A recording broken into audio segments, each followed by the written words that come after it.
Chapter 1. Should we build a train? Ah! Zhou Lin exclaimed as he sat up abruptly from his bed, his eyes trembling and hands twitching. The terror and agony of plummeting from a great height still stimulated his brain, with his consciousness lingering in the final throes of despair. After a few seconds, he finally regained his composure and delivered a heavy slap to his own face. It hurt, but more than that, it was sheer ecstasy. Rebirth. I have actually been reborn. Feeling his youthful and intact body, Zhou Lin swiftly grabbed the phone beside his bed and checked the time. June 27th, 2023, 9:18. Damn, Zhou Lin swore. For if memory served him correctly, there were less than 3 days until the cataclysm marked by the eruption of Shifushan. 3 days, what could he accomplish in such a brief span? What could he possibly change? Gather supplies and weapons? With his current resources, how much could he possibly collect? Should he indulge in reckless enjoyment for 3 days and then end it all? That might spare him some suffering, but Zhou Lin's mind suddenly conjured several faces. AI Bing, Tang Ili, Chao Bowen, Zhang Kachin. Among them, the one he despised the most was his girlfriend, AI Bing. Oh, it seemed AI Bing had yet to acknowledge him as her boyfriend. The thought of having poured his heart out for AI Bing only to be one of her backups made Zhou Lin want to slap himself again. Just then his phone rang, and to his surprise, it was AI Bing. Sleeping in? Didn't you say yesterday that you would accompany me shopping today? That voice Zhou Lin could never forget it, nor would he ever. He remained silent, but the words echoed in his mind. Just push him off, he's nothing but skin, and bones boiling him would waste firewood. Although now much more hoarse, it came from the same lips. Heh! Zhou Lin couldn't help but scoff internally, while AI Bing continued to chatter on the other end. I'm hungry, Zhou Lin. Why aren't you speaking? Baby, are you feeling unwell? I'll come over to see you once I'm done. So, just wait for me. Every word from AI Bing sounded perfectly reasonable, even radiating a sense of deep affection for Zhou Lin. Nonsense. It was all a facade, a deception. Last night, Zhou Lin had indeed invited AI Bing to dine, shop, and watch a movie today, but she had declined, claiming she wanted to hang out with her friend. Hang out with whom? She was with some spoiled rich kid and had even gone to bed with him. This was something AI Bing had confessed later. She even told Zhou Lin that during the call, she was sitting in that spoiled rich kid's lap. And at this thought, the muscles on Zhou Lin's face twitched, and he wished he could cast AI Bing aside right then. In the end, Zhou Lin still suppressed his emotions and tried to keep his voice steady. All right, come over. If AI Bing dared to come, Zhou Lin would break her legs. He wouldn't kill her directly. That would be too merciful. Let her live and witness the arrival of the apocalypse. Let her sink into darkness, feeling every bit of her body decay bit by bit. Let her be enveloped by boundless despair, struggling with all her might, yet ultimately unable to escape, living in torment, alive, until Zhou Lin decided it was time for her to die. Now, that would be true vindication. After hanging up, Zhou Lin suddenly felt a sharp pain deep within his mind. Once the agony subsided, Zhou Lin smiled. He saw a luminous orb floating in the sea of his consciousness. If he wasn't mistaken, this orb should have only appeared 5 years after the apocalypse. After the onset of the apocalypse, many believed humanity would evolve or gain supernatural abilities as depicted in novels. Yet 5 years in, such occurrences had yet to be reported.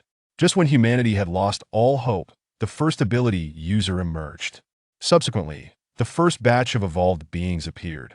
Although most abilities were merely auxiliary, those with powers could evolve with absolute certainty, thus far surpassing ordinary evolved beings, becoming the elite class in the apocalypse.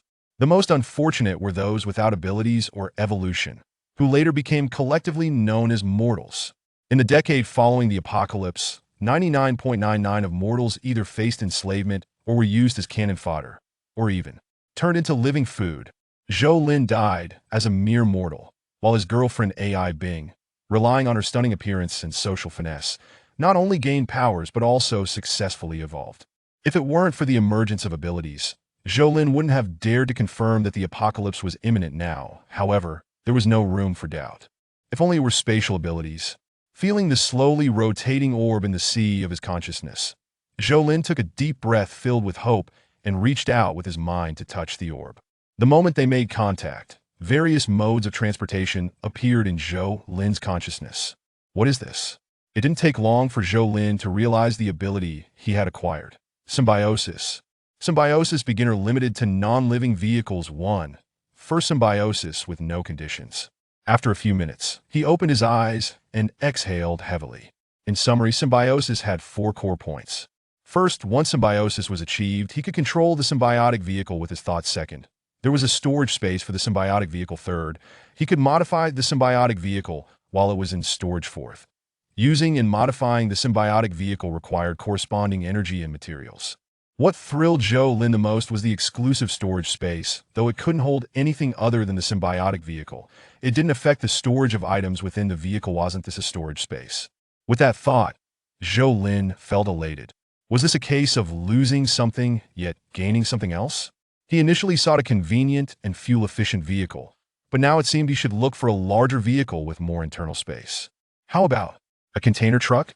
The largest standard container measures 12.2 by 2.4 by 2.9 meters, with an internal volume of approximately 80 cubic meters. Don't think 80 cubic meters is small. The density of bulk rice is around 0.8, meaning 80 cubic meters can hold 100 tons of rice. Given Zhou Lin's daily consumption of 1 kilogram, he could eat for 273 years. Disregarding the spoilage of rice, a 24-year-old Zhou Lin would need only about 28 tons of rice to live until 100, leaving 45 cubic meters of space in the container for other items. Moreover, the truck cab has a certain amount of storage space, and if necessary, he could attach a trailer. Wait, a trailer? Zhou Lin's eyes lit up, and he smacked his forehead, berating himself for being a fool. Wasn't he foolish? How many trailers could he attach? But if he could symbiotically bond with a train? At this thought, Zhou Lin couldn't help but swallow hard, wishing he could acquire a train right then. However, a few minutes later, he calmed down. No, he couldn't symbiotically bond with a train. Today's trains are all electric locomotives after the apocalypse. Where would he find power for the trains? Without electricity and tracks, a freight train would merely serve as a storage space. While ample, it would be utterly ineffective for any other purpose. Furthermore, he currently lacks sufficient funds to procure the materials needed to fill an entire freight train. As for utilizing the storage space for a zero-cost acquisition in just 3 days, first, he needed to get a freight train, which seemed utterly impossible. Thus, Zhou Lin concluded that unless there were no better options, he would not consider a freight train. The first use of the symbiosis skill has no restrictions. I must acquire the most impressive mode of transportation. What time is it? Still pushing notifications. Huh? The phone screen suddenly lit up. Zhou Lin initially thought it was a message from AI Bing, but it turned out to be a news notification. However, after glancing at it, he found himself unable to look away. Chapter 2, A Frenzied Objective. I must be out of my mind, Zhou Lin exclaimed as he opened his computer browser, determined to verify some information before deciding whether to embark on a wild venture. Length, 337 meters. Width, 4,177 meters, not counting the height of the mast, which exceeds 40 meters. Fully loaded displacement exceeds 110,000 tons. 2A1B pressurized water nuclear reactors capable of operating for 50 years, providing over 200,000 kilowatts of power. Hangar length, 190 meters. Width, over 30 meters. Height, 910 meters, equivalent to a volume of 60,000 cubic meters, about the size of 750 large containers. Done in a combat-ready state, one supply can sustain 5,000 people for 3 months, including food. Just these statistics alone were enough to make one's heart race and eyes turn red with excitement. Damn it! Zhou Lin slammed his fist onto the desktop. Life or death. A leap to greatness. Let's make it happen. With resolute determination, Zhou Lin, his face flushed with excitement, promptly contacted a familiar travel agency to arrange the fastest possible journey to the island nation. A few minutes later, the agency called back saying, "Bro, if you can provide your passport right now, you could catch a flight tonight, but the price. It'll be there right away. Make sure you have the passport ready." Wealth can indeed move mountains. By 5 o'clock that afternoon, Zhou Lin boarded the bus, heading to the airport. At 7:30, the flight from Yun City to the capital of the island nation took off punctually, landing smoothly 4 hours later. After leaving the airport on the bus and arriving in the city, Zhou Lin took a deep breath. Just the thought of his audacious plan made his heart race uncontrollably. The city's neon lights shimmered, and the air seemed infused with the essence of hot. Eccentrically dressed girls occasionally passed by, many slowing their pace to admire his handsome features and intriguing demeanor. Some even greeted him, but alas, they spoke in the island's language, which Zhou Lin could not comprehend, and he had no inclination to try. After checking into the hotel reserved by the travel agency, Zhou Lin locked himself in his room. The location was splendid. Standing before the floor-to-ceiling windows, he could gaze upon the port of the island nation's capital. Tonight, the port was particularly bright, likely due to the presence of a beautiful naval fleet from the island nation's ally. This fleet was both a friendly visit and a veiled threat to Xia country and Mao country. Zhou Lin squinted, fixating on the largest silhouette in the port. The flagship of the Tefu-class aircraft carrier, the Tefu. What of the aircraft carrier? Is it not a means of transportation? No.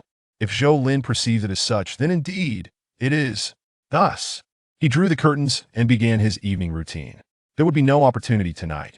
Even in the port of the island nation, the ally would never relax its guard over such a national treasure. Anyone daring to approach the Tefu would likely be met with immediate lethal force. Zhou Lin had no intention of courting death. The opportunity would arise tomorrow. Perhaps to showcase its might to the island nation and the world, the ally had organized a boarding day during this visit, permitting the public to board any vessel in the port, including the Tefu.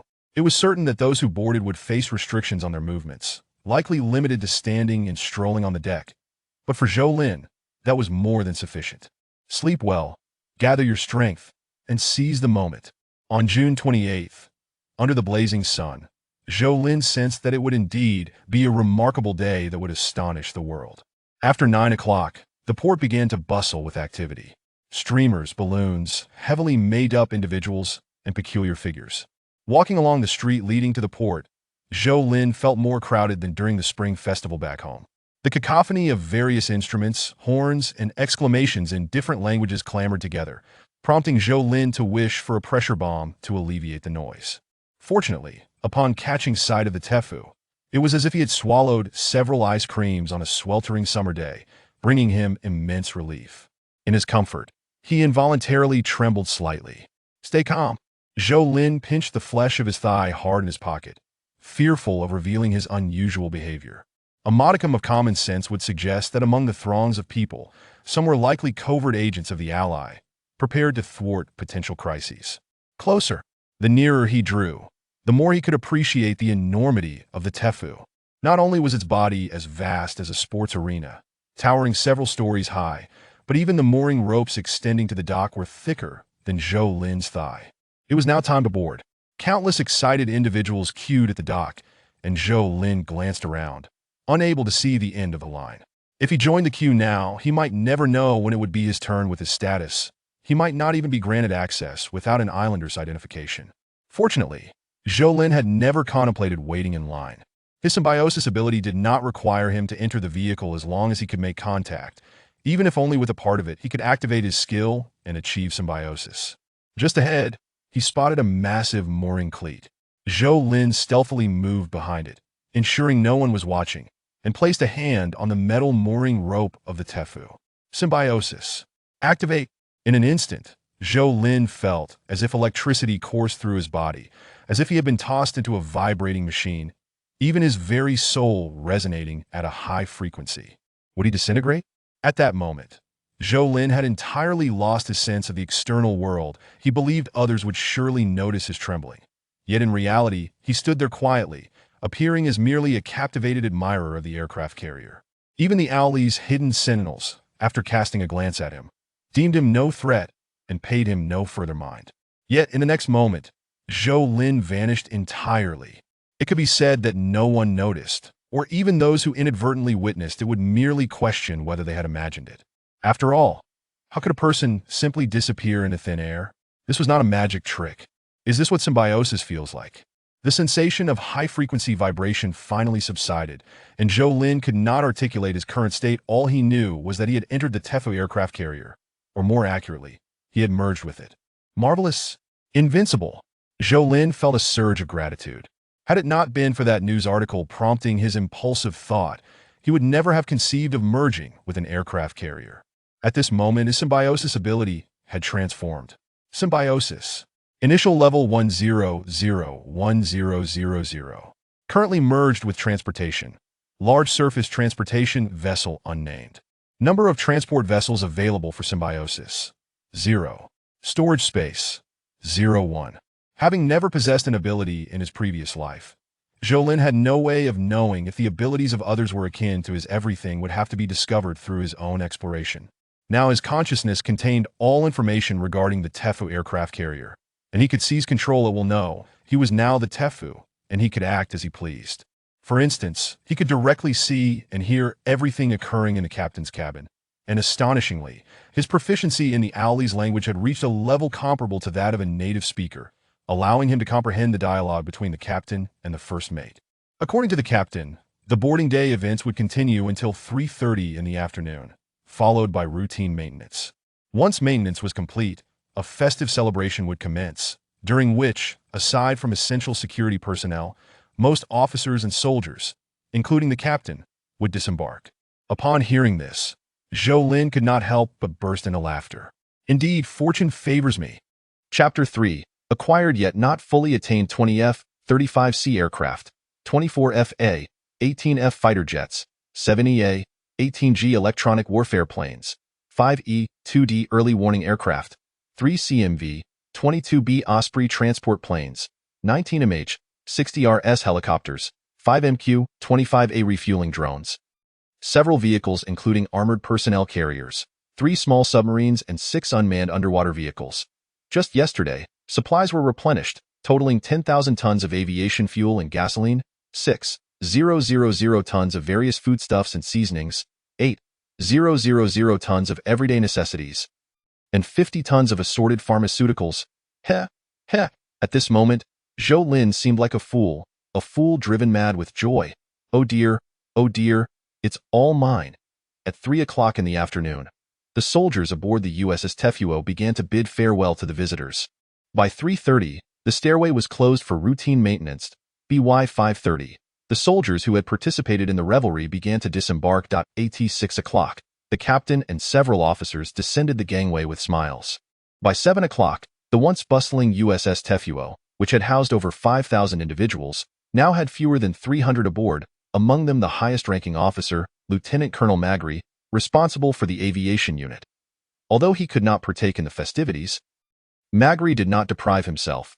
He invited 2 female soldiers to his quarters for drinks, conversation, and dancing. In short, there was little to worry about in the capital port of the island nation.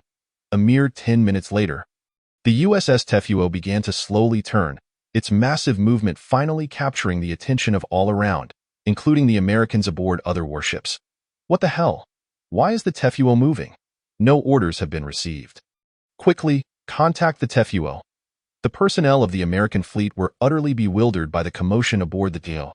And no matter how formidable, an aircraft carrier cannot act alone. Otherwise, it becomes a sitting duck.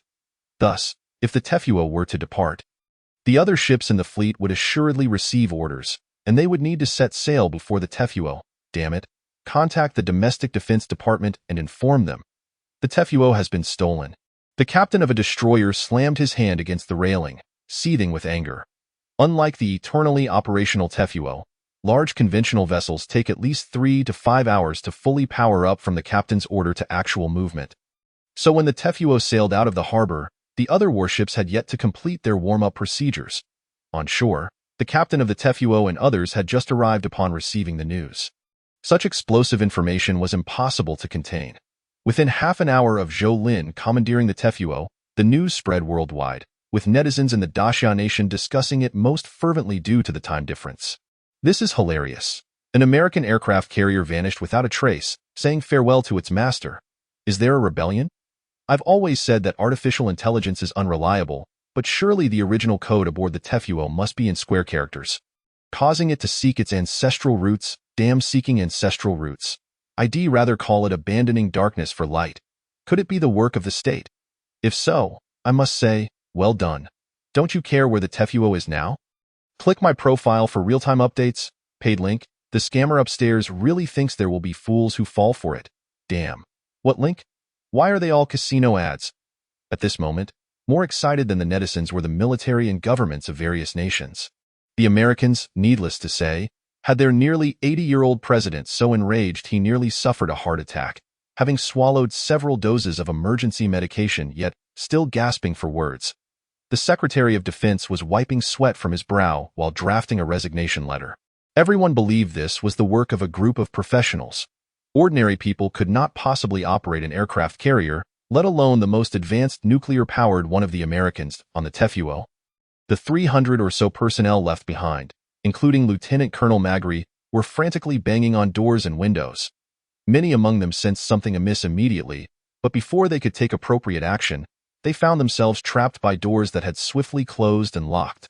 The Tefuo seemed to have come to life, restricting their movements, jamming all communications, and erasing all their permissions. Aside from using brute force to bash doors and windows, they had no other recourse. Why even bother trying so hard? As if they could break through, Zhou Lin sat in the captain's quarters, controlling the Tefuo as it sped toward the territorial waters of the Xia nation.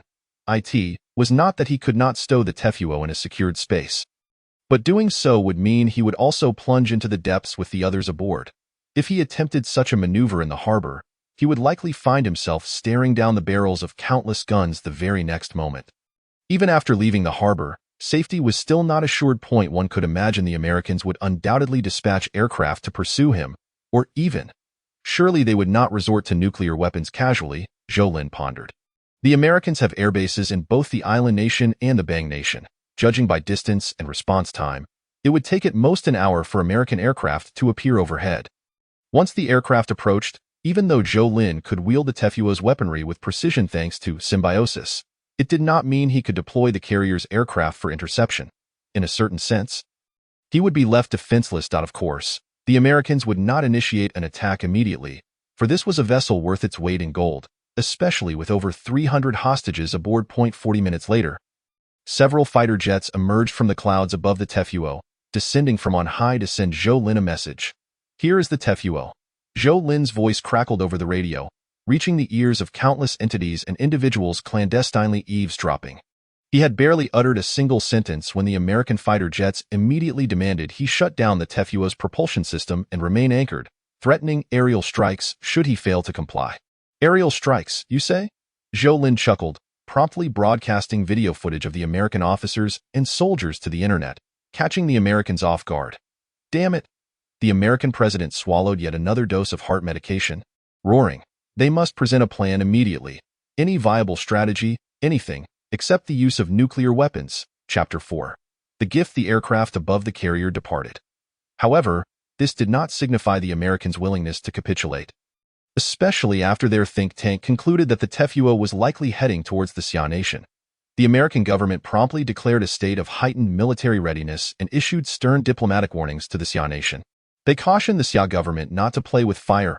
In response, the spokesperson for the Xia Foreign Ministry deftly employed his skills in Tai Chi, pushing, blocking, squeezing, and pressing before stating that the Xia nation did not endorse violence as a means to counter violence, urging those who had seized the aircraft carrier to spare the lives of American personnel. Should assistance be needed, the Xia nation was willing to provide humanitarian aid based on proximity. The spokesperson's remarks were met with approval from Xia netizens, who commented, "Proximity principle. O brothers who have seized the aircraft carrier, take note. Our humanitarian aid is yours for the taking. It is said that our fleet has set sail. Yes, undoubtedly to protect American personnel. So please do settle the fuel expenses first." Zhou Lin had no intention of handing the Tefuo over to the Xia military.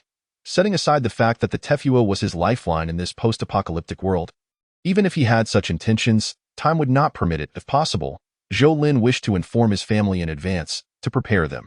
His greatest regret in his previous life was that, when disaster struck, he had focused solely on that wretched AI being, and by the time he remembered his family, communication lines and roads had been severed, leaving him to die without ever knowing whether his parents or younger sister had survived.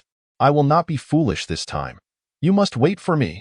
The Tefuo boasted formidable mobile communication capabilities, yet Zhou Lin could not contact his family now, for within 3 minutes, all his information would be laid bare on the desks of world leaders. While he might be unafraid, his family would undoubtedly fall into peril, potentially even being detained to coerce him. Human hearts have always been fragile under duress. Fortunately, Zhou Lin recalled that in the lead-up to the disaster, the first signs had been the volcanic eruptions in the island nation and the Americans, followed by a series of strong earthquakes in the nearby tectonic plates. culminating in tsunamis ravaging Pacific coastal cities and air pollution from volcanic ash. The destruction outside the disaster zones was not yet severe. In places like his hometown, social order could still function normally, so it was highly likely his family had remained safe in the months leading up to the disaster. As the clock struck midnight, brilliant, multicolored auroras illuminated the skies above the island nation. Some experts claimed it was the northern lights, while others suspected it to be a precursor to some cataclysm. Unfortunately, few believed such assertions, and even those who did not think the island nation's disaster would have any connection to the Xia nation. Meanwhile, the presidential office of the beautiful nation received a warning from a research institution, indicating that the activity level of the supervolcano within their territory had exhibited exceedingly abnormal fluctuations, necessitating corresponding preparations by the presidential office. However, at present, the presidential office was preoccupied with the situation regarding the Tefu. At 1:30 a.m., at a military base on the island nation, and at 5 a.m., a transport aircraft skimmed just above the ocean surface, flying ahead of the Tefu's route. As the cargo door opened, 24 soldiers leapt from the plane like dumplings, deploying their parachutes in a nearly suicidal manner as they plunged into the sea. Subsequently, these 24 individuals employed 3 propulsion devices to approach the Tefu's course. Everyone assumed this meticulously orchestrated operation would go unnoticed, but unexpectedly, the Tefu made a minute course adjustment, leading to a significant deviation. Is this for real? Are our radars merely ornamental? Our patience is limited. We urge the beautiful nation to proceed with caution. Should there be a next time, we will randomly select 50 fortunate individuals to send to paradise, and we will also disseminate all classified information from the Tefu to the world via public channels. Madness! How dare he? Halt all operations. The reactions among the beautiful nation's citizens to the video were varied. While on the side of the summer nation, almost everyone was eagerly anticipating the beautiful nation's next move. Can you do it, you little dog? Don't be cowardly. Aren't you a world superpower? Stand firm. I must say this tactic proved effective. For a short period, the beautiful nation indeed refrained from rash actions. At 2 p.m. on June 29, a sudden earthquake struck Honshu Island. Although the magnitude was not high, it instilled fear across the globe. If the aurora in the dead of night meant nothing, the earthquake on Honshu Island was undoubtedly the final ultimatum indicating the imminent eruption of the island nation's largest volcano. There was no need for experts to explain. As soon as the earthquake ended, the islanders, especially those near the volcano, began a frenzied evacuation, while the elite wealthy beyond Honshu hurriedly boarded private jets with their families, flying towards the beautiful nation or northern Europe. Countries around the world commenced the withdrawal of their personnel stationed in the island nation, advising their citizens to leave promptly. The summer nation even dispatched a fleet capable of accommodating 200,000 people from the sea to execute evacuation tasks upon receiving news of the earthquake. Zhou Lin also became busy. As a citizen of the summer nation, although he could not offer the Tefu to his homeland, Zhou Lin could gather the invaluable information aboard the Tefu to present to his country. From various materials and data to the use of fighter jets, early warning aircraft, maintenance manuals, nuclear reactor control software, and self-management system software, among others. These items were undoubtedly treasures for the summer nation, capable of not only bridging the technological gap but also serving as a catalyst for improving the overall level of technology in the summer nation. In his past life, when Zhou Lin passed away, the leadership of the summer nation was still exerting every effort to ensure the survival of its people. The information aboard the Tefu might play a significant role in addressing future apocalyptic scenarios. This could be seen as a contribution to the summer nation and the continuation of humanity. After diligently collecting a box of hard drives over 4 hours, Zhou Lin felt a profound sense of pride. The box used to store the hard drives was specially designed, with properties akin to the black boxes found in aircraft, ensuring the hard drive's safety. Ultimately, Zhou Lin placed the box into an unmanned submersible. At 10 p.m., the Tefu began to slow down, positioned 100 kilometers from the summer nation's evacuation fleet. Zhou Lin then sent a clear message to the fleet. This is the Tefu. Good evening, summer nation evacuation fleet. Have you eaten? We are about to release the beautiful nation's personnel onto your route. We hope your fleet will act in a spirit of humanitarianism and provide timely assistance. This is the summer nation evacuation fleet. We just had a late-night snack. We will rescue the individuals who have fallen into the sea. Is there anything else? Chapter 5. The joy of inventorying supplies acknowledged. Please rest assured, The Summer Nation Evacuation Fleet extends its deep respect for your release of hostages. Deep respect? A bunch of beautiful nation soldiers need respect, do they? Thus, Zhou Lin understood. I am not afraid to tell you. The apocalypse is imminent and the world is about to end. Now you have two choices. One is to provide you with lifeboats. Shortly, the Summer Nation Evacuation Fleet will pass nearby, and they will rescue you. The other is to send you to meet your maker. Those wishing to leave, raise your hands and assemble on the deck within 15 minutes. Zhou Lin spared the lives of these beautiful nation soldiers solely to protect the gathered data. Regardless of whether the beautiful nation might suspect his collaboration with the Summer Nation Fleet, they would not dare openly launch missiles at their own people, would they? 15 minutes later, approximately 300 beautiful nation soldiers gathered on the deck, patiently awaiting instructions. Very well, you may proceed to launch the lifeboats. Several ship cannons turned toward them, their dark muzzles rendering the soldiers hesitant to make any sudden movements. However, not everyone remained compliant. For instance, Colonel Magri. The beautiful nation will never capitulate. Colonel Magri raised his fist defiantly, quite spirited. Zhou Lin smirked. Just one chicken short, the Honorable Colonel Magri. Go ahead, glory be with you. In the next moment, a flash of fire erupted from the cannon's mouth. Boom, limbs shattered, and a cloud of blood dispersed. Before the watching eyes, Colonel Magri used his own body to demonstrate Zhou Lin's resolve and ruthlessness, effectively serving as a prompt and restraint for the others. At least I didn't waste a cannonball. Zhou Lin observed the dwindling number of soldiers, nodding in satisfaction. Once everyone had moved to the lifeboats, Zhou Lin set the unmanned submersible containing the hard drive box to hover at a designated depth before discreetly releasing it into the sea, where it would remain 50 meters below the lifeboats, awaiting retrieval by the Summer Nation Fleet. All that could be done was done. Now, the rest was left to fate. This course of action carried significant risks. Without hostages, he had effectively lost his protective charm. No one could guarantee whether the beautiful nation would launch missiles at the Tefu, or even tactical nuclear weapons. In fact, as Zhou Lin propelled the Tefu at maximum speed toward the borders of the Summer Nation. Within a secure underground facility of the beautiful nation, leaders already aware of the hostage release and the subsequent handover to the Summer Nation Evacuation Fleet were convening an emergency meeting.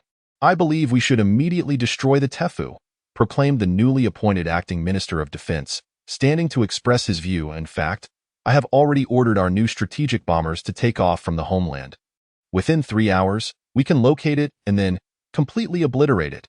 Aboard the Tefu, Zhou Lin had just received a message from the Summer Nation Evacuation Fleet, stating that they had successfully rescued the beautiful nation soldiers at sea, emphasizing that all had been retrieved, ensuring nothing was left behind, and once again expressing their deep respect for Zhou Lin.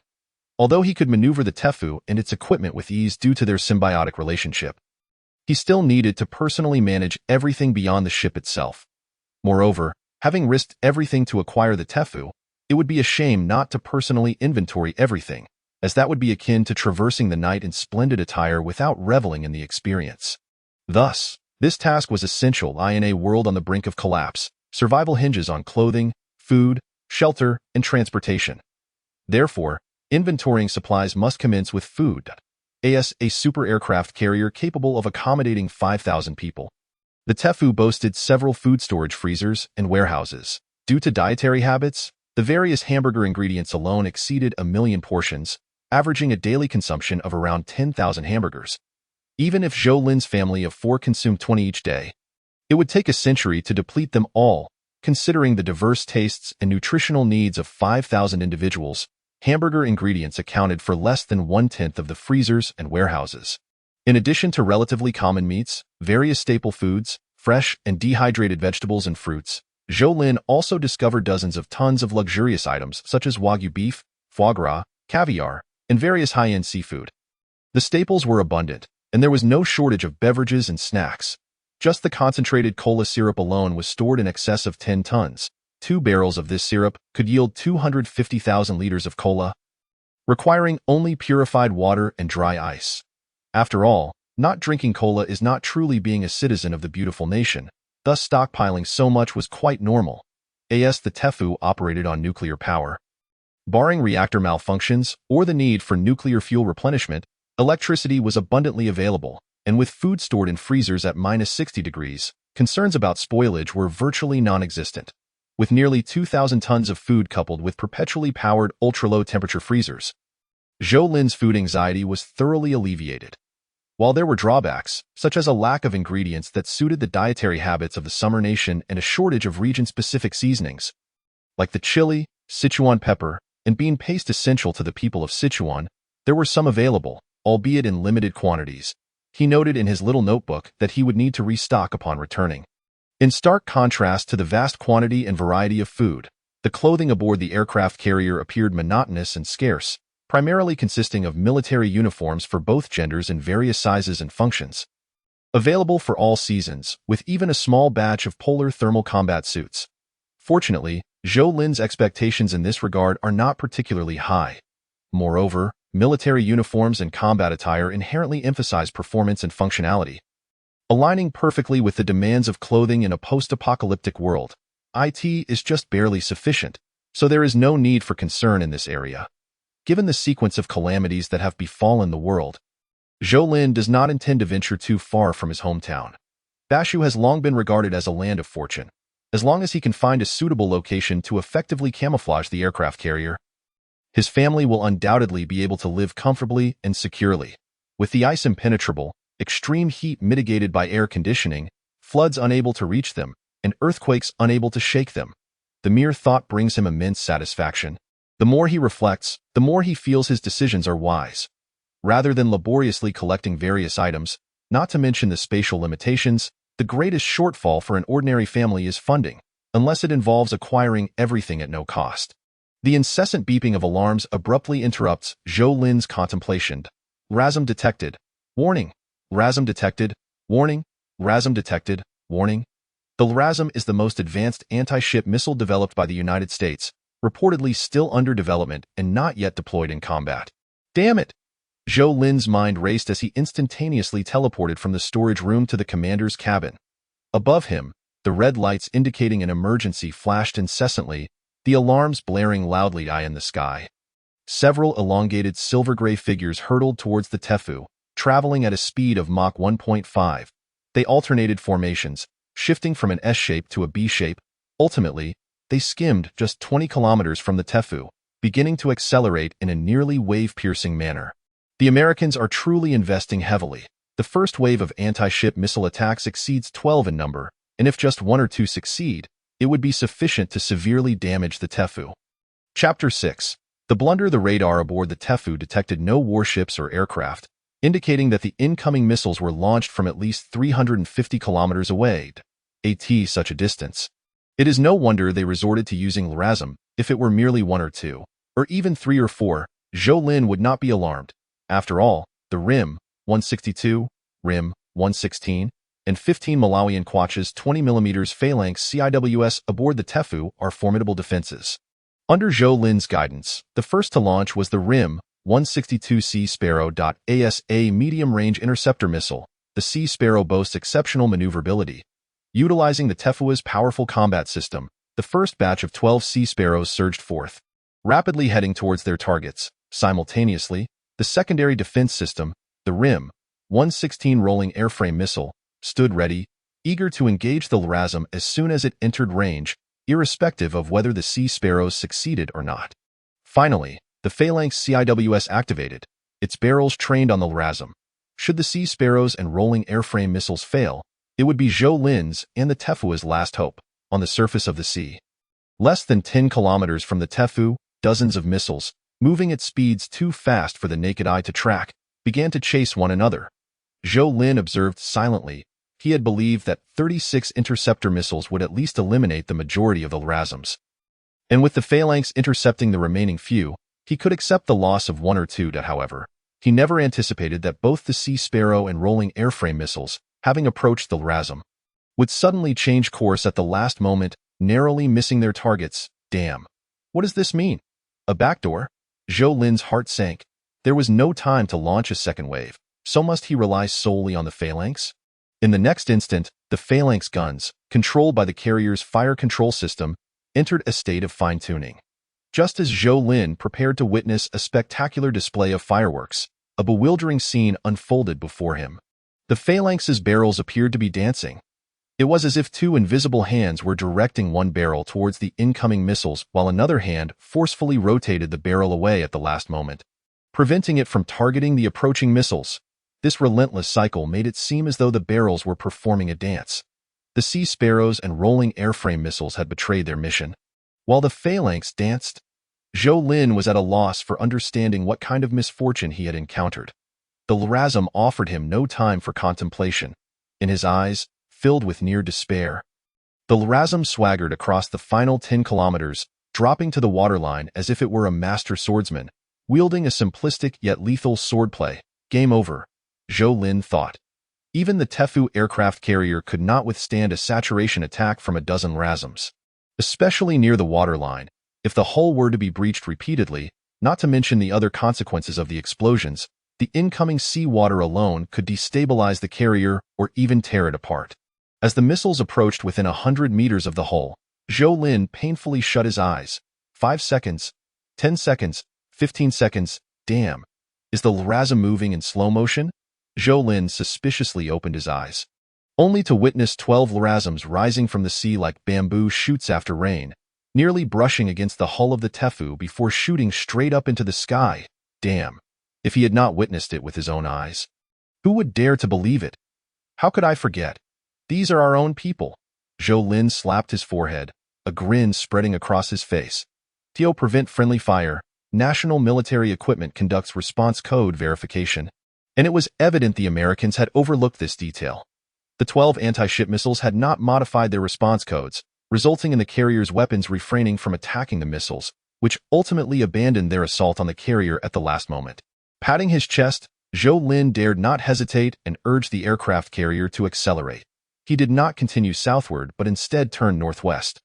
Although this might seem to take him further from home, he had compelling reasons to do so. At 12:45 a.m. on June 30, the long-anticipated volcanic eruption of the island nation finally commenced.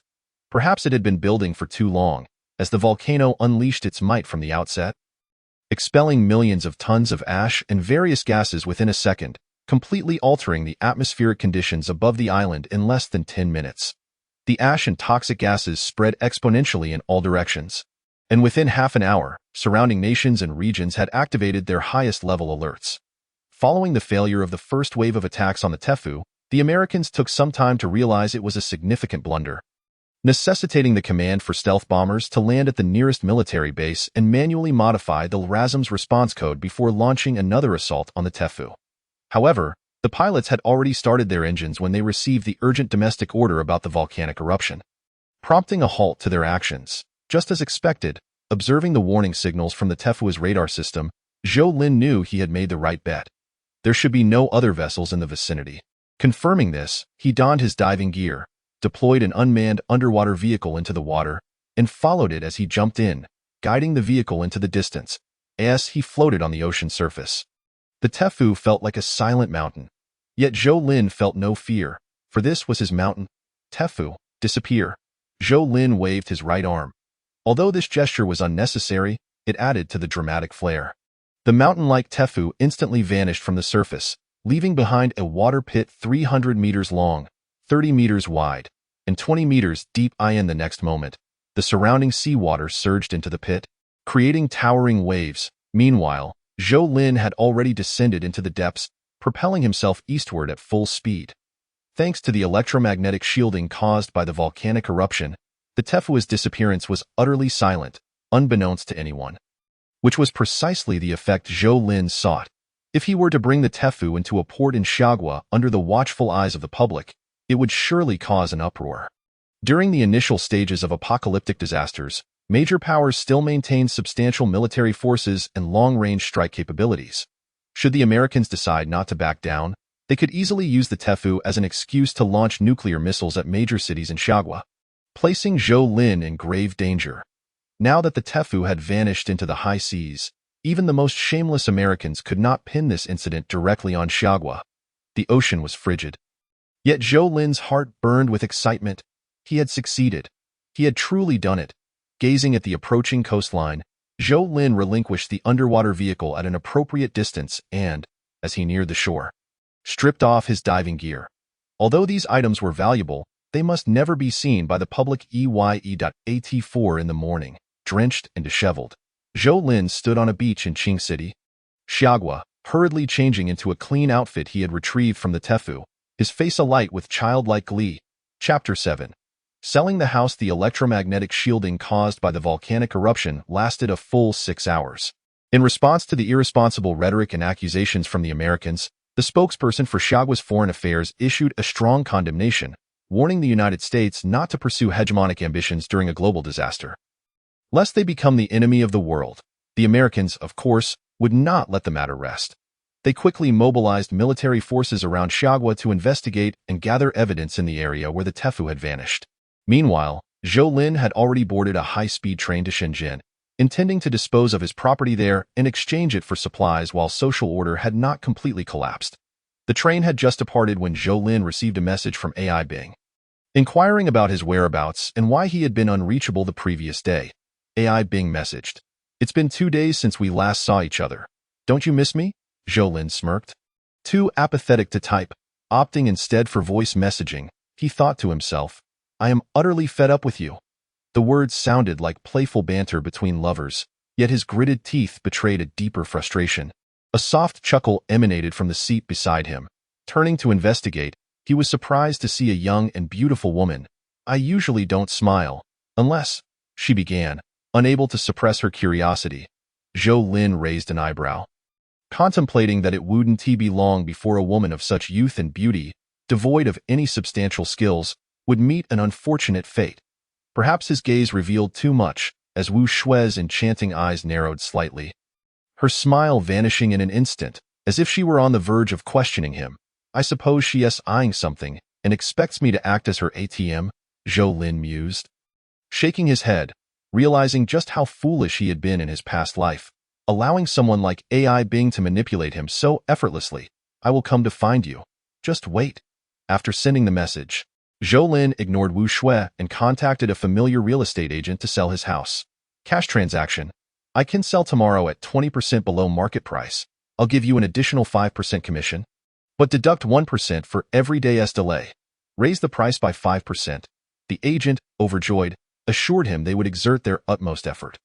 Once he had finalized the housing matter, Zhou Lin closed his eyes, feeling a wave of agitation wash over him. That woman, AI Bing, if given the chance, he would strike her down without hesitation. Yet, a troubling thought lingered. In his previous life, he had eavesdropped on a conversation between AI Bing and Chao Bowen regarding the ability orbs. If it were merely to obtain the ability orbs, Zhou Lin would never have contemplated sparing AI Bing's life. The crux lay in the information exchange between them, which piqued Zhou Lin's interest. Chao Bowen mentioned belonging to an organization that had amassed a significant number of ability orbs after the 5th year of the apocalypse, and had even uncovered the secrets of these orbs shortly after the onset of the apocalypse. Was it possible? Was Chao Bowen merely boasting? Zhou Lin couldn't ascertain. Yet, he hoped it to be true, if his parents and younger sister could possess the true capabilities to survive in this harsh world. It would be best for them to become ability users or evolvers as soon as possible. If, through AI Bing, he could connect with Chao Bowen and then trace the organization to acquire the ability orbs. Of course, that was a matter for another time. For now, Zhou Lin's priority was to comprehend his own abilities. Symbiosis. Beginner 103, 1000, currently symbiotic transport, large surface transport, unnamed, possible symbiotic transport count, 0 storage space, 01. Let us give it a name. Lai Fu sounds better than Tei Fu. With his thoughts, the ability attribute refreshed immediately, transforming into Symbiosis. Beginner 103, 1000, currently symbiotic transport, Lai Fu, large surface transport, possible symbiotic transport count, 0 storage space, 01. Quite satisfactory, this experience value. Zhou Lin pondered, estimating it should increase by 1 point daily. He wondered if there were additional ways to gain experience, what changes would occur upon leveling up, and whether it was possible to augment the number of symbiotic transports. Lost in thought, Zhou Lin eventually succumbed to sleep, perhaps due to the exhaustion of the past few days, and he slept for 7 or 8 hours straight. When he opened his eyes, the sky was nearly dark. Wu Shui watched with curiosity, thinking how Zhou Lin could sleep so soundly on the high-speed train. However, before she could seize the opportunity to inquire, Zhou Lin, having hastily eaten something, began to doze off again. Remaining in a daze until the train reached its destination in the middle of the night, at that moment. Neither Zhou Lin nor Wu Shui had any inkling that their paths would cross again in the future.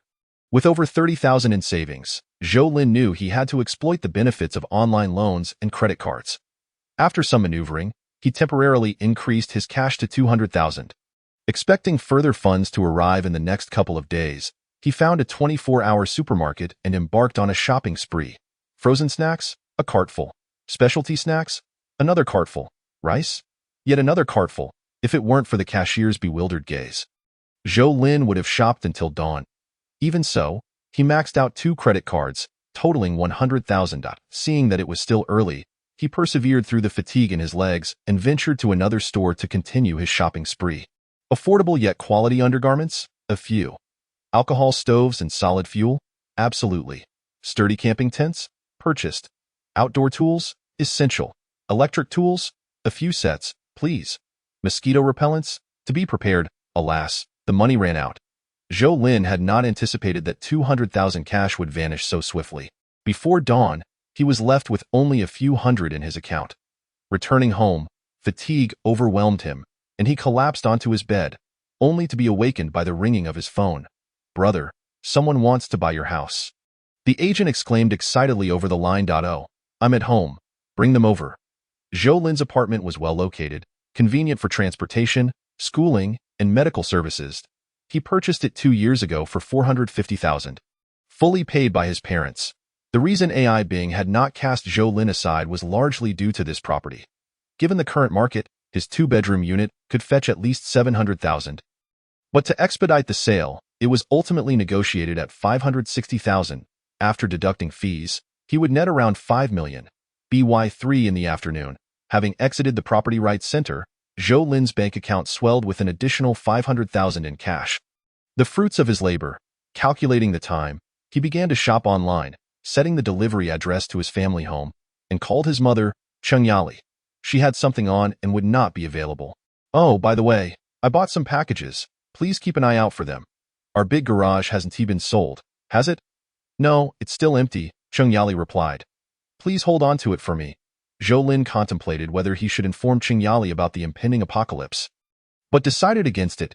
He was determined to catch the early high-speed train the next morning, as all civil aviation along the eastern coast of Xia country had come to a halt. Zhou Lin stored all useful items in Lai Fu's warehouse, just as his takeout arrived. Upon opening the door to retrieve it, he caught sight of AI Bing. "What are you doing here?" At that moment, AI Bing's expression was incredibly grim. You actually sold the house?" Zhou Lin couldn't help but chuckle inwardly. "What's the matter?" AI Bing stepped closer, exclaiming, "Didn't you say this house was?" Chapter 8. The midnight shopping spree. "Didn't you say this was the wedding house your parents bought for you?" AI Bing entered the nearly emptied room, her brows furrowing in dismay. Although she regarded Zhou Lin as merely a backup option, and one of many at that, she considered his material conditions to be quite appealing. After all, a fully paid house was, in her eyes, already hers. Even if Zhou Lin intended to sell, the proceeds from the sale, 5 million? Hearing the price, AI Bing's complexion darkened. How could it be only 5 million? Damn backup? Learning to hide private funds? The money is, of course, in my bank account, Zhou Lin replied with a smile. "What, do you want to help me manage it?" AI Bing's mind raced, quickly formulating a plan. She stepped forward, wrapping her arm around Zhou Lin's, swaying her upper body in a manner that made her not-so-large bosom brush against him. She believed such maneuvering would sufficiently fluster Zhou Lin, impairing his cognitive abilities. "Selling it is fine. I happen to know of a new development opening soon. Let's go pick a nice unit tomorrow, shall we? With 5 million, we could choose a 3-bedroom, 2-bathroom unit of over 100 square meters. How could 5 million possibly be enough?"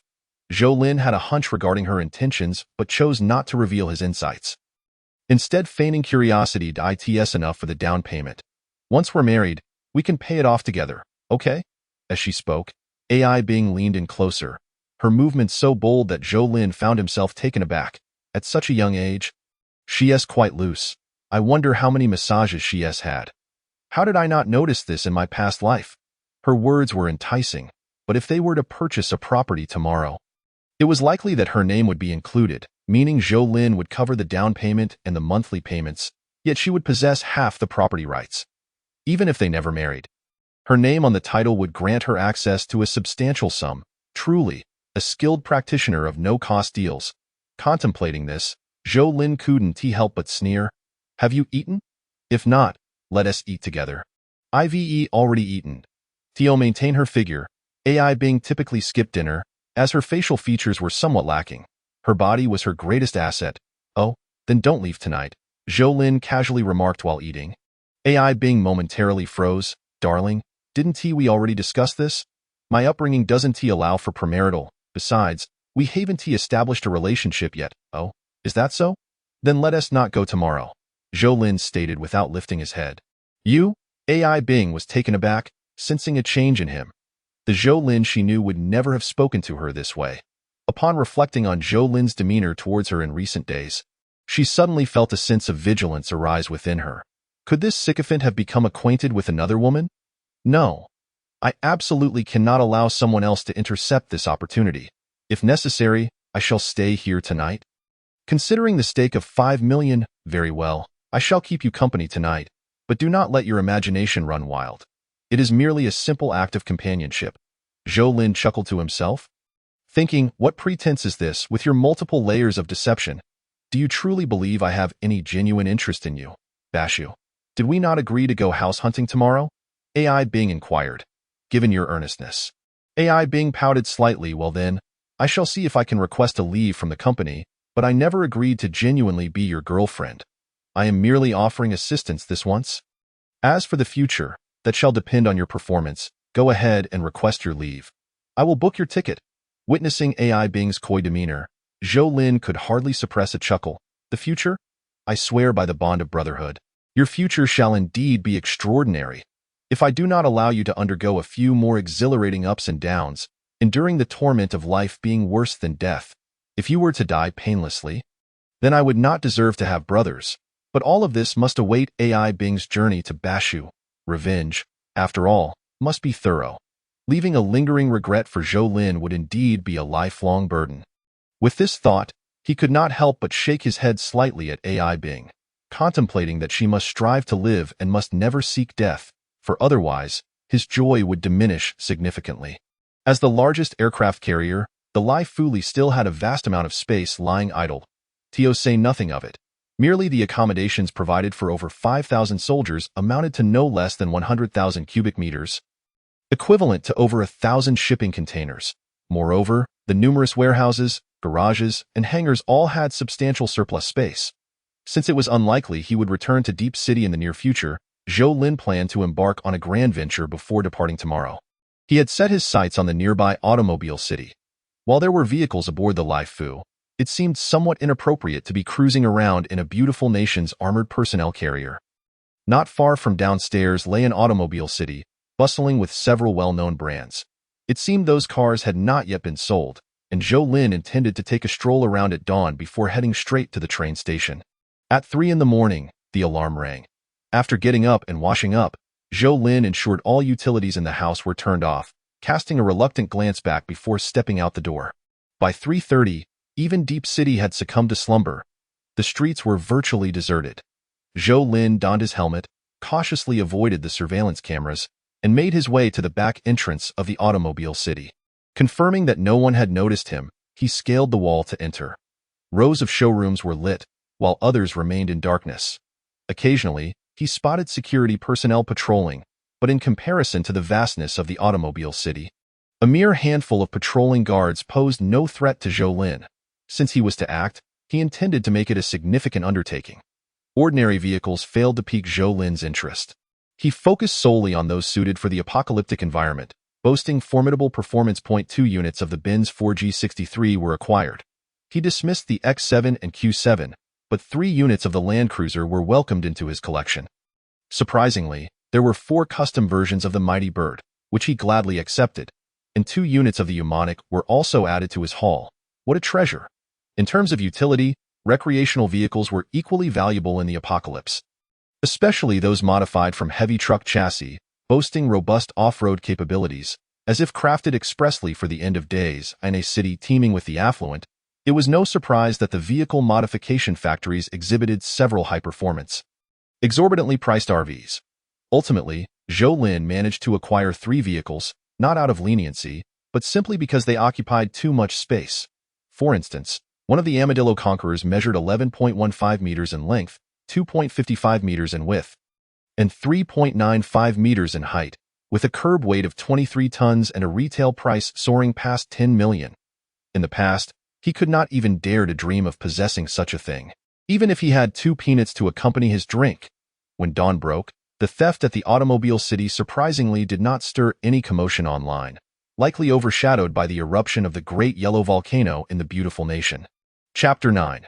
Returning home. The eruption of the Great Yellow Volcano was both anticipated and beyond the imagination of the world. As a supervolcano, from the moment it erupted, it had no intention of leaving a path of escape for the nearby inhabitants. Ashes darkened the sky, swirling into the clouds, stirring up tempests. Lightning crackled and meteors rained down. Witnesses were filled with despair. However, the eruption was merely the beginning point. 10 minutes later, an accompanying earthquake struck. Roads were torn apart. Landscapes inverted, and countless structures were shattered, collapsed, and reduced to rubble in the near 9-point tremors. Some managed to escape, covered in ash, either wailing or staring blankly, like the living dead. But many more did not have the chance to flee. They swayed alongside the buildings, mixing until they became one with the debris. Post-event statistics revealed that over 300,000 lives were lost at the moment of the earthquake. The advanced network allowed people worldwide to witness the desolation wrought by the eruption of the Great Yellow Volcano. Yet humanity's joys and sorrows remained disconnected. At least, everything appeared to be functioning normally in the Xia nation. The train station. Ai Bing was not alone. Beside her stood a young woman dragging a suitcase. She was not as beautiful as Ai Bing, but her figure surpassed Ai Bing's. At least she wasn't a pair of A-cups. Yang Qiqi, why is she here? Ai Bing's close friend, although if Zhou Lin recalled correctly, their friendship was rather superficial in the previous life. Yang Qiqi had followed Ai Bing for the first 2 years, but then, for reasons unknown, their relationship soured. Ai Bing had not divulged the specifics, but it likely revolved around a man. Zhou Lin held no particular opinion about Yang Qiqi. In his past life, he had devoted himself entirely to Ai Bing, hardly sparing a thought for other women. In the end, he chuckled to himself, feeling rather foolish. Qiqi just happened to want to go out for a stroll as well. You wouldn't mind, would you? In front of her friend, Ai Bing was quite protective. Shrugging his shoulders, Zhou Lin thought it inconsequential.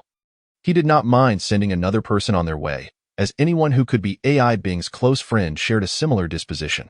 On the 3rd day following the eruption of the Great Yellow Volcano and the earthquake, intense tectonic movements triggered a series of volcanic eruptions worldwide, with Xia Nation being no exception. The dense volcanic eruptions, in addition to causing secondary disasters, also impacted the atmosphere. In roughly 7 days, the volcanic ash in the atmosphere would reach a critical threshold, completely blocking sunlight, plunging the world into 3 months of darkness. Agricultural produce would nearly cease, a multitude of plants would perish, and the food chain would be disrupted. The lack of sunlight would lead to a sharp decline in temperatures on land and in the oceans, resulting in drastic temperature fluctuations that would alter ocean currents and provoke frequent hurricanes, rendering coastal areas uninhabitable due to successive bouts of severe weather. In the tiny enclave closely tied to Deep City, nearly 10 million inhabitants, due to delayed evacuations, ultimately faced extinction. Although the inland regions did not endure the wrath of the sea, their temperatures plummeted even more rapidly and severely than those along the coast. In Zhou Lin's previous life, when he and Ai Bing followed the military to evacuate to the Nanhu region, the local temperature was over -20 degrees, subsequently dropping nearly another 20 degrees. With the lowest recorded temperature exceeding -40 degrees, he was uncertain whether the temperature in the Basha Basin would be relatively better, yet even if it fell to -40 degrees, Zhou Lin remained unconcerned, for the 2 nuclear reactors aboard the Lai Fu were not mere decorations. Zhou Lin, I am hungry. The lunchbox cart had just passed by, and Ai Bing had not ordered. She assumed Zhou Lin would surely volunteer to fetch something from the dining car. I brought instant noodles. Instant noodles? You just sold a house and you're eating instant noodles? Ai Bing could hardly believe her ears. Zhou Lin had indeed changed. Suit yourself. If you want to eat, prepare it yourself. After tossing a cup of instant noodles into AI Bing's arms, Zhou Lin rose to fetch hot water from the connection between the train cars. Showing no intention of assisting her. Bing Bing, why is he like this? Yang Qiqi adjusted her glasses. She usually wore contacts, but had opted for glasses today due to the outing. Unfortunately, Zhou Lin had already seen through everything and paid no heed to AI Bing's theatrics. While AI Bing continued to sulk, she remained oblivious to the fact that she had already been through several cycles of life and death in Zhou Lin's heart. By the time the train arrived at Shidu Station, it was already night.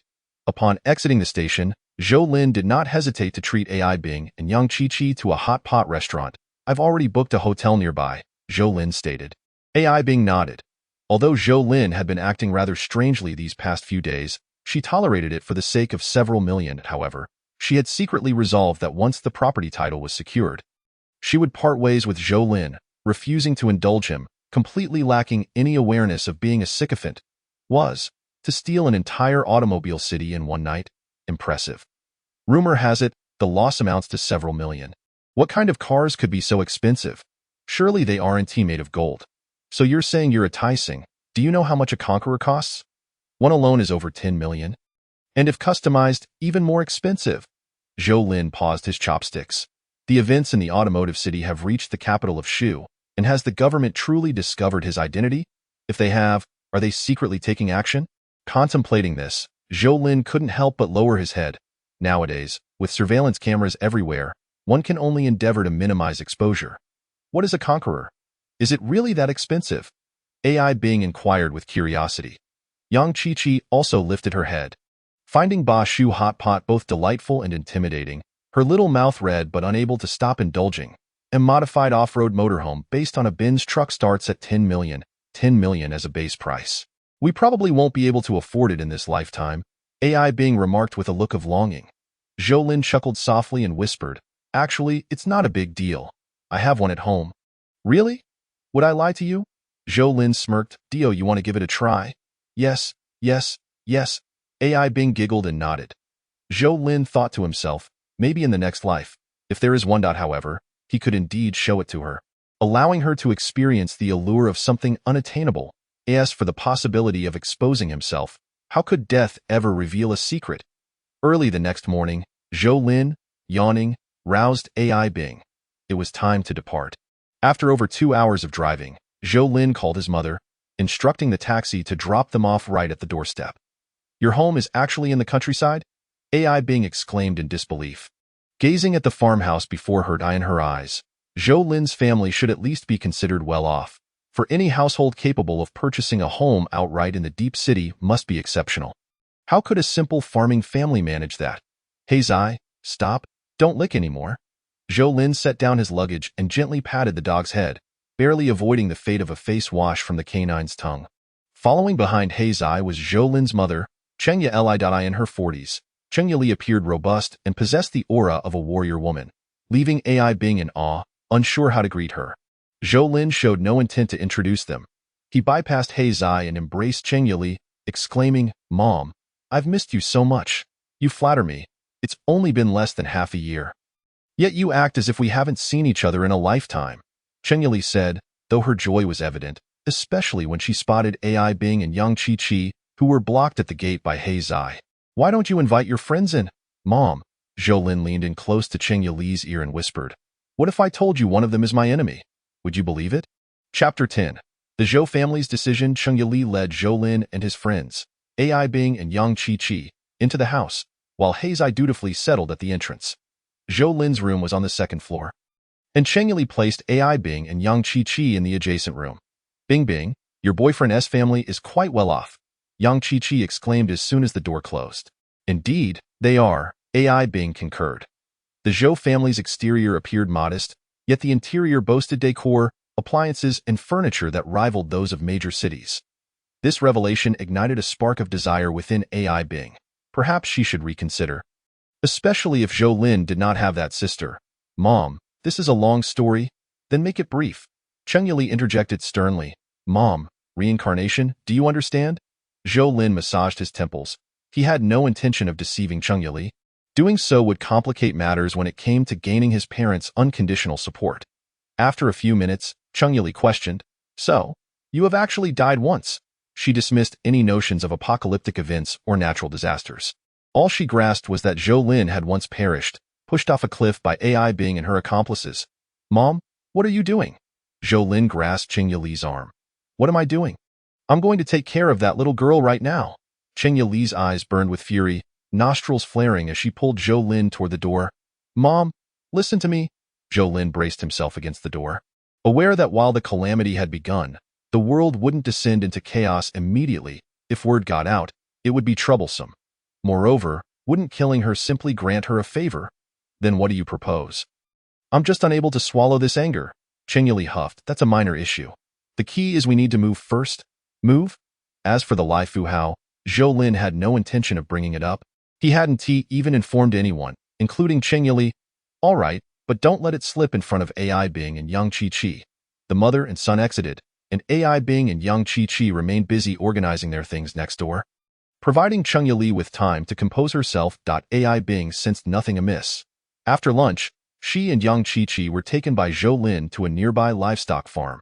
The sprawling 20,000 square meter facility, filled with pigs and chickens, astounded the two girls and offered them a clear understanding of the Zhou family's capabilities, especially AI Bing, whose gaze sparkled with admiration for Zhou Lin. How much are all these worth? Yang Chi-Chi asked, though it was AI Bing who truly wanted to know but hesitated to voice it. It's hard to say. We have significant assets, but the ones with fur don't count. Until they're sold, they can't be considered assets, and a disease could render my parents' hard work futile this year. I see. Yang Chi-Chi pouted, feeling Zhou Lin was giving her the runaround. After all, just the salaries of the dozen workers at the farm would exceed $1 million a year. So the Zhou family's profits couldn't possibly be less than their wages. Despite Cheng Yili's robust and fiery demeanor, the true decision-maker in the family was Zhou Kaijun, who was slender and typically submissive in front of his wife. What you told your mother, was it all true? Once the door closed, Zhou Kaijun's expression turned grave. Dad, would I joke about something like this? Shifu Mountain and De Huang Mountain have erupted. I know. Zhou Kaijun frowned and handed Zhou Lin a cigarette. We still have over 1,000 pigs to sell and another 2,000 half-grown chickens. If we rush to sell, the loss might be minor. But it could raise suspicions. We can't afford to be too cautious. We need to liquidate quickly and procure supplies, Zhou Lin insisted. Zhou Kaijun contemplated for a long while, until the cigarette burned down to the filter. Before he crushed it into the ashtray, it wasn't that he hesitated. The concepts of apocalypse and reincarnation sounded incredibly surreal. Had it not been for the global volcanic eruptions and continuous earthquakes, he would have surely sent Zhou Lin to a mental health facility for evaluation. 6 days? In 6 days, the sun will be obscured. Zhou Lin shook his head. We need to move. Mom, did you buy a furnished penthouse in Lanshan? That will be the safest place for us over the next 3 months. As for here, we will see if it will be submerged in 3 months. In 3 months, the resources in the city will be nearly depleted. Even with government-organized distributions, there will be too many people and too little food, and some will undoubtedly resort to desperate measures. Living in densely populated areas will be quite dangerous. Fine, I'll handle the farm. And you and your mom can take care of procuring supplies. You can use the pickup truck at home for now, but what about those 2 women? Isn't she the one who dislikes the countryside? When Mom and I head into the city, I'll drop them off in Lanshan to help with cleaning. We must utilize resources wisely. You don't plan to keep them around indefinitely, do you? Dad, I'm not foolish. AI Bing definitely needs to be dealt with, and as for Yang Chi-Chi, I actually have no major issues with her from the past life, but if I let her go, I'm afraid news will leak. If it comes to it, then, having experienced an apocalypse, Zhou Lin naturally considered matters more comprehensively. He intended to extract every bit of value from AI Bing. For instance, the funds in AI Bing's bank account theoretically belonged partially to him. No, they should all belong to him now. Zhou Lin informed AI Bing that Zhou Kaijun and his wife viewed her as a prospective daughter-in-law and planned to put the Lanshan property in her name. But they needed to cover the down payment and fees. I didn't agree. Why not? AI Bing pressed eagerly. Where would I find the money? The down payment and fees amount to about 700,000 or 800,000. I can't just shamelessly ask my parents for it. You don't have to. I do. AI Bing quickly offered. I can lend it to you. Lend? Zhou Lin couldn't help but chuckle. Chapter 11. Cheng Yili's stockpiling. The Zhou family's livestock farm was actually not far from Jiazhou City. It took less than half an hour by car. Upon seeing the newly acquired spacious penthouse, AI Bing's eyes nearly bulged out, and she quietly asked Jolin, "How much did this house cost?" "It's not like Deep City. My mom said it was less than 5 million. Jolin replied, "By the way, we can go for property registration at 2 o'clock. Are you sure you want to lend me money?" If AI Bing had been hesitant before, the moment she stepped into the 17-story, 380 square meter property with a 150 square meter rooftop garden, she resolved to have her name on the deed, if only it were in Deep City. Otherwise, with this house alone, AI Bing would never let Jolin off the hook. Marriage was a must. "You should write a loan note first. I'll transfer the money to you shortly." The reason for the delay was that AI Bing's savings were quite limited, amounting to only around 20,000. Though she often mingles among the affluent offspring of the wealthy, she is far from being a fool. Indulging in fine dining and shopping is not an issue. Yet the actual cash she receives is rather meager. She also has her own expenses to consider. After several years, achieving this financial figure is commendable. One must acknowledge that AI Bing's calculations are quite astute. But alas, even the most cunning of foxes cannot outwit the hunter. When she informed Jolin that borrowing 700,000 was feasible, Jolin had already discerned her intent to seek a loan. However, online lending requires time for disbursement. In order to secure as much cash as possible, AI Bing suggested postponing their visit to the property center until tomorrow. "That works, but I'll be out with my mother in the afternoon to procure supplies needed for the farm. Would you care to join us? What do we need to purchase today?" "10 gas canisters, as many cured meats and sausages as we can get, various frozen goods, assorted seeds, and eggs for chickens, ducks, and geese." "Stop, I'm getting old. I can't remember all this. You handle the talking, and I'll find the supplies. It's settled." Agreed. The items Jolin mentioned were familiar to Qingyali, as her involvement in running the farm meant she maintained connections with most suppliers. A simple phone call would suffice to have the goods prepared, enabling them to pay and depart promptly upon arrival. Despite the pickup truck's dirty appearance, it far outperformed a family car when it came to loading supplies. They ordered a ton of cured meats, sausages, and frozen goods, along with a ton of rice, flour, and assorted grains. While this was still insufficient, ordering too much might raise suspicions. Jolin instructed Qingyali to place orders at several locations, coordinating delivery to a nearby area. Why not have it delivered directly to the house? It would be exhausting to move it all ourselves. A half day of errands is tiring enough without the added burden of carrying it all. If possible, I would prefer to keep our identities hidden. Jolin wiped the sweat from his brow and said, "Mom, consider this. When the entire city is devoid of food, how will those who sold us grain perceive us? What will they do? What will they do? They can't possibly resort to robbery. Is it really going to be that chaotic?" Jolin nodded. "It will only be more chaotic and brutal than you can imagine." Qingyali paused. "Should I contact your grandfather?" "Go ahead," Jolin replied. "If necessary, see if he wants to join us." Jolin held deep affection for the 3 elders at home. During his childhood, while Zhou Kaijun and Qingyali were busy with their careers, Jolin either stayed with his grandparents or his maternal grandparents. Even during elementary school, summer and winter vacations were spent in the countryside until his studies became more demanding in high school. After his grandmother's passing, his grandfather moved in with Jolin's Uncle S family in Qingyali's hometown. His grandparents lived nearby, in the county, close to Jolin's aunt and uncle. Last night, Qingyali discussed matters with Zhou Kaijun, and the couple ultimately felt that sharing their concerns might be unbelievable, so they merely hinted to Jolin's uncle and aunt, deciding to take things one step at a time. "When do you think communication will be disrupted?" Qingyali inquired. "Once the heavy snow begins, the base stations will frequently malfunction. The government is making efforts to repair them, but in temperatures below -30 degrees. It's a matter of risking lives. Whether it will function again depends on luck. There's still have to handle. We aim to finish everything by tomorrow. I've already settled the workers' wages." Privately, Zhou Kaijun remarked to Jolin, "It's getting dark earlier today. Tomorrow will be even darker and the dawn will arrive later." "Dad, humanity's good days are numbered," Jolin replied with a somber tone. 13-year-old Jolie attended a boarding private school and required her family to pick her up. Jolin agreed.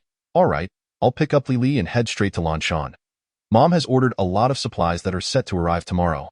After an entire day of busyness, the 3 were utterly exhausted and retired early. Meanwhile, in a clandestine research facility in the capital of Xia Country, dozens awaited the results of a supercomputing simulation with bated breath. "It's here," a researcher responsible for monitoring the data exclaimed minutes later. The climate simulation demanded exceptional computational power and sophisticated algorithms, and currently, only Xia country and the beautiful nation could achieve such results. What are the results? Someone inquired. The results have been pushed to your respective terminals. You may review them. As the assembled individuals lowered their heads to examine their devices, an elderly man clad in a general's uniform solemnly cautioned, I must remind you that the results you are viewing are state secrets. Disclosure without permission will be deemed treason. However, no one lifted their gaze in response to the old general's words. Nearly all were rendered speechless by the simulation outcomes. Is this real? It can't be. Global darkness. Does that not signify the end of the world? How much time do we have? Within 10 days. What can we accomplish in 10 days? The Fire Seed Plan, General Zhang. Should we initiate the Fire Seed Plan? Chapter 12.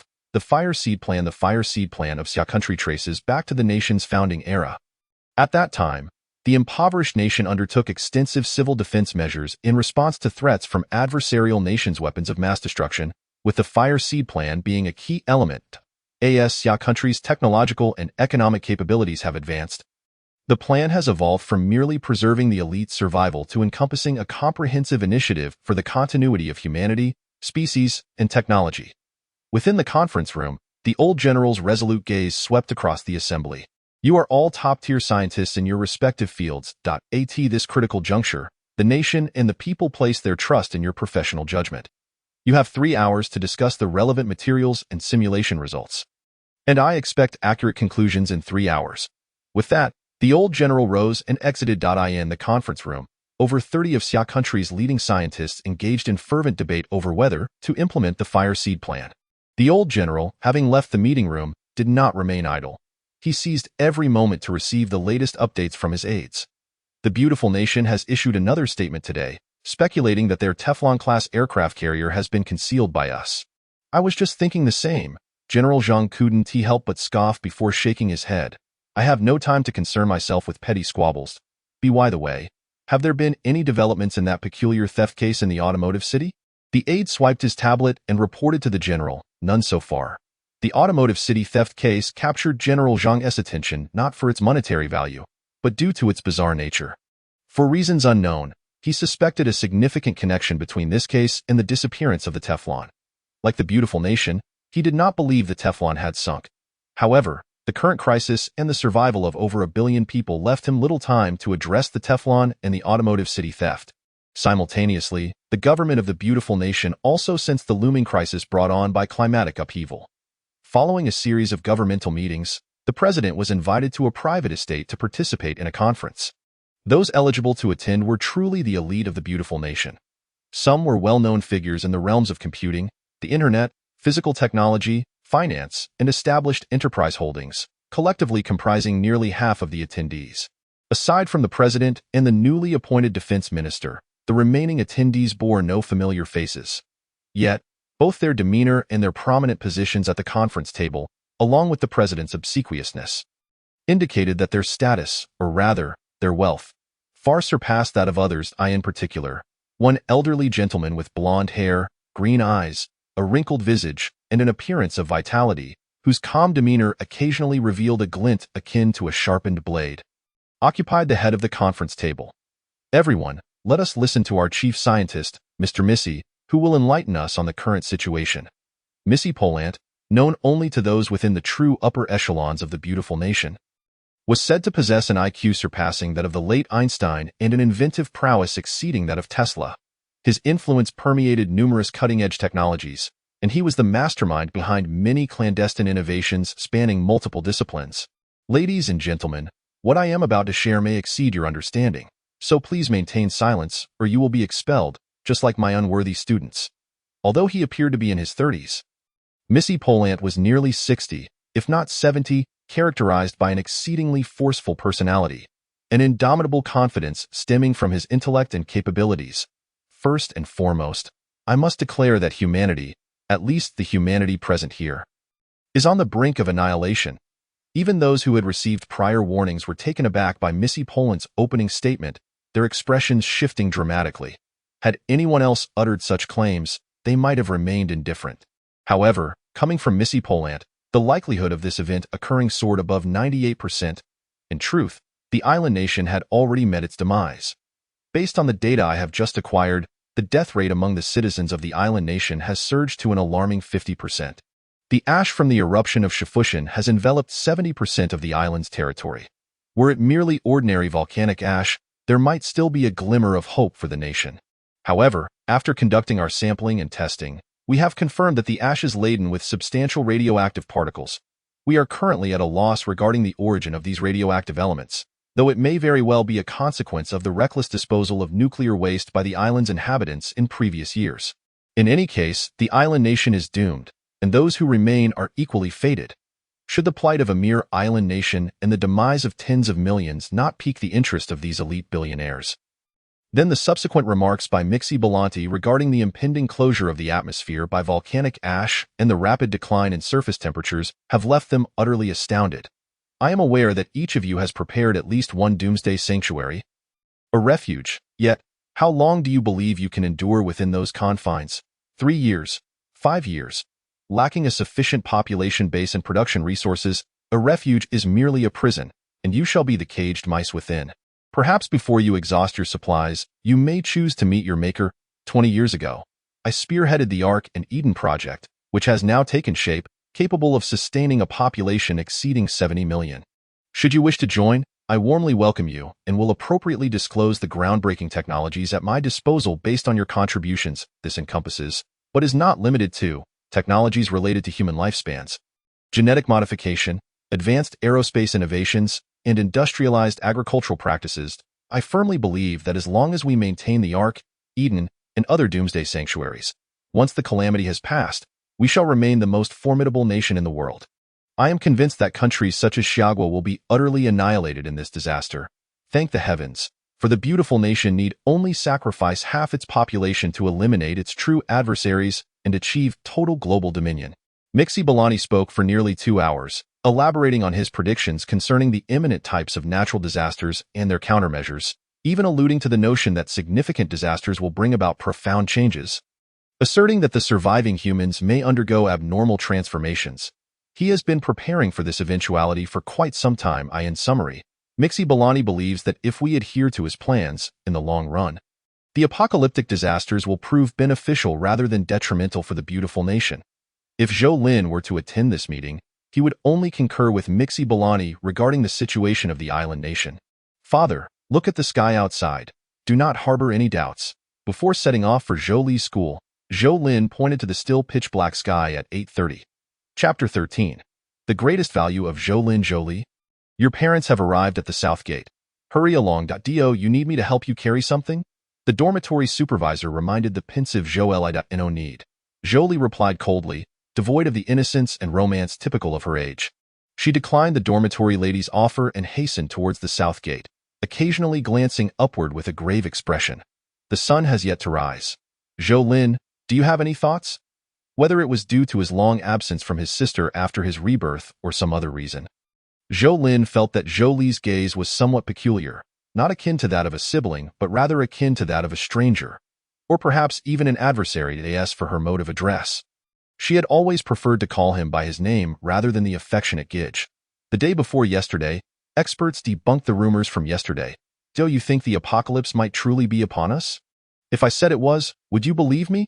Although Zhou Li's demeanor was less than amiable, Zhou Lin felt no displeasure in his previous life. His little sister had been his greatest concern and source of guilt. This time, he vowed it would not be so. He thought, is your seatbelt fastened? Marriage? Zhou Lin chuckled lightly. She is unworthy. This K. Zhou Li smirked. Not bad. My brother finally shows a hint of a wealthy second-generation vibe. You are the true wealthy second generation. Look at the differences between us growing up. I suspect I am not even your biological brother. Be more confident, brother. There is no need for doubt. Just think of all the pocket money you received during your 3 years of high school and 4 years of university. Who do you think provided that? Raising sons in poverty and daughters in luxury is an absolute truth in the Zhou family. Although Zhou Li is merely 13, her bank and fund accounts together hold over 300,000. Not including her allowance. In contrast, Zhou Lin, prior to employment, not only received no pocket money but had to surrender 95% of his New Year's money, euphemistically termed as tuition fees. Zhou Lin, what do you think about what I just said? Of course, I am driving and observing, Zhou Lin jested, but upon noticing his sister's serious expression, he composed himself. You do not genuinely take the novel seriously, do you? Art derives from life. Perhaps legends are merely echoes of history. I do not fault you for your limited reading, but you should learn to be receptive. I graduated with a bachelor's degree. You are still in junior high. Zhou Lin tilted his head. I am just beginning junior high. While you have already reached the end of your undergraduate journey, Zhou Lin was momentarily taken aback, unable to find a point of rebuttal, and could only pout. All right, you win this round. However, I suspect you will never have the opportunity to attain a bachelor's degree in your lifetime. Upon hearing this, Zhou Li fell silent for a moment. What is it? Zhou Lin squinted, glancing obliquely at the rearview mirror. Just as I thought, Zhou Li sighed with an air of maturity. Do you all always regard me as a child? Are you not? Observing Zhou Li's earnest demeanor, Zhou Lin realized he had revealed too much. Indeed, the disparity in intellect is something that acting cannot conceal, and despite his carefulness, he was still seen through by Zhou Li. All within 10 minutes of their reunion, it is not as exaggerated as that. Merely a minor disaster. As long as small matters should be made grand, while grand matters should not be discussed. I am not speaking of you. I am referring to the country. Zhou Li shook her head, signaling that this time, it was indeed the end of the line. What a pity. I have yet to finish my linear algebra. So you lament that? Zhou Lin inquired in astonishment. What else? Life is inherently devoid of meaning. All my joy stems from the pursuit of knowledge. Alas, you with your intellect would find it difficult to comprehend. Let us discuss your girlfriend, the one named AI Bing. I mentioned it. She is not my girlfriend. She is unworthy. For reasons unknown, as Zhou Lin glanced through the rearview mirror and caught a glimpse of Zhou Li's wistful expression, he felt a chill run down his spine. Damn. She speaks as if she truly means it. I was jesting. Your rejection matters not. Zhou Li changed the topic. I shall read. Time is of the essence. At 13, I have yet to finish my university-level mathematics. It is truly regrettable. Zhou Lin felt an overwhelming urge to curse. If this is what you consider foolishness, then what does that make him? A fool? So this is the doomsday sanctuary prepared by you and our parents? I actually think the farm would be preferable.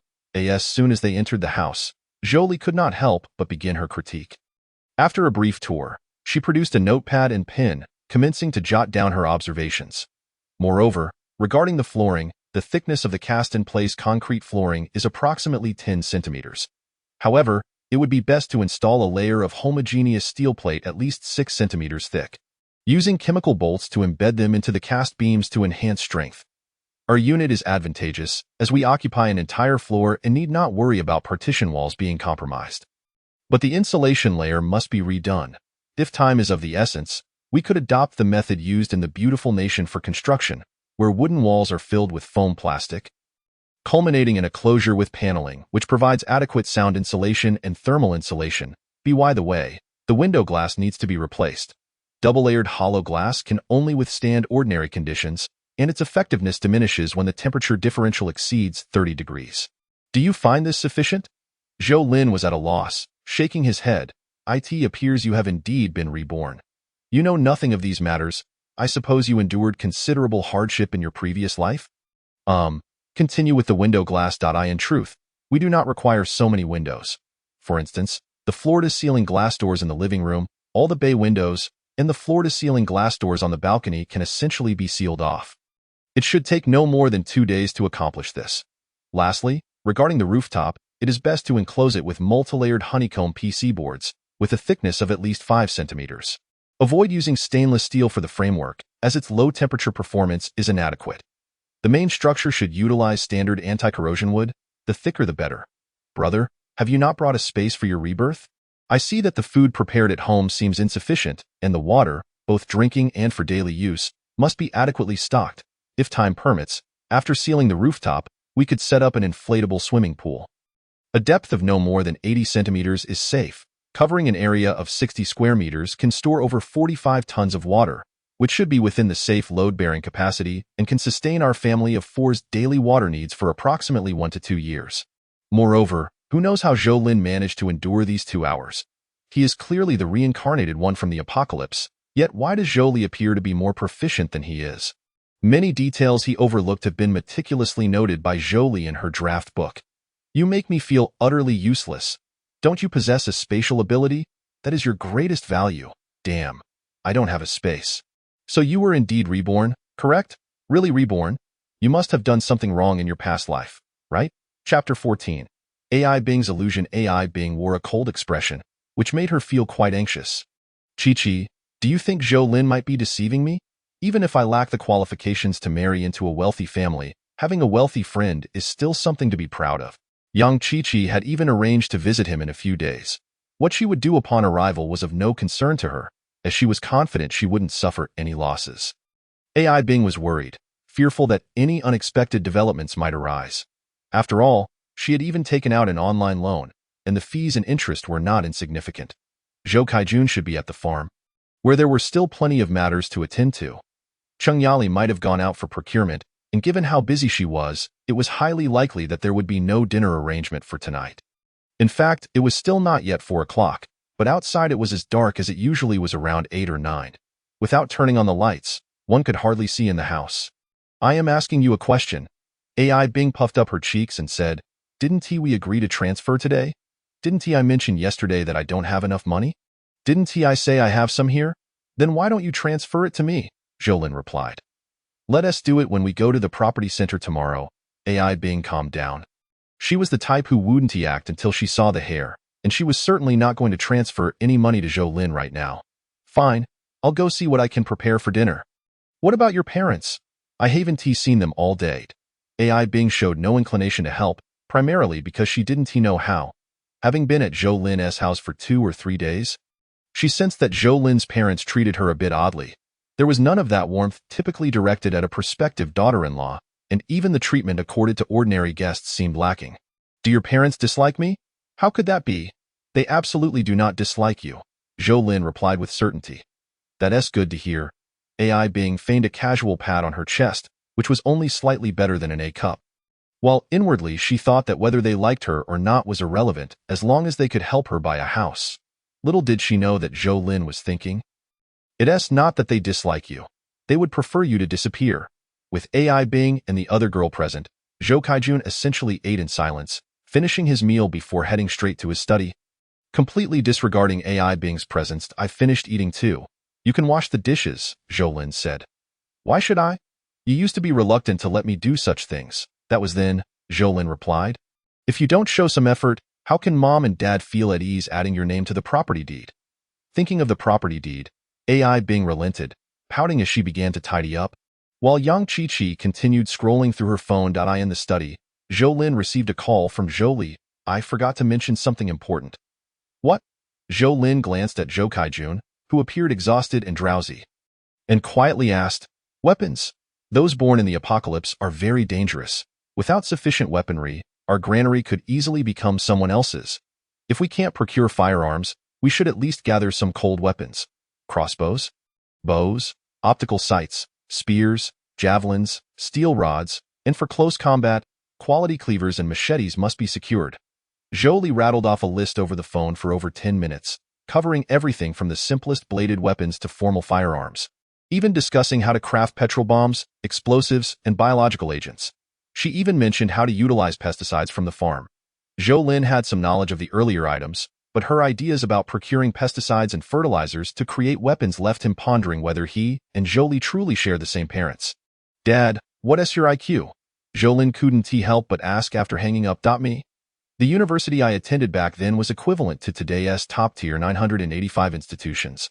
What do you think my IQ is? Then why are you raising pigs? Zhou Lin found this puzzling. To make money. Can a 985 graduate raise pigs? Zhou Kaijun countered. Zhou Lin scratched his head, recalling that Jolie had mentioned preparing some weapons, and he wondered if they had any fertilizers or pesticides at home. This girl is indeed sharp. How come I didn't think of that? There are fertilizers at home, but not much urea. And the pesticides are all low toxicity. Tomorrow I'll buy the stock from 3 agricultural companies. They have quality goods that require only simple equipment to utilize. Zhou Kaijun continued to ramble, but Zhou Lin didn't quite catch all of it. And even if he did, he couldn't comprehend it. Now he began to feel that Jolie was truly their biological child. while he might as well have been a promotional giveaway or something found in a trash heap. As the eldest son of the family, Zhou Lin felt a profound sense of sorrow. Dad, I want to concern myself with those matters, but I can't get my hands on firearms, by the way. My little sister already knows about my reincarnation, and she even suspects that I possess a space to store items. Zhou Lin didn't mention the aircraft carrier, but it seemed he would have to showcase some skills, or else his position in the family would be at risk. Your mother and I had already suspected you had a spatial ability. Zhou Kaijun raised his eyelids, unperturbed, thinking that if you didn't mention it, we wouldn't either. All right, it seems that the only people who want to deceive you in this world are your parents. Zhou Lin could only silently accept the kindness of Zhou Kaijun and Qing Yali. Zhou Kaijun discussed the current financial situation of the family, revealing that he still had 7 million in liquid assets, while Qing Yali mentioned she had 5 million left, though he wasn't sure how much remained now. Use it as needed. In 4 days, bartering will become the norm, and a few years down the line, the government will introduce credit points, but they will only be useful in survivor bases, and the credit points want to be interchangeable among various bases. Ultimately, it will still come down to trading goods. Zhou Kaijun nodded, understanding. By the way, your grandparents and grandfather do not agree to come. Your mother and I have exhausted our efforts with words, and we dare not tell them too much. It is fine. We can discuss it when the opportunity arises in the future. A night passed without further incident, but what brought Zhou Lin some joy was that his ability experience had increased again over the past couple of days. Symbiosis. Beginner 110-1000. Currently symbiotic transport means Laifu, large surface transportation vessel. Available symbiotic transport means 0 storage space. 11. Originally, Zhou Lin thought that the experience points would increase incrementally each day, but it now appeared that this was not the case. Otherwise, his current experience should be 107-1000. In his previous life, he had not activated his abilities, and for now, as long as there weren't any major changes, he would have to set this aside, especially since there was no one to discuss it with. Perhaps Lily could understand, however. The moment he thought of Zhou Li's eager, inquisitive eyes, Zhou Lin immediately dismissed that notion. He certainly did not want to be dissected for research by Zhou Li. If conditions allowed, that girl might very well do it. The next day at 9, Zhou Lin took AI Bing and Yang Qiqi to the property center. Surprisingly, it was brightly lit inside, and the staff were still at work. However, compared to the usual hustle and bustle, the place was currently quite deserted. This worked to Zhou Lin's advantage, allowing him to quickly navigate the process.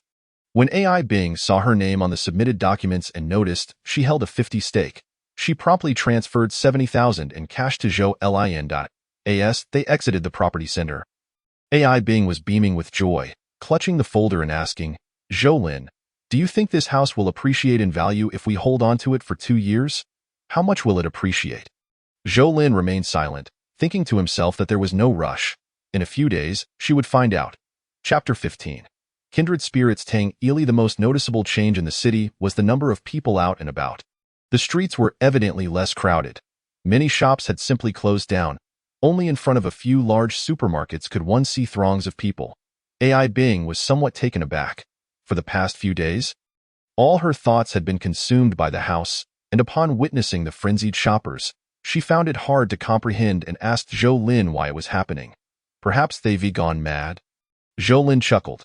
With Qing Yali taking charge, he didn't have to scramble for supplies in the supermarket alongside ordinary folks. It should be noted that Qing Yali had been busy all day yesterday, either adjusting shipments or receiving goods. Following Zhou Lin's advice, she had cleared out a warehouse in the logistics park to store supplies, and this morning she messaged Zhou Lin, instructing him to come over and empty the warehouse, clearly indicating that the couple had discussed it the night before. Why not stay at Lanshan? Seeing Zhou Lin drive out of the city, AI Bing felt a bit displeased. After all, her name was on the property deed. Why should they go to the countryside? It's being renovated, Zhou Lin replied. Wasn't he already finished? Not long after, Zhou Lin overheard the two girls suggesting inviting more people over to hang out, and AI Bing even mentioned the name Tang Ili. Instantly, Zhou Lin sneered. He hadn't known Tang Ili before the apocalypse in his past life. In a sense, they were both just AI Bing's followers. One had to admit that AI Bing was adept at management and exuded femininity. Despite her lackluster qualities, she managed to present herself as quite alluring, dedicating effort to her appearance. Tang Ili, on the other hand, happened to be a fitness instructor. The identity of the first to strike between a coach and a student is inconsequential. The outcome is that Tang Ili has transformed from a fierce wolf dog into a docile lapdog. In the absence of apocalyptic calamities, perhaps Zhou Lin and Tang Ili would have forged a bond as brothers in adversity. However, following the onset of disasters, Tang Ili has morphed into the most ferocious wolf by AI Bing's side. The kind that bites indiscriminately. Perhaps the prolonged fitness training has rendered Tang Ili physically robust yet mentally simplistic, leading to a complete loss of cognitive ability in the maddening environment of the apocalypse. In any case, the hardships Zhou Lin endured in his previous life were largely inflicted by Tang Ili, the humiliations of which Zhou Lin can never forget. Now, with AI being absent from Shanshi, should she perish, Zhou Lin would be at a loss as to where to locate Tang Ili. Tang Ili must perish. The mere thought of the damage inflicted by that rabid dog ignites an uncontrollable fury within Zhou Lin. Zhou Lin, Yang Qiqi's friend, also wishes to come and have some fun. You don't mind, do you? AI Bing inquired suddenly. Oh, Yang Qiqi's friend? Right, not a boyfriend, but rather a close companion. You understand, Zhou Lin? Yang Qiqi swiftly provided cover for AI Bing. Understood, Zhou Lin mused. I comprehend all too well. Once Tang Ili arrives, AI Bing, you might as well meet your end. Lung cancer? Is it really that severe? AI Bing expressed her astonishment. Have you not seen the recent reports online? Shifushan has been erupting continuously, with no indication of when it will cease. The housing prices in Shanshi have plummeted by 30%. Indeed, only matters related to money could pique AI Bing's interest. Only profit could stimulate her intellect. Upon returning to the breeding farm, Zhou Lin spotted several electric carts departing in the distance. Those were the last few workers. The entire breeding farm was now deserted. It is all gone, Zhou Kaijun lamented, realizing that he had indeed placed all his chips on this bet. If the apocalypse had not arrived, restoring the breeding farm would have been exceedingly difficult. Dad, I truly wish that this so-called apocalyptic disaster were merely a nightmare. But just look at the sky. Zhou Kaijun nodded in despair, thankful that his son had been reborn and even possessed a space. Oh no, I've forgotten something important. Zhou Lin smacked his forehead. Mom asked me to go to the warehouse and collect things. It's getting too crowded. You dare to forget your mother's words? Hurry up. I thought you had forgotten. Quickly go inside. I'll lock the door. Seeing Qingyali still waiting there, presumably having skipped lunch, Zhou Lin felt a pang of sympathy. Mom, are you hungry?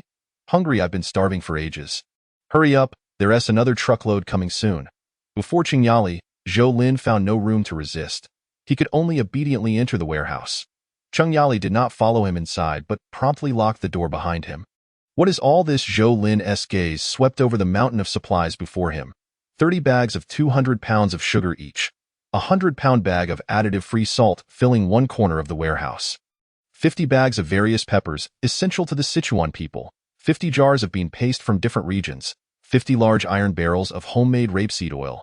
An abundance of seasoning agents such as MSG, chicken essence, and oils of corn, sesame, and Sichuan pepper. After collecting half the warehouse, Zhou Lin suddenly felt his vision darken, his lips tingle, his head grow heavy, and his limbs weaken, cold sweat beading on his forehead.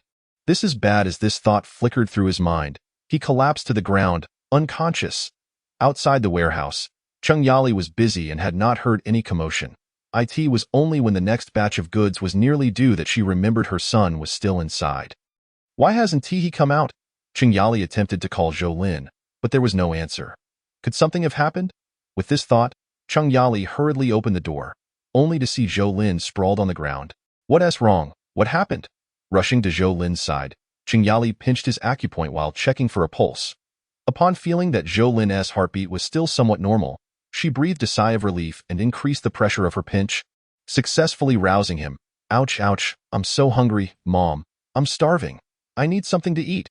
Zhou Lin's head felt heavy, and he couldn't even focus his eyes. Eat this. Qingyali shoved a chocolate candy stick into Zhou Lin's mouth, then retrieved a handful of chocolate sticks from a packaging box in the warehouse. You must be just like your father, suffering from low blood sugar. Zhou Lin remained silent as he accepted a second stick and continued eating. After consuming a total of 10 sticks, Qingyali hesitated to give him more, and Zhou Lin finally paused to exhale deeply. From now on, always keep some sugar on hand. It's a good thing your mother came in, or you would have been in dire straits. Zhou Lin smiled and, with Qingyali's assistance, stood up, he knew that his condition was certainly not due to low blood sugar, but rather related to the frequent use of his abilities. Symbiosis. Beginner 121-1000, currently symbiotic transport tool. Laifu, large waterborne transport vehicle, available symbiotic transport tools. 0 storage space. 1-1. Indeed, in such a brief time, his experience points had increased by 10. However, his body could not endure it. Chewing on candy, Zhou Lin declared, "Mom, I want hot pot for dinner." Chapter 16. The secret of abilities. Although Qing Yali appeared carefree, what mother wouldn't he worry for her child? Even if the sky were to fall, they would have hot pot tonight, as decreed by her. No exceptions. "Mom, I appreciate your spirit. Scram. Go rest." Qing Yali retorted, "I'm not tired." Zhou Lin replied, "It's low blood sugar. As long as I replenish it, I'll be fine. Didn't you say more supplies are on the way?" "Oh dear, I almost forgot." "Hurry, take care of yourself. I'll wait outside." A truckload of daily necessities was about to arrive. Procured from a regional wholesaler at a very reasonable price. For less than 20,000, it could supply the entire family for decades, provided nothing expired in the warehouse. Zhou Lin meticulously sensed the changes in his body and the experience points with each batch of supplies collected. Although he could not ascertain the precise ratio between the two, it was evident that acquiring supplies indeed increased his experience. Furthermore, the depletion of physical stamina bore no relation to the supplies themselves, but was solely dependent on the frequency of use. This might explain why he had not been drained of energy despite storing the Laifu. Rather, he had nearly perished in the warehouse. Thus, Zhou Lin felt reassured. After using his powers 3 or 4 times, he would chew on a chocolate stick.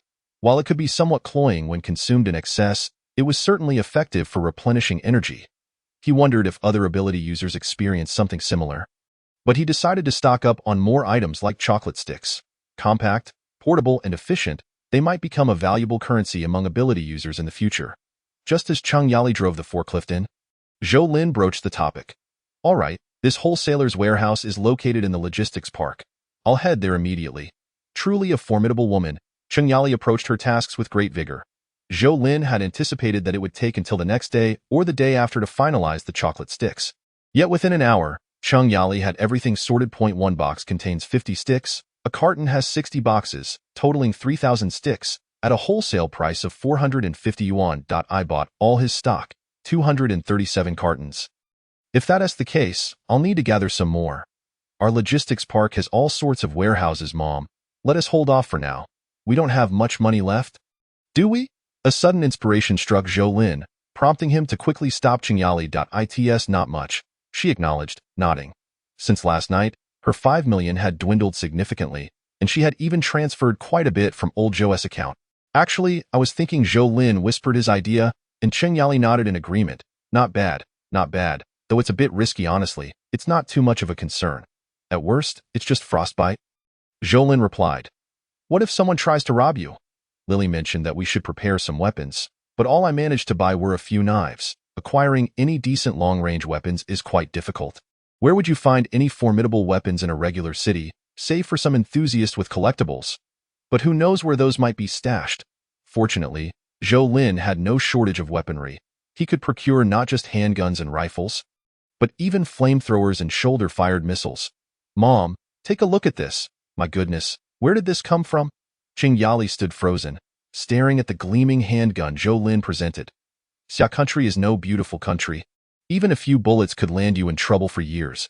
The handgun Zhou Lin produced was clearly military grade, exquisitely crafted and brand new. Take it with you. There are 3 magazines and a holster. At a time like this, who cares about legality? As long as you don't brandish it on the streets, firing a few rounds discreetly would likely go unnoticed. But I don't know how to use it. Qing Yali, having a carefree demeanor, understood the gravity of the situation but was not opposed to carrying a gun. It's simple. Zhou Lin explained the crucial steps: disengaging the safety, chambering a round, swapping magazines, and aiming, guiding Qing Yali to practice a few motions. Given the lack of conditions for live-fire practice, this would have to suffice for now. Zhou Lin believed that with Qing Yali's weight and strength, she could handle the handgun effectively. This thing feels quite impressive. As the pillar of the family, Qing Yali quickly adapted to the situation, feeling somewhat pleased with herself. However, before she could fully settle in, She inquired about whether Zhou Lin had procured any additional supplies. "That's good," she remarked, "by the way. Don't give anything to your sister just yet. She is still too young." If it weren't for Qing Yali's insistence, Zhou Lin would have likely considered providing weapons to Zhou Li, for with her intellect, she could very well end up harming herself. Indeed, she might even wield them more effectively than both Zhou and Qing Yali. Moreover, with calamities striking one after another, a young girl like Zhou Li was undoubtedly among the most vulnerable. Once the supplies ordered for today were collected, Zhou Lin drove Qing Yali to Lanshan, where she would spend the night with Zhou Li, facilitating further procurement. The available supplies in the city had dwindled significantly. Many supermarkets had either closed their doors or faced severe shortages. No one was genuinely naive. Regardless of how the government presented the situation, if there was any opportunity to stock up, unless one was financially constrained, it was unthinkable not to do so. Not to mention ordinary consumers, today Qing Yali had faced several closed doors. Those who had stock were simply unwilling to sell. The practice of hoarding had always been commonplace, transcending eras. Legalities and regulations mattered little. There would always be individuals willing to engage in perilous trades. Yet no one wished to partake in unprofitable ventures. The daylight felt eerily indistinguishable from the night by 4 or 5 in the afternoon. The domestic situation was somewhat better, but in many relatively free countries and regions, prolonged darkness gave rise to escalating crime in areas devoid of electricity and law enforcement. Theft, robbery, murder, and arson had become the norm. For survival, people were forced to make choices. Either join the fray or band together for warmth. The situation within Xia Nation was equally bleak. While widespread violent crime had yet to manifest, signs of chaos in the marketplace were becoming evident. To maintain social order, the government had begun collaborating with the military, imposing martial law in major cities, select urban areas, and border towns. Strategic and essential supplies would be under government control, while privately held stock would be purchased at cost price, with subsidies provided according to actual circumstances. Upon reading such news online, Zhou Lin felt an undeniable sense of concern. Jiazhou City had not yet implemented martial law, yet Qing Yali had procured a considerable amount of supplies, particularly sugar, salt, and grains. If one were diligent, it would be easy to trace. What if the government demanded these supplies be surrendered later on? After much contemplation, Zhou Lin felt increasingly uneasy and called Qing Yali first thing in the morning, advising her to collect supplies for only half a day more and then to abandon the warehouse. "Even if we don't use it, everyone will know." "What's the difference?" Qing Yali questioned. "Burn it," Zhou Lin whispered urgently. "Burn?" Qing Yali could hardly believe her ears. "I mean, let's keep some supplies in the warehouse and then burn the rest. Even if someone investigates later, it will be clear they were incinerated and no one will know who did it.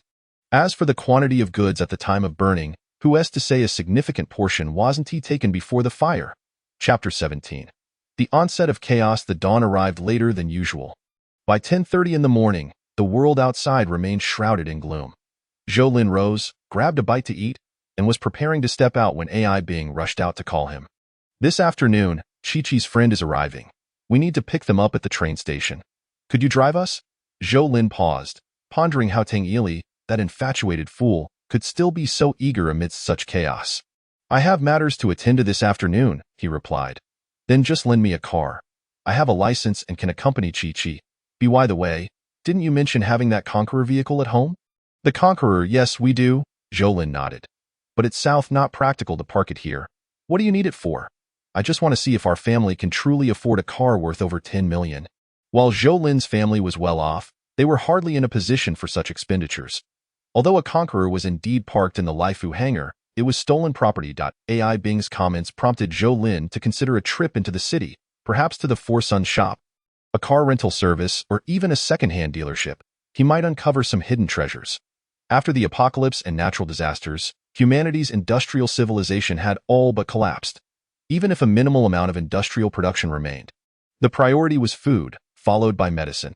Automobiles, once plentiful, had become precious commodities. Every vehicle lost was a significant blow. Yet purchasing a car was exorbitantly expensive, and Jiazhou City lacked the private trade import scene in Jingguang. Nor did it possess any vehicle manufacturing enterprises, leaving retail as the only option. "Brother, are you out of your mind? After the apocalypse, you could easily gather hundreds of cars just by walking down the street. If all else fails, surely there are plenty of good vehicles in the local parking garages. Is it worth the risk right now?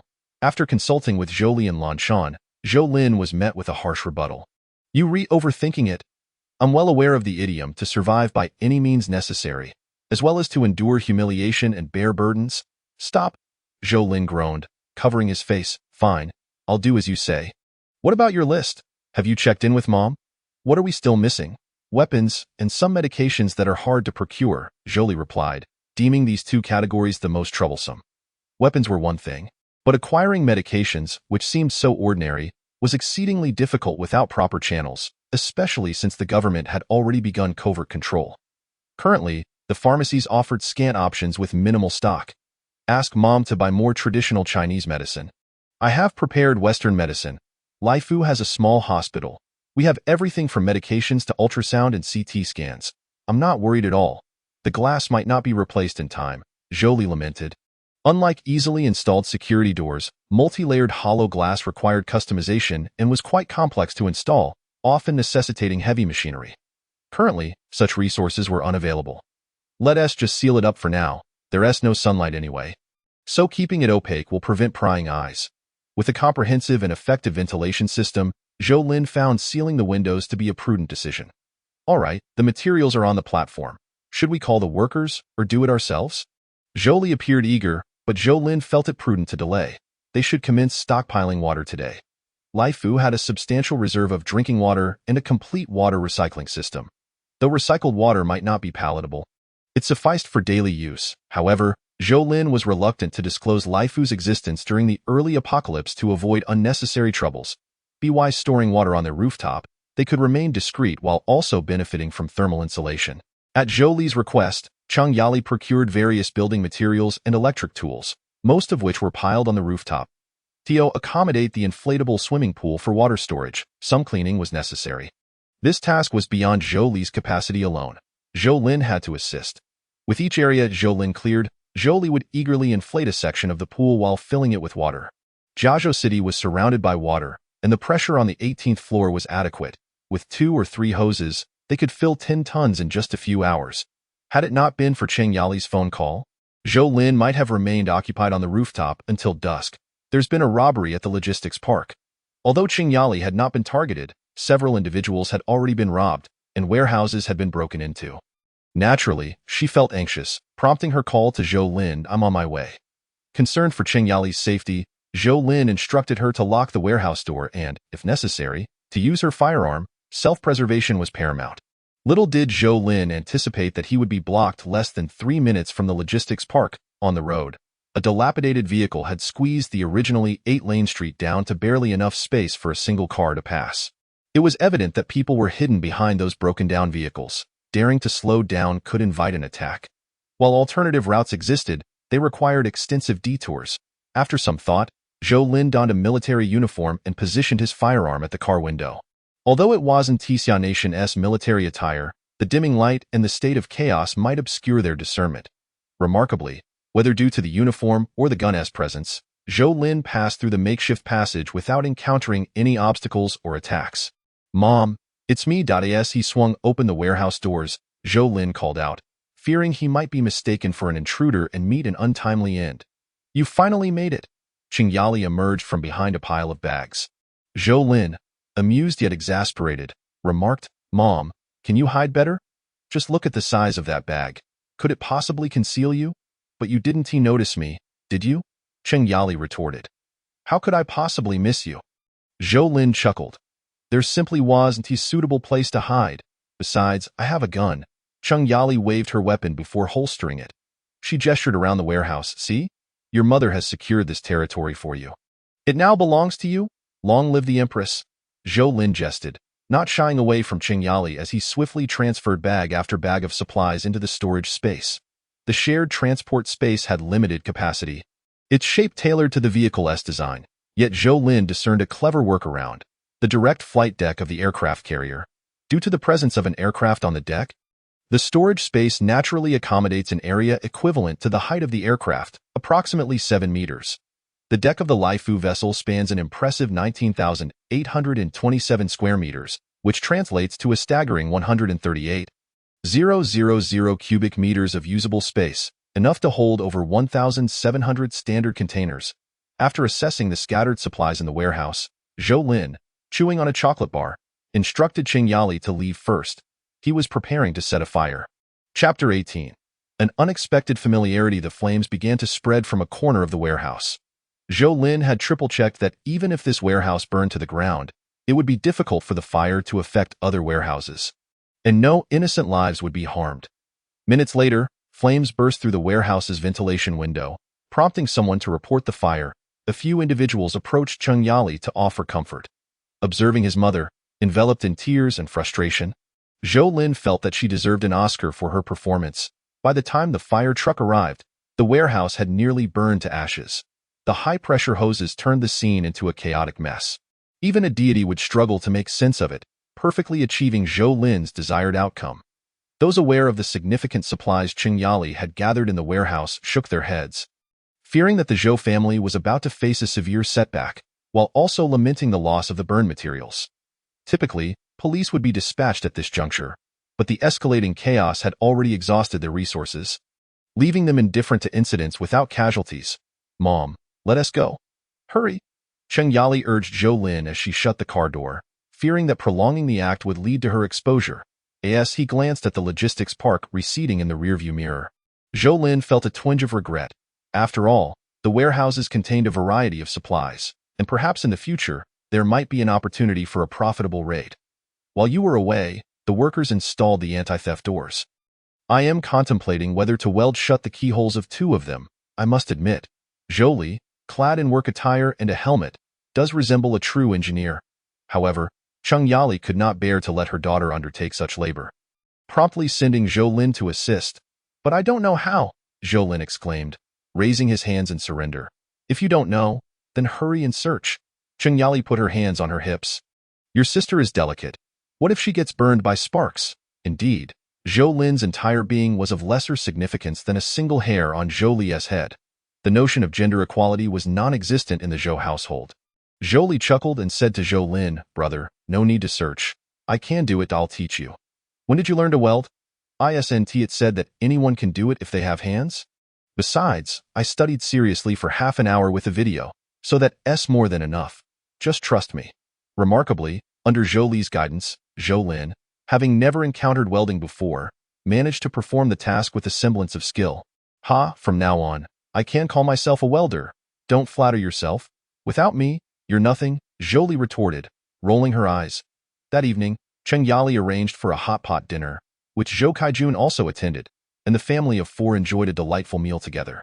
"I have a friend visiting Bashu. I'm going to meet her," Qingyali announced. "Brother, you're not going to be jealous, are you?" Zhou Li teased. Qingyali playfully tapped Zhou Li with her chopsticks. "What are you talking about? How could such a woman possibly be involved with your brother?" "You know that I'm just joking. What is wrong with that, brother? I found you a new girlfriend. I'll introduce you soon." "What?" Zhou Lin's eyes widened. "You found me a girlfriend and want to introduce me?" "Yes," Zhou Li nodded enthusiastically. "She lives in our building. How did you meet her?" Qingyali inquired. "Just someone nearby," Zhou Li replied, holding her forehead. "Since we'll be living here long-term, I thought I'd get to know the people in this building. We need to be aware of any potentially dangerous individuals. And if necessary, we should take preemptive measures to avoid trouble." "Stop. You don't need to worry about my affairs. Women only slow me down, you know?" Zhou Lin interrupted. "Brother, you want to find good women in your current social circle. Birds of a feather flock together. If you don't have anyone to lend you a hand, then it's none of your business," Zhou Lin retorted, exasperated. "Let us not digress. Lily, what is your new friend like?" "What does she do?" Qingyali interrupted, her trust clearly leaning towards Zhou Li. "She is quite nice." Qingyali nodded, though she cast a disapproving glance at Zhou Lin, as if her son were unworthy of the girl. "When will you invite her over?" "Mom, surely you don't expect that. In this apocalypse, who needs a girlfriend?" Zhou Lin strongly protested, but his objections fell on deaf ears as Zhou Li pulled out her phone and sent a few messages before standing up to answer the door. "Shwetli, Shwedjia." At the door, 2 figures, one tall and one short, embraced. Had Zhou Li not mentioned that they had just met, one might have assumed they were long-lost sisters. However, Zhou Lin felt a sense of familiarity with the woman at the door. Suddenly, it clicked. She was the girl from the train, the one who had caught his attention. Wu Shui was equally surprised by the coincidence. "So you're the brother that Xiaoli mentioned," she said with a smile. Acknowledging Zhou Lin. "Indeed, what a coincidence," Zhou Lin replied, offering Wu Shui a seat. After Zhou Li's brief introduction, Wu Shui was effectively acquainted with Zhou Lin's family. As Zhou Li had mentioned, they had indeed met online.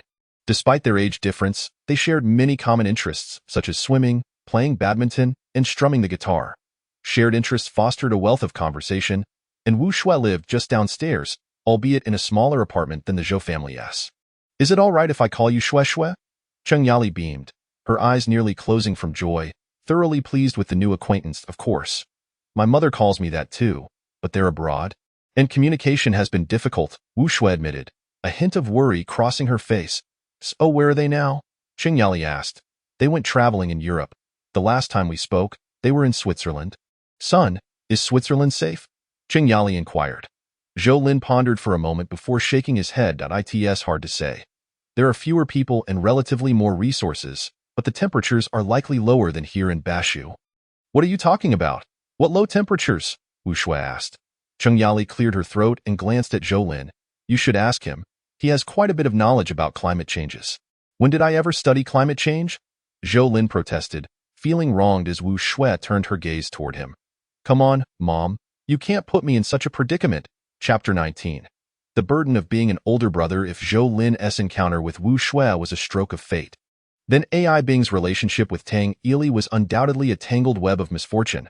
The reason AI Bing could summon Tang Ili to Jiashu with just a few light words was that Tang Ili had a kindred spirit named Sun Qinghao in Jiashu. Upon receiving Tang Ili's message, Sun Qinghao first went to the train station to pick him up, and then the two met up with AI Bing and Yang Qiqi. The four of them drove around the city of Jiashu. Sun Qinghao initially intended to impress AI Bing and Yang Qiqi with his local knowledge, but many establishments had already closed due to the harsh environment, and they nearly missed out on having hot pot.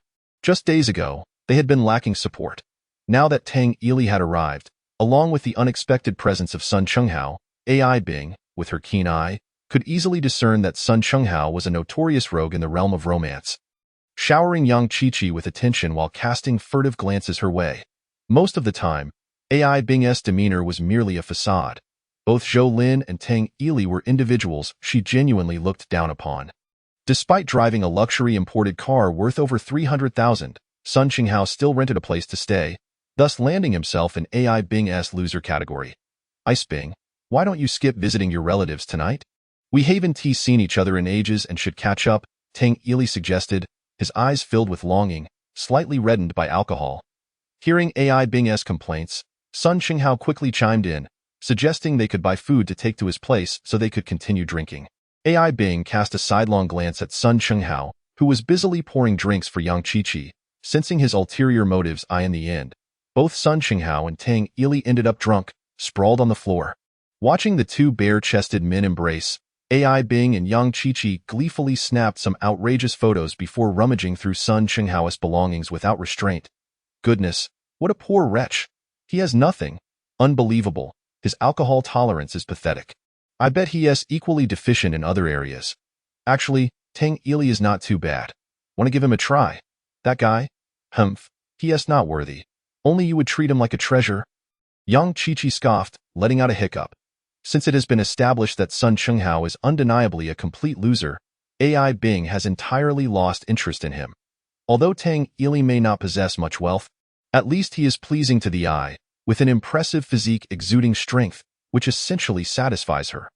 In her own words, he serves as a rather useful tool. With some leisure time on her hands, AI Bing couldn't help but think of Zhou, no matter how one looks at it. His value seems to far exceed that of Tang Ili and Sun Qinghao combined. Now, she finds herself regretting a little. What if Zhou Lin misunderstands her intentions? However, upon further reflection, AI Bing feels that even if Zhou Lin were to react emotionally, it would still be within her control. Jiazhou City is not particularly large, and strictly speaking, her current location is less than a street away from Lanshan. In fact, if she chooses the right direction, she could easily see Zhou Lin's home. In the living room, after listening to Zhou Lin's explanation, Wu Shui remained composed. On one hand, Zhou Lin repeatedly emphasized that this was merely his personal opinion. On the other hand, it was also a reflection of Wu Shui's character. After all, Someone who can pursue a doctoral degree in the clinical department of Bashu University is far from ordinary. My father is an excellent doctor, and my mother is an expert in mechanical dynamics. We are traveling to Europe because my mother is attending an international conference, Wu Shui remarked, seemingly addressing Zhou Lin while also talking to herself. Zhou Lin understood that she was indicating her parents are exceptionally capable elites. Any country that recognizes their abilities would undoubtedly treat them with great importance, thus significantly increasing their survival rate in the face of calamity compared to ordinary individuals. Moreover, talents like Wu Shui's parents would likely be better equipped to handle crises than the average person. So now the biggest issue seems to be me, Wu Shui said with a self-deprecating smile. I initially did not anticipate that things would escalate to such severity, so my preparations in terms of resources are not very thorough. I suppose I might just starve at home. Suddenly, Zhou Li, who had been sitting on the sofa reading, looked up and said, Sister Shui, rest assured, as long as I have something to eat, you will certainly have something to drink. Thank you, Xiao Li, but I feel embarrassed to take advantage of your generosity. Besides, things may not be as dire as your brother suggests. Not that dire? Zhou Lin chuckled, but before he could speak, Cheng Yali, who had just tidied up the dining table, approached with a smile. Xiao Shui, you are being too polite. It's no trouble at all. Don't say that you are merely eating and drinking at our home. Even if you decided to stay, Auntie and Uncle would welcome you with open arms. You are truly a talented student. It would be a boon for us if you could tutor Xiaoli when you have free time. Xiaoli is quite clever. In response to Qing Yali's invitation, Wu Shui neither accepted nor declined. After Zhou Li sent Wu Shui off, Zhou Lin couldn't help but ask, you've only known her for a few days, and she already brought you to her room? Aren't you worried about revealing too much? Do you think I am as foolish as you? Zhou Li turned around, her expression serious. I share a mutual respect with her. Do you know her IQ? It's only slightly lower than mine. Besides, I truly connect with her on multiple levels. Also, do you think that's the only reason? She paused. With your IQ, reaching this conclusion is already quite a stretch. Sometimes, the gap between people is as vast as that between humans and monkeys. Who said that? Zhou Lin felt a sense of familiarity with those words. Who said it is irrelevant? Zhou Li waved her hand assertively. Let me ask you, in the face of apocalyptic disasters, is our family truly prepared? Zhou Lin pondered for a moment. It seems we are mostly ready. What else are we lacking? Of course there is. Zhou Li pointed at Zhou Kaijun, who was smoking at the dining table, and Cheng Yali, who was snacking on sunflower seeds. Look at them. Old folks in their 50s or 60s, having toiled their entire lives. Their bodies are likely already frail. When disaster strikes, if either of us falls ill, even if we have medicine, do you know how to administer it? So what you truly value is still Wu Shui's profession and capabilities. Zhou Lin remarked that a promising pupil indeed. It brings me great comfort. Dad, Mom, please send this girl away. I can't take it anymore. Chapter 20. Zhou Li's ecological circle on June 25th. Upon waking, Zhou Lin noticeably felt a drop in temperature. It was now 8:30 in the morning, and the outside world remained shrouded in darkness. The city no longer sparkled with its usual brilliance. Many areas appeared quite dim, with neon lights dwindling as more shops chose to close. The entire world seemed to be sliding into an abyss, and no one could halt the descent. With a sigh, Zhou Lin forced himself to shake off the gloom. Last night, he had handed Zhou Kaijun a handgun, 4 magazines, and a box of bullets as a tit-for-tat gesture. Considering that communication might be disrupted due to power issues, Zhou Lin sought out a military-grade short-range communication system in the Laifu number, equipping each family member with a terminal while the main unit was set up on the rooftop platform. This system has an effective communication range of approximately 20 kilometers, ensuring that even if someone needed to venture out in the next 2 months, they would remain within this boundary. Zhou Lin spent the entire morning busy on the rooftop as he and Zhou Li aimed to complete the remaining window sealing work. He also intended to construct a sturdy tool room on the platform. With the temperature dropping, heavy snowfall was expected, and certain tools and materials would quickly deteriorate if left buried under snow and ice. Brother, since you were going to build, why not make it a bit larger? It could serve not only for storage but also for raising some chickens, ducks, geese, or rabbits. Raise small animals? What will I feed them? Feed. I had Mom buy some, Zhou Li replied earnestly. When did she buy it? Where is it? In the logistics yard. Chicken, duck, goose, quail, rabbit feed, dog food, cat food, and various little snacks for animals. I also had Mom purchase a good amount of cat litter, Zhou Li enumerated, counting on her fingers. Zhou Lin slapped his forehead. When he collected supplies from the logistics yard, he hadn't even checked what was included. It turns out there were all these items. Considering that these supplies might prove useful in the future, one couldn't say Jolie was wasteful, but aside from Heizai, it seems we have no other animals. Don't worry about that. This ingenious lady, have everything planned out meticulously. All right, just tell me what you want it to look like. With ample materials and tools, constructing a tool room was not a daunting task. Jolie contributed significantly. It seemed she already had a precise millimeter-level blueprint in her mind. All Zhou had to do was cut the materials to her specified dimensions and then assemble them like building blocks. Looking at the 2.3-meter-high, 12-meter-long, and 9-meter-wide structure before him, Zhou fell into contemplation. Did he truly create this in just half a day? Could it be that his true talent lies in construction? Turning to glance at Zhou, who was squinting her eyes as if deep in thought, he conceded that without Zhou, he would be nothing. The tool room, with an internal area of over 90 square meters, had been divided by Zhou into sections for housing a generator, a filtering unit, a chicken coop, a duck pen, and a goose enclosure on the left side. The right side featured a simple fish pond, with quail cages positioned above it. Scattered feed and quail droppings would fall directly into the pond, serving as fish food. The boiler was placed not far from the pond for optimal heat utilization. The remaining space was designated for raising rabbits. Finally, the center area of over 20 square meters was designed with rotating planting racks, paired with red and blue LED lights above, allowing for the simultaneous cultivation of over 1,000 vegetables. Jolie claimed that the nutrient solution and artificial lighting planting technique would ensure basic needs for their family of 4. These concepts were entirely outside Zhou knowledge area. He truly couldn't fathom where the 13-year-old Jolie acquired such peculiar knowledge, leading him to feel as though the one who had traversed time and space was not him, but her. If our world is real, then the notion of time travel and rebirth is entirely unfounded. You merely transcended your dimensionality on a quantum wave level. Conversely, if this world is not real, then time travel and rebirth do not exist. The system must have simply preserved your data and backed it up in a restoration program. I suppose I should go prepare a meal, Zhou decided.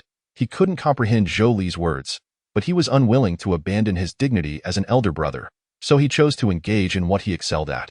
Each has their strengths and weaknesses.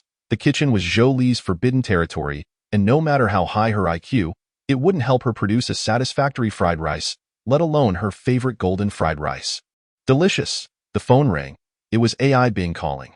Zhou's ears perked up like those of Heizai. Her curiosity was not about gossip in general, but specifically regarding Zhou. Why didn't you call me? As expected, AI Bing opened with a retort, and if Zhou had not drawn from his past life's experience, he would have been utterly bewildered. It's so dark. Hurry and pick me up. I've been waiting at a friend's house all night. And I've already sent you the location. A woman like this is troublesome, brother. Do you have some grand scheme? Share it with me, and I'll help you plan, Jolie whispered in Zhou's ear. Just wait and see. Zhou casually hung up the phone and glanced at the location AI Bing sent. Well, it was merely half a street from the back entrance of Lanshan Community. The key question was how AI Bing and Tang Ili had managed to reside in such a high-end neighborhood. They could not possibly have a residence in that neighborhood, and Tang Ili is not from Bashu. Could it be that they are renting? Knowing where AI Bing is, Zhou felt a sense of calmness instead of panic. The reason AI Bing called was that she had left without any luggage, particularly lacking warm clothing that remained at the farm. The temperature had begun to drop since last night, and now it would be quite a challenge to venture out to buy a new set of clothes, as the number of open shops was painfully scarce. Seizing the opportunity, Zhou briefly recounted matters related to AI Bing to Jolie. Jolie, with a knowing demeanor, patted Zhou on the shoulder, saying, "Not bad. You've gained some depth. Your decision is sound. A woman like her should first taste the bitterness of the apocalypse before being given a glimmer of hope, only to have that hope utterly shattered, plunging her into despair. When she is in despair and wishes for death, she must be made to live a life worse than death until she becomes accustomed to such an existence. And then let her die in utter humiliation and regret. Fiske. Perfect. Have you taken to reading palace intrigue novels lately? Perhaps you should cut back. That sort of thing dulls the mind." Zhou had no intention of transforming his sister into Zhanhuan. The world was already so harsh, why add to the burdens of the living? Let's talk about something more realistic. Tomorrow, the temperature will drop to 0 degrees. Zhou's attention was indeed diverted. Compared to simple matters, she preferred challenges. Are there enough coal and oil? I believe we have sufficient supplies, Zhou Lin replied. The fuel reserves aboard the Lai Fu Hao are quite ample. Gasoline, aviation kerosene, and diesel are all present. With aviation kerosene in the largest quantity, typically, this substance cannot be used in standard gasoline engines but can be utilized in diesel engines. For instance, the Conqueror RV stored aboard the Lai Fu Hao is powered by a 15.6-liter 6-cylinder diesel engine, and theoretically, using high-quality aviation kerosene would not significantly affect its performance. As for coal and charcoal, they were later procured by Qingyali, including approximately 30 tons of anthracite and 50 tons of charcoal, which, under normal circumstances, would suffice for over a year. Nevertheless, Jolie remained somewhat dissatisfied, pulling out her phone and scrolling until she landed on a location 20 kilometers from Jiazhou City, a coal mine. Zhou Lin did not understand Jolie's intentions in pointing out the Jiang coal mine. If the opportunity arises, we should pay a visit, Jolie suggested. Isn't it sufficient? Plans are always outpaced by changes. A wise person never waits for tomorrow but chooses to act today. Zhou Lin shrugged in agreement. Meanwhile, AI Bing, having been cut off from the call, was nearly driven to the brink of madness. Chapter 21. The Island Nation's Ruin. At Sun Qinghao's residence, AI Bing waited in vain for Zhou Lin, not receiving even a message, which incited her fury while simultaneously instilling a sense of foreboding. Could he have sensed something? Glancing at Tang Ili and Sun Qinghao, who were engrossed in their game, AI Bing felt a stark contrast to the busy Zhou family of the past few days. It was already noon, yet only faint rays of light pierced through the thick clouds, the once resplendent July sun obscured and rendered colder than the moon, resembling a long-forgotten duck egg yolk. With nothing to occupy her time, AI Bing scrolled through her phone, discovering an abundance of apocalyptic discussions flooding the internet, with posts that had been deleted just days prior now left unchecked. Bing Bing, are you hungry? Let's go out for a meal.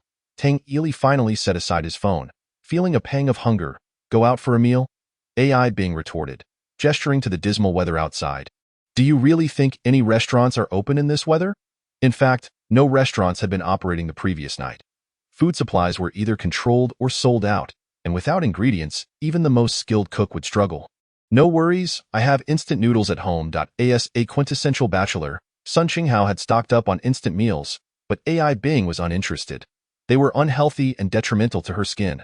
The sight of the instant noodles Sun Qinghao presented reminded AI Bing of the Zhou family's farm, once despised pig pens and chicken coops now evoking a sense of longing. They surely had enough to eat. AI Bing exchanged a glance with Yang Qiqi, and it was remarkable how aligned their thoughts were. We should leave. Considering the current circumstances, Zhou Lin, with his large house and supporting farm, was undoubtedly of far greater value than Tang Ili. AI Bing was acutely aware of the distinction between fleeting joy and the necessity of filling one's stomach. Yet Tang Ili was not pleased. He had traveled from Deep City for just one night. Stay a couple more days. It's just about getting something to eat. I'll go buy it. AI Bing had no time to stop Tang Ili. Nor did she anticipate that as soon as he left, Sun Qinghao would approach her. If Yang Qiqi had not gone to take a shower, he would never have dared to be so brazen. Bing Bing, your voice was truly enchanting last night. What do you want? AI Bing replied coldly. Oh, what could I want? Old Tang is my brother, and you are his woman. How could I possibly act inappropriately towards you? Right? His words contradicted the expression on Sun Qinghao's face, which clearly conveyed his interest in AI Bing. To be honest, AI Bing was not particularly concerned about such matters. What mattered to her was value. Every endeavor incurs a cost, and if she could not reap any benefits, she would never allow herself to be taken advantage of. What could Sun Qinghao possibly offer? Meanwhile, outside, Tang Ili quickly regretted his decision to leave. Cold. It was unbearably cold. Inside the tightly shut doors and windows of the house, it wasn't as noticeable, but stepping outside into the gusty winds felt as if he were wearing nothing at all. His hands and feet were almost frozen stiff. It was July, yet it felt like the depths of winter. Tang Ili had misjudged Jiazhou. In reality, it had never been this cold before, and at that moment, Deep City was even colder than Jiazhou. The entire atmospheric circulation had been utterly disrupted. Surface temperatures were no longer influenced by the cold air from the north, and the coastal Deep City could no longer be shielded by warm marine air masses. Had Tang Ili contacted friends from Deep City, he would have learned that as early as yesterday noon, it had already been freezing cold. not only deep city, but nearly all coastal cities were suffering from unprecedented low temperatures. A massive meteorological disaster had taken shape worldwide, and rescue operations had become the primary focus of governments everywhere. In comparison, the island nation was likely the most severely affected country. Due to volcanic eruptions, earthquakes, and storms bringing torrential rains and secondary disasters, cities outside the capital had ground to a halt. Ordinary citizens received no assistance beyond self-rescue, which often proved futile without proper preparation. 13 cities were completely submerged in floodwaters caused by the torrential rains, with 3/4 of the population missing, effectively equivalent to death. Additionally, 3 small cities near mountainous regions were obliterated by mudslides, with hardly anyone managing to escape. Centered around Shifushin, the area within a 30-kilometer radius was shrouded in toxic volcanic ash and unbreathable gases. All those who failed to flee the region, be they human or animal, had no chance of survival, leaving the island nation's government powerless to intervene. Reports suggested that the royal family had shamefully evacuated, not heading to the militarily strongest beautiful nation or the wealthiest Europe, but rather to the economically impoverished Black Continent. This demonstrated that the earlier rumors of the island nation establishing numerous connections in Black Continent were not unfounded. After all, living in such a challenging natural environment, one might find themselves contemplating how to survive an apocalypse. Those with wealth and power had also fled, many departing on the day of the Shifushin eruption. Some went to Black Continent, while most sought refuge in Europe, particularly the affluent, who found their investments in European properties finally paying off. Utilizing their clandestinely constructed navy and the already substantial civilian fleet, the island nation's royal family and government managed to send 2/3 of their military forces across the sea, heading straight for Black Continent. Perhaps they viewed this natural disaster as an opportunity for the island nation. During peacetime, they would never have dared to brazenly seize land in Black Continent. Yesterday morning, a sudden cold wave, seemingly from nowhere, struck the island nation, akin to a real-life ice queen advancing south to north across the land, causing temperatures to plummet by as much as 50 degrees. A film had once depicted the destructive power of supercooled storms, leading many to believe it was merely artistic exaggeration, that such conditions could never occur on Earth. Yet now it had manifested. Nations around the globe were watching to see what devastation this unprecedented cold wave could wreak. Through the few remaining functional cameras and internet feeds, one could witness how the cold wave instantaneously froze a river, how it frosted a skyscraper in an instant, and how it transformed walking humans into crystal-like ice sculptures in the blink of an eye.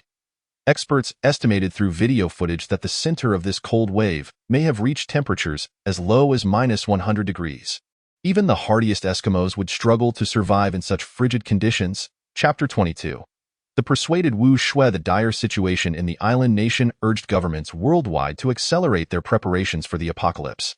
If there had been dissenting voices among high-ranking officials prior, these opposing sentiments vanished upon witnessing the fate of the island nation. After all, only a madman would choose self-destruction. Rational minds are preoccupied with thoughts of survival. The Eden and Ark initiatives of the beautiful nation, the Fire Seed project of the summer country, the clandestine Olympus project orchestrated by several major European powers over the years, and the hibernation plan of the Bear Nation have all begun to accelerate into action.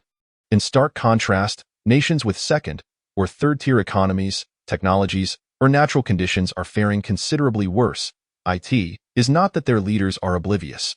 Rather, they find themselves powerless even if they are aware. They either lack economic support, do not possess sufficient technological strength, or simply have no viable locations within their borders to execute such plans.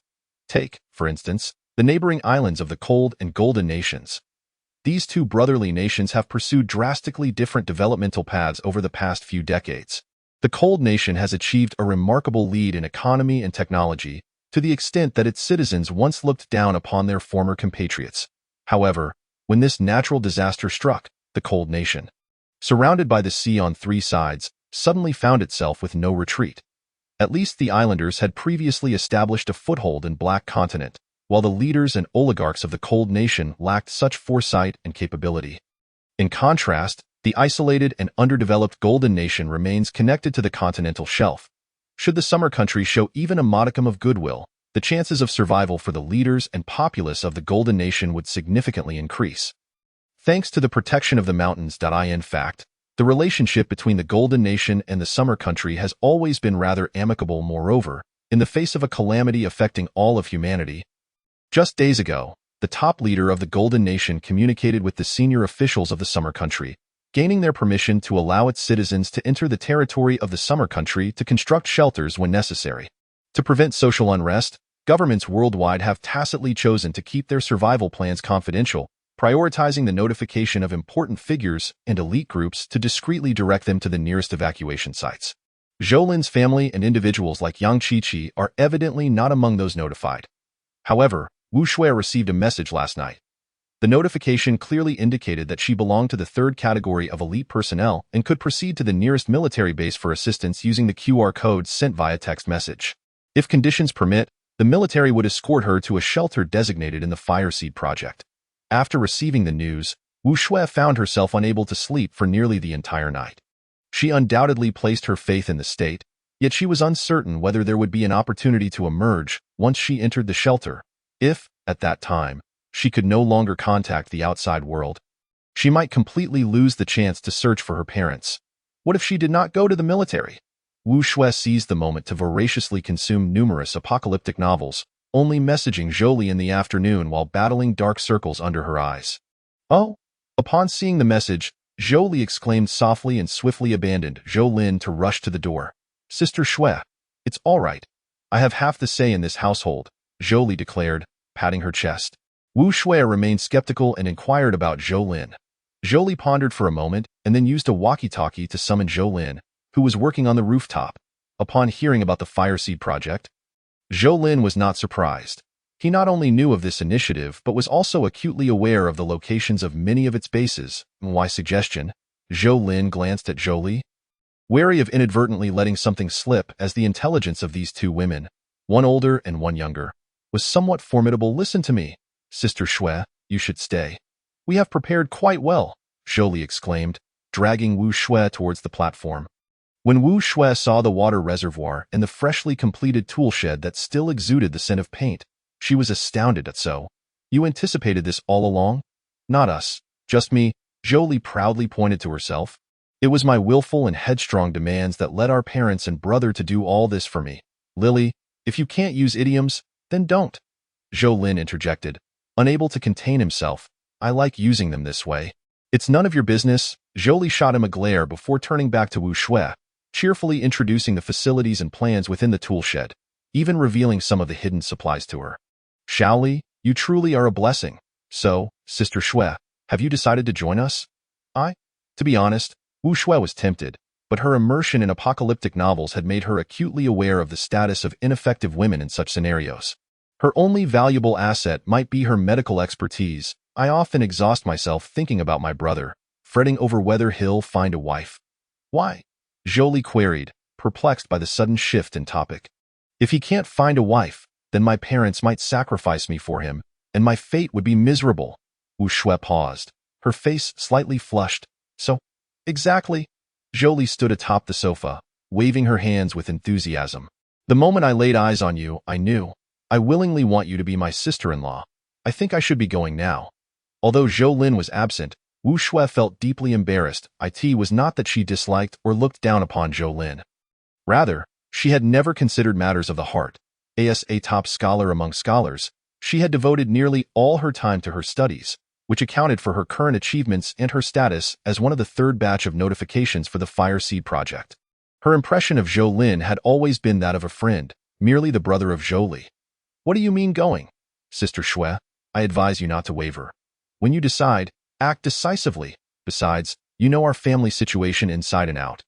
I would never let things slide. Wu Shui covered her forehead. All right. If you stop using idioms, we can still be good friends. I'll join.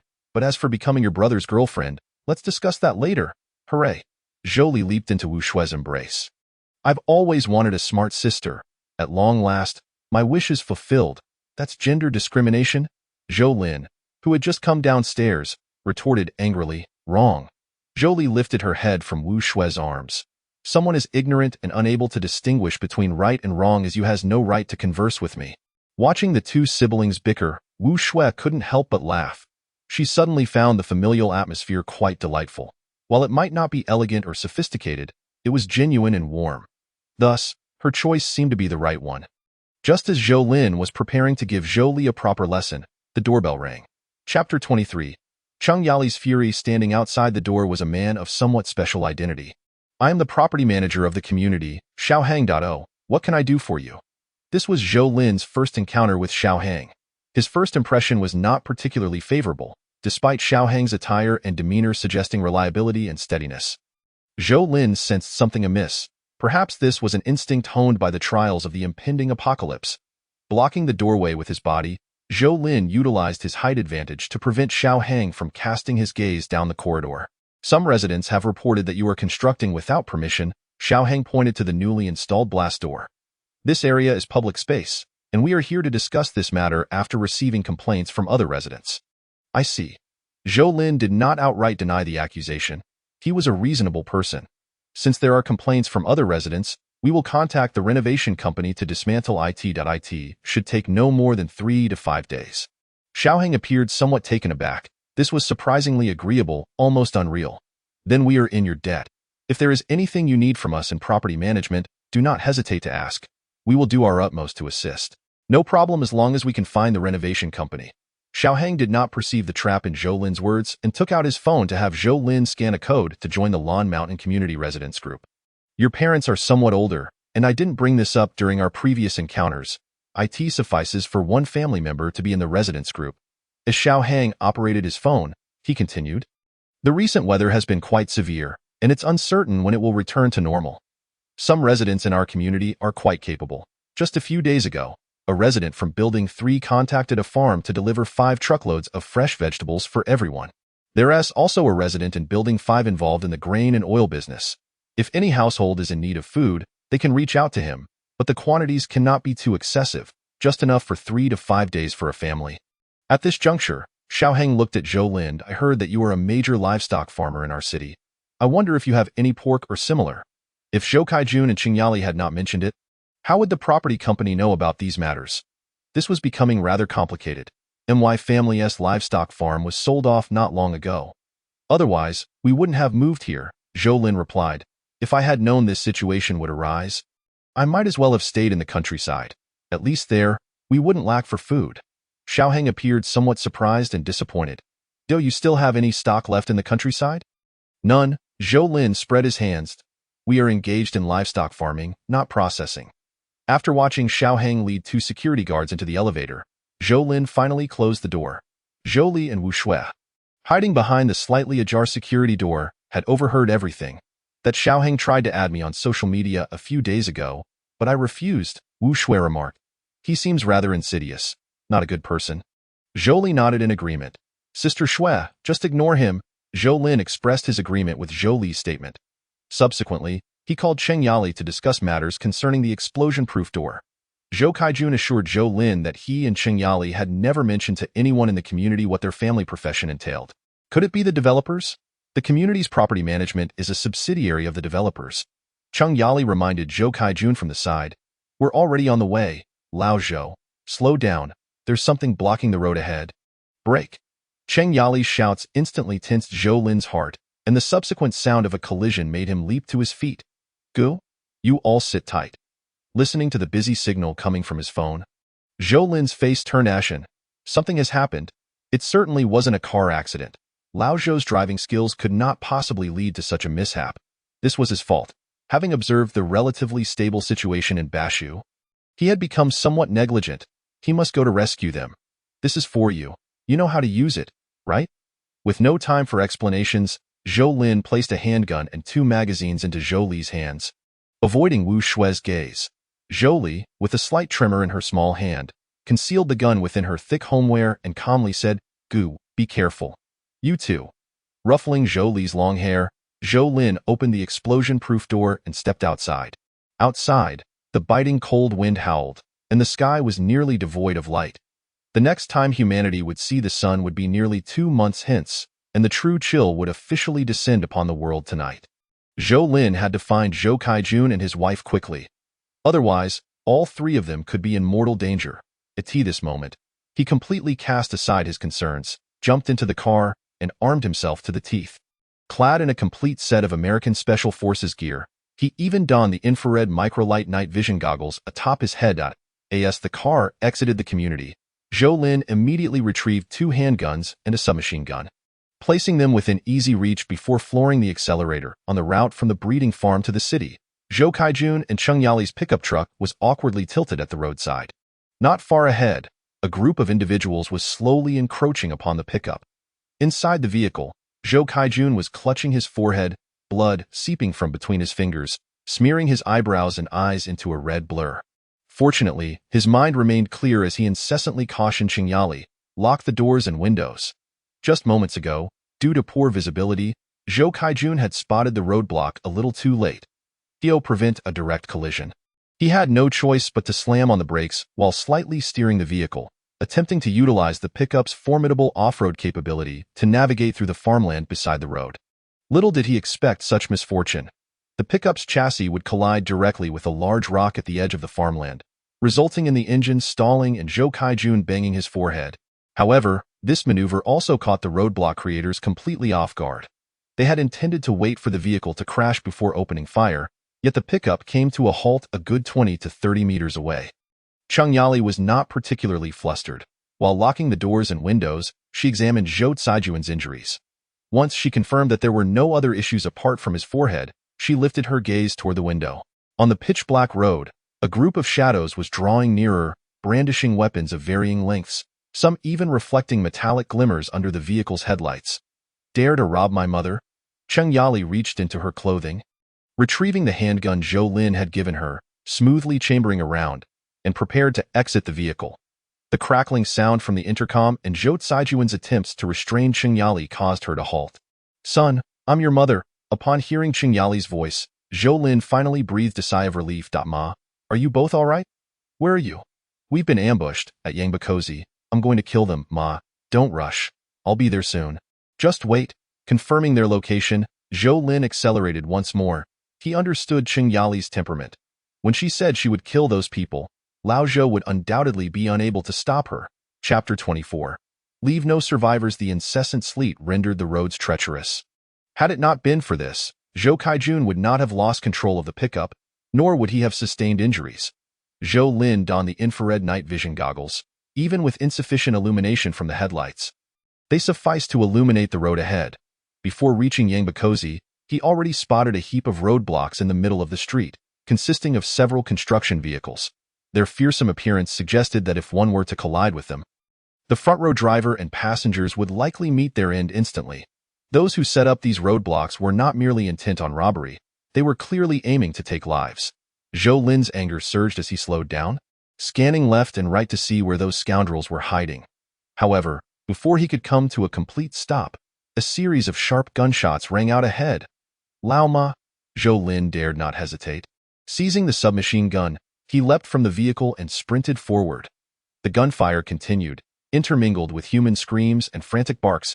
As Zhou Lin maneuvered past the roadblock, shadows appeared in his night vision goggles. Some were running toward him, others were diving into the adjacent farmland, while some hopped onto the pickup and others lay sprawled on the ground. Through the night vision goggles, Zhou Lin confirmed that Zhou Kaijun and Cheng Yali were still in the car. The figure in the passenger seat was continuously spraying bursts of red light from a firearm, undoubtedly the furious Cheng Yali taking lives. Since the shooting had commenced, Zhou Lin could not allow anyone present to escape. He immediately aimed his weapon at the nearest figures and squeezed the trigger. With a faint sound, the bullets left clear trajectories in the night vision goggles, aiding Zhou Lin in adjusting his aim until he eliminated those individuals. Alas, could he be faster than the bullets? Having endured the apocalypse, Zhou Lin would not grow soft-hearted simply because he had killed a few people. The micro-submachine gun used by American Special Forces was exceptionally stable, and with the aid of the night vision goggles, Zhou Lin found it remarkably easy to fire accurately. After emptying 3 magazines, no standing figures remained in view through the night vision goggles, except for Cheng Yali. "Son!" Cheng Yali, stepping out of the vehicle, called for Zhou Lin while keeping her gun trained on the individual sprawled atop the engine hood, or rather, that corpse. Zhou Lin acknowledged her and then pulled the trigger on a still struggling figure. "Quick, let's go." Cheng Yali, having calmed down, finally grew somewhat flustered. "Don't rush." In contrast, Zhou Lin remained composed. He had the night vision goggles to clearly discern who was truly dead and who was merely feigning death. Despite Qingyali having emptied 2 magazines, the actual number of fatalities at her hands was merely the first 2 brutes. When the crowd began to scatter, her accuracy had faltered. Lao Zhou, is that still my son? Didn't he you shoot just now? Zhou Kaijun, feeling considerably better, noted that the injury wrapped in a towel no longer pained him as much. Although he had not experienced the apocalypse or served in the military, he often appeared less vigorous than Cheng Yali. I did it to save you. Wife, you did splendidly. Zhou Caijuan's voice softened, even recalling a term of endearment he hadn't used in ages, which made Cheng Yali instantly emotional, wrapping her arms around him. Easy, easy. Husband, I was so scared just now. I was scared too. I told you not to get out of the car, but you wouldn't listen. Next time, if you don't heed my words, I will. Outside, Zhou Lin remarked, Dad, Mom, while I'm gratified to see you two so affectionate, could we expedite matters? It's quite cold. Who's being affectionate? You impudent child. Come help your father down. Such matters, Mom, you can handle alone. Zhou Lin pretended to check the cargo in the truck bed. Poor Heizai was confined in a cage, its mouth frothing with the remnants of its barking. It must have desperately wanted to protect its owner. Zhou Lin noticed blood on Heizai's gums, unsure if it had injured itself gnawing on the cage. It's all right, Heizai. Zhou Lin opened the cage door, and Heizai bolted toward the driver's seat. But Zhou Lin paid him no mind, focusing on gathering the items in the truck bed die in addition to supplies. The truck bed surprisingly contained 10 chickens, 6 ducks, 2 geese, 1 male and 3 female rabbits, and a cage of quails. These living creatures could not be stored in the preservation space. Zhou Lin could only call upon Heizai to assist in transferring them, 1 cage at a time, to his vehicle.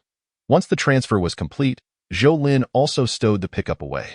The corpses on the ground were of no concern to him, even if someone were to investigate in the future. Without the crucial evidence of the pickup truck, they wouldn't be able to trace it back to his family. Inside the vehicle, Cheng Yali guarded Lao Zhou in the back seat, while Heizai sat in the passenger seat. Panting, Zhou Lin removed his gear and tossed it into the storage space, smiling as he started the car on the road. Zhou Lin recounted the situation with Wu Shui, prompting Cheng Yali to cheer in approval, asserting that this was precisely when it would come in handy. Zhou Caijuan's forehead injury was no trifling matter.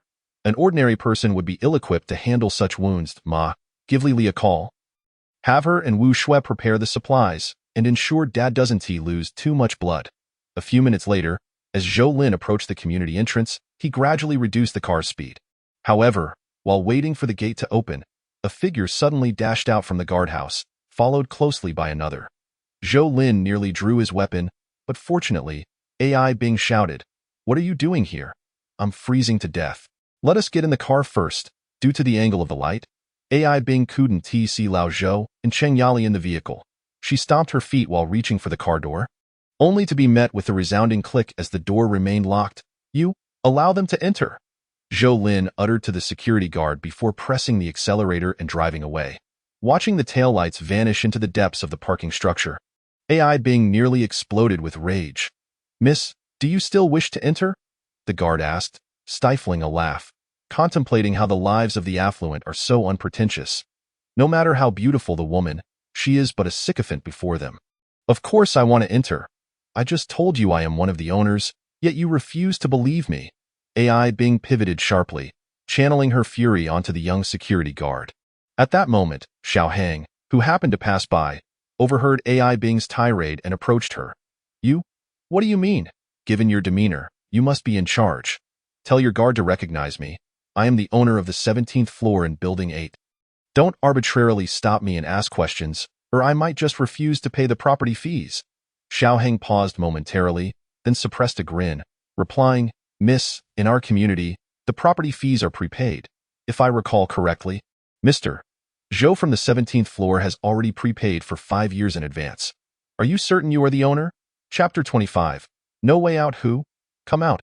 Xiao Hang, having only heard half of the guard's report, abruptly turned and barked at the shadow cast by the outside lights.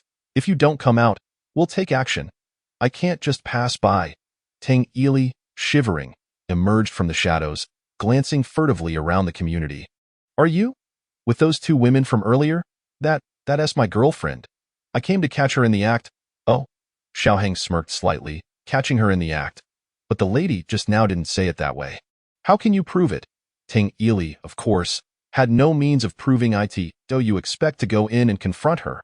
Observing Tang Ili's befuddled expression, Xiao Hang felt a pang of concern and decided to guide him slowly with words. Yes, I want to go in and confront her. But why should I let you in? You must understand that those inside are all affluent individuals, and I don't wish to offend them for no reason. Buddy, Tang Ili, now a bit calmer, leaned closer to Xiao Hang and whispered, I can offer you a little something for your trouble. Just tell me where she went, and I promise you won't get involved in the aftermath. You claim it won't involve me, but how can I trust you? Xiao Hang replied coldly with a smirk. Why don't you come to my office and elaborate? Tang Ili, genuinely unwilling to let AI Bing engage with another man, agreed without much thought to that moment. Zhou Lin and his family, accompanied by He Zai and some poultry, entered their home. Upon seeing Zhou Zaijuan's bloodied visage, Zhou Li couldn't help but gasp, despite having steeled herself for it. Wu Shui maintained a calmer demeanor, albeit slightly tense. Mom and Dad, please head to the second floor. Zhou Lin nodded at Wu Shui. Thank you for your help. It's my duty. Let us go, she replied. Though unsure of why they needed to go upstairs, just as the four of them ascended, the doorbell rang. Upon opening the door, AI Bing and Yang Qiqi were greeted by a wave of warmth, a stark contrast to the frigid air outside. Why didn't you wait for me? AI Bing twisted her body, then flashed a smile as she reached out to take Zhou Lin's arm. Typically, this approach would work wonders. Few men could resist her charm, yet today she found herself mistaken. Zhou Lin stepped back, his expression impassive. Do you need something? Concerning the matter of ownership, Zhou Lin did not deny it. However, at such a moment, what did ownership matter? Everything depended on strength. I don't care. I want to live here. AI Bing pushed past Zhou Lin, striding boldly into the living room, the warmth and comfort causing her to squint with delight. Spotting snacks and fruits on the coffee table, she immediately reached out to devour them. Is there more to eat? I'm starving. Observing Zhou Lin locking the door behind him, AI Bing believed she had triumphed once more. Feeling emboldened to assert herself, there is food, Zhou Lin retorted with a scoff. But do you deserve it? AI Bing halted, her eyes wide in disbelief, nearly questioning if she had mistaken him for someone else. She glanced at Yang Qiqi, seeking confirmation of her earlier impression. Still not understanding, Zhou Lin approached, yanking AI Bing to her feet and gesturing towards the sealed floor-to-ceiling windows. It's the end of the world. AI Bing, the end. What do you mean the end? ISNT. It said that climate anomalies will soon return to normal? AI Bing stammered. Return to normal? Zhou Lin flung AI Bing aside. Didn't you go looking for friends? Why aren't you staying with them? I was just checking on him. It's not what you think. I'm your girlfriend. No. I have no connections with you. Do you think you're worthy of being my sister-in-law? Zhou Li, her face stern, descended the stairs and approached Zhou Lin, linking her arm with his brother. Why did you let them in?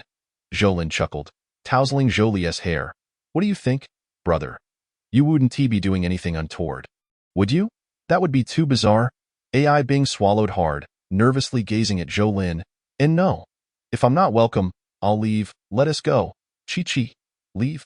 You must be mistaken. Since blood had already been shed today, Zhou Lin decided against further restraint. He stepped forward and delivered a resounding slap, sending AI Bing crashing to the ground, causing Yang Qiqi to scream in fright, unable to intervene or flee. Shut up. Zhou Lin slid in front of Yang Qiqi, then landed a punch to her abdomen, causing her to gasp silently, her eyes rolling back as she collapsed to the floor, unconscious from the pain. Call the police. I'm going to call the police. AI Bing clawed her way up, her left cheek swollen and her speech slurred. Call your mother. The pent-up rage within Zhou Lin erupted as he lunged at AI Bing, hoisting her up and slamming her down with tremendous force onto the reinforced floor, the sound of breaking bones echoing through the AI. AI Bing lay there, unable to scream, gasping like a dying fish, uncertain if she was even breathing. You think of me as a backup, an ATM, a servant, a nanny, a bodyguard, desperately seeking food, yet you sleep with another man. You betray me to my face, mocking me as an unworthy waste. You push me off a cliff. In his fury, Zhou Lin had completely forgotten Zhou Li was still present. He wielded no weapons, relying solely on his fists and feet, raining blow after blow upon AI Bing. lifting her slight frame off the ground for several seconds, her body suspended in the air. Wow, how brutal. Oh, you're awake. If you're awake, come see. If you don't like it later, I can let him change his approach, Jolie said with a smile, addressing the trembling young Chi-Chi. Seeing her friend now unrecognizable after the fall, young Chi-Chi retched repeatedly. I saw nothing. Please let me go. I won't tell anyone. Truly, I won't. At this moment, Zhou Lin had no intention of addressing young Chi-Chi. AI Bing was still alive, albeit barely. It was essential to note that Zhou Lin's methods were not mere showmanship. AI Bing's internal organs were essentially ruined, dark blood seeping from her orifices.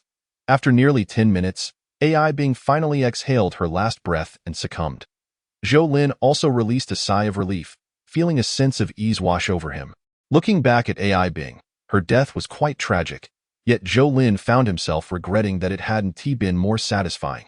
Turning his gaze toward young Chi-Chi, he paused. Wait. You spoke of the apocalypse, right? I have a friend, a true member of the elite. Even if the end were to come, he could support us and ensure our well-being. Look, here's our chat history. If you spare me, when he sends someone to fetch me, I can bring you along. Young Chi-Chi raised her phone, desperate. Zhou Lin had initially no desire to listen until he noticed the name Chao in the chat. A fleeting thought crossed his mind, and he shifted from striking to seizing young Chi-Chi, lifting her up. Your friend's surname is Chao? What is his full name? Chao Bowen, Mr. Chao. Chao Bowen. Are you certain? Yes, I'm certain. Do you know him? Know him? Of course, I do. We are on very familiar terms. He said he would come to fetch you? Yes, young Chi-Chi affirmed. All right, you can temporarily avoid death, but first clean up this place, and then you'll be responsible for the breeding facility upstairs. Chapter 26. Wu Shui's culinary skills. Young Chi-Chi never anticipated that after agreeing to let Mr. Chao accept Zhou Lin's family, Zhou Lin would treat her in such a manner, to confine her to the breeding facility. What was he thinking? I said, no idlers. Zhou Lin laughed coldly. Tomorrow my mother will teach you how to care for these animals, and Shaoli will instruct you on how to tend to the cultivation pipes. Young Chi-Chi's chest heaved violently, her instinct to refuse bubbling to the surface, yet ultimately manifesting as a frustrated exclamation. Zhou Lin pointed outside. No pressure. If you're unwilling, you may leave, but it's currently minus 15 degrees outside, and the temperature will continue to drop. 15 degrees below zero was a sensation that young Chi-Chi had never experienced in her life, nor did she wish to. Although the tool room was rudimentary, messy, and odorous, it was sturdy and warm. The boiler in the corner continuously emitted heat, maintaining an indoor temperature of 20 degrees above zero, making it feel like a haven compared to the frigid outside world. I need something to eat. Confronted with reality, young Chi-Chi chose to endure. Even now, she could not believe that darkness and cold would persist indefinitely. She had already devised a plan. Once societal order was restored, she would ensure that Zhou Lin faced utter disgrace, preferably to the extent of dying without a grave. Why was that woman left behind, and why was she given food? Were they not afraid she would cause destruction by being placed in the tool room? Surely, they could not have softened their hearts. I warn you, do not let your thoughts wander. In the small living room on the second floor, Wu Shui was tending to Zhou Caijuan's wounds, while Qing Yali, assisting her, expressed her discontent with Zhou Lin's arrangements. Xiao Shui, do not take offense. That woman is of no concern to him. As for AI Bing, if Zhou Lin does not take action, I certainly will. She is utterly detestable. Wu Shui nodded, then shook her head. Wearing a mask made it inconvenient to speak, and perhaps she was unsure of what to say. Zhou Caijun had a significant laceration on his forehead, the deepest part exposing the stark whiteness of his skull. Upon examination, Wu Shui suspected a certain degree of fracture, though fortunately, there was no deformation, and this area did not require special immobilization, just caution to avoid further trauma in the coming months. Thankfully, Zhou Caijun displayed no signs of a concussion or other intracranial damage. The most critical tasks were disinfection and suturing. As a clinical doctor, Wu Shui was well equipped to handle these matters, having shadowed her mentor in the hospital since her final undergraduate year. Mastering various skills adeptly, her choice of the thinnest thread for suturing Zhou Caijun was indicative of her finesse. Only someone skilled would dare to do so. The entire procedure was performed without anesthetics, and surprisingly, the seemingly frail Zhou Caijun managed to remain perfectly still, earning Wu Shui's admiration. After several minutes, Wu Shui completed the suturing, removed her mask after disinfecting, revealing a thin sheen of perspiration on her forehead. And her delicate nose was also damp, indicating her nervousness while tending to Zhou Kaijun's injury. Yet, both Zhou Lin and Qing Yali felt that the procedure had been executed exceptionally well. The wound, once sutured, ceased to bleed further, and after cleaning the surrounding area with alcohol, no creases from skin tension were evident, leaving everything aside from the wound itself looking as it had before treatment. Mission accomplished, Wu Shui exhaled softly, beginning to tidy up the scene. Zhou Kaijun, having just endured pain, was now drenched in sweat, yearning for a refreshing hot shower followed by a restful sleep. It was only after a reminder from Zhou Li downstairs that everyone recalled they had yet to dine. Gathered around the dining table, although it was merely a simple meal, reflecting on the harrowing experiences of Zhou Kaijun and his wife revealed the grim reality outside. I'll take her some food. After being nourished, Zhou Lin finally remembered Yang Qiqi on the rooftop. Upon seeing the bowl of food in Zhou Lin's hands, Yang Qiqi sprang up and rushed over to catch it, silently beginning to devour the contents. Delicious. Once you're finished, remember to work die in short. As long as you behave, I won't let you go hungry. After saying this, Zhou Lin began to inspect the tool room, primarily to ensure that all equipment was functioning properly and to check that the poultry and rabbits were not exhibiting adverse reactions, and that food and water conditions were suitable. Strictly speaking, Zhou Lin was not lacking in poultry, eggs, or meat. The Sub-Zero storage in the Laifu No. 1 warehouse was brimming with provisions, more than enough to last even with Wu Shui included. Raising these animals was more of a nostalgic endeavor, a remembrance of a better past and a hope for the future. Therefore, once Yang Qiqi finished eating, Zhou Lin reminded, or perhaps warned, her not to entertain any thoughts of causing destruction in the tool room, or he would lock her outside. On the 19th floor rooftop, at 30 degrees below zero, the thought alone made Yang Qiqi involuntarily shiver. While her mobile phone still functioned and had not been confiscated by Zhou Lin, Yang Qiqi had already tested it and discovered that emergency calls were futile. Even if she managed to get through, what would it matter? She had come to a realization. Zhou Lin was employing an overt strategy. He did not need to resort to forceful abduction or violence against her. He merely ensured she understood how warm it was here and how plentiful the supplies were. That was sufficient. Darkness and cold were not exclusive to Bashu. Yang Qiqi's hometown, being closer to the equator, should have had a milder climate, yet it was currently 10 degrees colder than Bashu. All rivers were completely frozen, and over 99% of the vegetation had succumbed to the frost. Forget about grains and vegetables. Even tree bark was scarce. Thus, Yang Qiqi had truly resigned herself to her fate. She wished to survive rather than freeze or starve to death. All she could do was wait. Wait for General Chao to send someone to retrieve her. With his influence, confronting the Zhou family would be a trivial matter. Little did she know, Zhou Lin was thinking along similar lines. Had he not been aware of the situation, Yang Qiqi would likely have ended up like AI Bing, sealed in a bag and left to freeze in a corner of the rooftop, awaiting warmer weather when the fertile land would become the best refuge. Before departing, Zhou Lin provided Yang Qiqi with a sleeping bag, an outdoor one, cautioning her to use it carefully, for there would be no second one should it become dirty or damaged. Understood, Zhou Lin. Why not just let me go? Clutching the sleeping bag tightly, Yang Qiqi pitifully implored. Unfortunately, Zhou Lin did not even glance back at her, simply opening the door and leaving. Damn it! Yang Qiqi stomped her foot in frustration, silently venting her emotions towards the door, unaware that Zhou Li had witnessed everything and recorded it. With her intellect, how could she trust a stranger with the tool room? Zhou Li had installed several surveillance cameras within the tool room. Originally, these cameras were not meant to monitor Yang Qiqi, but to observe the growth of plants and animals, as well as the operation of equipment. Now they served a new purpose. Brother, look at this woman. She won't shed tears until she sees the coffin. She is oblivious to her fortune, to some extent, but you might react even more strongly, Zhou Lin remarked after glancing at the footage.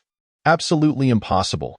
Zhou Li continued to switch between camera feeds, muttering about how to utilize this and that, contemplating how she could craft a tool that would not only allow her to escape the rooftop safely but also leave behind a catastrophic mess. To this, Zhou Lin could only conclude that they were on entirely different wavelengths. Had Yang Qiqi possessed Zhou Li's intellect, she would not have found herself in such a predicament today. Yet, Zhou Lin could not fathom that there were indeed individuals even less astute. Chapter 27. a novel can save lives in the property management office of Lanshan Community. As a high-end residential area, the office was a fully equipped suite, complete with an office and staff accommodations. Xiaohang brought Tang Ili to the office and poured a cup of hot water for him. He had sensed that Tang Ili was not a local, and upon inquiring, it turned out he was correct. "What do you do?" Xiaohang's gaze swept over Tang Ili's muscular physique. "I'm a fitness trainer. Just training. Weight loss, strength training, various fitness routines, including Sanda and the like." In truth, the fitness trainer profession was quite competitive, as the barriers to entry were relatively low. Anyone with a solid physical foundation willing to push themselves could generally succeed. Thus, lacking knowledge would not suffice. Upon hearing that Tang Ili also practiced Sanda, a glimmer of satisfaction appeared in Xiaohang's eyes. He pointed out the window, where snow was falling and traffic had come to a halt. "Do you still have a place to stay in Jiazhou? Well, is there still food at home?" Tang Ili swallowed. Sun Qinghao's home was not devoid of provisions, just monotonous, which was why he had not eaten. He had chased after AI Bing, emerging into the cold and hunger. And his stomach was now protesting. "Do you know what people are saying online about the current situation?" Xiaohang produced a bag of bread and a box of milk, placing them before Tang Ili. "The apocalypse, the end of the world. Snow is falling everywhere, and temperatures are plummeting. Have you considered how you'll survive?" "No, not really," Tang Ili replied, shaking his head while gnawing on the bread. "Look, this is arguably the most prestigious community in Jiazhou. The residents here are either wealthy or influential, and they have many connections. Why not stay with me and work alongside me? You'll always have something to eat."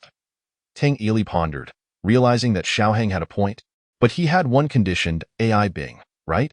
Don't worry, as long as I don't give the nod, she won't be leaving this community. In times like these, they should not overly prioritize women, as long as they had food and weapons." "What kind of women couldn't they have?" "I'll tell you, the women living in this community make AI Bing seem quite ordinary compared to her peers. But I like her." Tang Ili swallowed the last piece of bread. Fine. I promise you, AI Bing will definitely be yours." "How about that? Good this time." Tang Ili did not hesitate and nodded vigorously. "Then I'll work with you from now on, good brother." Thus, Tang Ili transformed into a security guard at Lanshan Community. And after careful consideration, he even called Sun Qinghao, of course with Xiaohang's approval, on the phone. Tang Ili persuaded Sun Qinghao with the arguments of food and warmth through camaraderie, convincing him to join the organization in the shortest possible time. Indeed, it is an organization. Although Xiaohang has not read extensively, he possesses a keen intellect. At 30 years of age and still unmarried, he enjoys reading various genres of online novels, many of which naturally explore apocalyptic themes. Therefore, when the anomalies began to manifest across the globe, Xiaohang started to compare them with the narratives from the online novels he had previously encountered. It must be said that contemporary online novelists are quite impressive. Leveraging a substantial body of content, they have essentially written about the myriad apocalyptic scenarios the world might face, along with the various responses from different social strata. While much of this content may be fanciful, such as claims of temperatures soaring to 70 degrees, Xiaohang, even as a product of 9 years of compulsory education, is aware that proteins begin to coagulate around 60 degrees. Nevertheless, aside from the absurdities, there remains a wealth of knowledge that Xiaohang can draw upon, such as how to stockpile supplies and weapons, as well as how to find suitable shelters. Among these strategies, he believes the most prudent and fitting for his current situation is to recruit manpower. As long as the conditions still permit human survival, even if the resources at hand are insufficient, having adequate personnel can mitigate other issues. Xiaohang began communicating with the security staff several days prior, attempting to bring them into his fold. If he could not sway them, he would use his authority to transfer them to other properties managed by the company. While this approach might reduce his manpower, it would ensure the purity of his team. In addition to the obedient security personnel, Xiaohang also set his sights on strong, young passers-by who had no other support. Tang Ili was neither his first recruit nor would he be the last. Uncertain of how the situation would evolve, what measures the government might take, or whether social order would completely collapse, Xiaohang prepared for dual contingencies, as long as social order remained intact, and there was a possibility of improvement in the situation. Some clandestine activities could be entrusted to the recruited passers-by. Ultimately, even if problems arose, Xiaohang could easily extricate himself by eliminating any knowledgeable witnesses and evidence. With these preparations in place, Xiaohang was confident that he would become the happiest person in the apocalypse. He even felt a sense of gratitude towards the onset of the apocalypse, as it would allow him to engage in many activities that were unattainable in a normal society, enjoying experiences previously beyond his reach. By simply sealing off the community's gates, he, Xiaohang, would become the sovereign ruler of this neighborhood. When Sun Qinghao arrived, he was nearly frozen solid. At that moment, only a few vehicles remained operational on the road. In such frigid temperatures, ordinary vehicle engines could not ignite once cooled, and some poorly made cars might even stall completely. Even more alarming was the fact that power outages had occurred in some areas due to electrical transmission line failures. Without electricity, heating would become a dire issue. "We're doomed, old Tang. It's all over," Sun Qinghao lamented tearfully. "Don't worry, Sun Qinghao," Xiaohang reassured him. "Our community has ample fuel and generators. Maintaining warmth in this house will not be a problem, especially since I gathered everyone to prepare for even harsher conditions." Xiaohang resumed his persuasion. "There's a gas station not far away, but can you retrieve the fuel by yourself? Even if you manage to get it, how much can you carry alone?" Manager Xiao: "No, brother. I'll follow you." Chapter 28. Eternal night and extreme cold. In the early hours of July 6th, Zhou Lin was awakened by the cold. It wasn't freezing, but the indoor temperature had dropped to a mere 10 degrees, and the power was out. The supply of electricity was indeed fragile. At this moment, ordinary people could scarcely venture outdoors. A power outage signified the disruption of civil communication, rendering it impossible for the government and electric companies to mobilize personnel for repairs. As time progressed, conditions would only worsen. Zhou Lin understood that for the vast majority, it was essentially time to bid farewell to the electrical era. Over the next 3 months, solar power devices, ideal for individual and family use, would be inoperative, lacking even basic hydroelectric generation conditions, and wind turbines could not function normally either. The only option would be to rely on thermal energy. The tool room was shrouded in darkness, save for the terrified voice of Yang Qiqi. "Who is it?" "It's me. The power is out." Zhou Lin shook his flashlight, revealing Yang Qiqi cocooned in a sleeping bag. Resembling a larva, the boiler was still functioning normally. As long as Yang Qiqi remembered to add coal every 8 hours, it would not extinguish. In fact, this area was warmer than the 2 floors below. With the thermometer reading a comforting 23 degrees, the R-marked engine was ready, with fuel prepared. Zhou Lin needed only a few simple steps to start it, and moments later, the lights flickered back to life. "I've locked all the windows. No one is allowed to open them without my permission." Ignoring Yang Qiqi's deliberately exposed form, Zhou Lin issued a warning before heading downstairs, only to find that everyone had risen, including Wu Shui, who had stayed overnight. Initially reluctant, Wu Shui had found Zhou Li's reasoning compelling. As the attending physician for Zhou Kaijun, she felt a duty to see things through. Holding Zhou Li's hand, Wu Shui was filled with gratitude. Had Zhou Li not insisted she remain, she would have had to endure the agony of power and heat loss at home, which could have turned even more dire. The apocalypse had officially begun. Zhou Lin gestured for everyone to take a seat at the dining table, stating, "From now on, our adversaries will not only be the harsh natural environment, but also those suffering from hunger and cold." Except for Wu Shui, the expressions of Zhou Kaijun and his wife, as well as Zhou Li, remained calm. Cheng Yali had truly taken lives before, while Zhou Kaijun possessed a slender frame yet exuded an acute calmness and wisdom. As for Zhou Li, she might be the least fearful of the apocalypse within the family. Despite the presence of blast-proof doors and the welding shut of unnecessary doors, this did not guarantee absolute safety. Surveillance cameras had been installed in the corridors and rooftop platforms, and alert software would signal any anomalies. Anyone hearing an alarm was expected to promptly inform everyone in the household. After sharing this, Zhou Lin handed a compact communication terminal to Wu Shui, instructing her to learn its use from Zhou Li. He then outlined several precautions and assigned tasks to each individual. Cheng Yali would continue to manage the family's daily needs, while Wu Shui offered to assist. Zhou Caijuan's primary task was to restore his health, while Zhou Li was responsible for the maintenance and updates of all technological devices in the household. Zhou Lin assigned himself 2 responsibilities: supervising Yang Qiqi and managing the tool room and maintaining his physical fitness. If there was anything worth celebrating for Zhou Lin in recent days, it was the change in his abilities. Symbiosis. Beginner 578-1000. Currently symbiotic transportation means Laifu, large surface watercraft. Available symbiotic transportation means 0 storage space. 11. Zhou Lin persisted in utilizing his abilities as long as his physical strength permitted, resulting in a significant increase in experience points. He also noticed changes in his own body. Firstly, his strength had increased. Previously, lifting a 20-kilogram bag of rice would leave him drenched in sweat. Now, he could effortlessly lift it with one hand, feeling fatigued only when hoisting 50 kilograms. Secondly, his stamina had improved. He hardly felt tired while working, possibly due to not engaging in any intensive labor or training. Lastly, his senses had sharpened, and his nerve response speed had accelerated. For instance, in the same room, he could hear everyone's breathing, and if it were sufficiently quiet, he could even discern heartbeats. He estimated his hearing was akin to that of the black dog. His vision and sense of smell had also enhanced. Although he had no instruments to measure these changes, Zhou Lin was not unfamiliar with the concept of evolution. In his previous life, he had heard many talk about how evolution was not instantaneous, but rather a gradual process.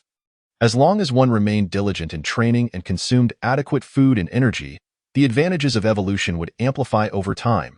As for where the ceiling of evolution lay, Zhou Lin had no knowledge, nor the right to know. He only understood that many evolvers perished in humiliation due to a lack of food, which deterred them from exercising and expending energy, leading to stagnation. Faced with insurmountable dangers, they met their ends disgracefully. Since he had fortuitously embarked on the path of evolution 5 years ahead of schedule, Zhou Lin was determined never to abandon the journey of continuous strengthening.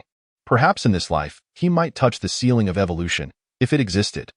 The Zhou family's house spanned several hundred square meters across 2 floors, with 6 suites, a large living room, a small living room, a reception room, a tea room, and a study. Zhou Lin ultimately converted the 30-square-meter reception room into a temporary gym. The fitness equipment was salvaged from the Laifu, consisting of professional gear used by American soldiers.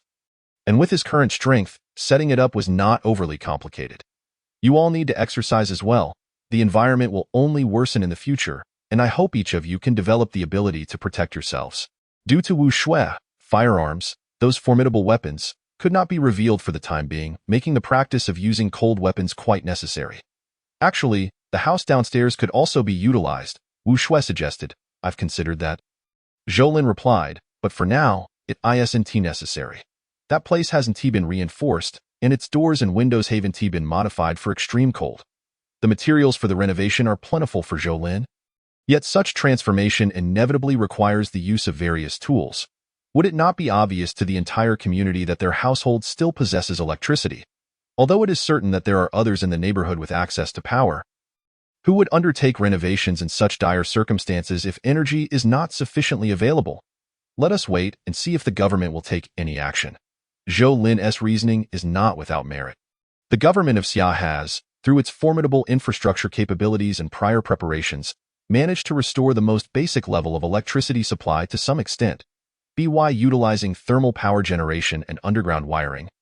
They have implemented targeted access and regulated power supply to densely populated neighborhoods and districts. At that juncture, it will be worth discerning whether there is a necessity to renovate Wu Shui's apartment.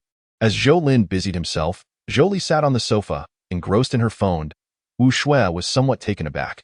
Her phone had not received any notifications at midnight. So was Jolie actually playing a single-player game? Sister Shui, do you wish to go online?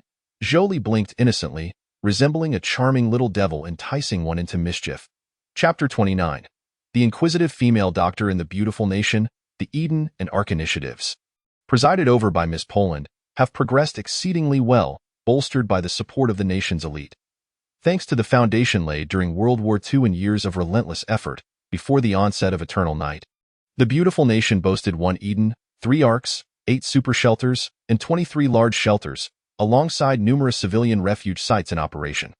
While these shelters cannot accommodate the entire population of 200 million, let alone the countless undocumented immigrants who are not even accounted for, Miss Poland had never considered them.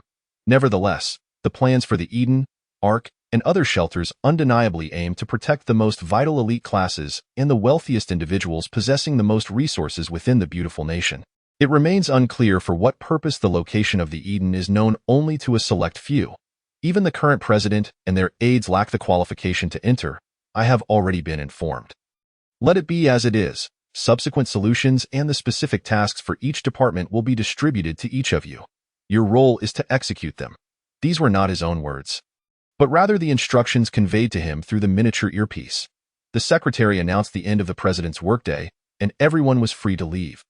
Old Bai nodded and, assisted by what appeared to be a bodyguard but functioned more like a caretaker, settled into an electric wheelchair and exited through another door.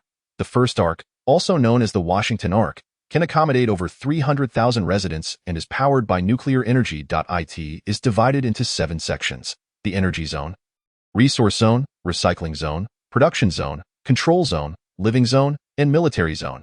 Utilizing high-power communication devices, the Washington, Arkansas can exchange data with the majority of the beautiful nation's satellites in space, ensuring the continuity of communication and network services. The second and third arcs are nearly identical in scale and capabilities to the Washington Arc, typically housing 300,000 individuals, but capable of accommodating up to 1 million during critical times, and are situated on either side of the beautiful nation. The 8 super shelters are slightly smaller than the arcs, however, lacking a dedicated military zone allows them to accommodate even more residents, typically 400,000 and up to 1 million in emergencies. Large shelters can house 200,000 under normal circumstances and 500,000 when necessary. In other words, without considering the Eden, the arcs. Super and large shelters can collectively support nearly 8 million people under normal conditions and sustain 24 million during extraordinary times. While this number may seem substantial, it represents merely 1/10 of the beautiful nation's population. As eternal night has just begun and temperatures have yet to plummet to extremes, the resourceful citizens of the beautiful nation are still striving to save themselves. In contrast, the challenges faced by the Xia government are undeniably far greater. The combined population of the top 10 cities in Xia is roughly equivalent to the total population of the beautiful nation. Confronted with such a vast disaster-affected populace, the Xia government has first and foremost fully opened its defensive systems initially intended for wartime. Civil defense works, underground passages, and the entire subway system serve as the best shelters against the cold. Local governments and station military personnel collaborate to manage and guide the populace into the shelters, allocating areas and tasks. While it cannot be guaranteed that every city will have sufficient shelters or that all citizens will receive aid, it has undoubtedly maximized the protection of the citizens of Xia, yielding remarkable results. Simultaneously, efforts to expand underground spaces, repair the modern industrial system, develop new energy sources, and establish underground agricultural gardens are progressing methodically. Furthermore, a new communication system is being accelerated under national guidance, with a launch center already preparing a series of satellite deployment plans. In contrast to the current mobile communication infrastructure, the new system will no longer rely on ground stations. Although it may not match the existing system in speed and bandwidth, it offers superior resistance to external interference. The reason Jolie can still access the internet is that she is utilizing the satellite communication system. If it is merely text-based content, sending and receiving through specialized software incurs virtually no delay. Jolie has simply made some modifications to the satellite communication equipment aboard the Lai Fu, allowing her to connect directly to the beautiful nation's satellites in space with a standard mobile phone, accessing a satellite network that only a select few can currently use. Outside the gym transformed from the parlor, Wu Shui gazed at the drenched figure inside, her eyes momentarily transfixed. It was not that she harbored any peculiar thoughts. As a clinical doctor, Wu Shui is, to some extent, afflicted by her profession. There's something you need? Zhou Lin paused his training to inquire. What on earth is she up to now? What could possibly require my consent? Fine, I'll tell her once I'm done. Noting that Wu Shui showed no intention of leaving, Zhou Lin could not help but ask, how long have you been training to achieve this level of fitness? Stepping closer, Wu Shui felt the warmth radiating from Zhou Lin, inducing a slight sense of dizziness. I can't quite recall. Compared to appearance, Zhou Lin found the sensation of increased strength to be far more delightful. After all, looks cannot sustain one in the apocalypse, but strength can certainly prolong one's survival. May I gather some data? Wu Shui asked, almost absent-mindedly, as Zhou Lin continued his workout. Sure, I suppose, but do you have the necessary equipment? I have some at home. I'll go get it now. Seizing the opportunity while Wu Shui dashed downstairs for the equipment, Zhou Lin rushed into the living room. What do you mean by this? Bro, are you being foolishly wise? Can't you see? If this woman owes you too much, even if she doesn't like you, she will accept you out of gratitude. Do you not like her? Chapter 30. each with their thoughts. The equipment Wu Shui retrieved turned out to be rather common medical instruments, such as a stethoscope, blood pressure monitor, and blood glucose meter. Testing basic data does not require complex devices. The key lies in consistent, repeated measurements and detailed comparisons to yield accurate conclusions. Zhou Lin could not refute the professional aspects. Yet he felt slightly awkward, considering he was clad in a snug workout outfit, with certain lines becoming somewhat too pronounced. In contrast, Wu Shui appeared remarkably composed. Even when her hands brushed against Zhou Lin during the examination, she did not exhibit the same flushed demeanor as before. All right, I have recorded the basic data. I will create a chart later, and we should aim to measure it daily. This way, we can rapidly obtain a complete change curve. And then, with Zhou Li's intelligence and knowledge proving inadequate to comprehend Wu Shui's increasingly specialized terminology, Zhou Lin was even more bewildered. All he knew was that such physical examinations would need to occur daily. He found it somewhat overwhelming, particularly when Wu Shui's soft hands made contact. The more he pondered, the more he felt his control slipping, ultimately making an excuse to take a shower to escape. Sister Shui, do not forget your original intention. What was it you planned to do? Oh, right. Prompted by Zhou Li's reminder, Wu Shui finally recalled, hurriedly asking what to do next. It's all about taking action. Hand me your phone. Installing a satellite communication application was a simple task for Zhou Li, completed in mere minutes. In addition to partially restoring phone functionalities, Zhou Li also assisted Wu Shui in joining a forum named Survivors of the Apocalypse. Currently, fewer than 100,000 individuals have logged into this forum. Though its interface is rudimentary and its functions limited, the mere ability for strangers across the globe to communicate is quite remarkable. Is it possible to send a message? Zhou Li asked. In other words, in the absence of restored electricity, the entirety of human society, aside from humanity itself, cannot function. In the tool shed, young Chi-Chi poured a shovel of smokeless coal into the furnace. Her once meticulous makeup had vanished. Her face bore patches of grime, a smudge of ash on her nose, and a few white feathers entangled in her hair, rendering her indistinguishable from a rural woman. Yet at this moment, young Chi-Chi's emotions were exceedingly complex. She harbored a deep-seated hatred for Zhou Lin, not merely due to the grim and laborious tasks at hand, but because Zhou Lin had the audacity to expose her without a hint of subtlety. Young Chi-Chi believed she was not inferior to AI Bing. In fact, she surpassed AI Bing by 2 sizes.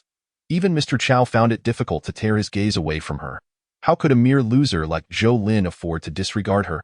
Was it a matter of having lofty standards? If that were true, he would never have been enamored with AI Bing. After all, she was well aware of how Zhou Lin had once fawned over AI Bing. Like a dog trailing at her heels, uttering heartfelt declarations, steadfastly loyal even as AI Bing cast him aside. Was it not all for the sake of attaining AI Bing's affections? Now, with her splendid physique, she could easily be desired with just a nod, so why the pretense of moral superiority? That dog of a man, that wretched man. The more she pondered, the more the flames of fury blazed within young Chi-Chi. She even entertained the thought of destroying everything within the tool shed, imagining Zhou Lin and his family struggling to survive in sub-zero temperatures, ultimately succumbing helplessly to the cold. Just the thought brought her a sense of satisfaction. Yet, it remained a mere fantasy. Young Chi-Chi ultimately lacked the courage to act.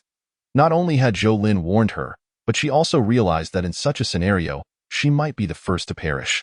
More importantly, hope still flickered in her heart, a hope embodied by Chow Bowen, Mr. Chow. There would surely be an opportunity. Like all those who harbor fears within, young Chi-Chi eventually convinced herself. Having been educated, she was aware of the idiom, to endure hardships in order to seek revenge. Though she possessed a warm sleeping bag, sharing a space with chickens and ducks rendered her ears perpetually filled with their cacophony, and her nostrils besieged by an indescribable stench. How is that any different from enduring hardship for revenge? Suddenly, young Chi-Chi found herself wondering what Tang Ili was up to, along with his brother Sun Chenghao. What a farcical brotherhood! She had seen through it from the start, merely a drinking buddy, with unseemly thoughts about both AI Bing and herself. They must be on the brink of starvation, she mused, or perhaps frozen to death already. If only she knew that Tang Ili and Sun Chenghao were currently enjoying a bowl of steaming instant noodles. She could only imagine her reaction. Once they finished, they would head to the garage. In the property management office, a large iron stove had mysteriously appeared. its lengthy chimney extending from the air-conditioning hole, with fierce flames dancing within, keeping the room perpetually warm. Xiaoheng sat on the sofa, thick notebook in hand, the emergency light occasionally casting shadows. Everything seemed to unfold as he had anticipated. The communication blackout and the plummeting temperatures had dissuaded the affluent owners from even daring to approach him.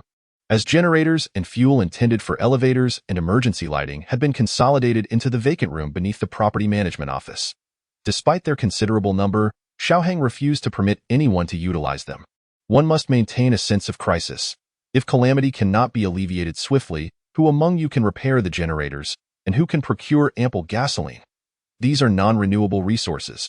In times of emergency, they must not be squandered. What is there to fear from a little chill? The stove made by old Zhao is quite effective, with so many ornamental plants in the community, and those wooden pavilions and gazebos serving as fuel. If need be, even wooden furniture could be burned.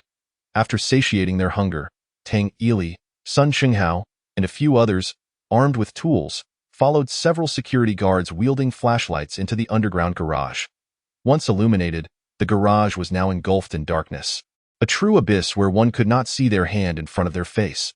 However, due to its depth, the temperature here was surprisingly warmer than outside. Let us begin our work.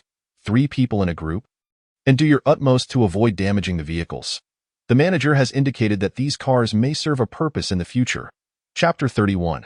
Sun Qinghao's ambitions. The snow fell throughout the night. Not only in Jiazhou City but across the entirety of Xia country and nearly every corner of the world. Snow blanketed the ground. Flakes larger than goose feathers covered the world in an instant. In higher elevations, some households, trapped in their icy slumber, were buried by the snow, struggling to emerge only to succumb to the chill amidst the drifts and biting winds. Those who simply slept through it all perhaps fared better. The location of Lanshan community was indeed elevated, for it was a wealthy district, priding itself on its lofty vantage point. Otherwise, Zhou Lin would not have agreed to relocate there. The Zhou family's former residence in the suburbs would have likely been buried under several meters of snow by now. In truth, being buried deep has its advantages. Due to gravity, the lower layers of snow quickly transform into an impenetrable ice layer, serving as a form of protection in a way. Consider the corpses of ancient people found in icebergs. Preserved for millennia just as they were at the moment of death, the sun would not rise again, rendering external light changes useless for gauging time, while power outages and low temperatures rendered most electronic devices obsolete. Even the majority of mechanical or quartz timepieces could not withstand the cold, failing, or on the verge of failure. Only timekeeping devices specifically designed for harsh environments continued to function properly. Tang Ili and Sun Qinghao, panting heavily as they carried a barrel of oil, followed the leading security guard through the underground garage. Nearly every vehicle had been attended to, reminiscent of simpler times. The spoils were commendable, and after counting, Xiaoheng rewarded everyone with a box of instant noodles. More instant noodles again. Sun Qinghao whispered to Tang Ili, "Old Tang, relying solely on instant noodles is not sustainable. We cannot continue working for others." Despite Tang Ili's robust physique from years of fitness, his intellect left much to be desired. Naively simple, or rather, foolish.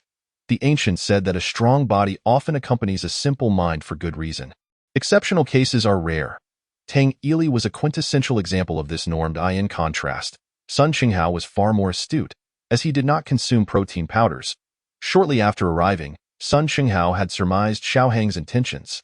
What a scheming character, seeking to exploit him, yet failing to recognize his own limitations. While the outside world was in turmoil, Sun Qinghao remained unfazed. Being a local, he was well aware of where food and fuel could be procured.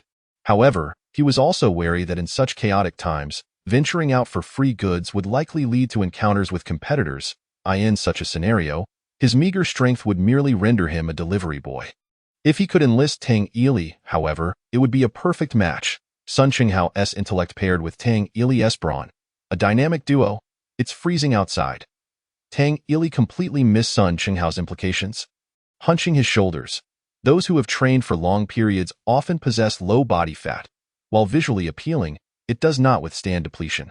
Muscle mass, in fact, means that even while sitting idle, the body continuously burns calories.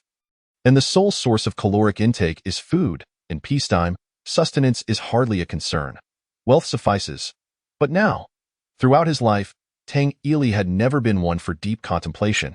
It was no wonder he had become a fitness coach. Thus, when Sun Qinghao spoke of prospects and power, Tang Ili remained oblivious, leading to Sun Qinghao's mounting frustration. In peaceful times, losing a few people is commonplace, let alone now. Sun Qinghao empathized, believing a man like Xiao Hang could very well take such actions. As for his subordinates' performance, Xiao Hang was quite pleased thus far. They had amassed nearly 2,000 liters of gasoline. In times like these, one needn't be particular about quality. Coupled with several large barrels of fuel that Xiao Hang had prepared in advance under the guise of property management, he felt that if utilized sparingly, it could last a year or two. Was it not said in apocalyptic novels that weather would alternate? Cold would follow heat, and vice versa. Xiao Hang too believed that the cold could not persist indefinitely. Everything must adhere to a balance. The current dilemma lay in the scarcity of food, necessitating their search outside. Furthermore, the community entrance and exit pathways must remain clear, requiring them to shovel the snow. The property management office was on the 3rd floor, yet the snow outside had nearly reached the same level as the ground. If the snow could accumulate so deeply in Lanshan, what of other areas? Not to mention that certain supermarkets were situated underground. They might now be buried under 15 or 20 meters of snow. Retrieving supplies from within would undoubtedly prove arduous. However, Xiao Hang reconsidered and found this advantageous. It would be less likely for others to abscond with their resources. Glancing at Tang Ili and the others, Xiao Hang opened his notebook to jot down his thoughts. He believed that all endeavors should be meticulously planned, and any brilliant ideas must be documented promptly to avoid being forgotten. In this regard, Xiao Hang shared similarities with Zhou Li. Moments ago, Zhou Lin had ascended the platform to collect 2 chicken eggs, 1 duck egg, and a small bowl of quail eggs. Zhou Li had even recorded this mundane occurrence on her phone. Was it truly necessary? Zhou Lin could not help but inquire. Zhou Li nodded, stating, without accumulating small steps, one cannot traverse 1,000 miles. With records, I can estimate the approximate egg production. 1,000-mile dike may collapse due to an ant's nest. I cannot allow that woman to pilfer. Aside from shouting Liliu, Zhou Lin found himself at a loss for words. That woman? Wu Shui approached and casually asked, though she soon dismissed it. I received news from my parents. The genuine joy radiating from Wu Shui's face made her look as if she were glowing. Last night, or rather, while Wu Shui had been asleep, her phone had received numerous messages, the majority from her parents. What is the situation? Zhou Lin inquired. They claim to be safe now, having been selected for a program known as the Olympus Human Apocalypse Rescue Initiative. By the time they messaged me, they were already situated in a subterranean shelter, where they had even been assigned a small private room. However, both individuals are required to contribute labor to the shelter. Thus, those possessing genuine skills and knowledge are never overlooked at any given moment. If Wu Shui and her parents were merely affluent merchants or politicians, they would undoubtedly not garner the attention of the Olympus program and would likely have been excluded in the initial screening, leading to a dismal outcome. Upon receiving Wu Shui's message, her parents' immediate reaction was to assume that their daughter had been safeguarded by the state. Although she has yet to officially graduate, Wu Shui's capabilities are commendable, and her youth alone constitutes her greatest asset. When they learned that Wu Shui had not proceeded to the state shelter, her parents were exceedingly astonished, even urging her to reconsider, for from any perspective, an individual cannot be compared to a nation. That's so, Sister Shui, are you preparing to leave? People aspire to ascend, while water flows downward. Although I believe this is true, I still feel that my home may be more suitable for you. Zhou Li gazed at Wu Shui with a pitiful expression, her eyes reddening in an instant. Chapter 32. The wisdom of women. Wu Shui certainly did not wish to depart, even if her parents believed that the shelter would be superior to the Zhou household. They were unaware of the extent to which the Zhou family had prepared for this calamity. At the very least, Wu Shui felt a greater sense of freedom here. Upon hearing Wu Shui express her reluctance to leave, a smile immediately returned to Zhou Li's face, her mood shifting faster than a page could be turned. I am going to work out. Presently, there is little for Zhou Lin to accomplish, having entered the ranks of the evolved. He cannot squander this invaluable opportunity. Moreover, Zhou Lin aspires for his parents and Zhou Li to possess supernatural abilities and become evolved individuals. In the previous life, aside from luck, strength played a significant role in acquiring these powers. Those orbs of abilities that descended from the heavens were not suitable for everyone, or perhaps there was a process of mutual compatibility involved. Some fortunate individuals would pick one up and, without even discerning what it was, would already have fused with the orb, while others tried countless times yet could never merge with any of them. The underlying patterns remain elusive, and no one knows.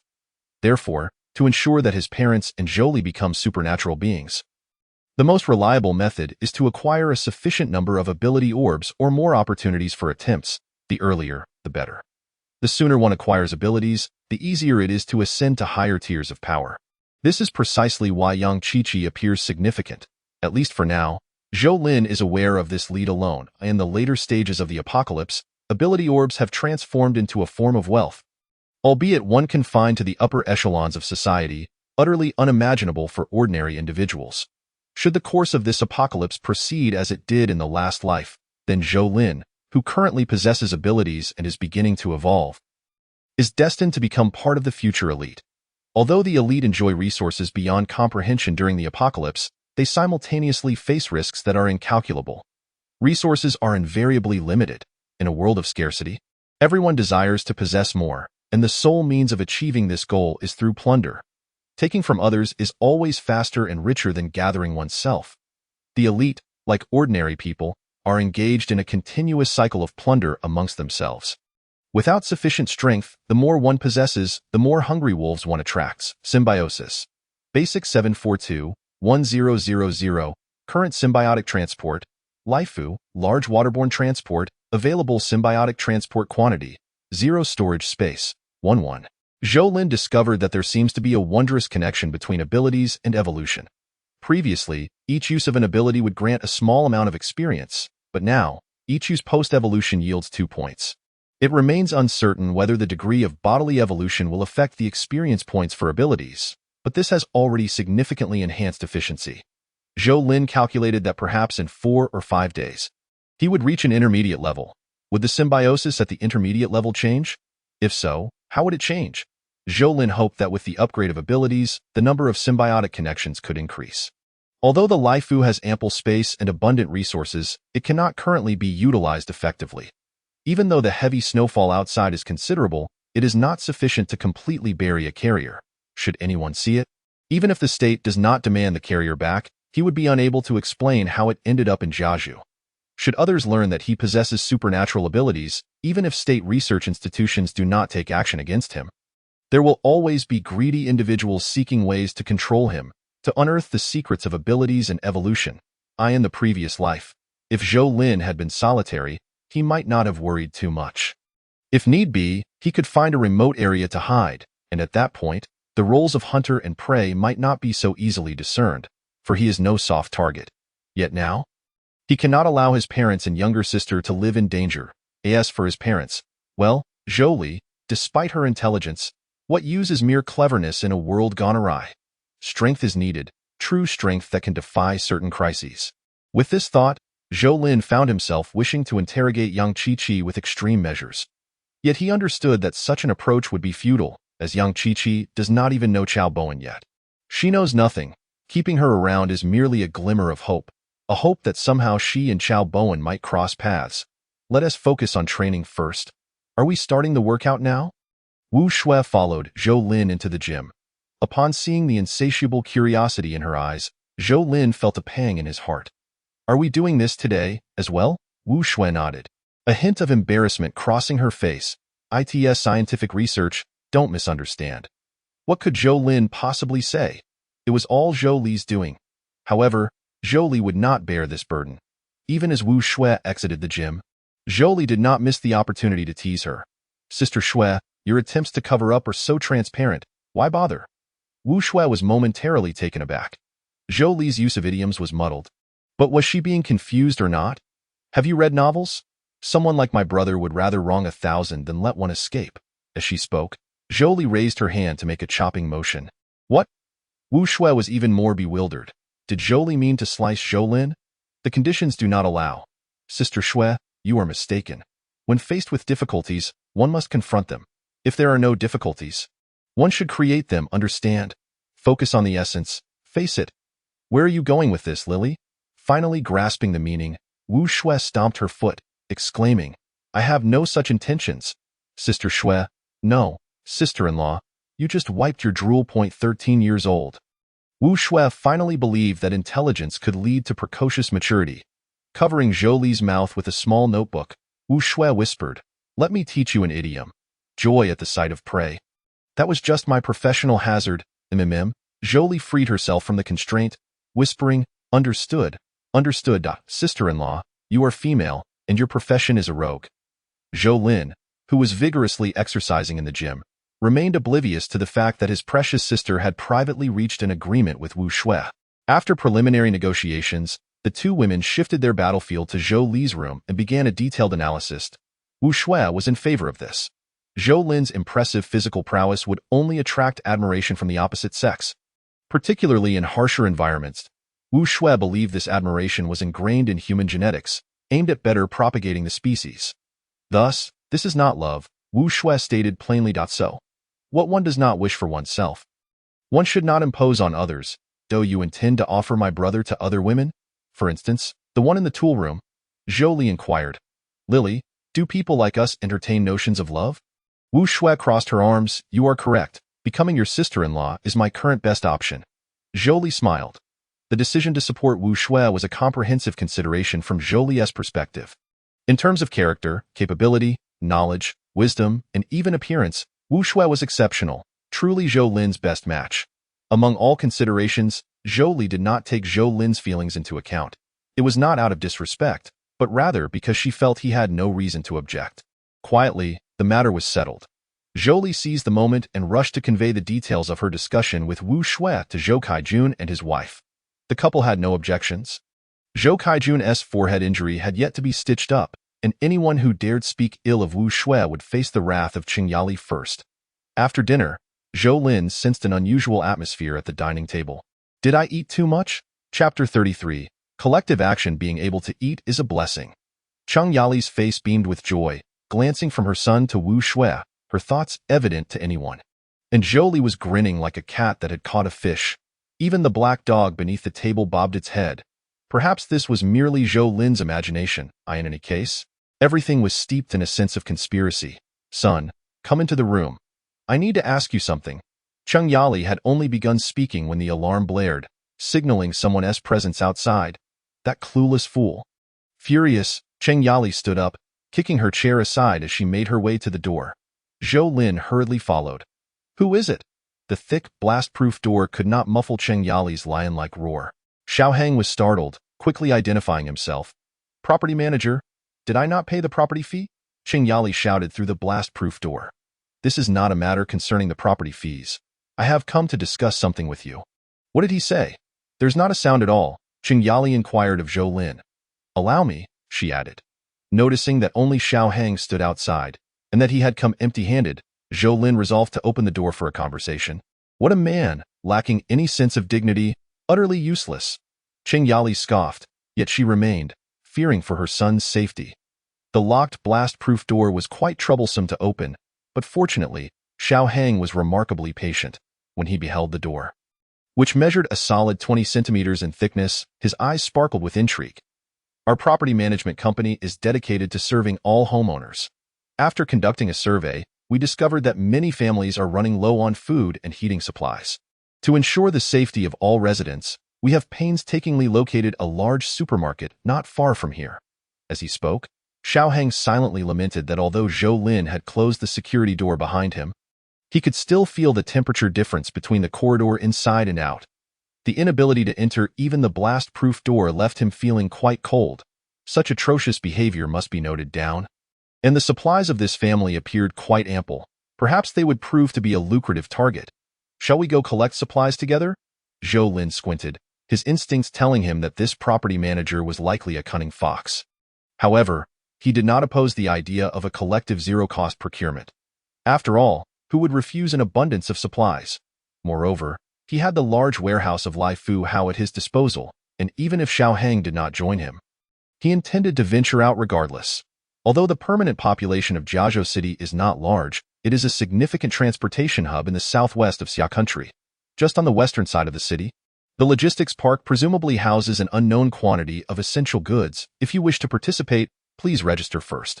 Once we finalize the time for action, I will arrange for someone to come notify you. All right, just register me, Zhou Lin replied, He was apprehensive about the others in his household venturing out.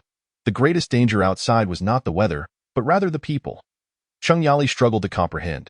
She believed that supplies were sufficient and that there was no need to risk going out. The outside world was not just dark. While the snow had ceased falling, who could say what lay beneath the thick accumulation? Moreover, with temperatures plummeting to -30 degrees, even a slight misjudgment in attire could lead to frostbite in mere minutes. We must go regardless, Zhou explained. Although the land-use ratio in Lanshan community was low, there were still 200 or 300 households. If they behaved too conspicuously, it could arouse suspicion, and they might become objects of envy. Noticing Wu Shui's eagerness, Zhou hastily gestured, "I can go alone. You are all ill-suited for this." Thus, Zhou managed to persuade everyone. Upon returning to his room, he prepared a set of gear for himself, a pair of snow boots, essential for traversing snowy terrain, a concealed handgun with a fully loaded magazine, primarily for emergencies, and he had modified an oversized suitcase to serve as a sled. All that remained was to wait. Xiaohang did not personally notify every household. Most homeowners were approached by regular security personnel. Even so, it took nearly 6 hours to ascertain the homeowners' willingness to participate, and the results were quite favorable, with nearly every household having someone ready to join. Those families where members were reluctant to venture out for supplies were specifically noted by Xiaohang, as they would require special attention in the future, either due to their abundance of resources or their troublesome nature. AT 1130. The power for the elevators was restored. At that time, homeowners participating in the supply collection would gather outside the property management office. They were advised to dress warmly and preferably bring their own carrying tools, as they would set off promptly at noon, with no delays for latecomers. Though the sun remained unseen, it had not vanished entirely.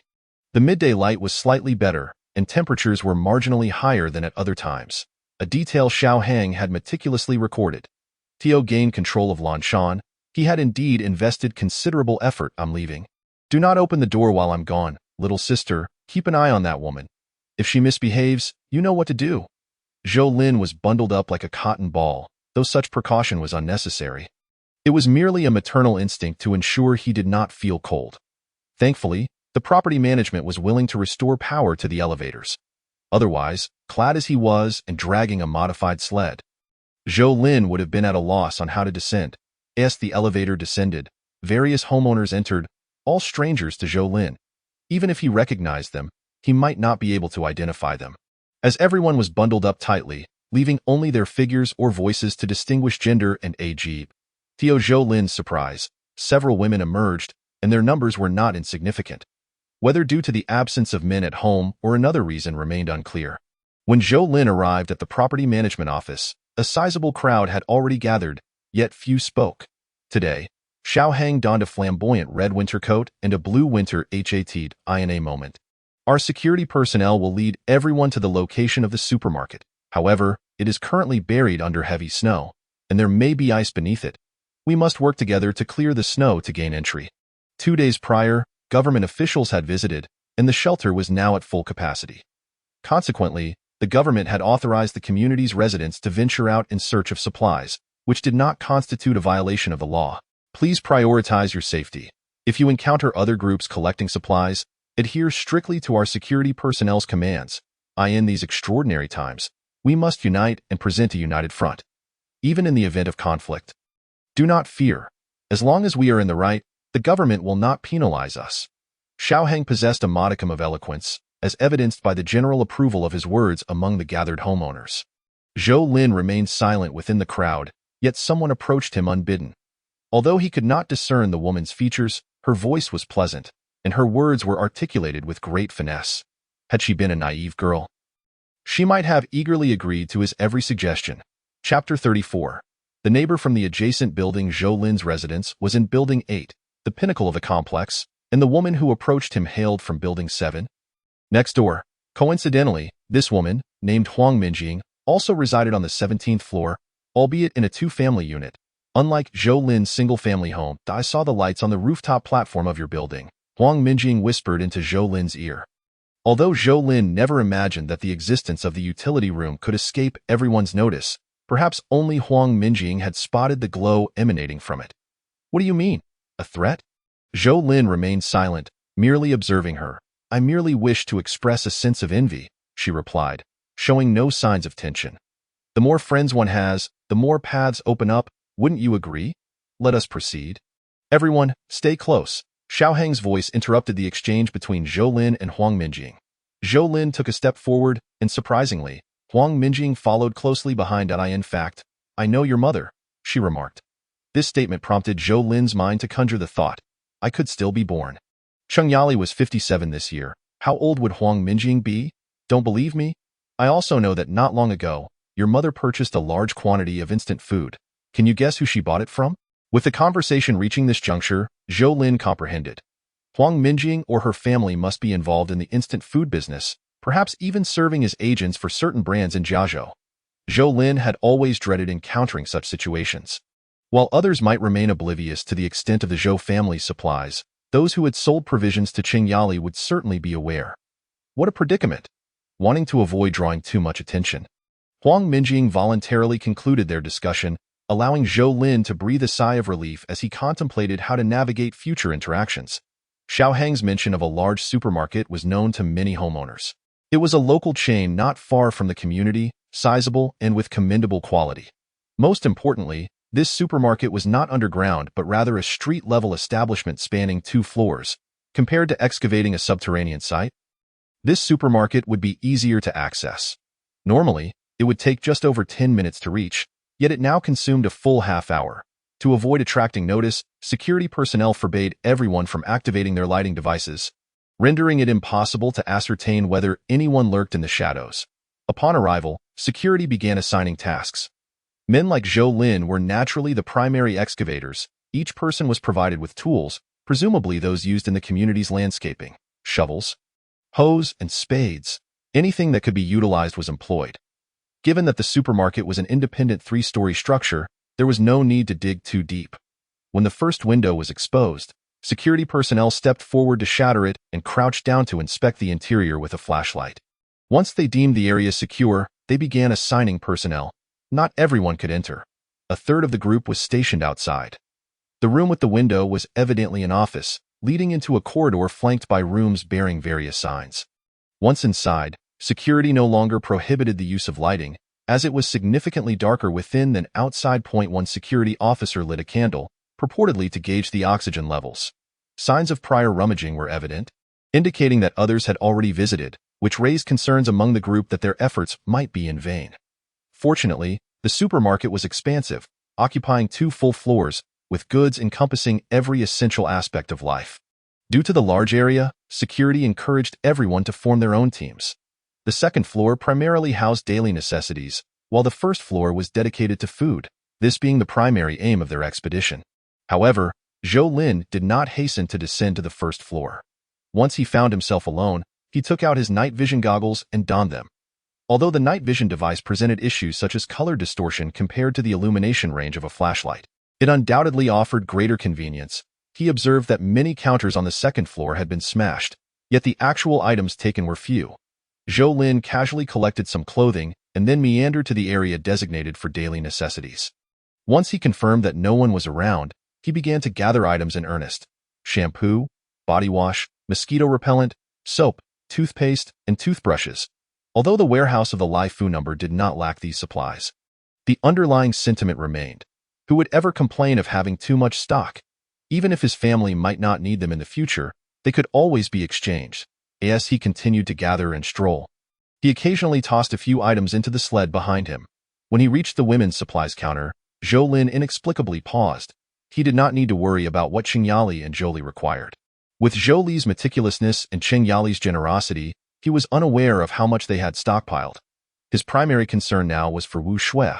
What size would she be? In any case, Cheng Yali's would undoubtedly be inadequate, while Zhou Li's would be too small. Continuing his exploration, Zhou Lin found himself in the kitchenware section. Not every item warranted collection. For instance, the crafts counter, adorned with various decorative pieces, held no utility. Art, after all, is only appreciated when one is well fed and content. As one progresses further, even the most exquisite artwork pales in comparison to an expired sausage. Having nearly finished his reconnaissance on the second floor, Zhou Lin dragged his half-filled sled to the first floor. At this point, He had removed the night vision goggles, and the pitch-black marketplace was illuminated sporadically by erratic beams of light, revealing a scene of utter chaos. Suffice it to say, everyone's enthusiasm was exceedingly high. The meat counter had likely been the first to be emptied, appearing as clean as if licked by a dog, while the household goods counter was similarly barren. With not a single egg left, the condiment counter, however, seemed somewhat more abundant, perhaps because everyone prioritized moving grains. After all, flavor is secondary to sustenance, and when necessary, a bowl of plain rice is a supreme delicacy.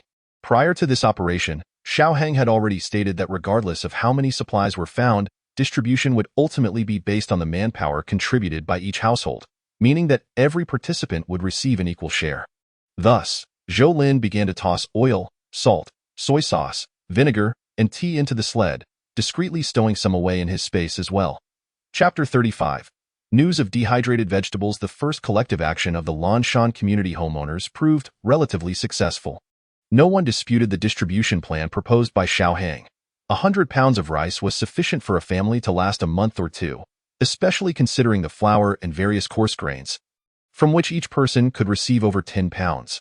For a family of 3, this would easily sustain them for a month. In addition to grains, there were also plenty of snacks and daily necessities. Yet the greatest disappointment among the crowd was the near-total absence of fruits and vegetables. Prolonged abstinence from such items not only diminishes immunity but also predisposes individuals to various ailments. While various technologies and harsh measures could supplement these deficiencies, it ultimately fell short, especially since not every household was adequately prepared. While waiting for the distribution of supplies, Huang Minjing approached Zhou Lin and whispered, "Do you still have dehydrated vegetables at home?" "No," Zhou Lin replied without hesitation, thinking she was merely probing for information, unaware that he was mistaken.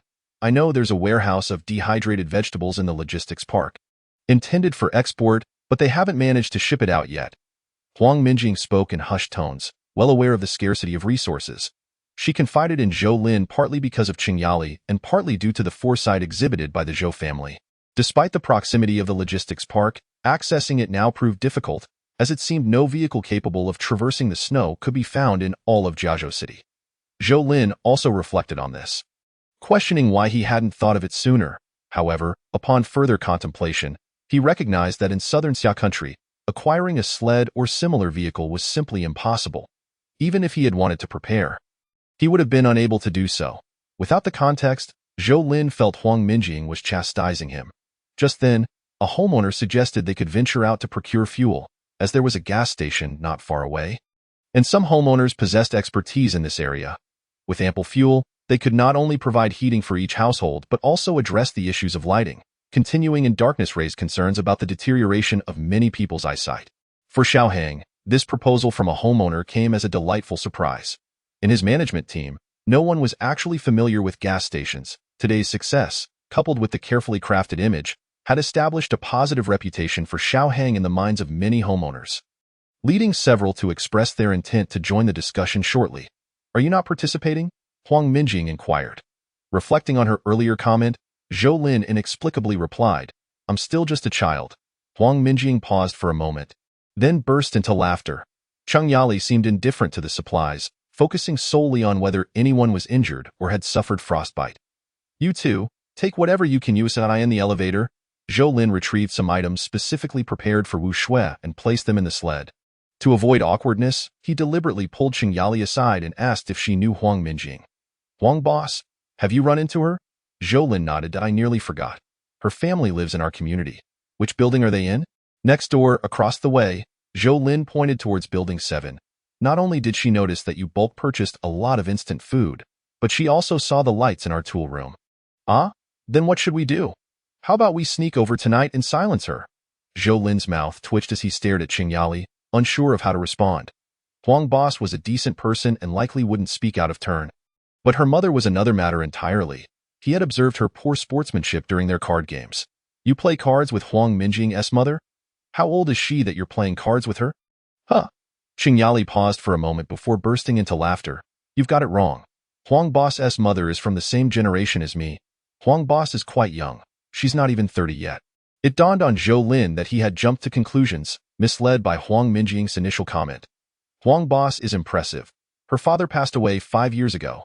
Cheng Yali recounted Huang Minjing's rise to success for half an hour, then expressed her dissatisfaction with her own son, who was now 25 or 26. If it weren't for the rebirth, he'd undoubtedly be a waste, unable to even find a wife. In exasperation, Zhou Lin hurriedly mentioned that Huang Minjing might come by and was likely to discuss the warehouse of dehydrated vegetables at the logistics park. There indeed existed a company specializing in exports at the logistics park, and Zhou Lin's mother had visited their cultivation site, where no pesticides or fertilizers were used. She had once scoffed at the fact that while the islanders could procure such organic vegetables, they were unavailable to the people of Xia country. Guess what the company said? They said it was primarily expensive. If there truly is a warehouse of dehydrated vegetables, I would love to go and take some. Serves them right? Mom, please don't agree to anything rashly. We have no means of transportation. While Zhou Lin and Qing Yali deliberated in their room, Wu Shui and Zhou Li began sorting through the supplies around the sled. Rice, the staple food, was set aside without question. Zhou Li stored all the snacks under the coffee table and in the snack cabinet, only to discover numerous items of women's intimate apparel. With Zhou Li's sharp mind, she chuckled upon glancing at the sizes of the garments. Sister-in-law, if you want to keep it a secret, you must not act on it. Just take these. Aren't you and your mother keeping them? In truth, Wu Shui wasn't particularly lacking in this area of clothing. It was merely prudent to prepare more, as finding it in the future might prove difficult. Alas, a small horse cannot bear a grand saddle. My brother probably no longer holds any affection for me. The peach blossoms are nowhere to be found, yet the face remains smiling in the spring breeze. Wu Shui's expression darkened. Shaouli, it seems you've misquoted. Really? But I see spring breezes on your face, ah. Don't hit me. I'll take my leave. Brother, save me, save me. Sister-in-law is going to beat me. Their playful banter lightened the atmosphere at home, particularly for Qing Yali, who couldn't resist nudging Zhou Lin with her elbow. When are you planning to move in and share a room? Chapter 36. The isolated mother and daughter Huang Minjing's home lacked the warmth of Zhou Lin's abode. The living room featured an ostentatious fireplace, burning large logs, yet upon closer inspection, one could hardly find any furniture left. A thick layer of animal skin lay on the floor in front of the fireplace. Where Huang Minjing's mother lay, her eyelids drooping, failing to rise even at the sound of the door opening, only managing a feeble greeting. Mom, we have food now. Just wait a moment, I'll make you some porridge. The house was devoid of other occupants. Following the death of Huang Minjing's father 5 years prior, her mother had succumbed to the weight of grief, losing the will to manage the factory, leaving all responsibilities to Huang Minjing, who was still pursuing her master's degree at the time. Ultimately, Huang Minjing juggled work and studies, exhausting herself to the brink of collapse. After completing her master's defense, Huang Minjing devoted herself wholeheartedly to the factory, sometimes even residing there. Not only did she stabilize the precarious business, but she also managed to expand and strengthen it, eventually becoming the leading figure in the convenience food industry across Bashu. As her career reached such heights, personal matters were repeatedly set aside. Busyness was one reason, while concerns about the purity of others' motives were another. Fortunately, Huang Minjing's mother was relatively open-minded and did not incessantly pester her about these issues. However, no one anticipated that the apocalypse would arrive so soon. Just a few days after the eternal night descended, both mother and daughter profoundly felt the hardships of living in a home without a man. With no food left and too afraid to venture out for help, Huang Minjing was left with no choice but to chop up the expensive wooden furniture that had once adorned their home. Thankfully, her late father had a particular fondness for wooden furnishings, allowing the living room's fireplace to still provide warmth. Even so, the wooden sofa, dining table, bookshelves, desks, chairs, and even the lounge chair on the balcony, as well as the solid wood bed in the bedroom, were all consumed by flames. If they continued to burn, they would have to pry up the wooden floorboards.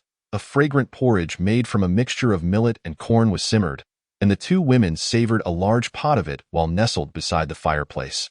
Their faces radiating satisfaction. Mother, today I ran into the son of Boss Cheng. That Boss Cheng? The one who often plays cards with you? Her family has a breeding farm, and you used to love her grain-fed chickens and eggs. Have you forgotten? Huang Minjing's mother squinted her eyes, recalling, what are you interested in her son? That wouldn't be appropriate. There's quite an age difference. What are you thinking? Huang Minjing shot her mother an exasperated glance. There's something I've been meaning to tell you. I can't shake the feeling that Boss Cheng and her family must have known something like this would happen. Do you know how much stock she asked for recently? How much? Various types and flavors. She ordered a staggering 300,000 worth of goods. They don't even have a distribution business. If they were to consume it themselves, they wouldn't finish it in 3 to 5 years. Even though the convenience foods produced in Huang Minjing's factory varied in price, the factory price was not exorbitant. 300,000 worth of goods filled an entire truck, which was directly delivered to the Zhou family's warehouse in the logistics park. But that warehouse burned down, didn't it? Huang Minjing's mother suddenly remembered. She had even called Qingyali to offer her condolences when she heard the news, but she had never been able to get through. I don't believe it. Huang Minjing shook her head. If it weren't for the subsequent disaster, she might have accepted it without question. However, the moment she laid eyes on Zhou Lin, she felt certain that the fire at the warehouse was part of a scheme orchestrated by the Zhou family. In truth, anyone with a modicum of intelligence could connect the dots between Zhou Kaijun closing the breeding farm and Cheng Yali's frenzied procurement. Anyone could predict how the future would unfold. But Huang Minjing was certain that unless the crisis passed, it would be impossible for just the two of them to survive. Today, the community property management was still able to organize a collective effort to gather supplies. But what about next time? How many nearby supermarkets could withstand their collective looting? Without organized action, what would they do when the food, water, and heating supplies ran out? Would she dare venture out alone? Moreover, the disaster had only just begun. Huang Minjing had also heard that the government was pessimistic about any short-term improvements in the situation, and the shelters established by the state were already at full capacity. Having endured numerous brutal business battles, Huang Minjing understood that when one is isolated and vulnerable, it is essential to ally with the strong. Cheng Yali was of good character, as evidenced at the card table. And her husband Zhou was also a decent man. Their son was unlikely to be a complete rogue. If you want to test the waters, I want to oppose it.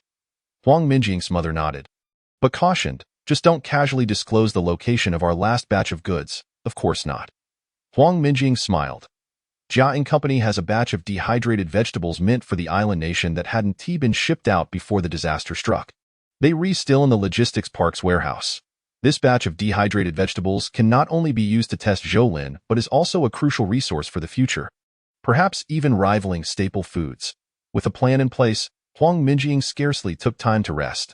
After ensuring her mother was settled, she hurried downstairs to the Zhou residence. Upon her arrival, she found Zhou Lin drenched in sweat at the gym, leaving the reception to Cheng Yali. Due to their previous relationship, Huang Minjing was allowed direct access to the home, and her first impression was one of warmth. There were no heating devices visible in the living room, nor any signs of smoke, indicating that the Zhou family had a complete heating system still functioning. Huang Minjing immediately thought of the tool shed on the rooftop terrace. The Zhou family must have stockpiled a substantial amount of coal. Just now, my son mentioned you, Boss Huang. Cheng Yali's ability to interact with others was indisputable, except with those she found distasteful. Let us drop the boss title. We're all refugees now, Huang Minjing said with a smile. Then got straight to the point, expressing her desire to cooperate. I can't make that decision, Cheng Yali replied. Zhou Lin, come here. Zhou Lin appeared in the living room, towel in hand, clad in sports attire. He was somewhat taken aback by Huang Minjing's presence. Had he known she was so young, he would have changed his clothes first. It wasn't an attempt to impress Huang Minjing. He simply felt it was a bit disrespectful. You still working out? Huang Minjing asked, surprised. What kind of family still dares to exercise at a time like this? Is food free? Nothing else to do, Zhou Lin replied, wiping his sweat as he sat beside Cheng Yali. Mom, have you two come to an agreement? What is there to discuss? You weren't here. How could we talk? Huang Minjing explained. Boss Huang's idea is that we might not be able to finish all the dehydrated vegetables in that warehouse. She doesn't trust anyone in this community, so she wants you to consider discussing it with the property management. After all, many hands make light work. Property management? Zhou Lin thought of Xiaohang. Still unaware that Tang Ili and Sun Qinghao were also part of the property team, just having not shown up last time. I disagree. After a moment's thought, Zhou Lin responded. Chapter 37. A prophetic utterance. Why? Huang Minjing remained calm, not agitated by Zhou Lin's refusal to collaborate with the property management, instead waiting for his reasoning. I don't trust them. Zhou Lin was straightforward. Cooperation required efficiency, and if Huang Minjing could not even extend that basic level of trust, there was no need to continue discussions. Cheng Yali remained silent, tacitly supporting Zhou Lin's stance. Huang Minjing fell into contemplation, not out of suspicion towards Zhou Lin, But reflecting on whether there was information she was unaware of that led Zhou Lin to have a drastically different view of the seemingly decent property management. As an entrepreneur, being overly stubborn was unwise, especially in the absence of information. Making hasty conclusions could lead to disastrous outcomes. In times of peace, failure might only mean financial loss. Now, it could mean death. Can you elaborate on your reasoning? Zhou Lin shook his head. If Huang Minjing had readily agreed without hesitation, he would have been willing to extend her more trust. But once she posed that question, he realized that their cooperation might only exist in this moment. Unless Huang Minjing's actual performance could alter his perspective in the future, such a change would be challenging. It's a gut feeling, Zhou Lin stated, his expression turning serious. If you decide to involve the property management, then I will withdraw from this matter. Huang Minjing was taken aback by Zhou Lin's decisiveness, leaving her at a loss for words. Finally, she looked to Qing Yali for assistance. A mere intercom was not something Zhou Lin would regard as valuable. And regardless of the military-grade product's performance and functionality, as long as the main unit was in Zhou Lin's possession, Huang Minjing would have no control over when she could use it, what she could hear. Or what she could not hear, that moment. No one expected that this very device would soon prove its worth. After Huang Minjing left, Qing Yali asked Zhou Lin if he had discovered any issues with the property management. Zhou Lin could not provide a specific answer. Xiao Li, come here. Xiao Li emerged from the room and rolled her eyes at Zhou Lin before saying, those not of our kind must have different hearts. The property management and the homeowners have no dealings with one another. You child, can't you speak properly? If you weren't my own, I might have wanted to smack you, Qing Yali said. Knowing full well her daughter's limited education, trust me, and you shall have eternal life, eternal life, eternal life. I command you to have eternal life. In Qing Yali's eyes, there was no favoritism based on gender. She had always been a proponent of fairness. Whether it was Zhou Lin or Zhou Li, the consequences would be the same, with no distinction. Zhou Li, ducking her head in fear, shouted that Qing Yali was being unreasonable and that she should be cautious. Wu Shui, watching from the side, stifled her laughter. Help, murder! Help! Wu Shui was the first to hear, reacting quickly as she dashed toward the gym, nearly colliding with Zhou Lin, who was rushing out. Its boss Huang. I'll go take a look. Zhou Lin swiftly donned his polar combat gear and dashed out, while Qing Yali's voice echoed from upstairs, reminding him, be careful. Take something with you, even in a state of panic.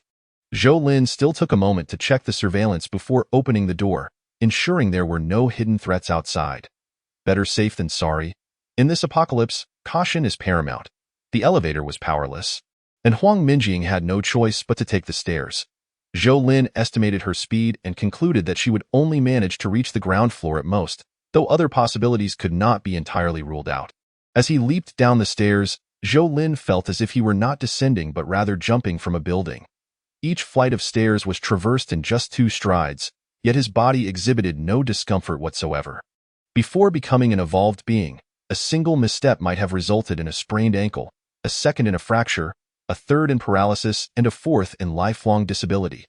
10th floor, 7th floor, 3rd floor. Upon reaching the 2nd floor, Zhou Lin heard voices. To be precise, a woman was shouting, interspersed with the deep tones of 2 men. Let go of me, I am the owner. Security, where are you? We are the security. What's wrong with the owner? Buddy, your luck's just run out. In this weather, who the hell cares? Such rampant behavior among security. Had Zhou Lin not heard it with his own ears, he would have found it hard to believe. He understood that as the apocalypse approached, social order would inevitably collapse, but this was happening far too swiftly. Shutting off his flashlight and donning night vision goggles, Zhou Lin cautiously exited the stairwell, where he beheld 3 figures entangled in a struggle. On the ground beside them lay a fallen flashlight, presumably belonging to Huang Minjing, while another flashlight, still aglow, was clutched in one man's hand in the nearly pitch-black corridor. The underpowered flashlight provided little illumination. Unless its beam directly swept across the area, the 3 individuals would remain oblivious to Zhou Lin's presence. Given the circumstances, Zhou Lin chose not to reveal his identity. He drew out a baton, tested its weight, and then swung it forcefully at the flashlight in the man's grip. Bang! Amidst the man's anguished cry, the flashlight shattered into pieces, the light extinguishing abruptly, plunging the surroundings into deeper darkness. Without hesitation, Zhou Lin seized Huang Minjing's flashlight and turned it off, rendering himself the sole observer. The two startled men, caught off guard, momentarily abandoned their focus on Huang Minjing, their expressions shifting to one of fury as they called out threats while fumbling along the staircase. Still believing Zhou Lin and Huang Minjing were equally blind in the dark, in contrast, Huang Minjing remained remarkably composed. Just as she regained her freedom, she took a step back and crouched, hugging her head and curling into a ball. In the enveloping darkness, her instinctive self-protective action was undoubtedly the most prudent, as it minimized the space her body occupied, thereby reducing the likelihood of indiscriminate assault. Ignoring the two frenzied security guards, Zhou Lin silently approached Huang Minjing and whispered, "Boss Huang, don't speak. Follow me." Hearing his voice, Huang Minjing instinctively lifted her head, though darkness engulfed her. Nevertheless, she recognized Zhou Lin's voice and immediately felt a wave of relief. Zhou Lin took hold of Huang Minjing's right hand, helping her to her feet, and they proceeded down the stairs together. The light in the lobby below was significantly better, allowing Huang Minjing to finally perceive Zhou Lin's silhouette. "Thank you. It seems you were right.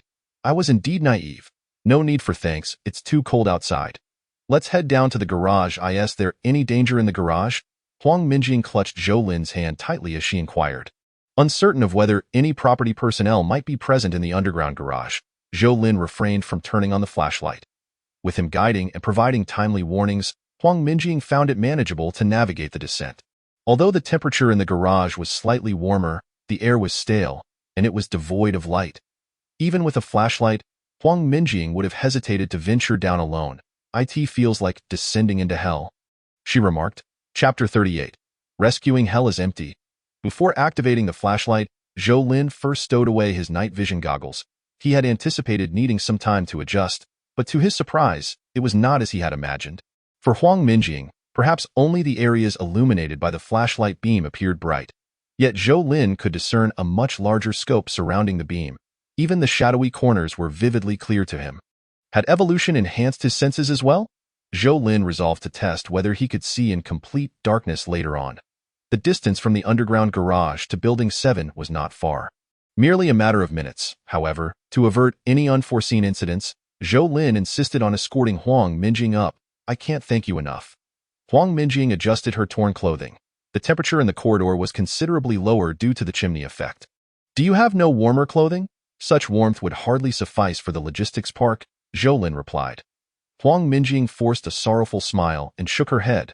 Though she was not short of funds, lacking the qualities of an adventurer or a mountaineering enthusiast, she was ill-prepared for extreme weather conditions.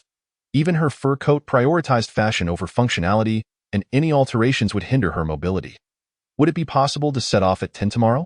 Huang Minjing bit her lip. "I'll have the intercom with me, so you won't need to come up to fetch me. Where shall we meet?" "Right at the entrance of your building." "All right." Upon arrival, Zhou Lin declined Huang Minjing's invitation to rest. He returned the flashlight. "How will you manage without it?" "I have one," Zhou Lin replied, and with that, he stepped into the corridor, darkness instantly enveloping his voice. Huang Minjing saw no glimmer of light, but could hear Zhou Lin's resolute footsteps fading away.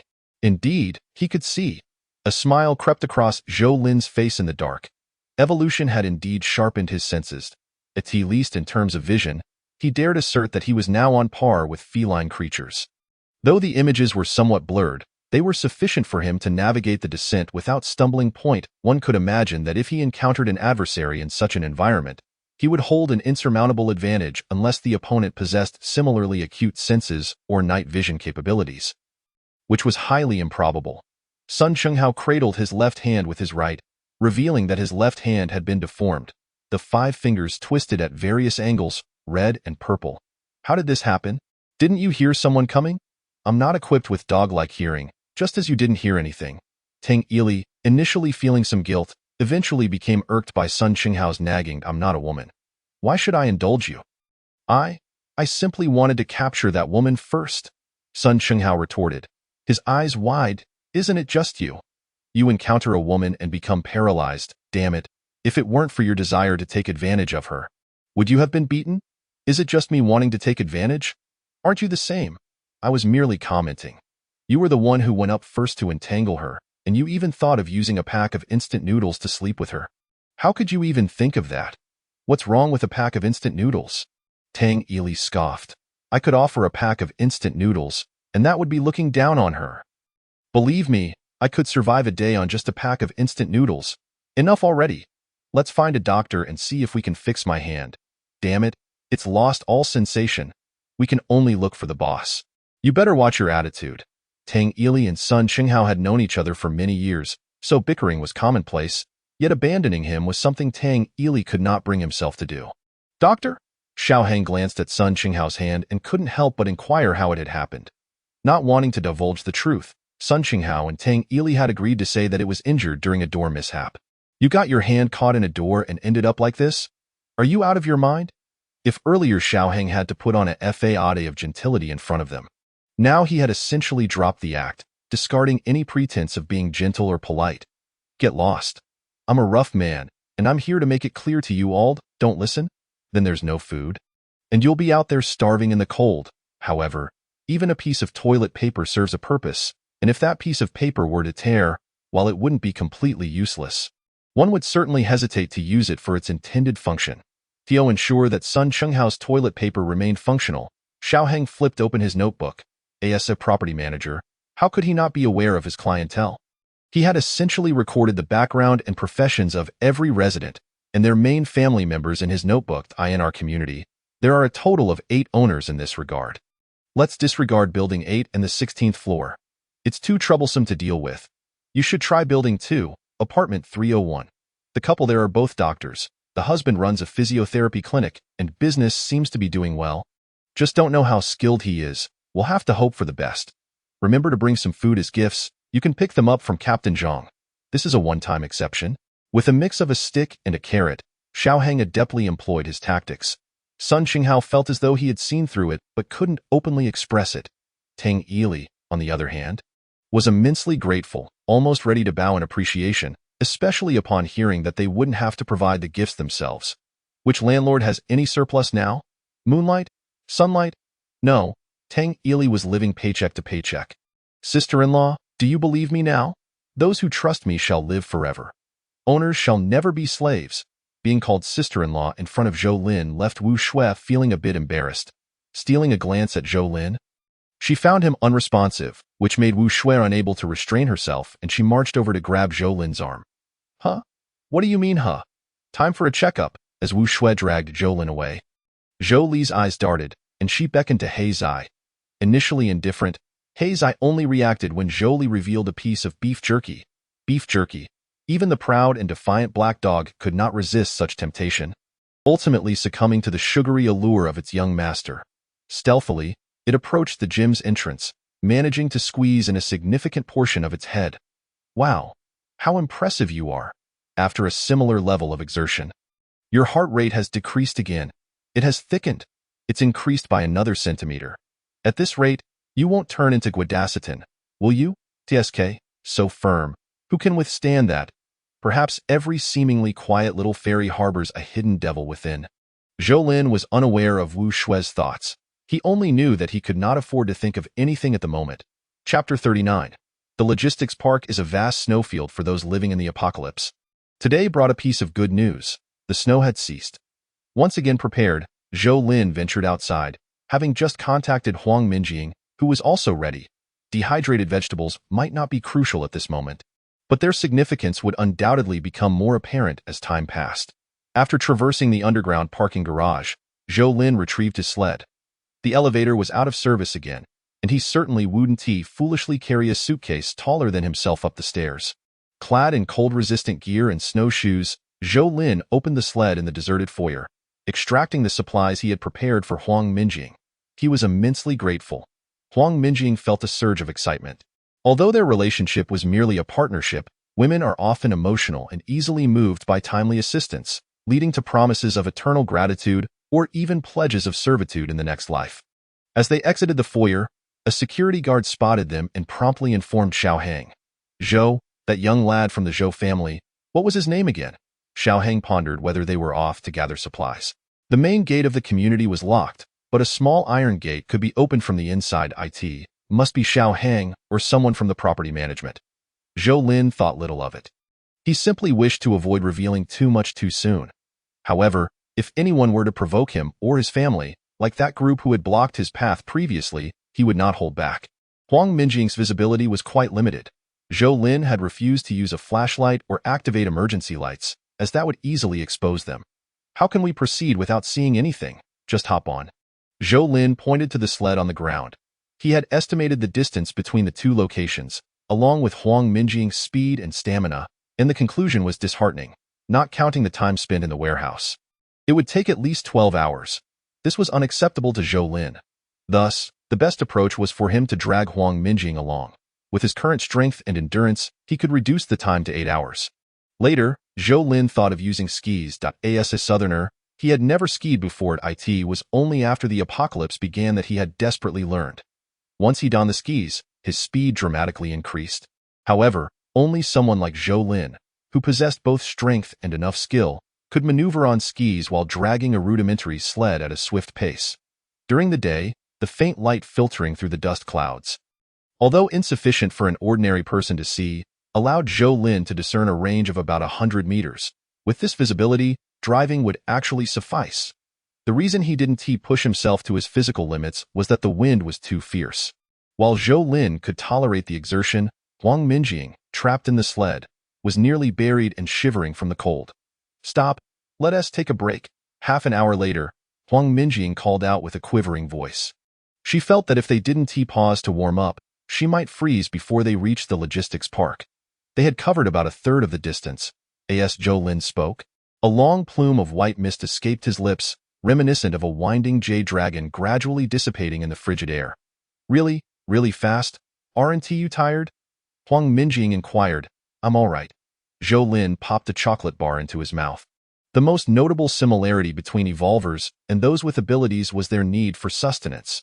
When not moving or using their powers, it was manageable. However, once they began to exert themselves, they became like machines that devoured food, sometimes not pausing to chew. Thus, Zhou Lin occasionally mused that perhaps not allowing everyone to become evolvers or possess abilities was a means of protecting this world. After all, where would all the resources come from to sustain them? From the map, Zhou Lin deduced that he was near a commercial center, with two iconic buildings less than 50 meters away. As they were commercial office buildings, it was likely that everyone had evacuated after the calamity struck. As Zhou Lin had not seen a single illuminated window. Suddenly, Zhou Lin recalled the official shelters. He had not been in Jiazhua during his previous life, thus unaware of their exact locations. However, as a local, he could guess a few likely spots, as those areas had once been renowned for their civil defense works, with two locations even having been developed into underground shopping malls. Besides these large shelters, hospitals and state-owned factories also had their own civil defense structures, and as long as they had not been demolished or buried, they could now serve as shelters, designed to withstand potential nuclear warfare. If they could withstand a catastrophe of such magnitude, a mere bitter cold would pose no issue. Ultimately, it was the scarcity of resources that truly led to the drastic population decline. Thus, Zhou Lin had his own intentions for this trip to the logistics park, beyond merely acquiring dehydrated vegetables. However, he would certainly have to avoid Huang Minjing when the time came. The matter of space remained a closely guarded secret among the Zhou family. Not even Huang Minjing or Wu Shui were privy to it. Perhaps only when the abilities began to emerge would others be deemed worthy of knowing this greatest secret. "Come on, I think I can manage again." The two continued their journey, pausing once more to allow Huang Minjing to catch her breath. By noon, Zhou Lin spotted the row of flagpoles at the entrance of the logistics park. The 30-meter-high flagpoles still stood tall, with less than two-thirds exposed to the air. The banners that once adorned them were surely long gone. Yet the poles remained steadfast, seemingly erected to signify the existence of the logistics park. However, apart from these flagpoles, Zhou Lin's line of sight was engulfed in a vast expanse of white snow. Reminiscent of the northern landscapes depicted in poetry, it sounded beautiful and romantic, yet neither of them had the heart to appreciate it at that moment. "Let me think about the approximate location. How deep do you think it is down there?" After parking the sled near the flagpole, Huang Minjing stood up and activated her flashlight. "More than 10 meters. All the warehouses in the logistics park have a similar height of about 9 meters. I am quite curious. How did you manage to see the entire way?" Huang Minjing had been curious about this for quite some time and could not hold back. "Perhaps it's because I particularly enjoy eating fish." Zhou Lin replied without hesitation. Who would believe that? No matter. Zhou Lin himself believed it. Surely, He wouldn't be sliced apart by Huang Minjing for this.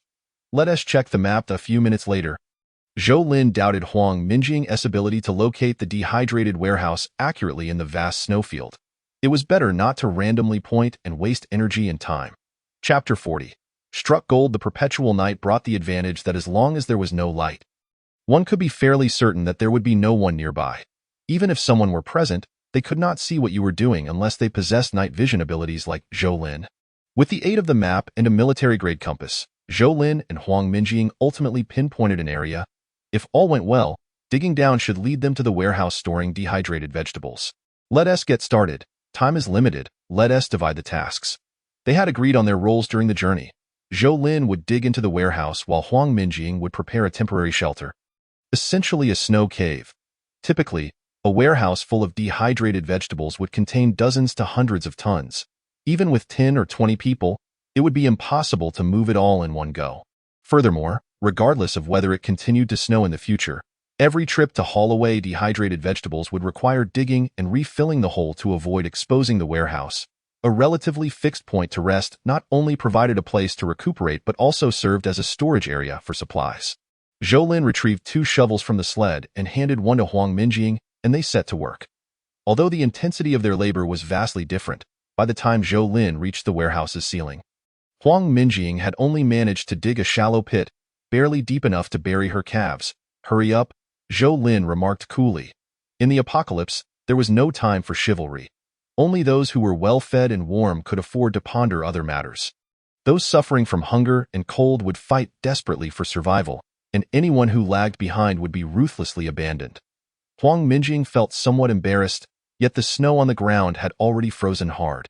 Given Zhou Lin's current physical capabilities, this level of exertion required no rest, and he quickly cleared a vent window from the warehouse roof. I'll go down and take a look. With that, Zhou Lin knocked open the glass and slipped into the pitch-black warehouse. Huang Minjing waited anxiously outside the window. The warehouse was shrouded in near-complete darkness, and Zhou Lin had to turn on his flashlight for illumination. Looks promising. Upon landing, Zhou Lin immediately spotted neatly arranged sealed boxes within the warehouse, all adorned with characters from the island nation and illustrations of various vegetables. There was no mistaking it. A box of dehydrated vegetables weighs 30 kilograms. If consumed at a rate of 100 grams per meal, it would suffice for one person for approximately 6 months. The warehouse is stocked with no fewer than 10,000 boxes of these dehydrated vegetables. Regrettably, this time, I came with Huang Minjing, and we cannot store all of them in the Fuhao warehouse. Zhou Lin accepted around 2,000 boxes, leaving only a small portion of the warehouse empty, which should not raise Huang Minjing's suspicions. Come in. It's safe. What else can be done?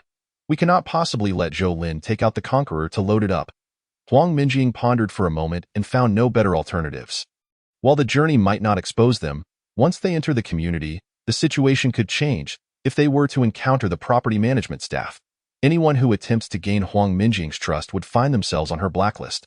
10 boxes of dehydrated vegetables are still somewhat overwhelming for the modified sled, forcing Huang Minjing to sit atop the vegetables, watching Zhou Lin, who trudged ahead on his snowboards. Her mood was quite complex. During a break, Huang Minjing showed exceptional care for Zhou Lin, feeding and watering him, almost resorting to chewing the food herself to feed him. Zhou boss, there's no need for such courtesy, Zhou Lin replied, slightly overwhelmed. Why still call me Zhou boss? If you don't mind, just call me Huang Jia, or you can call me by my name. Zhou Lin began to understand and quickly said, that's enough. Let us go, otherwise we won't make it back tonight. All right, I appreciate your hard work. Come to my house tomorrow. I'll cook for you, no need, it's not hard work. Zhou Lin strained as he pulled the sled. As his speed picked up, Huang Minjing dared not speak. The cold was biting. As they passed by a building, several beams of light suddenly converged on Zhou Lin and the sled. This is bad. Zhou Lin immediately discarded the snow barrier and swiftly drew his weapon. In the next moment, he saw 7 or 8 figures rushing out from the building, each wielding weapons. Although the lighting was poor, Zhou Lin could discern that they held either baseball bats or kitchen knives, like watermelon cleavers. Don't move. Leave your belongings behind. We don't want to kill anyone, just don't resist. Perhaps due to the short time since the apocalypse began, these robbers still had some semblance of a moral code, but it could also be a mere facade. Who could guarantee they wouldn't resort to murder if they surrendered? Huang Minjing was so tense that she could not utter a word. She had never encountered such a situation in her life and was utterly at a loss. Narrowing her eyes, she threw a punch. Her fist, as large as a sand bowl, struck the watermelon cleaver man fiercely in the chest. There was no thought of holding back. Even in peacetime, Zhou Lin would have deemed such an act acceptable. Several layers of winter coats and thermal clothing could not entirely dissipate the punch's force. Even through the thick fabric, the sound of bones fracturing was audible. The watermelon cleaver man opened his mouth as if to say something, but his eyes instantly filled with blood, bulging, gradually losing their sparkle. With his collapse, the 5 men behind him abruptly halted. They were just ordinary people, and when faced with a punch that seemed to belong only in movies, who could muster the courage to attack Zhou Lin? People inherently seek to avoid harm. Gulp. One of them swallowed hard, then slowly retreated. There was no negotiation. It was freezing cold, and speaking was a waste of heat. After confirming that Zhou Lin had no intention of pursuing them, the 5 men retreated and finally turned to flee. Is it over? Are they dead? The converging beams of flashlights vanished, and only then did Huang Minjing dare to turn on her flashlight, illuminating the man on the ground whose face was already covered in frost. Incredulously asking, "Let us go." Zhou Lin shook his head as he donned his snowboards again. If it weren't for Huang Minjing being such a burden, he would have definitely charged into the building after those men. Not out of a desire to kill. He wasn't that cold-blooded or brutal, but he simply wanted to understand how they discovered him and Huang Minjing. Until this question was resolved, the next time they encountered these individuals, they might use ranged weapons, firearms, crossbows, or slingshots. It was hard to say, but it was certain they would. Even though Zhou Lin had just given them a warning, when faced with starvation and desperation, he would choose the latter himself, unless he could prevent these people from seeing them. To achieve this goal, he first needed to understand how they had managed to do so. Continuing to pull the sled, as they approached the community's entrance, Huang Minjing jumped off the sled to open the gate. "Don't turn on the lights. I'll do it." Zhou Lin suddenly said, "Why? Is it still unsafe now that we're at the community?" Chapter 41. Ability upgrade indeed. They had gone out to gather supplies. At the property management office, Xiao Hang peered through a device, cutting through layers of darkness to see Zhou Lin and Huang Minjing just entering. "How did these two end up together?" Xiao Hang muttered to himself. Huang Xiefeng, dressed in security attire, overheard and quickly inquired if they should send someone to ask them. "Ask what?" Xiao Hang put down the night vision device. "Fiddling with it. This thing is decent. Go ask that kid if he has more." "There isn't any left," Huang Xiefeng replied. "That kid was nearly starving. Whatever he said, he told me everything, even shared photos of the female homeowner he secretly took." "Photos? Great. Let me see them first. Which building are they from?" Xiao Hang squinted slightly, intrigued. As for Zhou Lin and Huang Minjing going out to gather supplies, Xiao Hang wasn't particularly anxious. With the capacity of that sled, they couldn't gather much that would last long as they kept an eye on them. When they went out next time, they could arrange to follow them and seize the opportunity. "Let me help you take it upstairs." Zhou Lin and Huang Minjing reached the entrance hall of Building 7, splitting 10 bags of dehydrated vegetables evenly between them. Huang Minjing originally only needed 3 bags. But Zhou Lin, feeling reluctant, insisted on dividing them equally. Considering Huang Minjing's strength and the potential waste of time, Zhou Lin handed her a metal baton to guard the sled. Watching Zhou Lin effortlessly carry 5 boxes of dehydrated vegetables, Huang Minjing couldn't help but swallow hard. Who said women couldn't be greedy? She was quite envious, especially when Zhou Lin managed to return in under 5 minutes. It left her jaw dropped in astonishment. "Are you even human?" Zhou Lin replied with consistent exercise. "You could do it too. Believe in science, die in truth." He actually lugged 5 boxes of dehydrated vegetables up 17 flights of stairs. Who would be foolish enough not to use the warehouse? If it weren't for the old lady taking her time to open the door, Zhou Lin could have descended even sooner. Upon seeing the 5 boxes of dehydrated vegetables, the 4 members of his family exhibited no particular expressions. Thus far, the Zhou family had lacked nothing in terms of food and drink. In Qingyali's words, they had yet to experience the harsh realities of the apocalypse. Even young Chi-Chi in the tool room, although she primarily consumed the Zhou family's leftovers, actually ate better than most who were struggling during the apocalypse. Perhaps due to having lived comfortably for too long, young Chi-Chi felt no gratitude towards Zhou Lin or his family. Rather, her resentment towards them only grew. as she plotted to deal a fatal blow to the Zhou family. In truth, he was not tired. The real reason was that his abilities were about to level up. Coexistence. Beginner 999-1000, currently coexisting transportation tool. Laifu, large waterborne transportation tool, available coexisting transportation tool slots. 0 storage space. 1-1.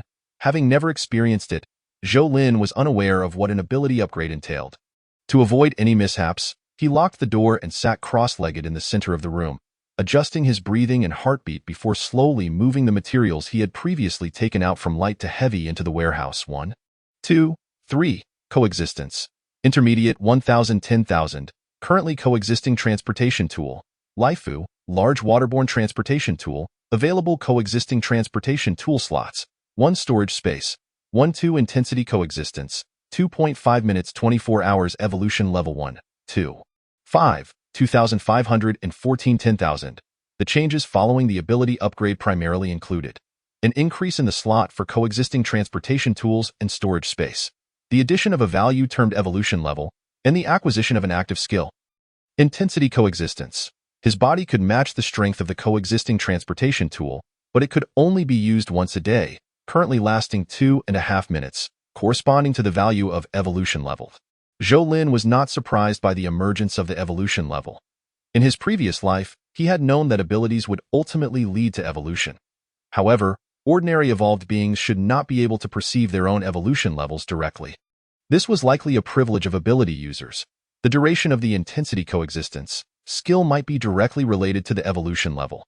Under the premise that the coexistence skill level remains unchanged, the higher the evolution level, the longer the duration of intensity coexistence. After some contemplation, Zhou Lin found no fault in this reasoning. If the intensity coexistence was considered a trump card, its power and duration would inherently depend on one's fundamental qualities. In other words, he currently had 2.5 minutes each day to transform into a steel body. Not even a gun, let alone a rocket launcher, could inflict harm upon him. Though 2.5 minutes may seem brief, unless in specific circumstances, it was more than enough for Zhou Lin to escape any crisis. If he couldn't win, he could certainly flee. Overall, he felt quite satisfied with the changes brought about by this upgrade, particularly the emergence of the evolution level, which allowed him to visually perceive the fruits of his diligent training. The prospect of ascending to higher levels after level 1, such as level 2 and level 3, filled Zhou Lin with excitement, igniting an overwhelming desire to commence training immediately. However, as his exhilaration subsided, he became acutely aware of his hunger. Every cell in his body seemed to cry out for sustenance. Raising his hands, he was shocked to find skin stretched tightly over bones. Had all his muscles and fat been consumed during the recent upgrade? Without the luxury of contemplating his current appearance or whether he might frighten those outside, Zhou Lin's singular thought was to eat. With a mere flicker of intent, a mountain of hamburgers materialized before him. Swallowing hard, he seized one, tore off the packaging, and stuffed it into his mouth, driven by an insatiable hunger. Zhou Lin transformed into a relentless food annihilator, devouring burger after burger. It was only when he began to choke that he paused to gulp down a few sips of cola. The hamburgers aboard the Laifu were progressively larger, each patty thicker than the last.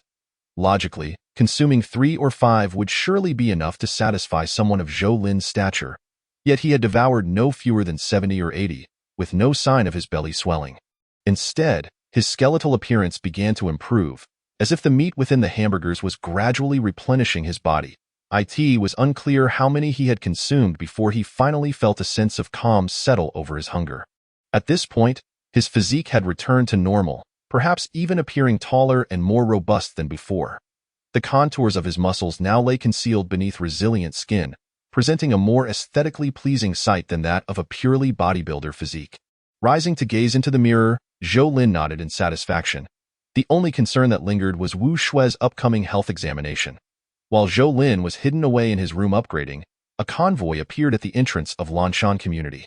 Dozens of bright searchlights illuminated the courtyard, drawing nearly every alert resident to their windows. Qingyali, Zhou Li, and Wu Shui were not the only ones. Even Zhou Chaojun, who had been recuperating and largely inactive, found himself peering out through a specially preserved small window, eager to discern the identity of the visitors responsible for such a spectacle. Chapter 42. The government convoy. The sudden arrival of the convoy startled the entire community. Xiaohang felt a twinge of anxiety. Please remain calm. We are the Government Disaster Recovery Command. The command was jointly led by the government and station military personnel, comprised of soldiers and members of local relevant departments. I am Su Yuanji, the director of the Greenery Street office. Does anyone recognize me? It turned out they were government officials. The general trust that the citizens of Xiagua held in their government allowed most residents to breathe a sigh of relief, except for those like Xiaohang, who harbored ulterior motives and felt a sense of unease. A dozen soldiers clad in snow camouflage and fully armed jumped down from a snow vehicle and entered the community, followed by two individuals in plain clothes. Thanks to the brightness of the searchlights, nearly everyone in the community could see them. I am Su Yuanji.is manager Xiaohang present. Director Su, it truly is you. Xiaohang exclaimed, sprinting to greet Su Yuanji with a handshake. It's cold outside. Let's discuss this in the hall. Lao Huang, go turn on the electricity. Did you not see Director Su has arrived? Within minutes, the lights in the property management office illuminated, and the heating system began to function, gradually raising the temperature. Su Yuanji and Wu Jiankai had three primary objectives for their visit. Firstly, to signal to those outside the shelters that the nation and government still existed, and that social order remained intact. Do not indulge in reckless fantasies. Secondly, the government assessed that the disaster situation would not resolve in the short term. Thus, the shelters needed to expand and enhance their facilities, requiring the recruitment of talent. Lastly, they aimed to gather supplies. Xiao, our time is limited, and our tasks are heavy. We must ensure that these 3 points are communicated to every resident in the community. The shelters welcome enthusiastic applicants. Anyone who meets the criteria should prepare themselves, as we will arrange for a convoy to come and collect them tomorrow. This communication device is entrusted to you. Soon, the nation will issue them in bulk, and everyone will have the opportunity to purchase one.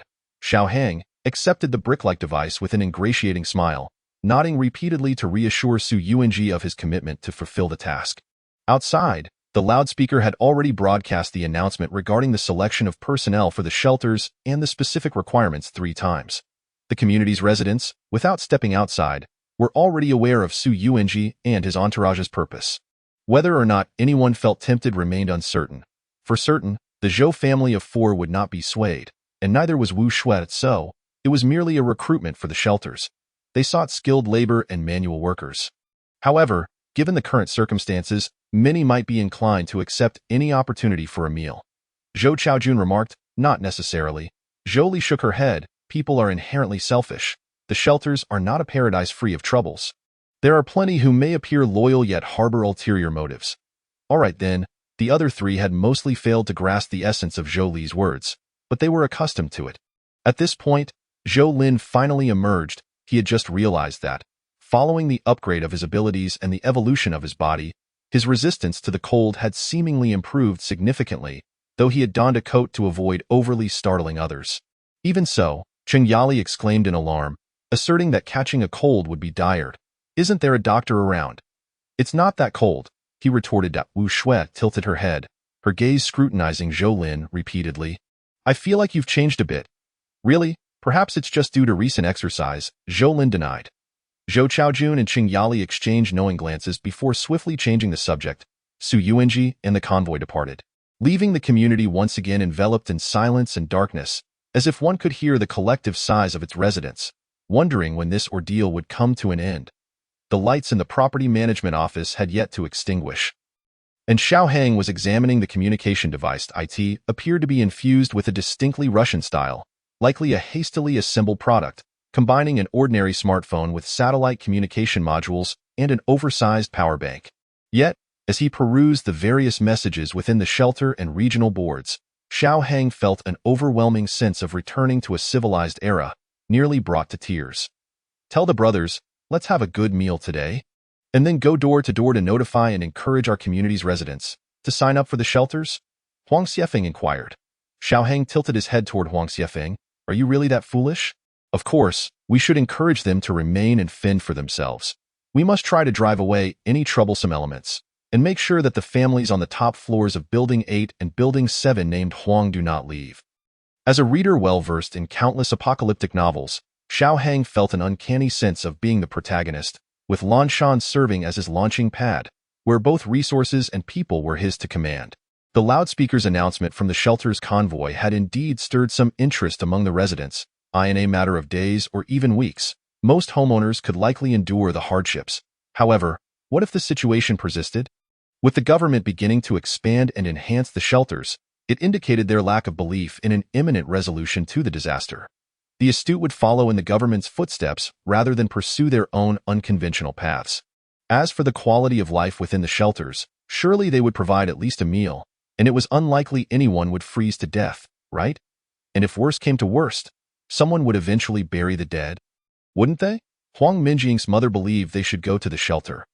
Huang Minjing found herself in a state of indecision, ultimately reaching out to Cheng Yali. However, Cheng Yali was unwilling to express her opinion on the matter. If you were discussing purchasing clothes, bags, or even cars and houses, the implications of right or wrong are minimal. It's merely about money. But when it comes to life and death decisions, it's best to make your own choices. Sister Cheng, do you plan to go to the shelter? Since Cheng Yali remained silent, Huang Minjing resorted to a roundabout approach, mimicking her. When Cheng Yali unequivocally stated she would not go, Huang Minjing understood. Then we won't go either, Sister Cheng. From now on, my mother and I will follow you. What are you talking about? Grasping the walkie-talkie, Cheng Yali was taken aback. What do you mean by following me? What use is that?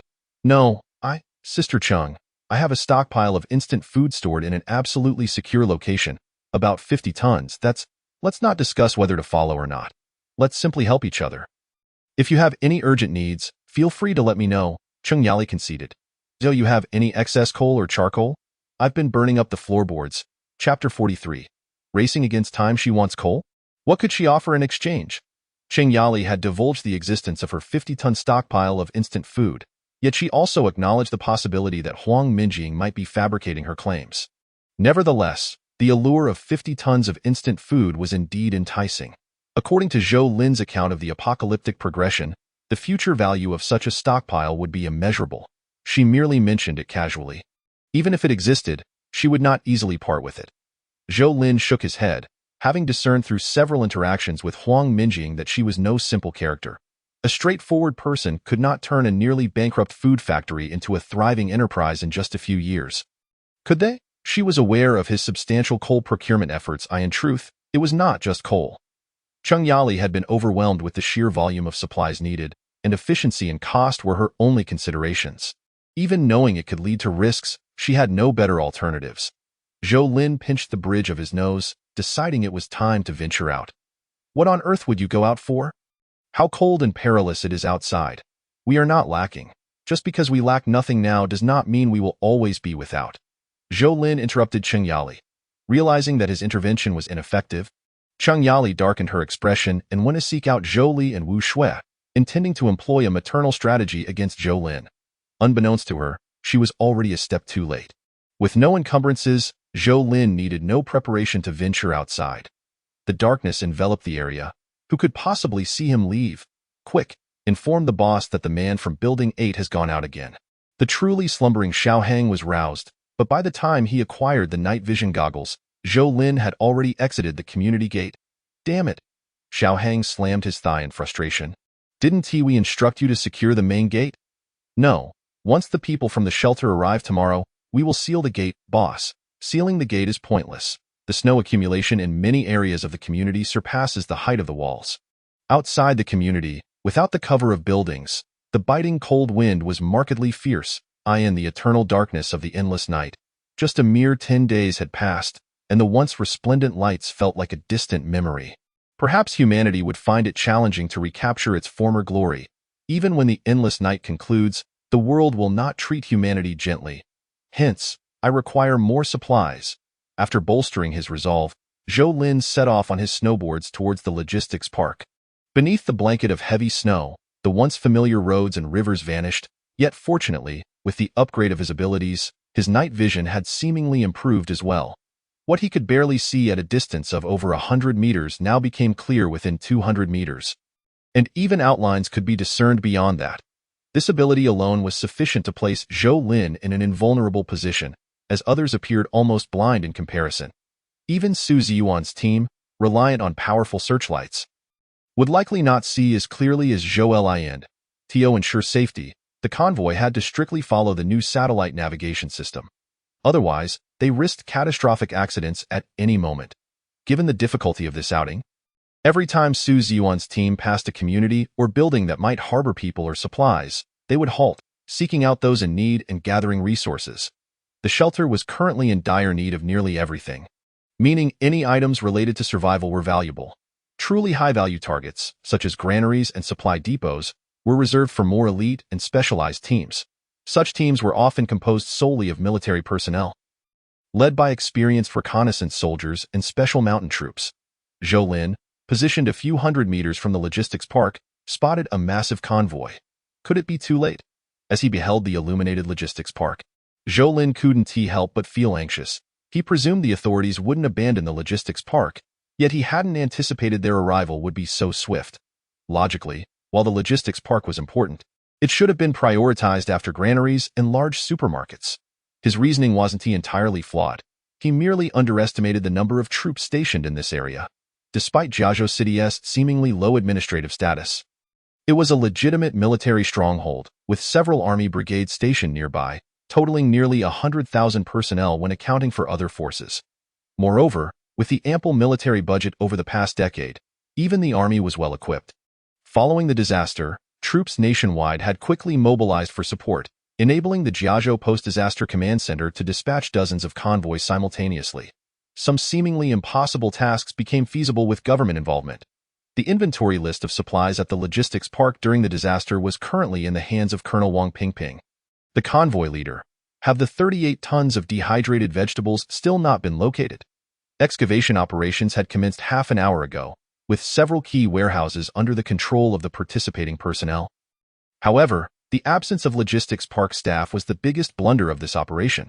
Primarily, no one had anticipated the severity of snow accumulation at the logistics park prior to departure, and lacking tall buildings for reference made pinpointing the exact location immensely challenging. Were it not for a series of fortunate coincidences, Zhou Lin might not have even caught a glimpse of the dehydrated vegetables, let alone approach the warehouse stealthily and slip through the previously left passage. Without Huang Minjing as a hindrance, Zhou Lin could freely load box after box of dehydrated vegetables into the Lai Fu vehicle. The neatly stacked dehydrated vegetables vanished one by one, and in less than 10 minutes. The entire warehouse was as clean as if a dog had licked it. Even with his enhanced abilities and evolved physique, Zhou Lin felt utterly drained and dizzy after clearing the warehouse. He kept count of how many vegetables he had collected. He merely knew it was time to leave. Just as he emerged, beams of light converged upon the location of the vegetable warehouse. Soon, work vehicles arrived, and within 2 to 3 minutes, a work area was established. Upon hearing that the dehydrated vegetable warehouse had been located, Wang Pingping could not help but come personally. However, upon seeing the ventilated window that Zhou Lin had broken open, an ominous premonition gripped his heart. Though empty the warehouse, the convoy would need to excavate the main entrance. But Wang Pingping couldn't wait. He ordered his team to enter through the window first. Who could it be? Who managed to be a step ahead? He could not comprehend. The warehouse door had been locked, so was it possible that 30 to 40 tons of dehydrated vegetables had been transported out box by box through that window? How much time and manpower would that require? With this thought, Wang Pingping's expression turned grave. It wasn't merely the loss of those dozens of tons of dehydrated vegetables that concerned him, but far graver matters. Continue. He waved his hand and jogged towards the command vehicle, intending to report the situation to his superiors immediately. Chapter 44. Second symbiosis. Outside the logistics park, Zhou Lin, concealed in the darkness, felt a tinge of regret. He had initially regarded the logistics park as his own property, merely delaying his collection. But a single misstep had led to a cascade of misfortunes. They have to sustain hundreds of thousands of people. I don't necessarily need these supplies. With a pat on his back, Zhou Lin donned his snowboards once more and set off towards his next target. Little did he know, Wang Pingping had already classified the thief of the dehydrated vegetables as the #1 enemy and reported it to the Post-Disaster Command Center representing the Jiazhou government. In his report, Wang Pingping candidly stated that a vicious gang had emerged in the city, posing a potential threat to social order and the lives of hundreds of thousands, necessitating decisive action and severe punishment. Since upgrading his abilities, Zhou Lin had been contemplating what kind of vehicle to symbiotically create. His first thought was to utilize the readily available aircraft on the Lai Fu vehicle. He had considered fighter jets, transport planes, and helicopters. However, after much deliberation, he deemed them unsuitable. From the onset of the endless night and up until his demise in his previous life, the broader environment was not conducive to aircraft transportation. Ground transportation tools were what Zhou Lin urgently needed. The conqueror in the warehouse could be deemed an all-purpose champion, and if he had to choose, it would undoubtedly be that. Measuring over 11 meters in length, 2.55 meters in width, and 3.95 meters in height, with a curb weight of 23,000 kilograms, it boasted a maximum power of 425 kW, maximum horsepower of 578, and a maximum torque of 2,800 Nm. With a primary fuel tank of 600 liters and an additional auxiliary tank that could be installed at any time, it could hold over 1,000 liters of fuel combined. It had 3 interaxle differential locks and 4 interwheel differential locks for a total of 7. The cargo area was constructed with a thermal insulation sandwich structure, ensuring high strength, rigidity, thermal insulation, and noise reduction, while a 3-point floating balance sub-beam system guaranteed stable and comfortable driving. It was equipped with reversing cameras, an 8-channel surveillance system, and waterproof storage compartments. Additionally, it came with 18,500-pound rear winch, shovels, and sand rescue boards. 12 solar panels adorn the roof, with a standard solar charger, a high-powered mixed power supply system, and an 8 kilowatts ultra-quiet water-cooled diesel generator, ensuring ample energy from the 21.6-degree lithium iron phosphate battery pack. The interior space was 20 square meters, expandable to 25.5 with the terrace, featuring a dual kitchen design both indoors and outdoors. A large-capacity refrigerator, induction stove, fume extractor, microwave, coffee machine, and every conceivable kitchen appliance were included, and the bathroom was luxurious enough to rival a 5-star hotel, equipped with an 800-liter water tank, an automatic diesel hot water boiler, 3 sets of DC variable frequency air conditioners, and 2 4 kilowatts diesel heating systems, along with a positive pressure fresh air system with pollen filtration and exhaust capabilities, ensuring the interior remained spring-like year-round, impervious to heat and cold. Indeed, aside from its expense, this vehicle was undoubtedly the best choice for civilians facing an apocalypse. Vehicles like this, during peacetime, Zhou Lin couldn't even dare to imagine possessing. It wasn't that the Conqueror was the only option. In recent years, the surge in popularity of RVs in Xia country had prompted numerous automotive modification manufacturers to seize the opportunity, producing a range of urban RVs and commendable products based on heavy truck platforms. Not every area was inundated with floods, but Jiazhou City would undoubtedly face such disasters. When that time came, regions currently buried under heavy snow would likely be submerged once more, with some shelters' entrances potentially submerged as well. If not addressed promptly, it could even lead to flooding within the shelters, which was precisely why Zhou Lin resolutely refused to go to the shelter. Additionally, the northern coastal regions of Xia country were set to experience severe nuclear contamination. During the prolonged and frigid period of eternal night, the island nation found its nuclear facilities shattered by volcanic eruptions and seismic tremors, enveloped in a state of icy stasis. Upon thawing, incessant rainfall and floods began to wash away nuclear materials and waste, carrying them forth and contaminating the entire territory of the island nation, while simultaneously dispersing along ocean currents and precipitation to neighboring countries and regions.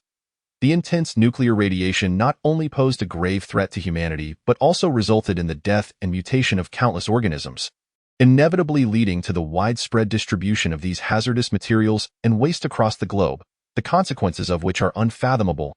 However, the island nation's government could not withstand even the initial wave of the eternal night. Of its 200 million citizens, fewer than 30 million had a chance to see the light of day again. By the time the severe repercussions of nuclear contamination manifested, the majority of these 30 million perished due to their own misdeeds, leaving a mere fraction of survivors who truly escaped their homeland, with estimates suggesting fewer than 1 million. Yet, the island nation's people did not succumb to extinction. They not only established a significant diaspora in Xiagua but also forcibly occupied a region in Heizhou in an attempt to reconstruct their homeland. As for the ultimate fate of the situation, it remains unknown to Zhou Lin, but it is said that the mutated creatures in Heizhou and Yangzhou are particularly fierce, which likely poses considerable challenges for the islanders. Zhou Lin was not in search of a vehicle. Among civilian vehicles, the Conqueror could be considered the pinnacle of excellence. In Xiagua, particularly in smaller cities like Jiazhou, it was virtually impossible to find anything more formidable. Yet, in Zhou Lin's eyes, The Conqueror T did not represent the epitome of perfection. If one were to coexist with it and utilize it frequently, it would necessitate secondary or even multiple modifications. Maintenance and repairs. A clever woman finds it difficult to cook without rice. Even if one could make arbitrary modifications and perform maintenance in the storage space after coexistence, parts and materials cannot simply materialize from thin air. While there were some vehicle components aboard the Laifu ship, they may not be suitable for the Conqueror, hence Zhou Lin's visit to this location. Having chosen a spot, he began to dig, quickly uncovering a familiar domestic logo. Although it was not his primary desire, given his presence, he felt compelled to investigate further. Half an hour later, Zhou Lin finally entered the original exhibition hall. Upon activating his portable light, the entire hall came into view. The once glass curtain walls lay shattered, and most of the display vehicles were encased in ice, rendering them nearly unusable. There were no signs of human activity, suggesting that all personnel had evacuated before the disaster struck. After some contemplation, Zhou Lin decided to collect the vehicles from the exhibition hall onto the deck of the Laifu ship, then turned to enter the maintenance workshop at the back.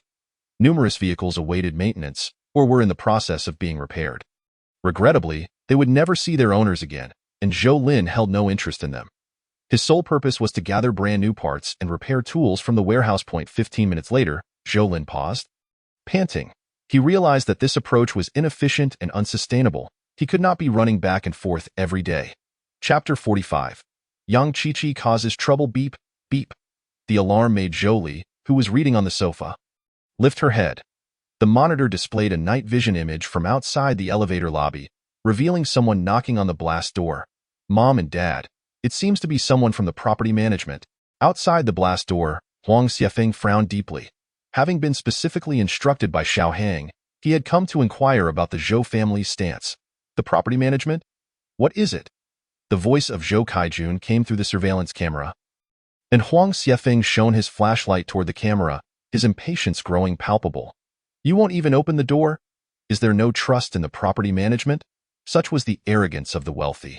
He thought to himself, they truly deserve to go to hell. You've all heard about the recruitment for the shelter, right? Is your family going to sign up? Huang Xiefeng asked loudly. We're not participating. Zhou Kaijun replied bluntly. Oh, all right. Huang Xiefeng nodded, then continued.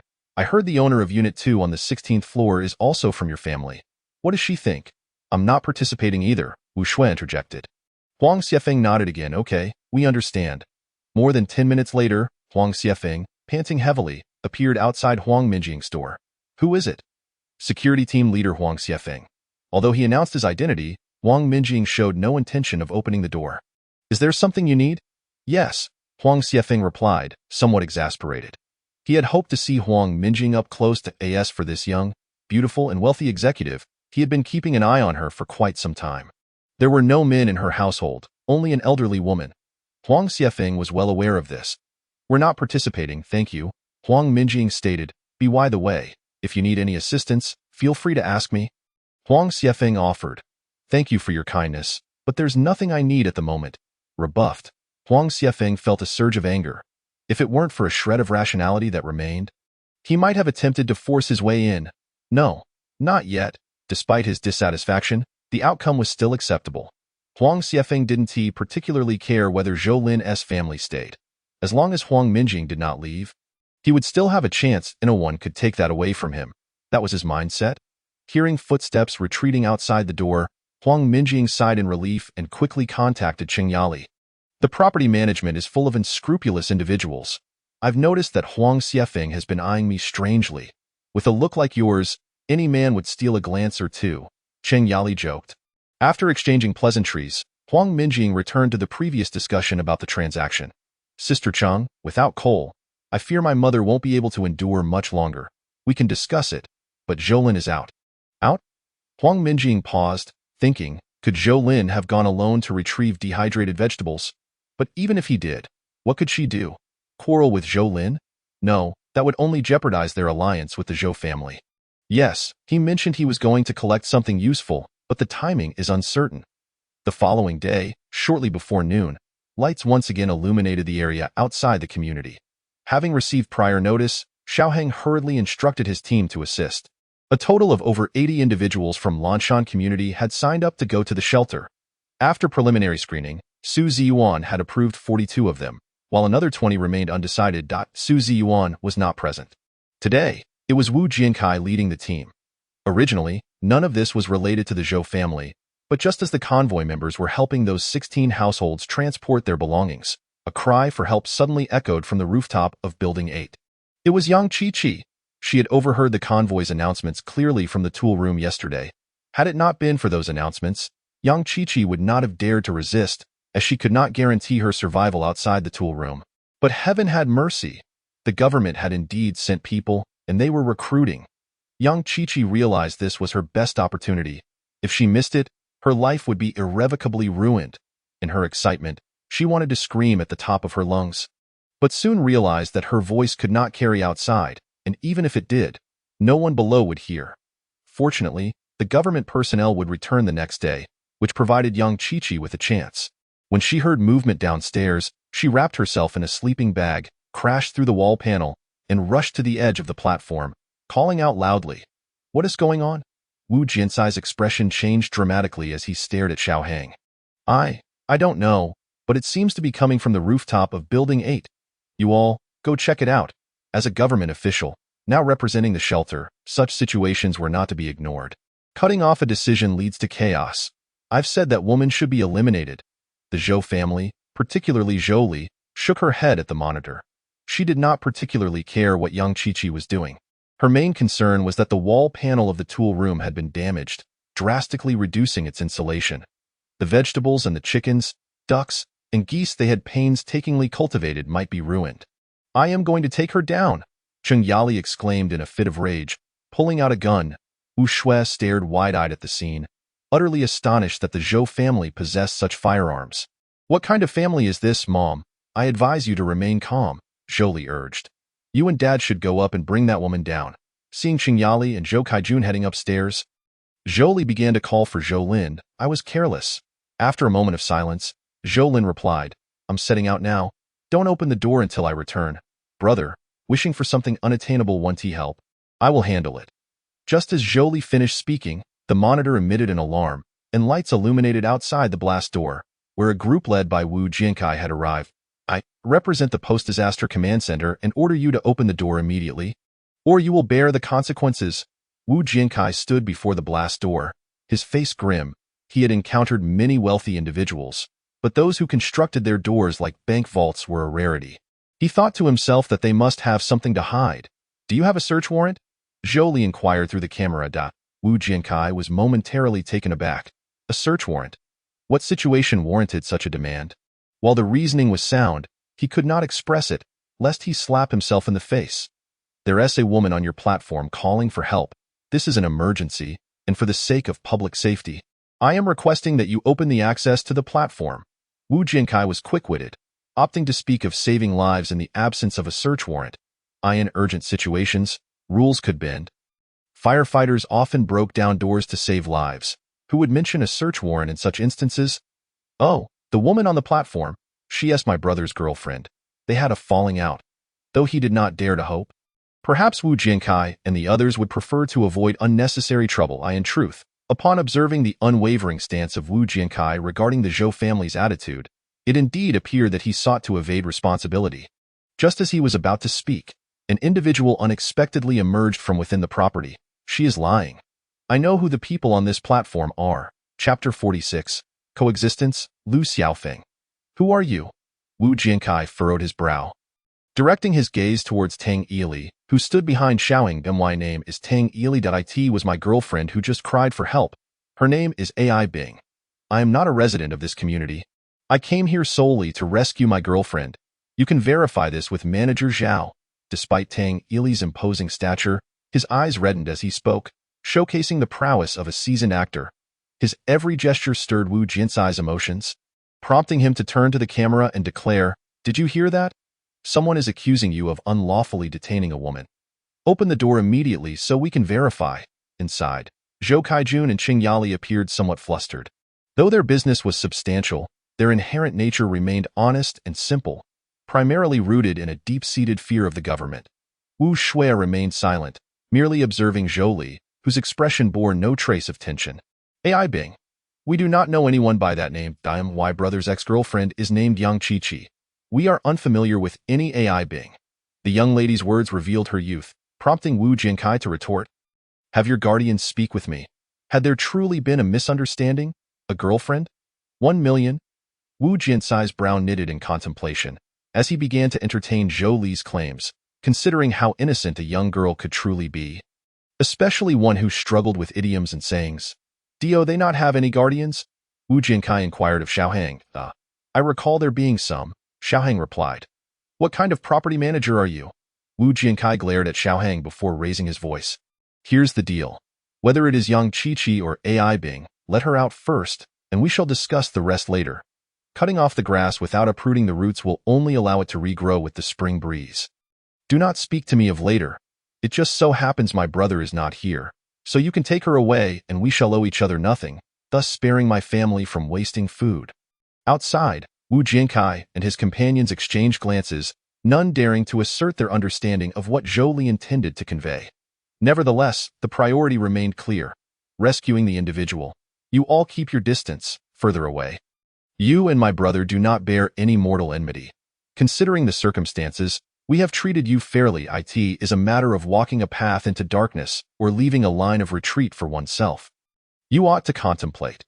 After Zhou Li's pointed remarks, Wu Shui cracked open the blast door slightly, and Zhou Kaijun and Qing Yali abruptly pushed Yang Chi-Chi out. Bang! The blast door slammed shut once more, and Zhou Kaijun and Qing Yali exhaled heavily. Yet, their elation was short-lived. Who could guarantee that releasing Yang Chi-Chi would lead to no further trouble? Wu Shui shook her head, unable to bear the thought of sharing joys without sorrows. Moreover, she remained uncertain of Yang Chi-Chi's circumstances. Outside, Yang Chi-Chi hesitated, still incredulous that she had been freed. Upon learning of Wu Jiankai's identity, she immediately broke into loud sobs, leaving those unaware of the situation to wonder at the extent of her suffering within the Zhou household. "Yang Chi-Chi, where is AI Bing?" Tang Ili shouted. Initially, Wu Jiankai felt a surge of anger. However, upon witnessing Yang Chi-Chi's condition, doubts crept into his mind. Regardless of her distress, it could not alter the fact that she was well-dressed and moving about as usual. Not to mention that she appeared somewhat rosy-cheeked. Aside from being slightly dirty and emitting a stronger odor, she seemed hardly different from someone living before the apocalypse struck. If this was the visage of someone being mistreated, countless individuals outside would willingly endure such treatment. Do not lie. We can confront each other directly. Observing Yang Chi-Chi's darting eyes, Wu Jiankai admonished sharply. He was far too busy to waste time on trivial emotional dramas. He demanded, "Just tell me, what is your relationship with this family?" Yang Chi-Chi swallowed hard. She wished to claim ignorance of the Zhou family, yet such a lie would not withstand scrutiny, and suddenly, Zhou Li's words resurfaced in her mind. I am merely an ordinary friend of Zhou Lin. AI Bing, yes, AI Bing has left. Zhou Lin actually wanted me to marry him, which I of course refused. I merely used the dowry to placate his family. Yet I never anticipated he would attempt to force me. When I declined, he locked me on the rooftop and even withheld food from me, intending to freeze me to death. You, representing the government and the military, should arrest his entire family. In these extraordinary times, the decision to arrest was not for you to dictate, Wu Jiankai replied sternly. Let us do this. I see you are unharmed. We shall discuss the particulars later. As we have matters to attend to. Ignoring Yang Chi-Chi's feigned resistance, Wu Jiankai turned on his heel and departed. As for the claims of starvation and freezing, perhaps it would do Yang Chi-Chi well to witness the plight of those outside who were truly enduring hunger. Inside, Zhou Li observed Wu Jiankai and his companion's departure, a faint smile finally gracing her youthful visage. Brother, for now, the storm has calmed, but that woman will certainly not relent. You must prepare yourself.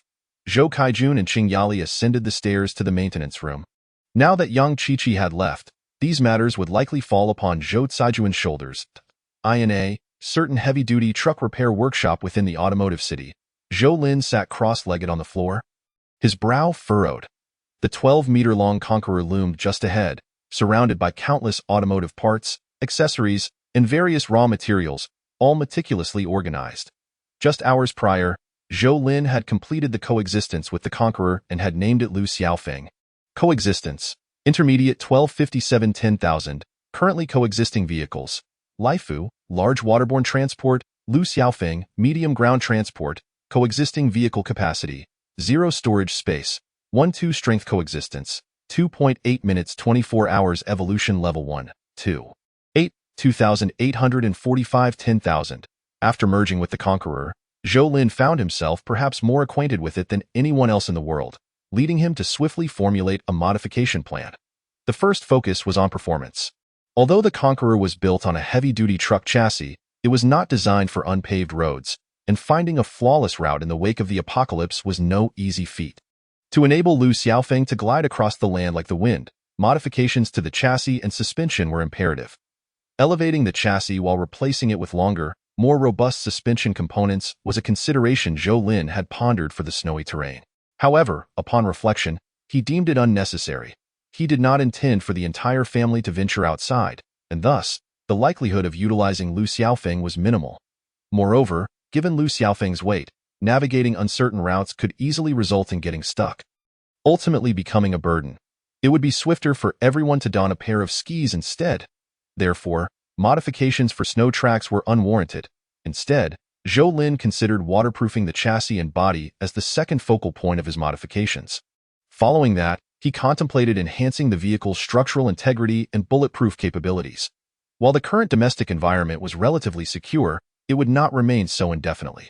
Once the snow melted, many locations stocked with firearms would become targets for those with ulterior motives, leading to an increase in firearms circulating among civilians. Fortunately, Lu Xiaofeng's windows were originally bulletproof, so Zhou Lin only needed to address the bulletproofing of the cargo area and other sections, a task that was not overly complex in terms of planning and materials.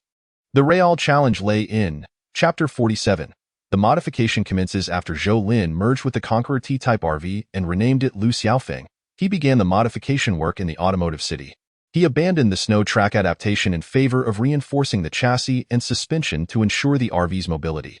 Additionally, bulletproof capability was crucial, at the very least to ensure that ordinary bullets could not easily penetrate the vehicle's body. Furthermore, Zhou Lin required the vehicle to possess exceptional sealing properties, even enabling short-term buoyancy capabilities to adapt to the various harsh road conditions of the apocalypse. This proved to be the most challenging aspect of the entire modification. The coexistence ability allowed Zhou Lin to complete modifications on the coexisting vehicle through intent within the storage space. The apparent prerequisite was ample materials and components. However, an invisible condition also existed: Zhou Lin's physical strength and energy. Previously, Zhou Lin had not made any substantial modifications to Laifu, merely shifting a few items, which incurred minimal expenditure. Yet, when he began to modify Lu Xiaofeng, he quickly realized that the task was far from effortless. For instance, when modifying the suspension, provided there were sufficient materials and components, a single thought could accomplish the modification in mere seconds. However, upon completing the modification, Zhou Lin found himself consuming an entire 10-person portion of hamburgers and requiring half an hour to recuperate. If he had opted for a fully manual approach to this modification, Zhou Lin calculated it would take approximately 5 hours of labor. Thus, everything was an exchange of value. The ability merely assisted Zhou Lin in achieving his goals in the simplest manner, while still adhering to the fundamental laws of energy. If there were any aspects of the ability that defied the basic laws, perhaps it was merely humanity's lack of discovery of those laws. The modifications to the chassis and suspension took a total of 3 hours, with a staggering 2 hours and 55 minutes spent on eating and regaining energy. According to this pace, Zhou Lin believed that it would take at least another 2 days to complete all the modifications. This was already a swift progress. If one wished to execute these transformations in reality, even a month might prove insufficient. The best defense is offense. Thus, in Zhou Lin's plan for modifications, the Lu Xiaofeng vehicle must possess formidable offensive capabilities. The originally elevated platform atop the vehicle was transformed into a turret capable of a full 360-degree rotation and an 85-degree elevation, equipped with the Vulcan cannon salvaged from the Laifu. Furthermore, modifications were made to conceal rocket launcher brackets at both the front and rear of the vehicle, also sourced from the spare parts in the Laifu's maintenance warehouse. Numerous firing windows were integrated into the front, rear, and body of the vehicle, ensuring that personnel inside could aim and shoot without blind spots while maintaining their safety. Zhou Kaijun and the others were unaware of the supernatural abilities, yet they remained in constant communication via walkie-talkies. So they were not overly concerned about Zhou Lin's safety. Instead, They were more apprehensive about what troubles Yang Qiqi might stir up than I. In truth, after witnessing Yang Qiqi's performance, Wu Jiankai had largely accepted Zhou Li's assertions. Since it was merely a romantic conflict among the youth, he had no intention of interfering further.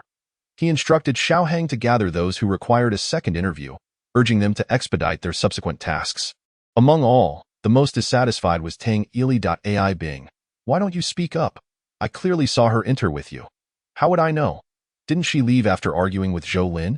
Yang Qiqi was now conflicted. The evidence had proven Zhou Li's claims were not false, especially when observing the current plight of Tang Ili, Sun Qinghao, and others. The situation with General Chao had also become untraceable.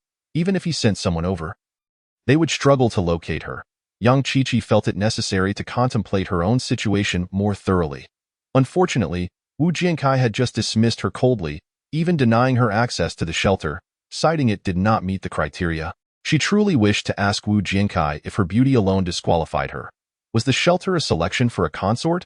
If she went to the shelter, Yang Qiqi would undoubtedly reveal the truth about Zhou Lin killing Ai Bing. But at this moment, she felt a twinge of anxiety. You aren't planning to sleep in the corridor, are you? Let South head to your place first. You mean staying here? Wrapping herself in the security jacket Tang Ili had given her. Yang Qiqi nearly burst into tears. What kind of place is this? No lights, no heating, just a feeble warmth from the distant stove in the hall. The windows are sealed to retain heat, yet this tiny room contains 2 bunk beds. And the air is suffocatingly foul, worse than Zhou Lin's tool shed. She even contemplated that after some time, they might be able to harvest vegetables and secretly indulge in a few fresh leaves, which would surely be delightful. What's wrong? Tang Ili asked, sitting on his bed, illuminated by the faint light of a hand-crank flashlight. Nothing. Yang Qiqi shook her head. Tang Ili, forget about Ai Bing in this environment. It's impossible to find her. You need to focus on yourself. The current surroundings were difficult for Yang Qiqi to accept. As the air thickened, she felt increasingly suffocated. What if we? Tang Ili paused. Should we go to Sun Qinghao's place? My house has no electricity, no water, and no food. If you want to leave, I can give you the keys. Sun Qinghao had no objections. He wouldn't leave as long as Huang Minjing was still there. He sought revenge. All right, he just craved Huang Minjing, especially after the last time. The more unattainable, the more desirable. Let me think. Yang Qiqi's mind was in turmoil. She understood that Tang Ili's words were factual, yet she did not wish to remain there. Return to the Zhou household, continue sleeping on the platform, and tending to chickens and vegetables? No. Why not consider an alternative? With this thought, Yang Qiqi's eyes brightened. She suddenly stood up, scanning Tang Ili and Sun Qinghao. The Zhou household has everything. They even have surplus food for raising chickens and rabbits, and they grow vegetables. Impossible! Tang Ili exclaimed in astonishment. I think it's implausible too, Sun Qinghao added. Yang Qiqi, feeling helpless, elaborated on what she knew. After listening, both Tang Ili and Sun Qinghao fell silent, primarily in disbelief. How could such a celestial existence be possible amidst the apocalypse? Yet, Yang Qiqi had no reason to lie, especially since she showed no signs of hunger or cold. Thus, a glint of madness flickered in Sun Qinghao's eyes. If we can seize that house, then everything within it belongs to us. Precisely, Yang Qiqi nodded. They have a beautiful woman and a little girl. They will all be yours, a beautiful woman. Sun Qinghao sprang to his feet. Is she more beautiful than you? Well, that's subjective. You would certainly find her more attractive. Then what are we waiting for? Let us go seize it. Tang Ili thumped his chest with fervor. Let us head out now. Sun Qinghao waved his injured hand, filled with excitement. Calm down. Yang Qiqi rolled her eyes. Didn't you see that door at the entrance? Are you going to use your head to open it? How do we open it? Sun Qinghao frowned. Chapter 48. Mutual destruction. Narcissistic individuals often perceive those around them as fools. Yang Qiqi was quite self-absorbed. From her appearance to her inner self, she had always believed that the term elegantly wise was coined specifically for her. We must employ cunning. Cunning? How do we do that? When women become frenzied, nothing seems impossible. Far away in the Auto City, Zhou Lin pondered whether Yang Qiqi would retaliate, but soon he had to set that concern aside. The ongoing modifications were excruciating, and by the end, he felt utterly numb, relying on a continuous stream of cigarettes and cups of coffee to keep himself awake. The torment was immense. an extreme suffering. Yet, not long after, Zhou Lin found a strange enjoyment in it. Solely because, symbiosis, intermediate 1621 10,000, current symbiotic vehicles, Laifu, large surface transportation vehicle, Lu Xiaofeng, medium ground transportation vehicle, number of symbiotic vehicles available, 0 storage space, 1-2 intensity of symbiosis, 3. 1 minutes 24 hours evolution level 1, 3.1, 3,182 10,000. Not only had his supernatural experience increased by 300, but his evolution level had also risen significantly. Achieving 2 goals at once was remarkable. If he could maintain this efficiency, wouldn't his experience points soar? However, reflecting on the food and supplies he had consumed over the past 2 days, it was no wonder the evolutionary progress he had known in his past life was so slow. One could hardly evolve when one's stomach was empty. It was only because he had the resources from a carrier ship as a foundation that Zhou Lin dared to undertake such modifications. As the materials and components surrounding him gradually diminished, the transformation of Lu Xiaofeng was nearing completion. The Zhou household. They had finally enjoyed a peaceful night, yet before breakfast had even been served, the surveillance system alerted them to someone outside. Cheng Yali's anger flared instantly upon seeing this wretched girl daring to return. It seemed the matter would never end. "Who is it?" Zhou Kaijun inquired. "Who else could it be? Where is my knife?" Cheng Yali stormed towards the door, brandishing a kitchen knife, catching Zhou Li off guard. "What do you intend to do?" Outside, Yang Qiqi stood shivering in the same clothes she had worn when she left. Looking pitiful, "Auntie, I was wrong." Tears streamed down her dirty face, freezing as they hit the ground. "Don't call me Auntie. I can't bear it now. Get out of my sight, immediately." Cheng Yali raised the kitchen knife, forcing Yang Qiqi to retreat a step. "Auntie, please listen to me. I didn't say anything, truly, duh. No matter how they question me, I remain silent. You must believe me." Believe Yang Qiqi? Given the circumstances surrounding AI Bang, how could Cheng Yali possibly trust Yang Qiqi? She would rather believe a dog than Yang Qiqi. Yet, just as Cheng Yali was about to respond, 2 figures suddenly burst forth from the stairwell, one with crossed arms and the other wrapping their arms around her waist. Sun Chenghao, who attempted to embrace her, failed and resorted to grabbing Cheng Yali by the neck. The unexpected turn of events left Cheng Yali momentarily stunned. It was only when Yang Qiqi seized the knife from her that she regretted opening the door. Thinking of her husband and daughter still inside, she swiftly turned, shouting, "Lock the door! Old Zhou, lock the door! Quickly, rush inside!" Yang Qiqi yelled, "At that moment, Zhou Kaijun and the others also reacted, but how could they possibly leave Cheng Yali outside? It was too late to go upstairs for a gun. Zhou Kaijun even picked up a folding chair and charged out, colliding head-on with Tang Ili. Old man. Seeing Zhou Kaijun wielding the folding chair, Tang Ili showed no fear, throwing a punch that landed squarely on Zhou Kaijun's chest. Despite being a fitness instructor, Tang Ili had some strength behind him, and Zhou Kaijun stumbled back with a yelp that Wu Shui, who had intended to assist, had to pause to help Zhou Kaijun regain his balance. In an instant, chaos ensued both inside and outside the house.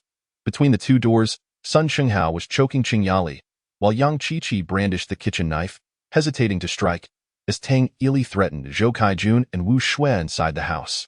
It must be said that the originally stunning Wu Shui appears even more remarkable in the apocalypse, making the disheveled Yang Qiqi seem like a mere shadow in comparison. So much so that Tang Ili hesitates to take action, fearing that he might inadvertently harm Wu Shui, which tugs at his heartstrings. He resolutely thinks to himself, "I absolutely cannot let Sun Chenghao benefit from this. The old hag, if you move again, I shall strike you down."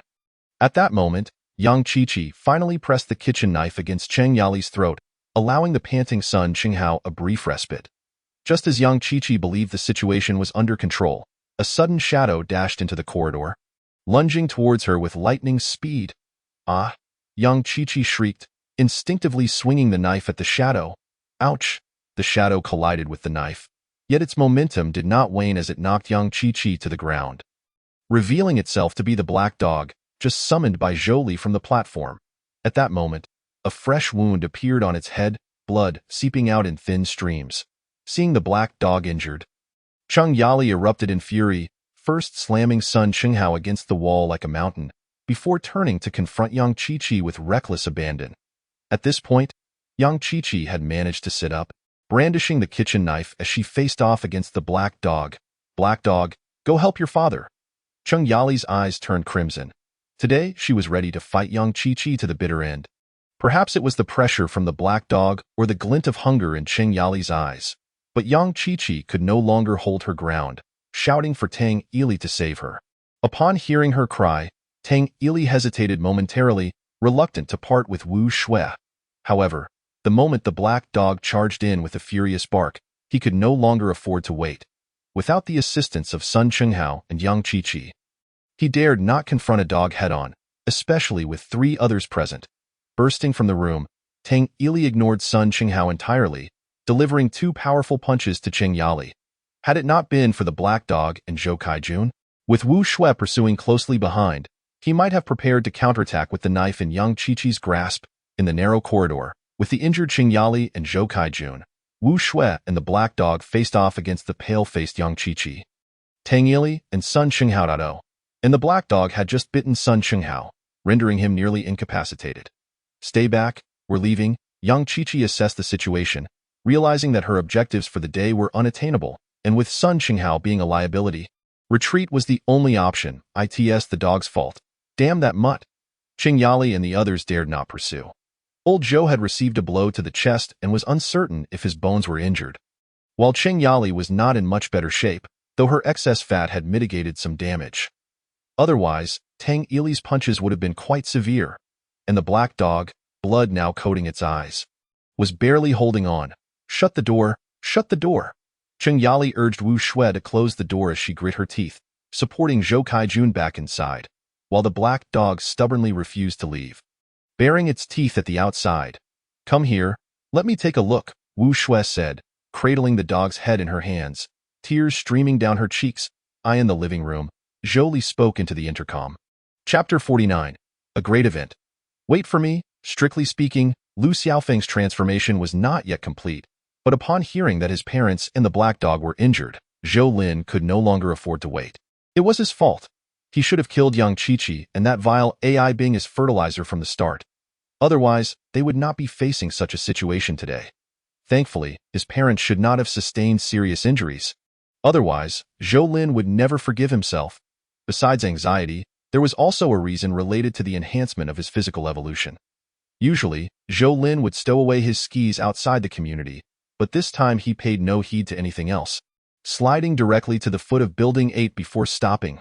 Wang, the black dog, wrapped in bandages and appearing both pitiable and comical, approached Zhou Lin, instinctively rubbing against his calf, only to inadvertently jostle its wound. Howling in pain, good boy. Patting the black dog's back, Zhou Lin glared at Zhou Li, who was opening the door. Why aren't you shooting? Opportunity knocks but once, Zhou Li shrugged, seemingly indifferent to Zhou Lin's anger. Don't shout. It would only complicate matters further. Zhou Kaijun sat on the sofa, his complexion far from favorable, but after Wu Shui's examination, it seemed he was not in serious danger. Cheng Yali's condition was similar. One could only say that Yang Chi-Chi and her companions lacked experience. Otherwise, the outcome would have been utterly different.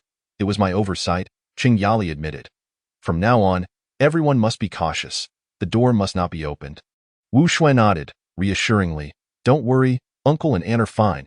It's just the black dog, ow. It must hurt terribly. Wu Shui gazed at the black dog, a hint of sorrow in her eyes. Thank goodness you're here. Zhou Lin smiled at Wu Shui, but then his expression turned serious. They came together. Aside from Tang Ili, who else could it be? Zhou Kaijun and the others were unaware of Sun Qinghao's name. However, if they were to meet again, they would certainly recognize him. Are you going to find them? Cheng Yali shook her head. No, the government personnel just came by yesterday. If you kill or injure someone, they will surely report it, and you will be arrested. Suppressing his rage, Zhou Lin retorted, we can't just let this slide. Surely we can at least give them a beating. Nonetheless, Cheng Yali firmly opposed Zhou Lin's actions, unaware that he had already evolved, fearing he might face harm. Zhou Kaijun and Wu Shui also disagreed, believing that in their current situation, it was better to avoid unnecessary conflict. Reluctantly, Zhou Lin had to set aside the matter for the time being. But he went upstairs to retrieve a gun, along with a magazine and ammunition, placing them before Wu Shui. If a similar situation arises again, don't hesitate. Shoot. But Wu Shui felt a surge of panic. Aside from her hesitation about taking a life, She had never even touched a real gun, nor had she ever considered it. No buts. Zhou Lin spoke sternly. No matter how great the trouble, your safety is paramount. Even if something happens, I can resolve it. Don't listen to him, Qing Yali approached, placing the gun in Wu Shui's hands. But he's right. If your life is in danger, don't overthink it. Holding the gun, Wu Shui understood that this was Zhou's family placing their utmost trust in her. With reddened eyes, she nodded. All right, and in these extraordinary times, special measures were necessary. The best way to integrate Wu Shui into this small group was through her relationship with Zhou Lin. This was precisely the clever plan Zhou Li had in mind from the very beginning. With her parents absent, as an only child with no close relatives, possessing the vital medical skills in a chaotic world, coupled with her striking beauty, what better match could there be than with Zhou Lin? Such a blatant proposition caused Wu Shui to lower her head. In truth, she did not oppose the idea. She merely found it rather abrupt. It was not that she had deep feelings for Zhou Lin. But in these times, did feelings truly matter? Just look at young Chi-Chi and the other residents of the community, and consider the apocalyptic novel's depictions. From any perspective, being with Zhou Lin was her best option at present. However, such matters should not be initiated by women. Was it not Zhou Lin who should have broached the subject first? Yet, he appeared as dense as a block of wood. Qing Yali could no longer stand it and directly twisted Zhou Lin's ear. You child, say something? Zhou Lin was still pondering how to deal with young Chi-Chi and Tang Ili when the pain in his ear completely disrupted his train of thought. What should I say? Shui Shui will be your girlfriend. Do you have any objections?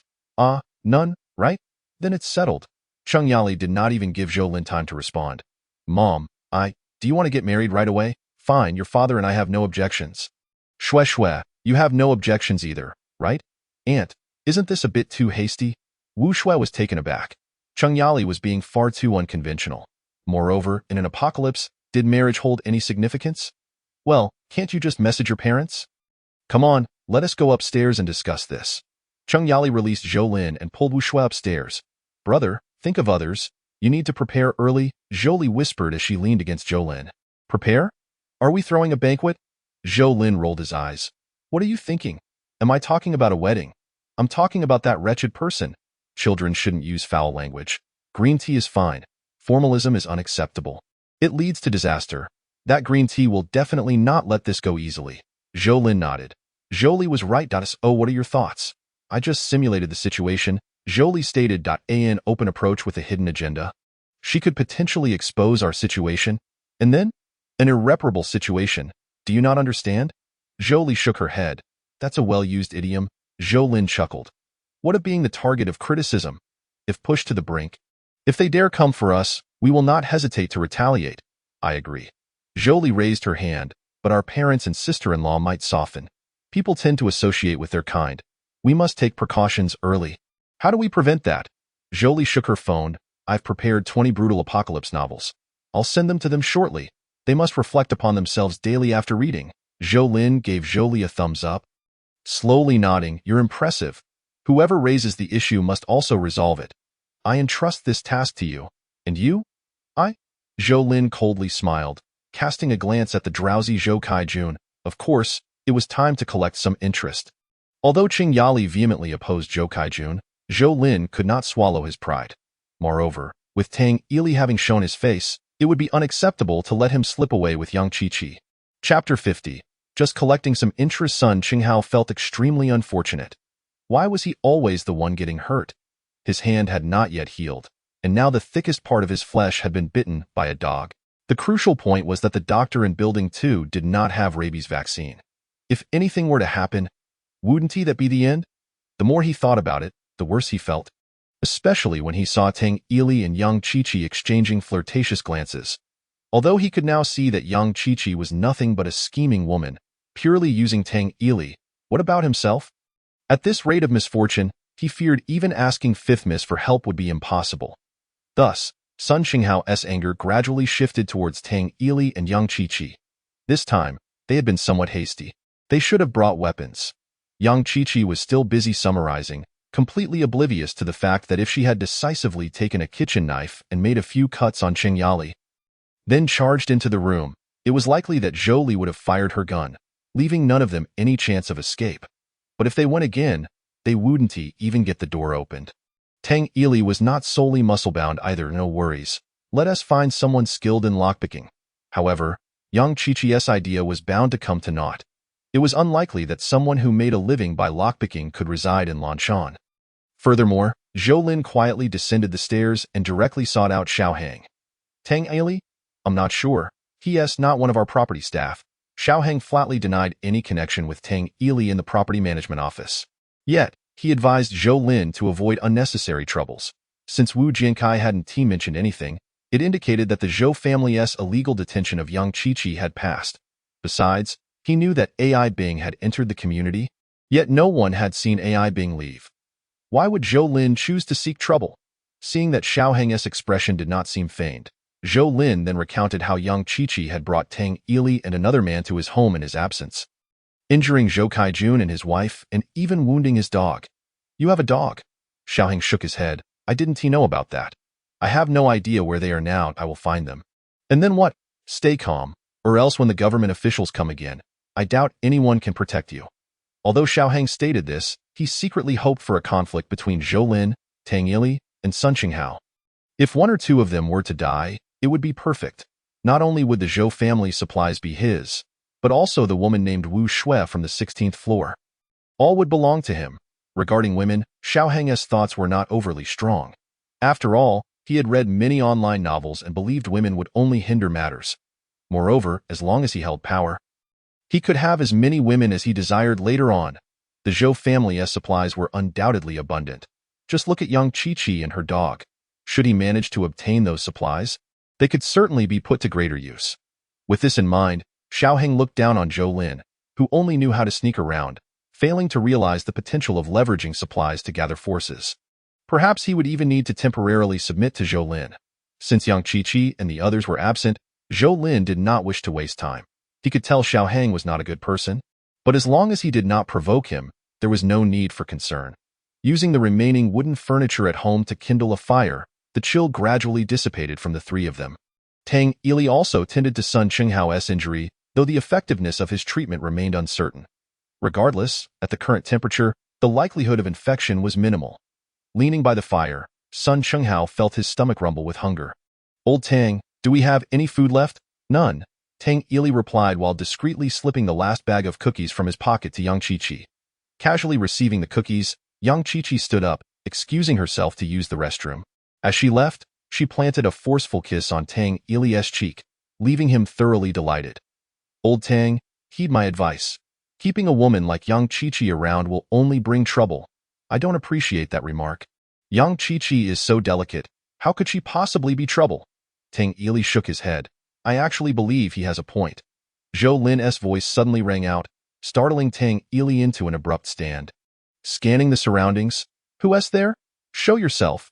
The fire was insufficiently bright, casting the rest of the area into darkness, severely hampering Tang Ili and Sun Qinghao's visibility. In truth, Zhou Lin had entered through a pried-open window, and locating Tang Ili and the others with his infrared night vision was not difficult. Wherever three people gathered was likely their hiding spot. Moreover, aside from the lower floors, which had become the second and third due to the snow accumulation, they could not access any higher buildings. Finally, Sun Qinghao switched on the flashlight, illuminating Zhou Lin's figure. You are Zhou Lin? Tang Ili, oh Tang Ili, long time no see. You've seen me? Tang Ili furrowed his brow, struggling to recall any memory of him. Not just seen, Zhou Lin thought, recalling that in a past life, they had lived in the same house, even sharing a bed. Ugh, the thought now made him feel nauseous. Are you here for revenge? Noticing that Zhou Lin was alone and empty-handed, Tang Ili felt a sense of calm wash over him. He did not believe he would lose in a physical confrontation. At least based on their physiques, he had the upper hand over Zhou Lin. Had indeed been the case previously, and in the past life as well, but in this life, he, Tang Ili, remained Tang Ili. While Zhou Lin was no longer the same Zhou Lin. With a physical evolution level of 3.1, it implied that Zhou Lin's physical capabilities were 3.1 times that of an average person. Although this 3.1 times reflected his overall prowess, it was not something Tang Ili could contend with. Although it was Tang Ili who initiated the attack, Sun Qinghao felt Zhou Lin's movements were swifter. As it turned out, Sun Qinghao was not mistaken. before Tang Ili's fist could even reach the spot where Zhou Lin's head was originally located. Zhou Lin had already executed a rapid kick, striking Tang Ili on his right thigh with a whip-like motion. Amid the muffled sound of impact, Tang Ili's scream echoed. He fell almost instantly. Who could have anticipated that a casual kick from Zhou Lin would feel like being rammed by a small car? Utterly unbearable, broken. I'm broken. Tang Ili cried out, tears and snot streaming down his face. He was never a strong individual, and under the dual pressure of pain and fear, he completely collapsed. What is your name? Zhou Lin turned to the motionless Sun Qinghao. Brother, my surname is Sun. Sun Qinghao, I am just an ordinary friend of them. I admit I have been to your home, but I truly did not injure anyone there. And I was bitten by your dog. Fell. Sun Qinghao lowered his head, acknowledging. Aware of the situation, Zhou Lin did not expose him, walking over to Tang Ili and stepping on the spot where he had been struck by the whip kick. Whereas that wretched woman? Don't say she wasn't tea with you. Chapter 51. Do not provoke me in the apocalypse. Not only order crumbled, but humanity did as well. The largest shelter in Jiaqing was located in the heart of the old city. A massive underground facility built during the founding of the Xia country as a precaution against war. Every young person entering here found it incredible how such a grand project was accomplished in an era of nothingness. A building company's boss, who had never been here before, marveled after a cursory glance. If this facility were to be constructed now, it would take at least 70 to 80 billion. Thus, sometimes a nation or a people's true wealth may not be measured by GDP or the number of skyscrapers, but by whether officials possess awareness and whether the people have faith. Unfortunately, in recent years, while the Xia country's economy has developed, some things have gradually faded away. In the core area of the underground facility, a room serving as a conference room, Wang Pingping was briefing the attendees on the logistics situation. The goals have mostly been achieved, but someone has beaten us to the dehydrated vegetables, 38 tons of dehydrated vegetables. Enough for all of us to eat for a month. Will the disaster end in a month? Comrade Wang Pingping, please do not get agitated.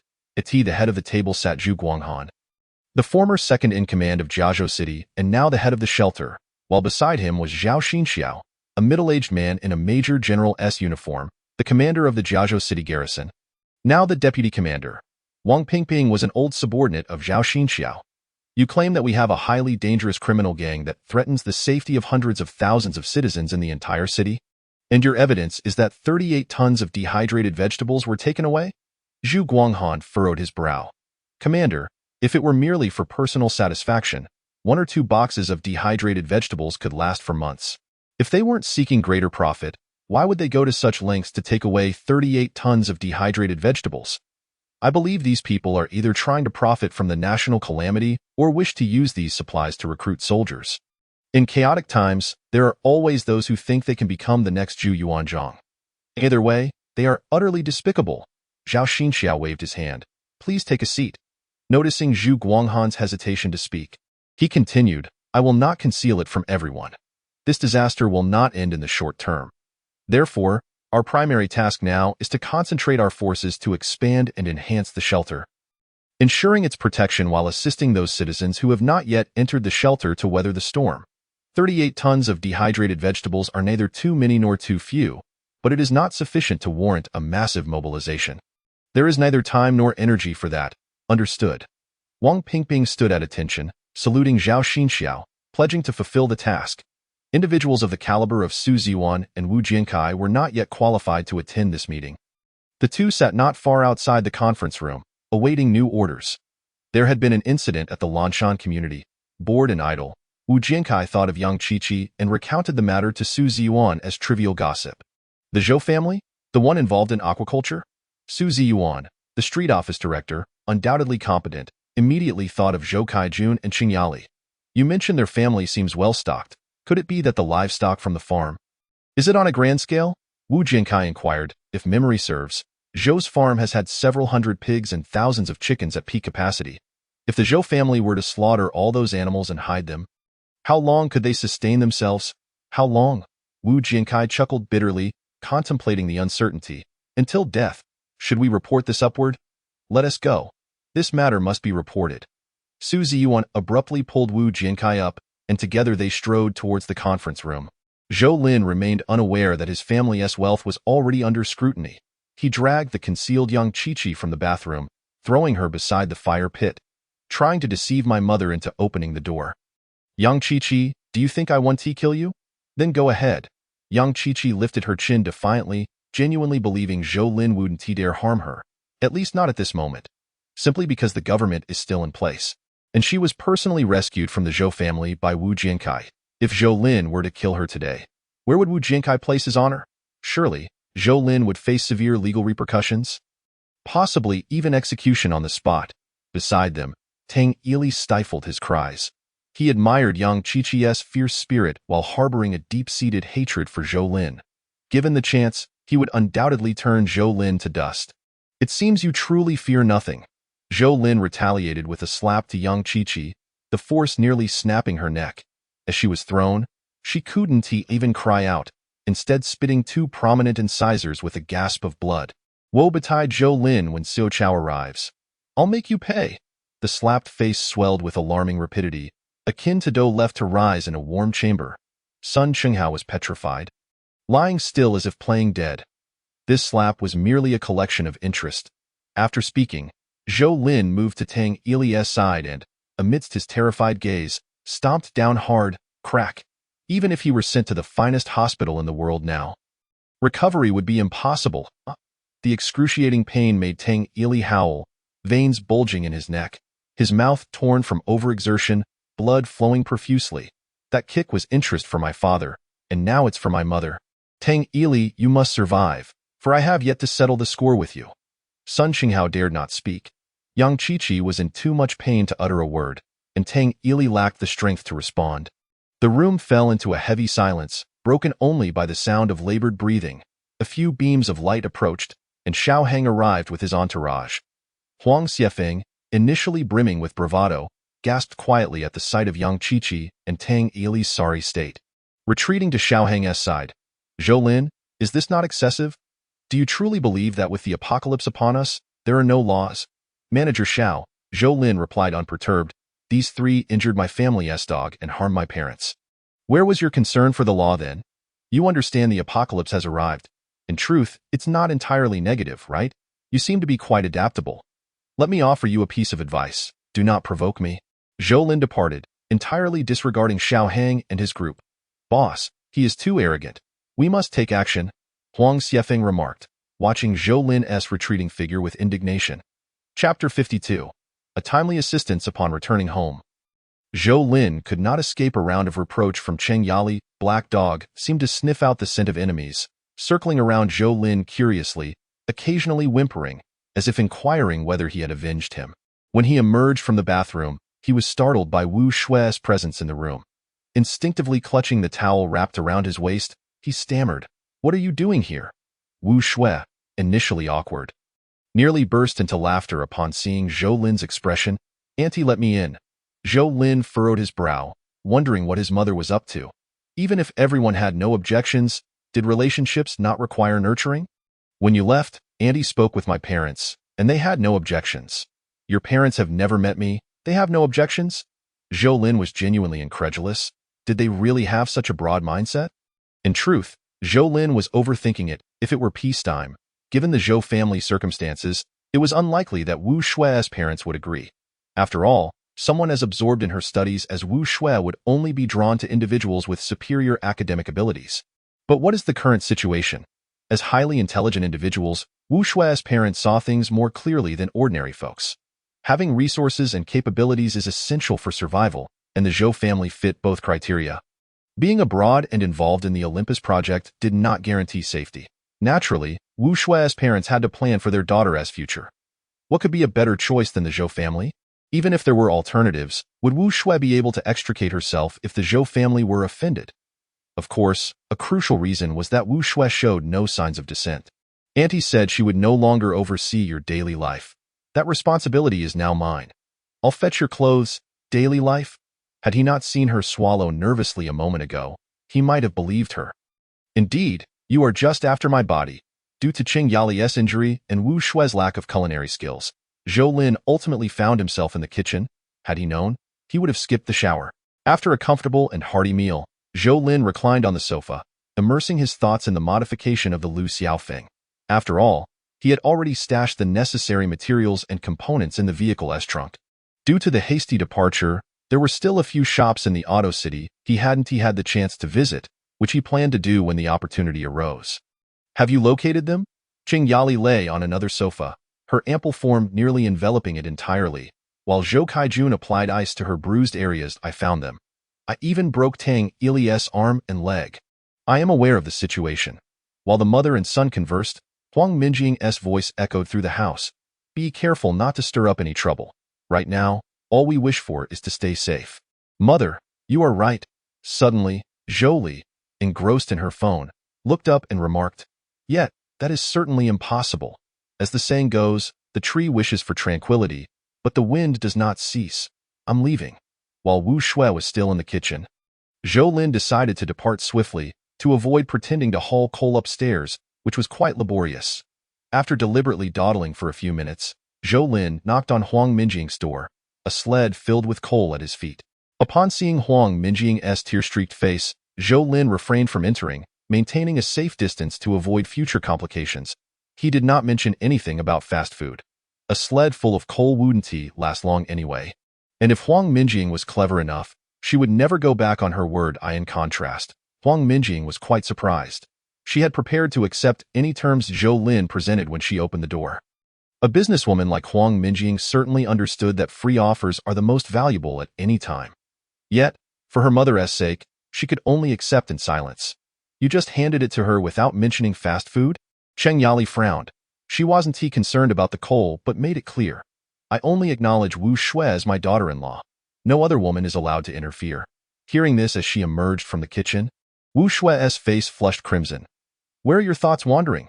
Zhou Lin shook his head, stating, Since we are to cooperate, it is only right to display sincerity. I'll check the tool room. Without Yang Qiqi to assist, many tasks would require his personal involvement, proving somewhat tedious. Though not exhausting, it consumed time. The vegetables in the hydroponic tubes grew rapidly under constant temperature, light, and ample nutrients, particularly the lettuce and Shanghai greens, which could likely be harvested in 2 or 3 days. There were also plenty of chicken and duck eggs. In comparison, geese were the least cost-effective, as they grew slowly, produced few eggs, took up space, and consumed more feed.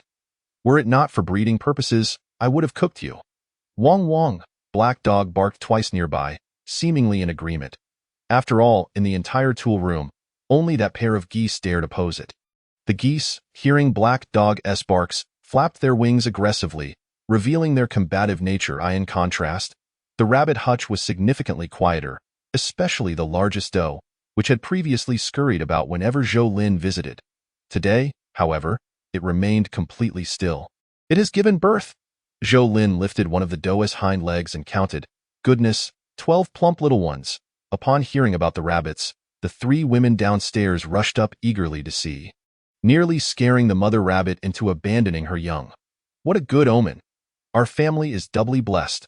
Cheng Yali's boisterous voice and laughter reverberated through the tool room, creating a resonant hum in this apocalyptic world. Such moments could indeed be regarded as joyful occurrences. The sight of the lush green vegetables instilled hope in everyone's hearts. Although hydroponics relied solely on chemical fertilizers, who still cared about such matters now? If we continue to expand, do you think we could cultivate a variety of vegetables to satisfy our family? Wu Shui inquired of Zhou Lin. This was a consideration Zhou Lin had pondered as well. For instance, when conditions permit in the future, it would be entirely feasible to convert a storage room within the Lei Fuheo into a space filled with hydroponic equipment, or perhaps adopt a more eco-friendly method of aquaponics. What is aquaponics? Wu Shui asked with curiosity. So, when shall we give it a try? Chapter 53. Fish, Vegetables, and Water. Zhou Lin never anticipated that Wu Shui's suggestion to give it a try was not about aquaponics, but rather about the concept of fish and water. Does it not feel good?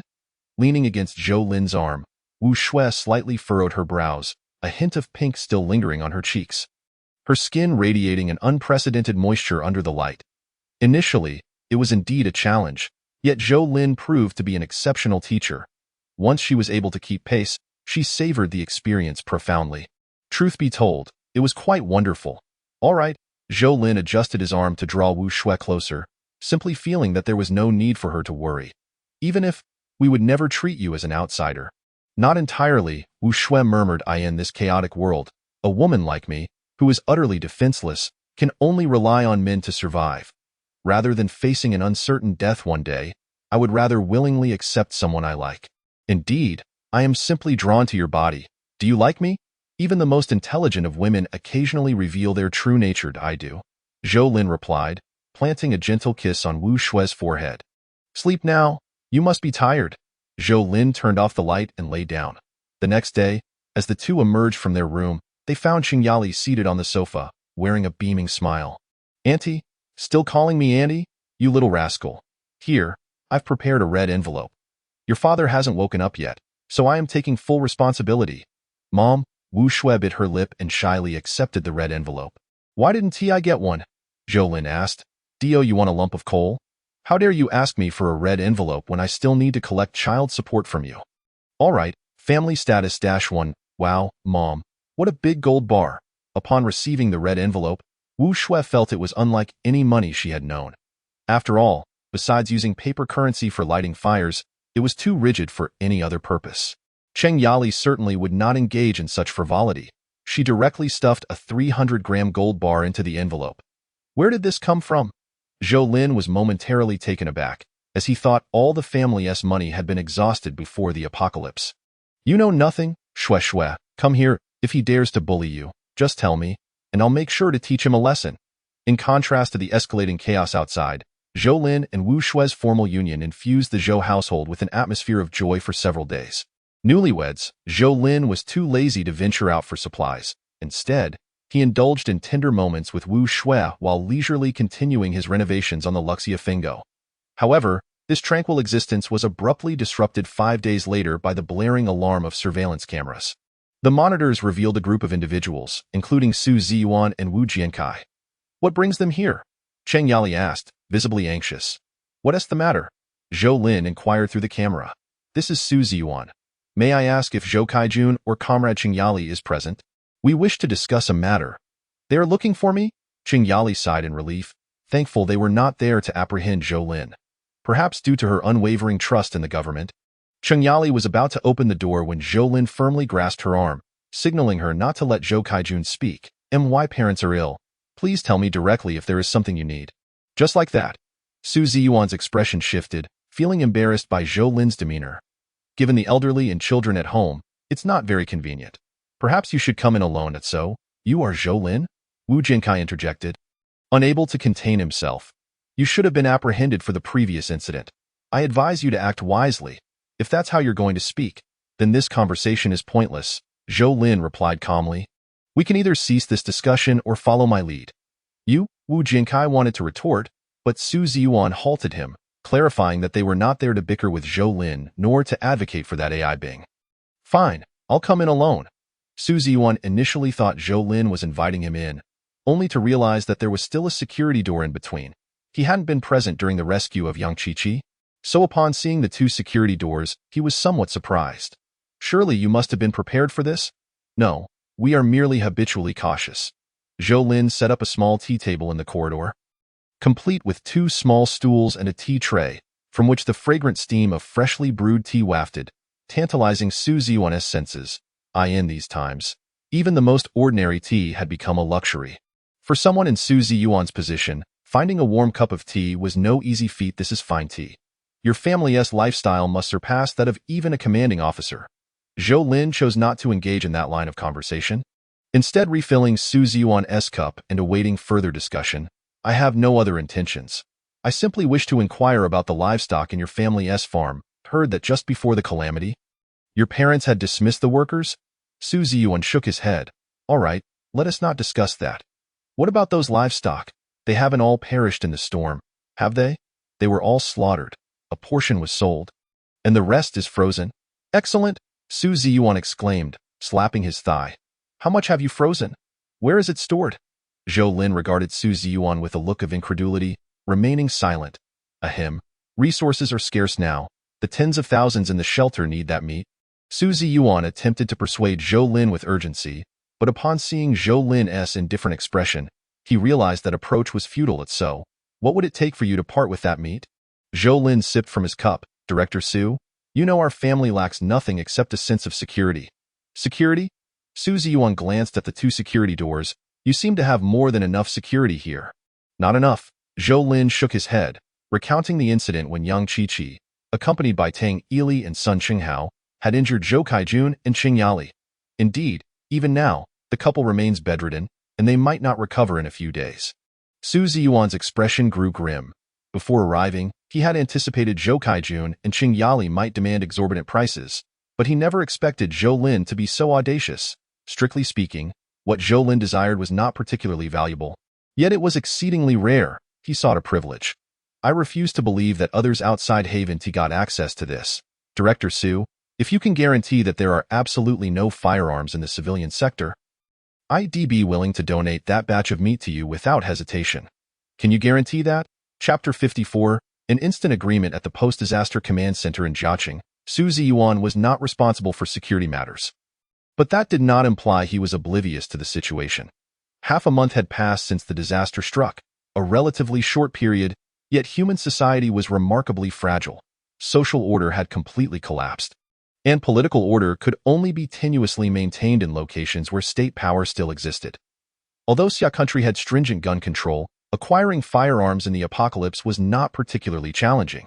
Police branches, security companies of financial institutions, and even certain special enterprises possessed firearms and ammunition, provided one knew their precise locations and had the capability to break in. At it was impossible to quantify how many firearms and ammunition had leaked from these official bodies into the civilian sector. But it was undoubtedly significant. Zhou Lin's desire to trade pork for a gun to protect himself seemed justifiable. However, the issue was that Su Ziyuan lacked the authority to make such decisions. Neither he nor even Zhu Guanghan had that power. In Xia country, the separation of military and political authority was customary, and even the arrival of the apocalypse could not alter this principle. I will await your news. Zhou Lin stood up to see him off. I cannot guarantee anything, and regarding the quantity of meat, we'll know once my father wakes up. There was nothing more to say. They could hardly threaten Zhou Lin with firearms to compel him to divulge information. Unappreciative. They could not possibly believe they would remain here indefinitely. Ultimately, they would still have to enter the shelter. By proactively offering meat now, they could secure a favorable position for themselves and later. As Su Ziyuan emerged with a grim expression, Wu Jiankai assumed the worst had happened. Seething with anger, is that all? You re just leaving? Wu Jiankai fretted, considering the difficulty of venturing out in the current environment, especially with the fuel consumption weighing heavily on their minds. However, Su Ziyuan has already departed, and no matter what Wu Jiankai says now, it is of no consequence. Those soldiers will not detonate the blast-proof door merely on his command. There remains a portion in the cold storage, possibly weighing around 1,000 pounds. Fortunately, it is kept at low temperatures. Or else it might have spoiled. After listening to Zhou Lin's account, neither Zhou Kaijun nor Qing Yali expressed any dissent. The quantity of firearms and ammunition is not the crux of the matter. The key is that having official endorsement allows them to be procured openly. I cannot guarantee their intentions. They may devise alternative methods. After all, it is still somewhat premature. The apocalypse has only descended for half a month, and many still harbor hope, yearning for the calamity to pass swiftly. As time stretches, those in despair will shed their reservations, leading to further disarray. At that juncture, firearms will become trivial. The news of the Zhou family hoarding a substantial amount of frozen meat has inexplicably circulated throughout the community, to the extent that even the concealed Yang Qiqi and her companions are aware of it. I knew it. Although Yang Qiqi's face has reduced in swelling, it has become somewhat peculiar and asymmetrical due to the absence of two molars. What good does it do to know? Sun Qinghao remarked. Are you suggesting we resort to robbery? He rubbed his still painful backside, the shadow of Heizi flickering in his mind. Don't involve me. Have you not seen how Tang Ili has been rendered useless? Useless. Yang Qiqi snorted softly, believing Tang Ili to be asleep and unaware. Yet he was indeed awake, turned to the side, silently clenching his teeth. I will step out for a moment. Yang Qiqi, wielding a flashlight, made her way to the property management office, only to be intercepted by Huang Xiefeng. Typically, he would be stationed here during idle hours. I need to see Manager Xiao, Yang Qiqi stated. Wait. He is occupied. Occupied with what? Yang Qiqi had already heard a certain sound. After a while, a heavily bundled woman emerged, her head and face concealed beneath a thick hat, yet her long legs alone could easily captivate Yang Qiqi. The woman hurried past, head bowed. "Is there something you need?" Yang Qiqi instinctively edged closer to the hearth, halting only when she found the most comfortable spot. "I have something to discuss with you." Xiao Hang furrowed his brow. He had just eaten and felt slightly full, entering what one might call a sage-like state. If Yang Qiqi intended to entice him with her beauty, she had miscalculated.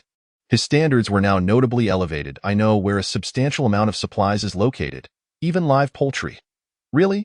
Xiao Hang's eyes brightened immediately. "Damn, why? Terms are simple. I want 1/3, and you must ensure my safety while I am here." Yang Qiqi had initially aimed to merge interest with Xiao Hang, but the earlier woman had awakened her to the reality. 1/5. Xiao Hang pondered. At least 1/4. Just 1/5. Otherwise, I can easily extract the information from you. Seeing the fierce glint in Xiao Hang's eyes, Yang Qiqi swallowed hard and acquiesced. "The Zhou family. So they are quite wealthy. You may leave. I will notify you once the supplies are secured." "No, I will wait right here." Yang Qiqi was reluctant to depart. This place was warm and clean, and she would even welcome the company of Xiao Hang, although she was indeed overthinking it. "Xiefeng, come in for a moment."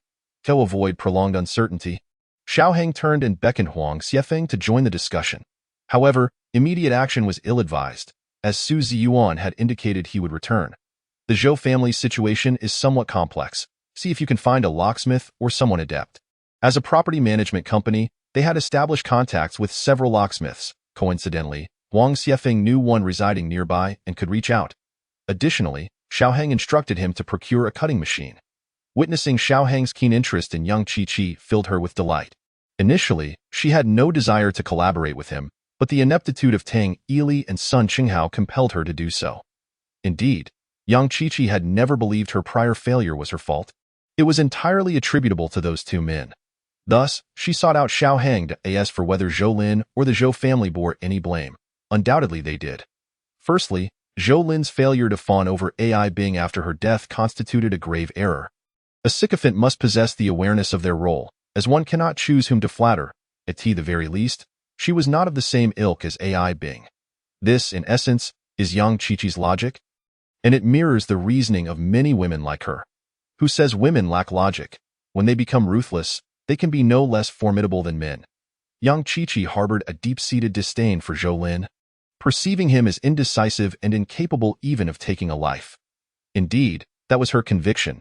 If she were to discover that her survival thus far hinged on Zhou Lin's desire to connect with Chao Bowen through her, one wonders what her reaction would be. Yet, Zhou Lin has resolved to abandon that course. Currently, it seems Yang Qiqi holds no weight in Chao Bowen's estimation. Otherwise, he would have contacted her by now. Originally, he bore no profound animosity towards Yang Qiqi. Had she been forthright and successfully lured Chao Bowen, Zhou Lin would not have minded accommodating an additional person in his household. However, at present, Zhou Lin has effectively sentenced Yang Qiqi and Tang Ili to their fates. Indeed, what Yang Qiqi is currently undertaking falls entirely within Zhou Lin's expectations. Otherwise, how could he have proposed such an exchange to Su Ziyuan? Now, it remains to be seen whether the command center will acquiesce. Chapter 55. No more transactions in the future. Impossible. Absolutely impossible. Wang Pingping vehemently opposed, asserting that firearms must never be released to the civilian populace. In the good month of May, there are already those who would forsake their lives for money. Should such individuals acquire firearms, chaos would ensue. Not to mention the general populace, even the military could potentially be attacked. Yi Xinxiao also harbored objections, yet with Zhu Guanghan yet to express his stance, he refrained from voicing his opinion. Allowing Wang Pingping to vent his frustrations was, after all, a time-honored political wisdom of Xia country spanning millennia. However, we are in dire need of that batch of frozen meat. Su Ziyuan murmured. .1 handgun and several rounds of ammunition. I believe that poses no significant issue. Zhu Guanghan stubbed out the nearly burnt cigarette but in the ashtray. Old Yi, what do you think? In truth, firearms are not the issue. A true professional soldier, he succinctly pinpointed the crux. Without ammunition, a gun is less effective than a knife, and perhaps even inferior to a firewood stick. Wang Pingping was about to interject further when Yi Xinxiao shot him a glance, silencing him. The crux lies in the quantity of ammunition. It is our tradition not to take a single needle or thread from the common people. We cannot disregard that simply because of the catastrophe. I think trading 10 pounds of pork for a bullet is quite reasonable. I personally find old Ye's suggestion quite sensible. What say you all? Zhu Guanghan was the first to express agreement, leaving the others with little room to dissent. Armed with the organization's decision, Su Ziyuan returned to Lanshan community. Once again, he found himself relegated to conversing between two doors, but at least he could enjoy hot tea, which was not entirely without merit. He had not anticipated the government to be so stingy. Zhou Lin chuckled, 10 pounds of frozen meat in exchange for a bullet? At current prices, that is more precious than gold. Yet Su Ziyuan had his rationale. The government does not encourage private disputes. Often, community disagreements can be resolved simply by brandishing a firearm. The Zhou family's desire for self-preservation does not necessitate a stockpile of bullets. Under no circumstances should a gun be fired unless absolutely necessary. Even then, the intention should primarily be to issue a warning. So, the bullets I acquire in exchange for 10 pounds of frozen meat can only serve as warning shots? Director Su, do you not find that reasonable? I find it quite reasonable. Sometimes the focus is not on the infinite but rather on the transition from 0 to 1. Asa result. Zhou Lin noted the location of the cold storage and the quantity of frozen meat on a piece of paper. The guns can be provided to you up front. The ammunition will be delivered after we verify the details. Su Ziyuan placed a pristine Type 92 pistol on the table, appearing unused, with gun oil yet to be wiped away. Zhou Lin was too weary to quibble over the transaction method. The post-disaster command center was unlikely to renege on its word. Regarding the frozen meat in the cold storage, it had merely been left behind at the time, amounting to roughly 1,000 pounds. Whether Zhou Lin received 100 or so bullets was inconsequential to him. Why have you never inquired why we possess firearms? Zhou Lin reclined on the bed, watching Wu Shui tidy her clothes. Although she did not have much to change into, she still needed to freshen up. Some matters, if endlessly scrutinized, might eventually lead to annoyance. Even if you do not grow weary, you will remain on guard. In the past, one could resort to divorce if life became intolerable. Such options are no longer available. Wouldn't you agree? Wu Shui's astuteness left Zhou Lin speechless and stirred emotions within him. Have you drawn any conclusions from your ongoing assessments of my health data? Indeed, Wu Shui secured the wardrobe, then sat beside Zhou Lin. Would you like to hear? Of course. As of now, if my previous studies are correct, it appears that you are the one in error. What do you mean? Zhou Lin sat up, inquiring. Wu Shui pinched Zhou Lin's abdominal muscles. While externally he showed little difference, such data could not possibly be accurate for a human. However, my worldview prevents me from accepting supernatural explanations, so it stands that you are mistaken. Your very existence is the greatest affront to modern medicine. Having delivered her serious statement, Wu Shui could no longer contain her laughter. Given your brooding expression, rest assured. Even though you are extraordinarily strong, with phenomena like the apocalypse occurring, what is there that I cannot accept? Moreover, no woman would object to her husband being strong unless he were abusive. Do you intend to abuse me? It is difficult to articulate. Zhou Lin suddenly sprang up and pressed Wu Shui down, declaring that today she would experience it for herself, with an evolution level exceeding 3. It signifies that Zhou Lin's physical prowess is thrice that of an ordinary human. Just the other day, he confidently asserted that no woman would resent a robust husband. She would soon learn the error of that belief. No need to worry. The conditions at our home pose no issue at all. In the past, I was busy with my career alongside Lao Zhou, but now we find ourselves idling to the point of illness. However, Wu Shui remained apprehensive. Given the current conditions, a natural birth may be manageable, but what if a cesarean section is required? Could she perform the surgery on herself? Moreover, the resources at home are finite. Living off the land will inevitably lead to depletion, and what then?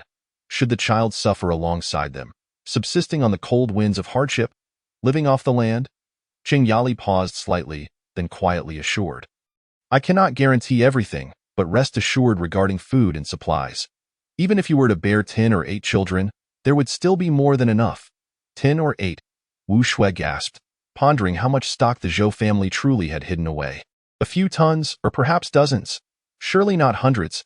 Besides, so many supplies could not possibly fit in this apartment. She often visited the storage room. Could it be concealed elsewhere? Even so, Wu Shui's concerns remained unassuaged. Merely tucked away in her heart, a couple of days later, Su Ziyuan made a special trip, bringing bullets while also expressing gratitude to the Zhou family. Aside from over 1,200 jin of frozen pork, They had also discovered over 100 frozen chickens in the cold storage. So, 100 chickens for 20 bullets? Zhou Lin chuckled. To be precise, it's 10 bullets. The other 10 are a bonus. Su Ziyuan replied. How generous. Please convey my thanks to the commander on my behalf. I am quite satisfied with this transaction.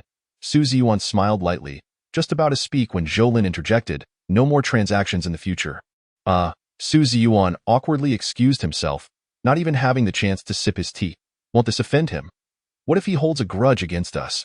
Qing Yali expressed concern, and Wu Shui agreed, noting the importance of maintaining a cordial relationship with officialdom. Yet Zhou Lin held a different perspective. This is the apocalypse. Kindness and timidity are original sins. If you do not assert yourself, you will become mere fodder, truly meat in others' eyes. Wu Shui was somewhat taken aback, her voice trembling. Surely it can't be that cruel. How could anyone eat? Sister-in-law, you are naive. Zhou Li interjected, what my brother says is true. The most merciless of all is humanity. She raised her phone, revealing that someone had already confessed on the forum. Confessed? Confessed to what? Cannibalism? Wu Shui's face turned pale as she hurried to the restroom. Brother, the road ahead is long and arduous. Zhou Li pointed at Wu Shui's retreating figure. Zhou Lin could only shrug in response and follow after her. What a pity for that frozen meat. If only you had informed me sooner at tea that time. I was still locked up on the rooftop. Young Chi-Chi remarked, are we about to take action? Chapter 56. I also have parents. The eternal night is devoid of sunlight. Daytime is a realm of darkness, and night is even darker. Many people suffer from disrupted circadian rhythms, yet Zhou Lin's family fared relatively well. With heating and lighting, Wu Shui, serving as the family's health consultant, insisted everyone adhere to normal schedules for better health. Past midnight, while others slept, Zhou Lin remained on the sofa, browsing his phone. The Forum for the Human Alliance in this apocalyptic world had seen a surge in new members, and various sections were abuzz. Just a few days prior, a regional section had been launched, and at that moment, Zhou Lin was perusing the Sichuan section. The total number of posts was less than 2,000, with over 500 new posts today, most of which sought people or resources. There were also those who, in utter boredom, engaged in analysis of various matters. Zhou Lin had little interest in finding people, but numerous posts regarding resource exchanges piqued his curiosity. Once highly valued antiques, gems, and luxury items now bowed their heads in the face of food and medicine. A carat diamond ring for 10 jin of rice. Paintings once auctioned for millions traded for 100 jin of staple grains. Handbags worth tens of thousands exchanged for a few buns. Alas, transportation was inconvenient. Otherwise, he could have made some exchanges, he thought to himself, waiting for the eternal night to pass before considering it, as he was not particularly pressed for it. While Zhou Lin was lost in thought, the surveillance monitor suddenly emitted a buzzing alarm. Someone was outside the blast door. At this hour. What a little rascal. He muted the alarm to avoid disturbing others, murmuring as he pulled up the camera feed, his expression shifting to one of surprise. How could it be him? Sun Qinghao stood stealthily at the door, not even wielding a flashlight, merely knocking lightly. If not for the camera, no one would have heard him. After checking that only Sun Qinghao was present, Zhou Lin opened the door. What brings you here, big brother? I have crucial information, really significant intel. Sun Qinghao glanced around the dim corridor. Can I come in to speak? Crucial information? Zhou Lin frowned, inviting Sun Qinghao into the corridor. Speak slowly. The small tea table had yet to be moved, and the corridor was nearing the status of Zhou family's living room, specifically designed to host guests. Big brother, that property manager, Manager Xiao, is in cahoots with young Chi-Chi. They're planning to rob you. Rob me? Zhou Lin raised an eyebrow. It could happen within the next couple of days. Sun Qinghao replied. Zhou Lin chuckled. Aren't you part of their crew? Why the sudden change of heart to warn me? After reflecting on things these past few days, I believe you resemble a protagonist from a novel. A protagonist from a novel. Zhou Lin was amused, inquiring how Sun Qinghao arrived at that conclusion. It's mainly because of AI Bing and Yang Chi-Chi. Those two are typical green tea types. Generally, anyone who recklessly fawns over green tea is a villain, while those targeted by green tea are often the protagonists in novels. Brother, do you think I'm right? Is that all? Hey. Sun Qinghao rubbed his hands together, pointing at the blast door behind him. Isn't it obvious? Indeed. No one alive is simple. Sun Qinghao evidently harbored suspicions regarding the Zhou family's preparations. These suspicions were not born of malicious intent, but rather a straightforward desire to latch onto a strong ally. Wait here. Zhou Lin went inside to fetch a package of food, intending to send Sun Chenghao on his way. Yet, to his surprise, Sun Chenghao did not accept it, looking at Zhou Lin with pitiful eyes. All neat and tidy? Zhou Lin's remark left Sun Chenghao momentarily speechless, tears brimming in his eyes. Should he cry or hold it back? How about I give you a hand-crank flashlight? As long as you have hands, it won't run out of power. Aren't you looking for your parents? Actually, they're divorced. Sun Chenghao wiped his face, forcing a laugh that I noticed. Noticing that is possible, Zhou Lin nodded seriously. I lack food, but I have plenty of everything else. However, I'm not a kind person, nor do I possess morals or any sympathy or compassion. So, I understand. Sun Chenghao grasped the package of food from the small tea table. Brother, from now on, you're my brother, and I'm your undercover agent infiltrating the enemy. That's a bit exaggerated. I mean, Yang Qiqi and the others aren't even worthy of being my adversaries. They are merely insignificant. Cockroaches, really, just a nuisance. Got it, brother. From now on, I will be your cockroach poison. Take one, and a whole nest dies. Sun Chenghao departed. Whether he could wipe out a whole nest remained uncertain. He was, after all, a true scoundrel. The likelihood was high that he had a troubled upbringing and lacked capability, contributing to society only by being a number. But was there any difference between the former Zhou Lin and Sun Chenghao? None. Both were mere numbers, and indeed, over 95% of the world's population existed as mere numbers. Wu Shui, perhaps, could be considered a slight exception. But what did it matter? Zhou Lin felt that even if he had not awakened any abilities or undergone evolution in this new life, he would still strive to survive. At times, living for oneself is not the only reason to endure. A newborn infant possesses no survival capabilities, and by the time one reaches the capacity to ponder such matters, a significant debt has already been incurred, debts that must eventually be repaid. Sometimes Zhou Lin contemplated whether his reincarnation was merely a means to repay that debt, particularly since he had not cared for his parents properly in his previous life, even being unaware of their well-being. Thus, it seemed reasonable for him to demand repayment from AI Bing, Tang Yili, and others. What I owe from my past life, I will repay in full with interest. What is owed to me from my past life shall be avenged. As for Xiao Hang, he could only blame himself for harboring unworthy thoughts. Perhaps he did not believe he had done anything wrong. Just as Sun Chenghao asserted, every human desires to survive, and he was no exception. However, he was more calculating than Sun Chenghao, not only seeking survival but also a more comfortable and superior existence, which prompted him to collaborate with Yang Qiqi. The locksmith arrived, and Huang Xiefeng managed to bring him over from the neighboring community for the price of just one bag of bread. He appeared to be a rather honest fellow. After all, if he looked like a thief, the police would hardly have issued him a locksmith certificate. Yet, even the most honest individuals may choose to take risks when faced with hunger and death. Moreover, it is merely a matter of opening a door. This door cannot be opened. Upon the first glance at the blast-proof door of Zhou Lin's residence, the locksmith began to shake his head in dismay. How can you assert it cannot be opened without even trying? Huang Xiefeng smacked the locksmith on the back of his head with a crisp sound. Brother, you were talking about unlocking a security door. Is this a security door? The locksmith, one hand clutching the back of his head, pointed at the blast-proof door. If it is not a security door, then what is it? This is called a riot door.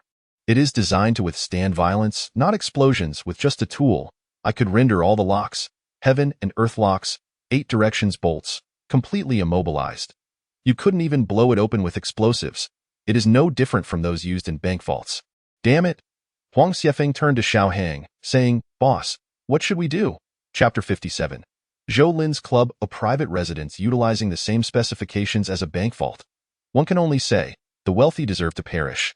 With such wealth, could you not find pleasure in donating it? How are thieves and locksmiths meant to survive? Xiao Hang truly wished to confront Zhou Lin and inquire what on earth he was thinking.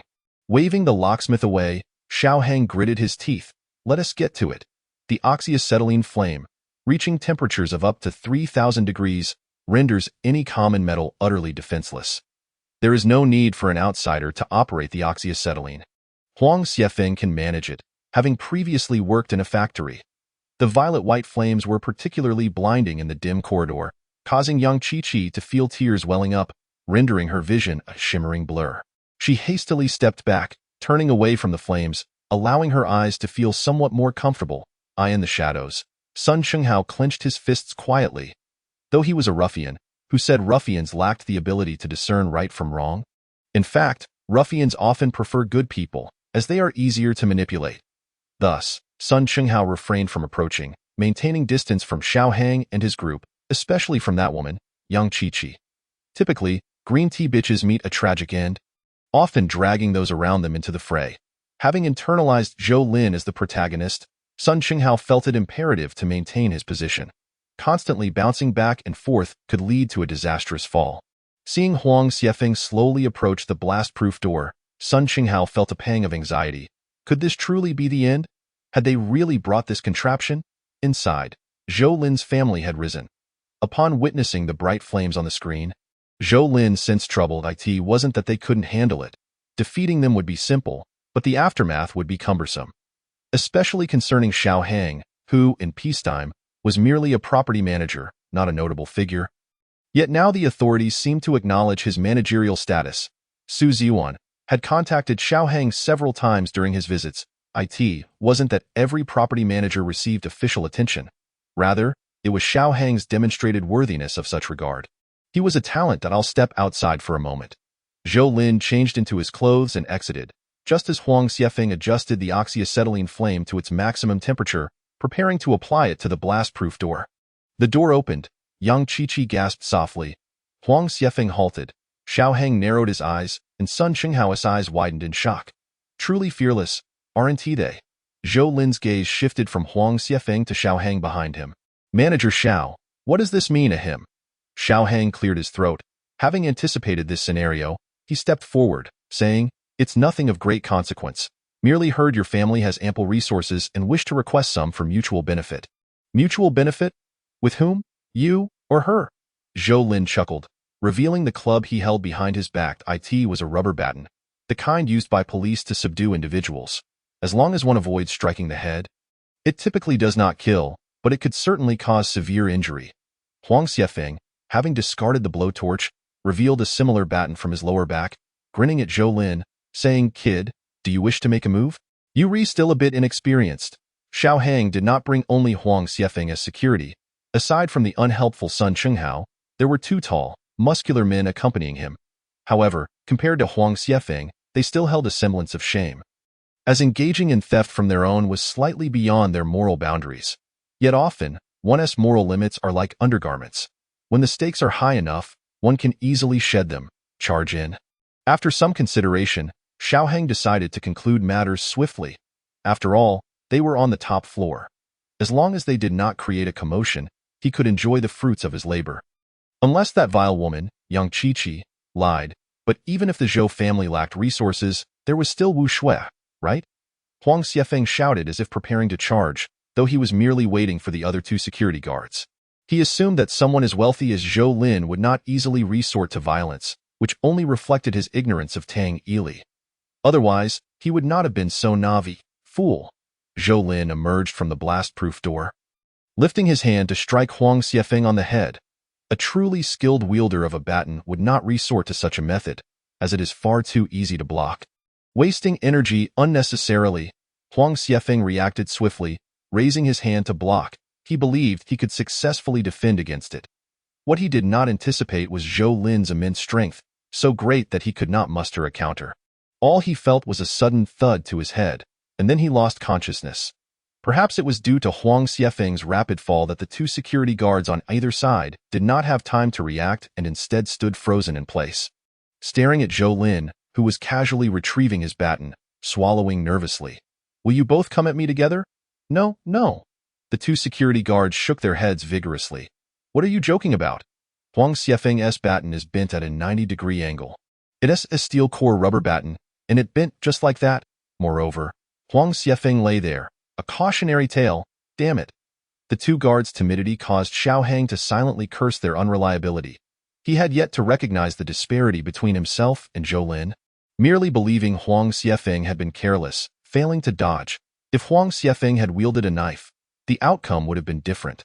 After all, ordinary people react quite differently to a baton compared to a knife. Since Huang Xiefeng had fallen, and the two men hesitated, Xiao Hang decided to take matters into his own hands. He possessed a knife, a semi-military dagger, with a blade measuring over 20 centimeters, glimmering sharply. Whether it would be effective remained uncertain, but it was certainly intimidating. A white knife entering would surely mean a red knife exiting. "Do you think I want to stab a few holes in you before you kneel?" Xiao Hang brandished the knife a few times, attempting to feign ferocity. Zhou Lin raised his baton, having exerted a bit too much force previously, causing it to slightly warp. Come, let us see if today I don't beat you so badly your mother wouldn't recognize you." Damn it! Typically, Xiao Hang was quite composed, but he was now truly agitated. Fully aware that Zhou Lin was not easy to deal with, yet he still charged in. A knife is more dangerous than a baton. This is the mindset of an ordinary person. To true masters, the level of threat is often directly related to length. Otherwise, the saying "an inch longer, an inch stronger" would not exist, and it does not specify whether it refers to a baton or a knife. The evolution Zhou Lin underwent granted him not only strength, but also speed and accuracy. He appeared to casually swing the baton, yet it struck Xiao Hang's wrist with uncanny precision, as Zhou Lin refrained from delivering a lethal blow. Otherwise, he could have easily knocked Xiao Hang away before the knife even reached him. Crack! As the sound echoed, Xiao Hang yelped, dropping the knife, clutching his wrist with his left hand, hopping backward in pain, jumping continuously. It hurt, that much was evident, but more importantly, he was afraid. He feared Zhou Lin would capitalize on his momentum and not show mercy. "You bastard, stop!" Zhou Lin paid no heed to Xiao Hang. His attention fixed on Yang Qiqi in the corner. Now seeing Yang Qiqi contemplating escape, Zhou Lin shouted, swinging his baton toward her. He truly aimed to strike. Chapter 58. A good dog. Zhou Lin's baton was not only thick and heavy but also swift. As he struck, Yang Qiqi suddenly lost her balance, her body flailing dramatically. Had she not managed to brace herself with her hands, she likely would have shattered her jaw. "Did I permit you to leave?" One foot pressed against Yang Qiqi's waist. Zhou Lin leaned down, saying, "Is it not better to live well with food and drink rather than courting death?" "You are mistaken, Zhou Lin. I was wrong. I beg you. Please forgive me." Yang Qiqi strained to turn her head, yet she still could not see Zhou Lin's face. Fearing to struggle, she could only weep incessantly. Thus, women are made of water. Regardless of circumstances, tears flow as they please. Yet Zhou Lin was immune, that a person who has traversed a post-apocalyptic world knows that tears, even blood tears, are useless. Thus, Yang Qiqi felt an even sharper pain in her waist, as if it might shatter underfoot. "Spare me, please, spare me." The two security guards fled, deeming it far too brutal. Even women were not spared. Xiao Hang contemplated escape as well, but Zhou Lin's cold snort rendered him immobile, obediently pressing himself against the wall. Resembling a subordinate in a general manager's office, as for Sun Qinghao, Zhou Lin had just given him a glance, signaling him to remain hidden. "I am willing to serve you, truly. I will no longer cause trouble. I promise." Yang Qiqi kept pleading for mercy. "You, come here." Zhou Lin pointed at Xiao Hang. "What, is there something I can assist you with?" Xiao Hang readjusted his stance, adopting a demeanor of sincere service to the property owners. "Indeed, there is. I detest this woman immensely. What do you suggest I do?" "Ah, well, she is not a resident of our community. I shall have her expelled immediately." Upon hearing Xiao Hang's words, Yang Qiqi felt a surge of delight within her heart. Anything would suffice, as long as she could survive. She genuinely sensed Zhou Lin's murderous intent directed at her, sending chills coursing through her entire being. Drive her out? No. A woman like her ought to have her legs broken before being expelled. "Xiao, you are truly ruthless. Damn." Yang Qiqi cursed vehemently, only to be met with a kick to the face from Xiao Hang, who was eager to convey goodwill to Zhou Lin. "Alliance? To hell with alliance. A dead comrade is preferable to a living one." Zhou Lin patted Xiao Hang on the shoulder. "Where are you going?" Xiao Hang grinned. "I'll go summon someone right away." "Summon whom? You proposed the idea? So it's your responsibility. Otherwise, how can I see your sincerity? By the way, what of that Tang Ili? He's on the brink of death." Xiao Hang pointed at Yang Qiqi. "This woman claimed she visited him last night. So you think this woman is responsible for Tang Ili's demise?" Xiao Hang replied immediately. Zhou Lin nodded. "Then what are you waiting for? Do you need me to teach you?" As he spoke, Zhou Lin pulled out a phone. "All right, Xiao Hang, you bastard." "Zhou Lin, May you suffer a terrible fate. Yang Qiqi, not wishing to have her legs broken. What difference would that make to death? Found Zhou Lin's foot pressing against her waist as heavy as a mountain, rendering her utterly unable to struggle free. Die. Xiao Hang desperately swung the stick, yet it was aimed at Zhou Lin's face. He was not concerned for Yang Qiqi. Rather, he was unwilling to remain beneath another's roof. As long as Zhou Lin lived, Xiao Hang could not rise to prominence, unable even to control a small community, let alone thrive in a chaotic world. Thus, he decided to take a gamble. Winning the Lanshan community would be akin to establishing his own kingdom. Losing, well, it would merely amount to a beating. He thought Zhou Lin's insistence for him to take action stemmed from a fear of governmental retribution. Smack! Zhou Lin effortlessly caught the end of the stick. Xiao manager, your actions put me in quite a predicament. Xiao Hang tugged strongly, yet the stick remained immovable. I was wrong.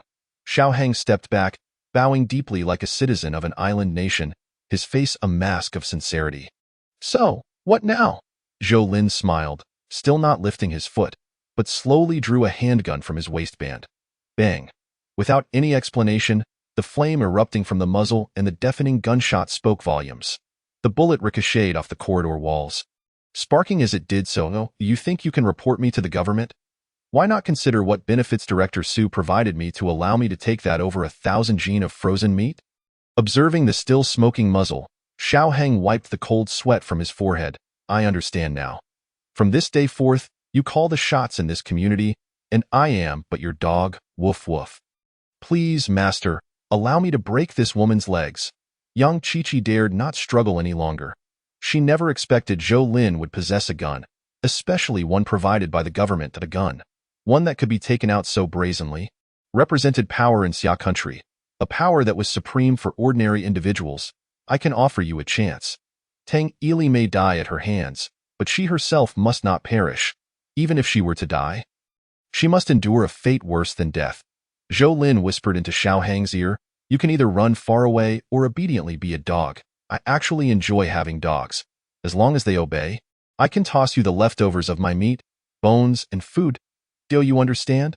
Understood, master. Xiao Hang's face turned solemn, resembling a German shepherd among dogs. Leave it all to me. You will be satisfied. No, Zhou Lin, spare me. Spare me. I can be your dog too, truly. Any dog will do.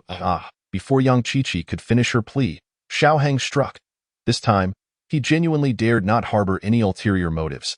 The stick crashed down upon Yang Qiqi's thigh, her fair and delicate skin unable to withstand the impact, bursting forth in an explosion of pain that rendered her unconscious.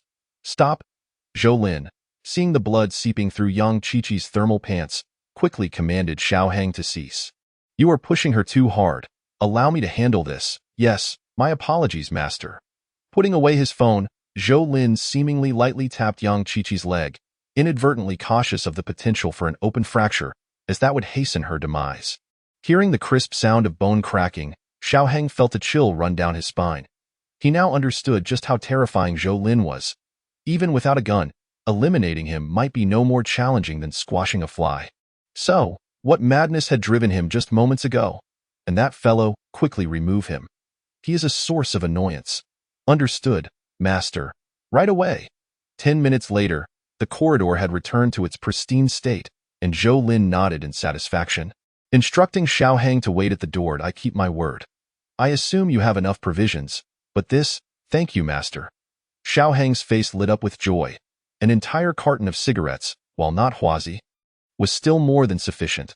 After sending Xiao Hang inside, Zhou Kaijun and others gathered around. They had just witnessed the entire live broadcast, and now Wu Shue's face was as pale as a ghost. Having been thoroughly frightened, Chapter 59, practicing shooting outside. What if Xiao Hang turns against us?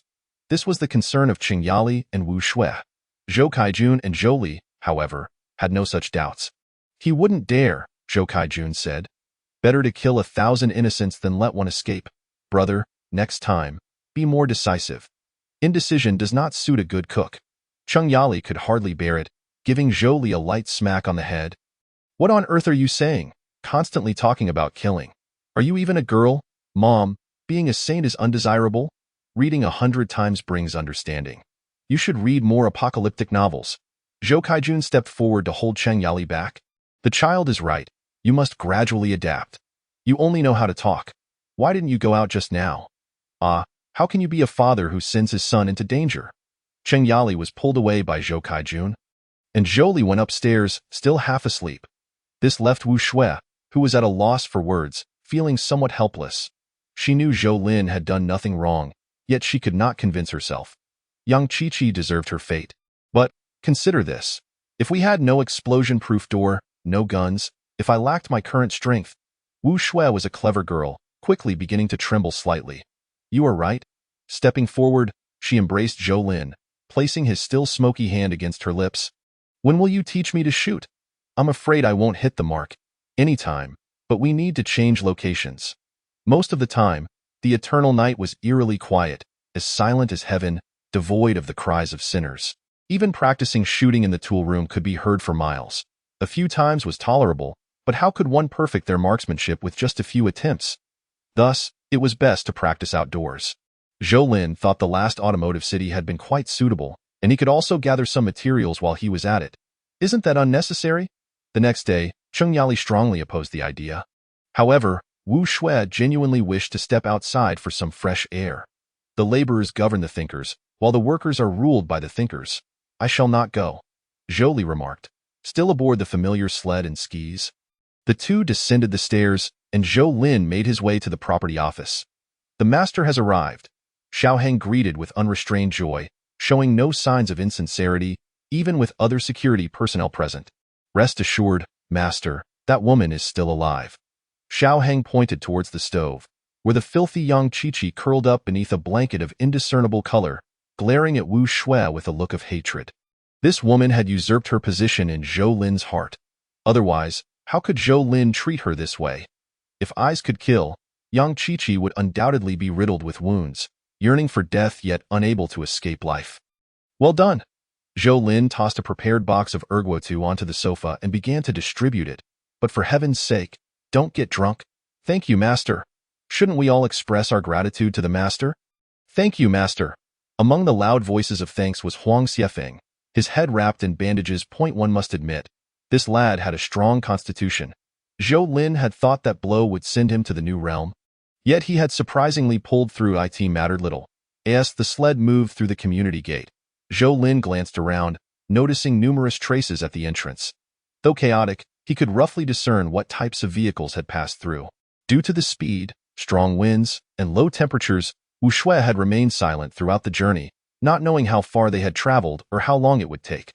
Last time Zhou Lin had gone out with Huang Minjing, he had not prepared a heater for her, nor thick fur blankets. Now, equipped with these windproof and warm items, he could dash straight to the automotive city. Huh? The lack of snowfall these past few days made Zhou Lin feel something was amiss from a distance. It had not been like this when he last left. The once flat snowfield had vanished, replaced with numerous excavated pits, and the sloped pathways were sufficient for motor vehicles to reach the depths. Someone had been here, and it was undoubtedly a large force. It could only be the government possessing such power in Jiazhua City. Damn, I arrived too late. The same sentiment was echoed by Wang Pingping, who immediately recalled his previous experience when subordinates reported that numerous off-road vehicles, along with their parts and materials, had vanished from the automotive city. He felt an urgent need to apprehend this lawless gang and ensure they faced the ultimate punishment, execution. Without exception, as he prepared to leave, Wang Pingping contemplated leaving a few spies behind, just in case the gang returned. However, he ultimately abandoned the idea, realizing that in such a frigid environment, no one could endure. Leaving anyone behind would be tantamount to a death sentence. Zhou Lin, accompanied by Wu Shui, took a detour to ensure there were no signs of life before slipping into a showroom. Oh, his dismay. The interior was cleaner than one could imagine, as if it had been meticulously scrubbed, with even the tables and chairs removed, leaving not a single item behind. Suppressing his fury, Zhou Lin began instructing Wu Shui in the use of a firearm. The expenditure of ammunition was of no concern. Rather, Zhou Lin painstakingly collected every spent shell casing, and had it not been for the difficulty in extracting the projectiles, he would have salvaged those as well. The thick layer of snow served as the perfect target, illuminated by a portable LED light, eliminating the need for target changes. The only worry was the LED itself. I can't take it anymore. I'm losing feeling in my hands, and no matter how minimal the recoil of the pistol, the repeated firing of 3 to 5 magazines was too much to bear. Yet, Zhou Lin was astonished by Wu Shui's innate talent for shooting. It's quite simple, just align 3 points in a line. The key is to keep your hands steady and your heart calm. These are fundamental skills for a surgeon. Zhou Lin found her assertion hard to believe. How could a surgeon hit the target with just 2 or 3 magazines on their first encounter with a firearm?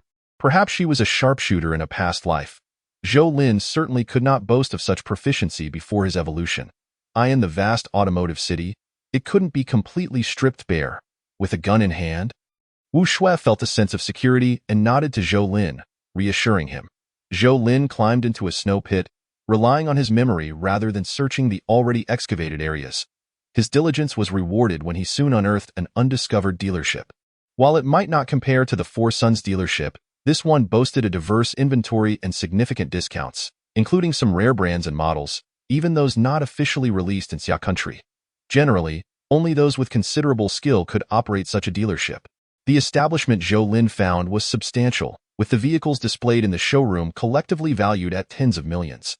The reason this dealership had managed to survive was its relatively remote location. A serendipitous discovery for Zhou Lin.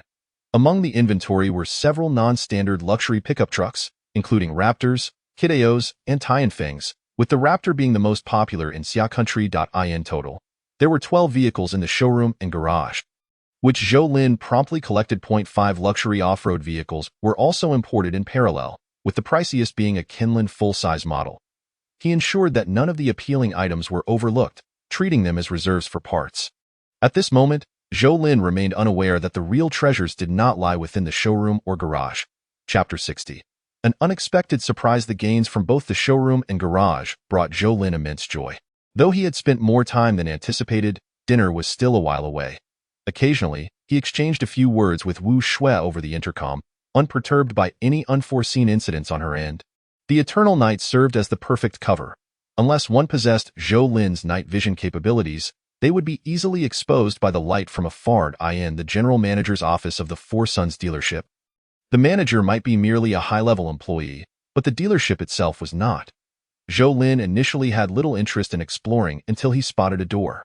The matching blast-proof door raised his suspicions. Standing outside, he pondered for a moment before retrieving a small block of explosives from his vehicle. He lacked the capability to open the door, and even standard explosives might not suffice. Rather, the walls appeared more vulnerable. Consisting of only a single layer of red bricks, how sturdy could they truly be? The thick layer of snow provided excellent soundproofing, and fortune smiled upon him as he managed to create a sizable breach in the wall without any further consequences. Zhou Lin, did you hear that? Don't be alarmed. I just set off a firecracker, Wu Shui remarked, falling silent thereafter. Firecracker? Frustrated but unable to voice her irritation, Wu Shui reluctantly loaded a magazine filled with bullets into her gun. However, her right hand was still recovering, leaving her fingers, palm, wrist, and entire arm sore. In such a state, forcing practice was not only pointless but also risky. You can use your left hand too. Determined to vent her emotions, Wu Shui disregarded where her bullets landed and began shooting indiscriminately. After emptying one magazine, she paused in astonishment. Why does it seem like I'm shooting even more accurately than with my right hand? She resolved to give it another try, knowing Zhou Lin had left her ample boxes of ammunition. She could shoot for an entire day without exhausting her supply. Hearing the distant gunfire, Zhou Lin couldn't help but smile, surprised to discover Wu Shui's inner violent tendencies. Wow, this office is quite spacious, Zhou Lin remarked as he entered through the blasted hole in the wall, surveying his surroundings. The decor and furnishings indicated that the general manager was no ordinary individual. Even the ebony tea table was worth a fortune. What a find, he exclaimed, collecting the exquisite office supplies, a string of antique prayer beads, and a few keys, while entirely ignoring the paper documents. Is this it? It feels like something is missing. Sitting in the chair and swiveling around, a sudden realization struck him. There was no safe in such a lavish office. This was simply unacceptable. With newfound clarity, he quickly located a small cabinet flush against the wall beside the large desk. It had seemed oddly placed. To his delight, he discovered it was the outer door of a safe. Upon seeing the metallic surface, similar in hue to the blast-proof door, Zhou Lin realized he was in for a challenge. Regardless of its self-destruct capabilities, he couldn't very well use explosives on it. However, he soon devised a plan. Utilizing his strength, he pried the safe from the wall with a few steel rods. Then, he retrieved a water jet cutter from his vehicle's maintenance compartment. The water jet, capable of slicing through materials with high-pressure jets of water infused with diamond particles, began to methodically cut through the half-height safe. Half an hour later, the entire back of the safe fell to the ground with a loud crash. Aside from some seemingly crucial documents, the safe contained 50 100-gram gold bars and 3 remarkable men's watches. Zhou Lin initially thought that was all until he stumbled upon a metallic box radiating a white glow. Expecting it to contain jewelry, he was taken aback to find it was an ability orb. How is this possible? The first ability orb won't appear for nearly 5 more years. Why would an automotive dealership owner in Jiazhou possess one? The pure white orb, resembling a large, round pearl, lay quietly in the velvet lining. Zhou Lin recognized it instantly. Confused, he decided to put it away for now. The orb's abilities could only be discerned upon contact and fusion. And Zhou Lin was uncertain about the repercussions of touching it prematurely. What if he were to perish before the time was right? That was a distinct possibility. Nevertheless, it was undoubtedly a valuable item. He could easily wait until 5 years later to let his family try it out.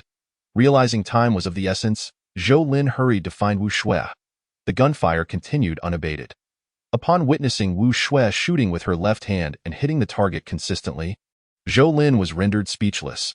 Are you a marksman hindered by your medical career?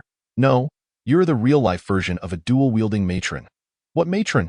Wu Shui pouted, fortunately not aiming her firearm at Zhou Lin. By the way, are these considered valuable items?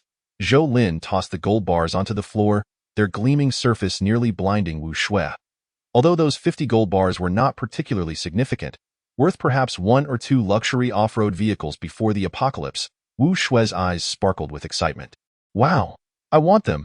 Put them away. Gold was not as worthless in the apocalypse as many novels suggested. On the contrary, it was quite the opposite. During dinner, Wu Shui displayed the gold bars on the coffee table, exclaiming, "Mom, look what I found today." Qing Yali beamed with maternal pride. In recent days, Wu Shui had finally softened her tone, and she was now eagerly anticipating a grandchild. Gold? What use is gold compared to a grandchild? Put it away. I don't need this. Qing Yali waved her hand, shooting Zhou Lin a glare. Doesn't your wife need to take care of herself? Out all day, and now her wrist is injured. Next time, I swear I'll break your legs. I won't go. I won't go, Zhou Lin replied, waving his hand. Next time, you can take Lily with you. She spends all day on her phone. She ought to read more. Zhou Li rolled her eyes, too apathetic to argue with Qing Yali, as their intelligence levels were worlds apart. Dad, are you going out to practice shooting? Huh? Am I included? I thought you had forgotten about me. Zhou Kaijun chuckled. How could I forget? Zhou Lin smiled awkwardly. I won't practice shooting. I want to ask you if you're interested in some feet. Chapter 61. The advancing neighbors. While humans possess the most intelligent brains in the animal kingdom, the vast majority remain constrained by their own perceptions. Had it not been for Zhou Caijuan's mention, Zhou Lin would never have contemplated stockpiling feed. Is feed unimportant? Certainly not. Typically, people regard feed as something solely for livestock, something humans cannot consume. Yet, in reality, it is indeed edible, albeit with some adverse effects, which is far preferable to the prospect of starvation. Dad, why didn't you mention this sooner? I only just thought of it too. I wonder if the government will come and take it away. That seems unlikely. I still see many large supermarkets in the city buried under snow. Zhou Lin replied, just give me the location. I'll go check it out myself. All right. Zhou Kaijun did not insist. His health had never been robust, and considering his age, venturing out would likely hinder Zhou Lin rather than assist him. Husband, hand me the gun again. UVE called me a dual-gun old lady. What if someone causes trouble while you're not around? Fine. Zhou Lin thought such a request was worth fulfilling, given she had called him husband. However, he never anticipated that what Wu Shui casually mentioned would soon come to pass. For over 20 days, eternal night had enveloped the city of Jiazhou. 1/3 of its population had sought refuge in official shelters. A quarter had gone to rural relatives, while the remaining residents struggled to survive. Xiaohang had initially intended to organize a second collective resource gathering, but a security guard sent out for reconnaissance nearly lost his life, leading to the plan's abandonment. Yet, the residents of Lanshan community did not venture outside. which did not preclude others from having designs on them, especially after nearby areas had been thoroughly searched. Somehow, Lanshan, a renowned affluent district, had gained a reputation for harboring abundant supplies, rich beyond measure. During his last outing, Zhou Lin sensed something was amiss. He simply hadn't anticipated the rapid escalation of events. Ironically, not 2 hours after Zhou Lin had left, scattered lights appeared at the entrance of Lanshan community. Were they from the shelters? Director Su hadn't notified anyone. As Xiaohang approached the window. The disordered lights had already infiltrated the community, and there were quite a number of indistinct figures. "Boss, trouble!" shouted the security guard on duty, bursting in. "Robbery. They're here to rob us." "Robbing us?" Xiaohang was taken aback, thinking, well, I haven't even gone out to rob anyone, and now others are robbing us? "Grab your weapons. Let us take them down." After the disaster struck, the property management had only 16 security guards, and with the additional personnel recruited by Xiaohang, they numbered less than 30. Fortunately, they were all men of a relatively young age, thus possessing some fighting capability. About 30 individuals, including Xiaohang and Sun Qinghao, surged into the community courtyard like a swarm, rushing towards the scattered lights. With no time for questions, Xiaohang, wielding a long knife, struck decisively, aiming for the forehead of the first person he encountered. "Kill! Fight back! Kill them! Kill them!" It was unclear who first shouted out, but the previously scattered lights began to converge. Many of the lights flickered and fell to the ground, either extinguished or trampled into the snow. In an instant, both sides had sustained injuries, and the shouts of battle echoed throughout the community. Some bold residents peeked out from their windows, only to quickly turn and arm themselves, while the more timid hastily began to barricade their doors and fortify their homes. The chaos downstairs was palpable. Wu Shui heard the commotion but could not discern the situation. "Use this." Zhou handed her a night vision device. Had Wu Shui been more knowledgeable about such equipment, she would have been utterly astonished at the pristine American military-grade gear, the very finest available. With Zhou's assistance, Wu Shui donned the night vision goggles, the low light paired with distance adjustment allowing her to see the unfolding scene clearly. "Someone is fighting with Xiaohang and the others. They're not from our community, don't know. Xiaohang and the others can't hold on much longer." Wu Shui seemed to be providing live commentary.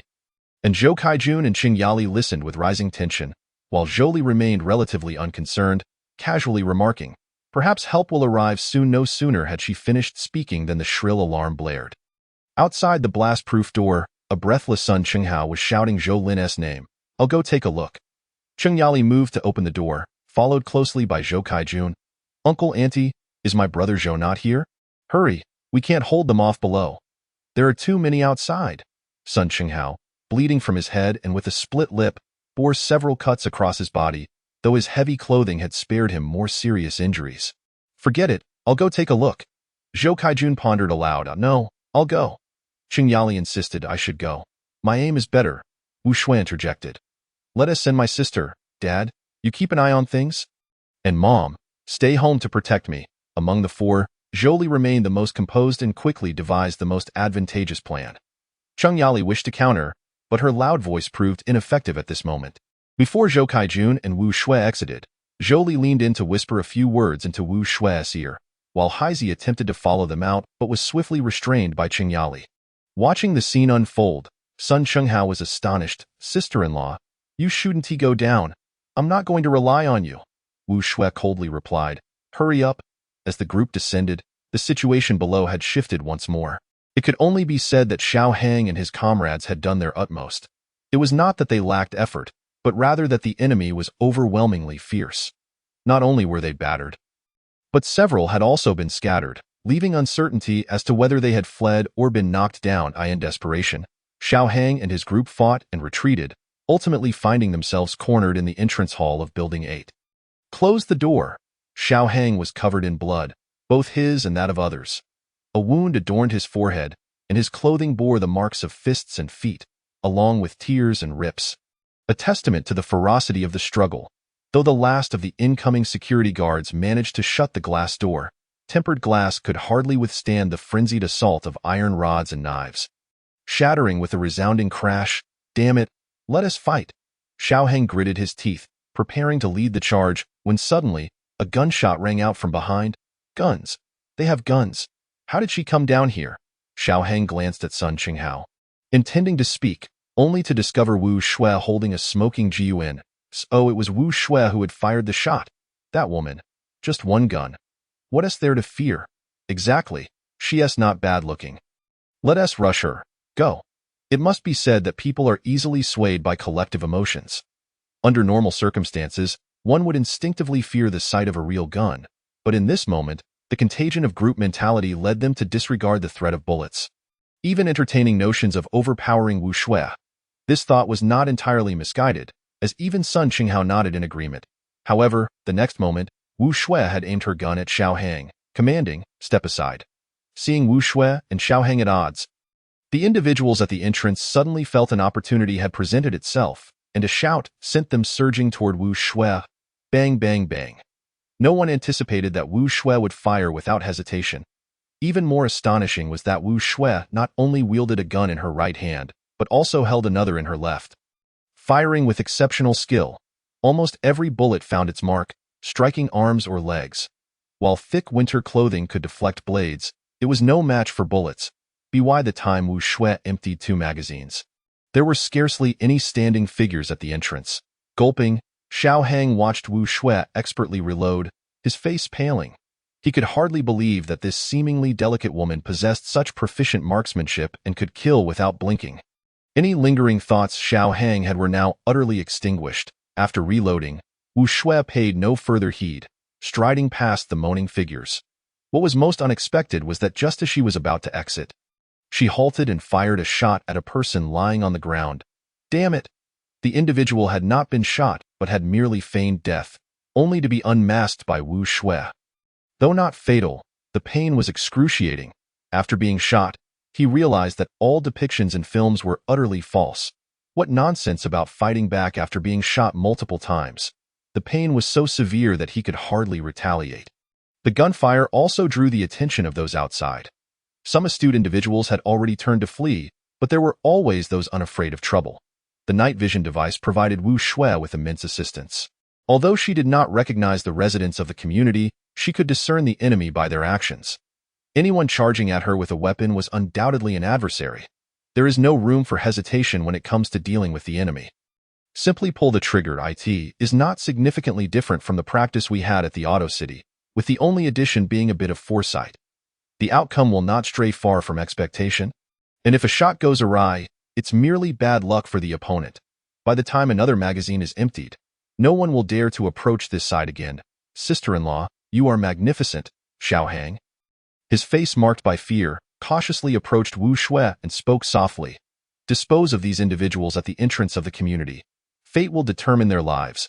Then, find some people to seal the community's main gate with snow blocks. Raise the surrounding walls, and finally pour water to freeze and reinforce it. I trust you do not need me to instruct you on this. No, I do not. Xiao Hang straightened his chest and assured. Rest assured, sister-in-law, I will ensure the task is completed. With that, Wu Shui did not remove her night vision goggles and turned to leave. Zhou Kaijun smiled at Xiao Hang, saying, young man, you have worked hard. It is nothing difficult, old man. Xiao Hang was elated by Zhou Caijuan's praise. Sister-in-law is so cool. Back at home, after listening to Zhou Caijuan's recounting, Cheng Yali turned pale, while Zhou was quite excited, declaring, I want to go next time. You're out of your mind. Cheng Yali shouted. Do you really think your little frame could survive being trampled? Humph. Zhou rolled her eyes and then smiled at Wu Shui, saying, Sister-in-law, I wasn't mistaken, was I? Indeed. Just moments ago, Wu Shui felt a bit anxious. After all, she was aiming at living targets, not inanimate ones. Fortunately, she recalled Zhou Li's reminder before heading out and switched her night vision mode to infrared, transforming the figures in her line of sight into moving red shadows, which made the experience much more bearable. Just as Zhou Li had said, it felt just like playing a game. To avoid overwhelming herself, Wu Shui switched modes only after ascending the stairs. Throughout the ordeal, she had neither seen a single face nor a drop of blood. Though it may seem like a form of self-deception, it effectively minimized the psychological shock she experienced. Additionally, Wu Shui, being a doctor, had likely dissected countless specimens, granting her a resilience far superior to that of Zhou Kaijun and Cheng Yali. Here, take this. Noticing the blood-soaked visage of Xiao Hang, Zhou Lin tossed him a walkie-talkie, instructing him to call for assistance in similar situations in the future. Understood, master. Do not call me master. One might think I possess peculiarities. Zhou Lin always found the term master a bit odd until he recalled the now non-existent island nation, which left him feeling nauseated. All right, boss. Understood. Zhou Lin waved his hand and glanced at Yang Qiqi, who lay unresponsive like a vegetative state beside the stove. She seemed stable, but what about Tang Ili? Boss, Tang Ili has perished. Sun Qinghao approached quietly, as Tang Ili's friend. He was the only one concerned about his situation. Tang Ili died of starvation, or rather, he succumbed to the agony of hunger and pain, suffering greatly until his last breath. Sun Qinghao, indifferent to his fate, knew that Yang Qiqi, like a clay bodhisattva crossing a river, was unable to act. Thus, Tang Ili languished, tortured by thirst and hunger until his demise. He got what he deserved. Initially, one would have expected a fitness coach like Tang Ili to endure longer, yet he succumbed after mere days, leaving Zhou Lin filled with regret. He could only remind Xiaohang to ensure Yang Qiqi's survival at all costs. Boss, I've assigned Sun Qinghao to keep a close watch. I assure you, she will not perish, and there is even a chance of another casualty occurring. That is not my concern, Zhou Lin stated. Come, follow me upstairs. I will not be stingy with your rewards. 200 pounds of rice, not an insignificant amount, but not excessive either. Conserving it could feed their group of 20 to 30 for nearly half a month. The security team led by Xiaohang was thrilled and continuously expressed their gratitude to Zhou Lin. The ice wall is still insufficiently high. Hurry and reinforce it. Guard the main gate diligently, and call for assistance if needed. The decision to spare Xiaohang's life was merely due to Zhou Lin's reluctance to manage the security personnel himself, and in retrospect, that decision appears to have been wise. The news of the bloody battle at Lanshan community quickly spread, even reaching the ears of those within the official shelter. Chapter 63. The military's prospective life in the shelter has become increasingly arduous. Jiazhou City lacks an oil refinery, and with long-distance transportation nearly severed, gasoline has also become a non-renewable resource, dwindling with each use, especially with the modified vehicles that consume fuel voraciously. Any available gas stations have been drained, and the remaining fuel reserves remain a cause for concern. Under the current circumstances, it seems they can only sustain themselves for another month at most. The eternal night has persisted for a month, and the once proud cities of humanity are on the brink of total collapse. The leaders of the shelter face a pressing issue: a shortage of liquid fertilizer. Initially, no one anticipated the need for agricultural production within the shelter. Hence, there was no stockpiling of fertilizers. If traditional agriculture were employed, the sheer number of inhabitants would alleviate concerns regarding organic fertilizers. However, organic fertilizers are unsuitable for hydroponic cultivation, and despite the presence of numerous agricultural and chemical experts within the shelter, they are unable to resolve this monumental challenge. Thus, sourcing fertilizers has become an urgent necessity. Upon seeing the damaged walls and the cut-open safe that Zhou Lin had blasted, Wang Pingping's expression shifted dramatically. He was not concerned about the treasures that may lie within the safe, but rather the explosives and tools used to breach it. Are these items something an ordinary person could possess? Immediately, summon a few criminal investigation personnel. Wang Pingping, driven by duty, could not simply walk away. He needed to clarify this matter, particularly the source of the explosives. Soon, criminal investigation and military explosive experts arrived, analyzing the scene with urgency and drawing conclusions. Look, this is not ordinary explosives. At least in our country, they have never been sold to civilians. Where did they come from? And this water jet used to cut the safe is also not civilian equipment. Additionally, the police assessed that there was likely only one person present at the scene. Considering the heavy safe and equally cumbersome cutting equipment, I cannot fathom how one individual managed this. Are they a superhuman? Zhu Guanghan's expression was equally grave. As the current leader of Jiazhou City, and amid such a unique period, no one wishes to encounter such matters. As a soldier of the people, Wang Pingping cannot allow such occurrences to transpire. As the conversation turned back to Lanshan community, Wang Pingping had previously made it clear that the shooter should be apprehended, regardless of whether it was Zhou Lin. However, Zhu Guanghan disagreed, stating that there were still over 1,000 pounds of frozen meat to consume. Should they really arrest someone now? Moreover, there were circumstances that led to the event, and Lanshan community was merely acting in self-defense. If they were to arrest someone for this, would they not need to detain everyone involved in that brawl? Setting aside whether such actions would win public favor, The detained individuals could not simply be left to starve to death, could they? Supporting them would incur considerable expenses, and even the landlord has no surplus grain. Perhaps we should issue a warning instead. I've heard the shooter is a young girl with quite good marksmanship. None of her shots struck vital areas, indicating she is likely not of a cruel disposition. A cornered rabbit will bite, after all. It is understandable why Yi Xinxiao interjected, and Wang Pingping chose not to rebut further, although he did not entirely agree with the commander's perspective. What do you mean she is not a cruel person? Such a statement may hold in peacetime, but can it be applied now? Those struck by bullets in their limbs may not have perished instantly, yet how many of them can truly survive? Without doctors to tend to their wounds, insufficient medication, and even inadequate nutrition, what purpose do they serve other than becoming a burden?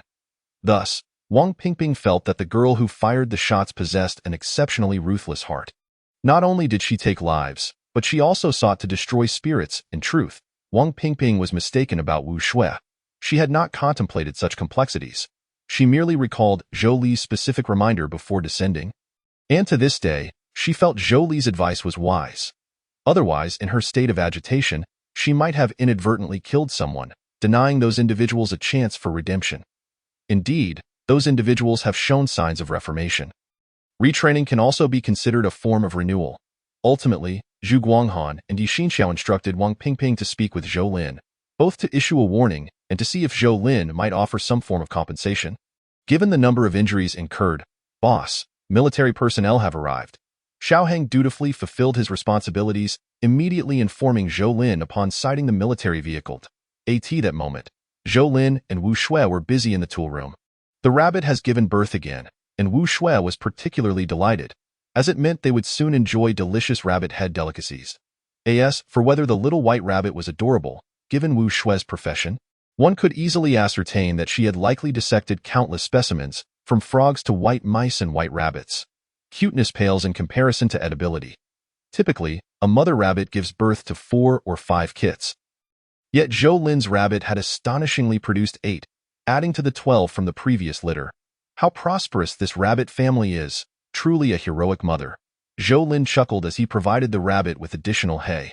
After giving birth, the mother rabbit's appetite surged, and with increased consumption came more waste. To ensure the health of the rabbits, daily cleaning was essential. However, the enclosed environment of the tool room was quite unpleasant. This illustrates just how much young Chi-Chi must have suffered. Perhaps it is time to find someone else to assist. Zhou Lin discussed with Wu Shui, considering that he might often be away from home, leaving only the elderly and women behind. He felt it was somewhat unfair to them. Who can you trust? Wu Shui shook her head. It would certainly be better to have help, but the question remains, are trustworthy individuals so easy to find? What about Sun Qinghao? I shall make some modifications here. By preventing access from the tool room to the interior, even if he harbors ill intentions, he would be thwarted. Furthermore, there are firearms in the house, and he should not possess the audacity to act recklessly. It would be prudent to discuss this with my parents. Very well, I shall bring it up during dinner. By the way, how are your parents? No, what is the current situation with my father-in-law and his family? They seem to be managing well enough for now, having sufficient food and drink. My father mentioned that he may soon participate in a certain research project. Is it still possible to conduct research in the shelter? Wu Shui is still quite young and has spent most of her time in an ivory tower, so there are many matters she simply cannot fathom. The Olympus Project, Chapter 64. You are unworthy. The Olympus Project, drawing upon the resources of numerous developed nations, encompasses several shelters and collaborates with various research institutions. In the early days of the apocalypse, it sheltered over 25% of the European population, subsequently expanding and renovating until the emergence of superhumans and evolved beings, at which point more than 90% of the shelters in Europe had joined the Olympus Project, ultimately integrating nearly all superhumans and evolved beings on the continent. Except for the country of Mao. In Zhou Lin's recollection, the country of Mao did not seem to boast any notable apocalyptic plans.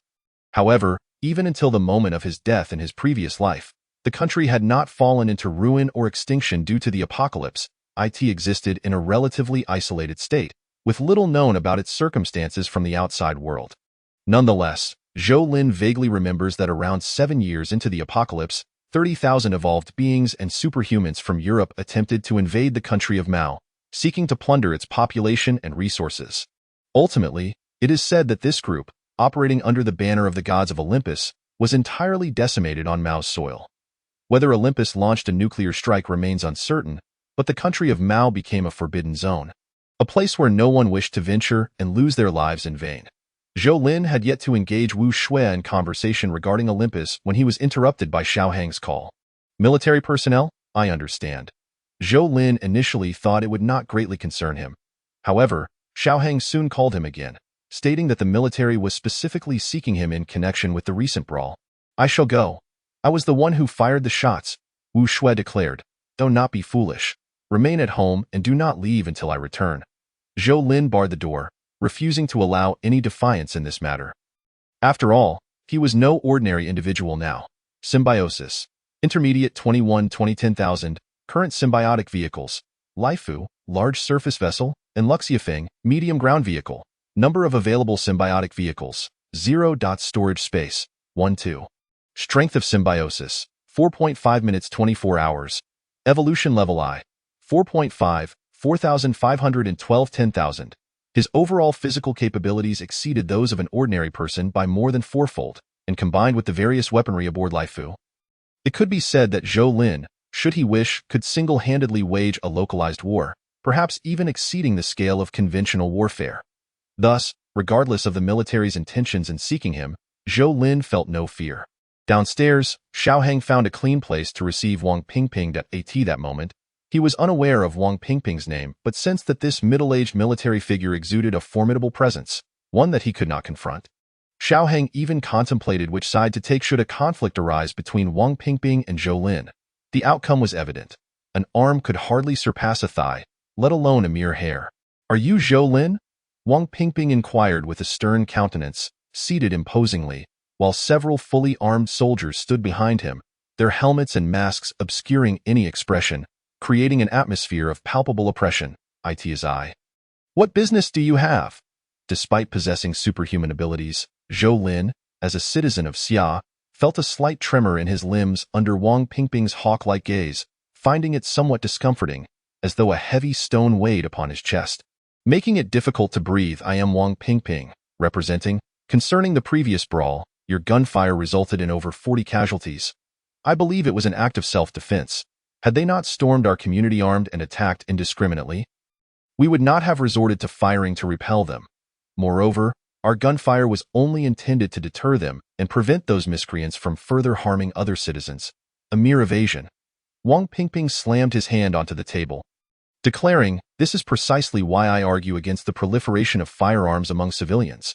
There are far too many self-righteous individuals like you. Do you understand the consequences of firing a weapon indiscriminately? The sole consequence is that it protects citizens like us who abide by the law, strive for self-sufficiency, and contribute to the nation without causing additional trouble." Gradually adapting, Zhou Lin began to confront Wang Pingping directly. "It seems you will not relent until you see the Yellow River. Then let us discuss this in the shelter. You intend to arrest me?" Zhou Lin's expression shifted slightly. "So you two are willing to burn bridges and repay kindness with enmity." Wang Pingping's composure faltered. After all, he had partaken of that frozen meat, and although it was a fair exchange, still, when did I ever say I would arrest you? Is your hearing impaired? If it is not an arrest, then I do not wish to go. If that is acceptable, Zhou Lin shrugged nonchalantly. Wang Pingping did not anticipate Zhou Lin's obstinacy. He found him as unyielding as a slippery fish, and what irked Wang Pingping most was Zhou Lin's fearless demeanor. "Do not forget, the Xia country still exists, and the Xia government remains, as do we. Unless you leave Xia, you will forever be a citizen of Xia and must adhere to its laws and societal morals." "Commander Wang, I believe you may have misinterpreted a matter.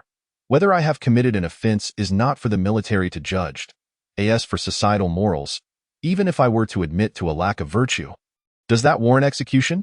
Wang Pingping was genuinely struggling to contain himself, but prior to his departure, Yixin Xiao had specifically instructed him to avoid any confrontation at all costs. Given the current circumstances, it was evident that Zhou Lin was not an enemy of the state, and the military had no grounds to act against him. Hence, Wang Pingping contemplated that if all else failed, he could first take Zhou Lin to the shelter, confine him for a few days, and later extract whatever incriminating information was necessary. Once he secured a confession regarding Zhou Lin's alleged offenses, the subsequent actions would become straightforward. However, Zhou Lin's complete lack of cooperation posed a significant dilemma for Wang Pingping. Should he resort to physical force, it would contradict the commander's orders. Yet if he refrained from acting, he would seem unable to best Zhou Lin. It appears you are determined to oppose the government? Wang Pingping scoffed. Are you aware that your actions could potentially result in the entire Lanshan community being excluded from the rescue list? What rescue list? Xiao Hang, who had been silently listening, suddenly interjected. Oh, you were unaware. The shelter is now capable of cultivating fresh vegetables and plans to expand production soon. Consequently, aside from internal consumption, there may also be opportunities for external trade. Fresh vegetables? A glimmer of excitement ignited in Xiao Hang's eyes. This could serve as hard currency beyond mere grain, for after prolonged scarcity of vegetables, even the healthiest individuals would suffer from vitamin deficiencies. The shelter will only engage in trade with communities that pass inspection. As for communities like yours, Wang Pingping cast a deep glance at Zhou Lin. I believe you do not qualify to be a trading partner for the shelter. I must inquire, Commander Wang, when did our Xia Nation begin to engage in collective punishment? Setting aside whether I have committed any offense, even if you believe I have, must it extend to implicating others? If such a notion truly resides in your mind, then I regret to inform you that you are unworthy of the uniform you wear. Chapter 65. Agreement reached. Wang Pingping, incensed, abruptly rose and drew his weapon. However, he could never have anticipated that Zhou Lin would react even more swiftly. Before the gun could be aimed, Zhou Lin swiftly maneuvered behind Wang Pingping, forcefully twisting his right hand that held the weapon, placing the barrel against Wang Pingping's temple. Do not move. Release the commander. Lower your weapons. Several soldiers were visibly slow to react. By the time they comprehended the situation, Zhou Lin had completely subdued Wang Pingping. As a military officer accustomed to leading troops into battle, Wang Pingping felt an overwhelming urge to despair. Shoot, if you dare, he bellowed in frustration. He struggled against Zhou Lin, only to find it utterly futile, akin to an ant attempting to move a mountain. This outcome left Wang Pingping not only despondent, but also perplexed. He had risen through the ranks from soldier to officer, having once earned the title of King of Soldiers for many years. Although he had grown somewhat complacent in recent years, his foundation remained. One would expect him to be far superior to Zhou Lin. A mere youth. What could account for such strength? Zhou Lin could not fathom that his instinctive action would lead Wang Pingping to such elaborate thoughts. Commander Wang, should you refrain from drawing your weapon? We can still be friends. Very well, release me, Wang Pingping replied, his face flushed. Certainly. Zhou Lin was not apprehensive about Wang Pingping betraying him. He held respect for military personnel. Wang Pingping and the soldiers, upon hearing his accent, realized he was neither from Jiazhu nor even from Bashu. When natural disasters strike, do their families not suffer? Are they not needed? Yet, donned in military uniforms, they are bound to uphold the code of a soldier and fulfill their sacred mission. Zhou Lin pondered whether he could ever measure up to their standards. Put down your weapons? The newly freed Wang Pingping glared at a few subordinates before turning to Zhou Lin. Impressive skills. I didn't even see it coming. Interested in joining the military? Me, a soldier. Zhou Lin shook his head, dismissing the notion. Not my temperament. Wang Pingping rolled his neck and fixed Zhou Lin with a stare. I can overlook your responsibilities, but you've injured over 40 people. How do you propose to compensate? Compensation? It seemed this was Wang Pingping's true intent for being here. What do you want? Zhou Lin pondered for a moment before asking. Anything will do. Food, meat, vegetables, fruits, anything consumable or useful in terms of supplies. Zhou Lin was far from lacking. In fact, he was wealthier than the shelter in some respects. However, one must not flaunt their wealth. Thus, he remained silent, refusing to speak until Wang Pingping did. Do you have food? Wang Pingping could no longer contain himself and asked. Zhou Lin shook his head. Frozen meat, dehydrated vegetables and fruits, warm clothing, animal feed. Yes, how much do you need? What? Wang Pingping thought he misheard. Who in their right mind stockpiles animal feed? Oh, the Zhou family must have thrived in the breeding business. That explains it. Oh, you have 5 tons? Wang Pingping inquired hesitantly. More than that, at most a ton. High-protein pig feed, edible for humans, 3 tons. Not a chance, absolutely not. So, you plan to use 2 tons of feed to appease a general? Zhou Kaijun and Qing Yali exchanged doubtful glances. To them, 2 tons of feed held little value. When the farm was running normally, those pigs that couldn't be fed would be gone in an instant. Dad, Wang Pingping just revealed something significant. What news? The shelter is engaging in soilless cultivation. Dio, we have a fertilizer factory in Jiazhou. No, Zhou Kaijun replied confidently. I'm not well versed in fertilizers, and besides, there's no need for us to compete with the shelter. Right? It's not about competing. We need fertilizers too. Zhou Lin was thinking ahead. From the onset of the eternal night until 5 years later, the climate would be unsuitable for the production of vegetables and fruits. When he risked his life to seize the Reifu, Zhou Lin envisioned implementing soilless cultivation there. Once the snow melted and the environment stabilized, he could find a suitable location to unleash Reifu, transforming it into a stronghold for the family. However, by that time, Zhou Lin glanced at Wu Shui, who was engrossed in her studies. Truly a scholar, even in such dire times she diligently pored over her textbooks, occasionally gesturing and muttering to herself. The stronger Wu Shui's medical skills became, the higher her future value would be. Zhou Lin would not auction her off. Such was the reality. Outside, Sun Qinghao anxiously rubbed his hands together. He didn't knock but merely smiled at the camera. If no one in Zhou Lin's family noticed, he would surely wait, never wanting to disturb the big shot. A little cold was bearable. After all, he wouldn't freeze to death. Humanity's adaptability to the environment is indeed remarkable. Currently, the outdoor temperature fluctuated around -30 degrees, but aside from the initial wave, very few had succumbed to the cold. Particularly young people under 30, as long as they had no pre-existing conditions, had likely adjusted to the low temperatures. If it weren't for the eternal night, they might have resumed normal outdoor activities. The northern regions were even colder, such as in Ma Bay of Summer Nation, where nighttime temperatures could plummet to -70 degrees. Yet even so, some resilient individuals had begun fishing on the ice. Sun Qinghao didn't wait long before the blast door opened. Stepping into Zhou's home for the first time, he trembled, cautiously greeting everyone. They were all associates of the big shot, deserving of his utmost respect. From now on, you'll stay in the tool room, tending to crops and chickens. How does that sound?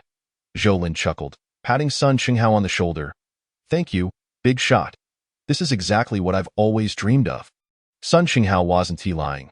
Although the tool room had an unpleasant odor, the security dormitory wasn't much better. You'll have food and accommodation, but no salary. Don't come crying to the labor department later. Boss, you're joking. Once Zhou Lin finished outlining the guidelines, Sun Qinghao officially commenced his duties. Finally, he wouldn't have to clean rabbit droppings anymore. What a relief. Zhou Li licked an ice cream, her little tiger teeth gleaming with delight. Wu Shui was also quite pleased. The two women shared remarkably similar sentiments. It wasn't that they shunned labor, but rather they simply didn't want to work in the tool room, which would hinder their studies. Recently, Zhou Li had been self-studying electricity and communication, knowing that Zhou Lin intended to establish a base, and as the second in command, she needed real skills to command respect. Everyone needs to be cautious. Especially you two young ladies, going upstairs unaccompanied. If you need anything, have him leave it at the door for us to collect. Huang Minjing, why is she back again? Seeing the figure appear on the monitor, Zhou Lin furrowed his brow. Chapter 66. That military uniform. Huang Minjing arrived, and Cheng Yali would undoubtedly extend a warm welcome. However, the more enthusiastic Cheng Yali became, the more pronounced the embarrassment in Huang Minjing's eyes. Once, Huang Minjing possessed assets exceeding 10 times that of the Zhou family, but now, I hope Sister Cheng doesn't find it amusing, but we've run out of coal at home, and our food supplies are dwindling. Huang Minjing was still mindful of her pride in saying this. There were indeed dehydrated vegetables left, but one cannot survive on vegetables alone. Even if she could endure, she wouldn't let the elderly go hungry. About those instant meals, weren't we supposed to split them 50-50? Zhou Lin remarked, assuming Huang Minjing had changed her mind. Indeed, Huang Minjing wished to renegotiate, but not out of regret for her share. Rather, she was willing to relinquish 10%, proposing a 50-50 split between the two families. If you're agreeable, I'd like to take 500 boxes from my 1,000 boxes in exchange for coal and other food. Other food? As for other food, it wasn't that there was none, but one couldn't afford to part with too much, considering the limited space in the house. Staple foods, meats, even seasonings could be exchanged. Huang Minjing unconsciously licked her lips, revealing that she hadn't tasted anything truly flavorful in quite some time. We can discuss the exchange later. When do you plan to go? The sooner, the better. Ideally, you could provide me with some coal and food first. Rest assured, only I know where that batch of instant meals is. Huang Minjing hurriedly explained, fearing Zhou Lin wouldn't trust her. I'll bring you the coal and food shortly. You just need to give me the address for the instant meals. With more people venturing out now, along with official teams collecting supplies, it's quite troublesome. All right, the address is, the two garages are connected. And usually, no one goes there. Without a hint of hesitation, Huang Minjing divulged the location of the 50 tons of instant meals, leaving Zhou Lin somewhat astonished. At this point, surviving was far more important than anything else. He didn't want to watch his mother starve to death. Huang Minjing wiped away her tears and inhaled deeply, forcing a smile. Despite not wearing makeup, her natural beauty surpassed that of many celebrities from before the apocalypse. Yet, such beauty could not distract Zhou Lin. After 10 years of surviving in the apocalypse, he had long since ceased to notice a woman's appearance. A vase is only useful for holding flowers. If there are no flowers, who needs the vase? Zhou Lin did not rush to deliver supplies to Huang Minjing. He trained for nearly 3 hours at home, and after a hearty meal, he finally set out with the sled. Wu Shui had seen the sled before, and it couldn't be taken back to Reifu. 2 tons of coal, 500 jin of rice, 100 jin of flour, and 200 jin of frozen meat. Watching Zhou Lin haul in the supplies in batches left Huang Minjing dumbfounded. Isn't there anyone next door? Zhou Lin inquired. Given his current physical condition, it was quite challenging to break a sweat. There was, but last time the government shelter came recruiting, they happened to meet the criteria and moved out. That's a relief, Zhou Lin thought. He worried that with so many supplies piled at the door, someone next door might peek through the peephole and, after he left, approach Huang Minjing for a handout, leading to more trouble. With this batch of supplies, they should be able to endure until the winter night ends. The term winter night was the official designation from Summer Nation, and the public was gradually adopting it as well. Are you leaving just like that? Is there something else? Huang Minjing's eyes flickered with a hint of embarrassment. Not really, just wanted to ask if you'd like to come in for a glass of water. It's quite cold. It's always cold. I'm used to it. Zhou Lin tightened his cold weather gear. I'm leaving. Call if you need anything, and lock the door. As he closed the door, Huang Minjing let out a long sigh. Call only if there's something? I guess I'm getting old. What are you thinking about? With a self-deprecating smile, Huang Minjing soon regained her composure. It was time to stoke the stove. Today, the room temperature must rise above 15 degrees, for that would spare her mother from coughing, and perhaps a hearty stew, complemented by dehydrated vegetables, along with a large pot of white rice. In this post-apocalyptic world, what more could one desire? Unlike the Zhou family, which was simply incomparable. Nonetheless, regardless of the bitterness or hardship, the nation has not ceased its efforts. The Jiazhou shelter received a shipment of supplies from the provincial capital today, astonishingly delivered by airship. The frigid temperatures and poor air quality severely impair airplane engines, but airships are a different matter. As long as the envelope remains intact, the electrically powered fans can operate smoothly, propelling the airship forward. Yet, thus far, only the provincial capital of Bashu has conceived and commenced the practical use of airships for long-distance transport, while other regions either lack the capability or have never possessed the means to manufacture such antiquated flying machines. What is hope? This is hope. A long plume of white vapor escaped his lips, quickly dispersed by the cold wind, yet it left a trace of existence in the world, much like each individual striving for survival.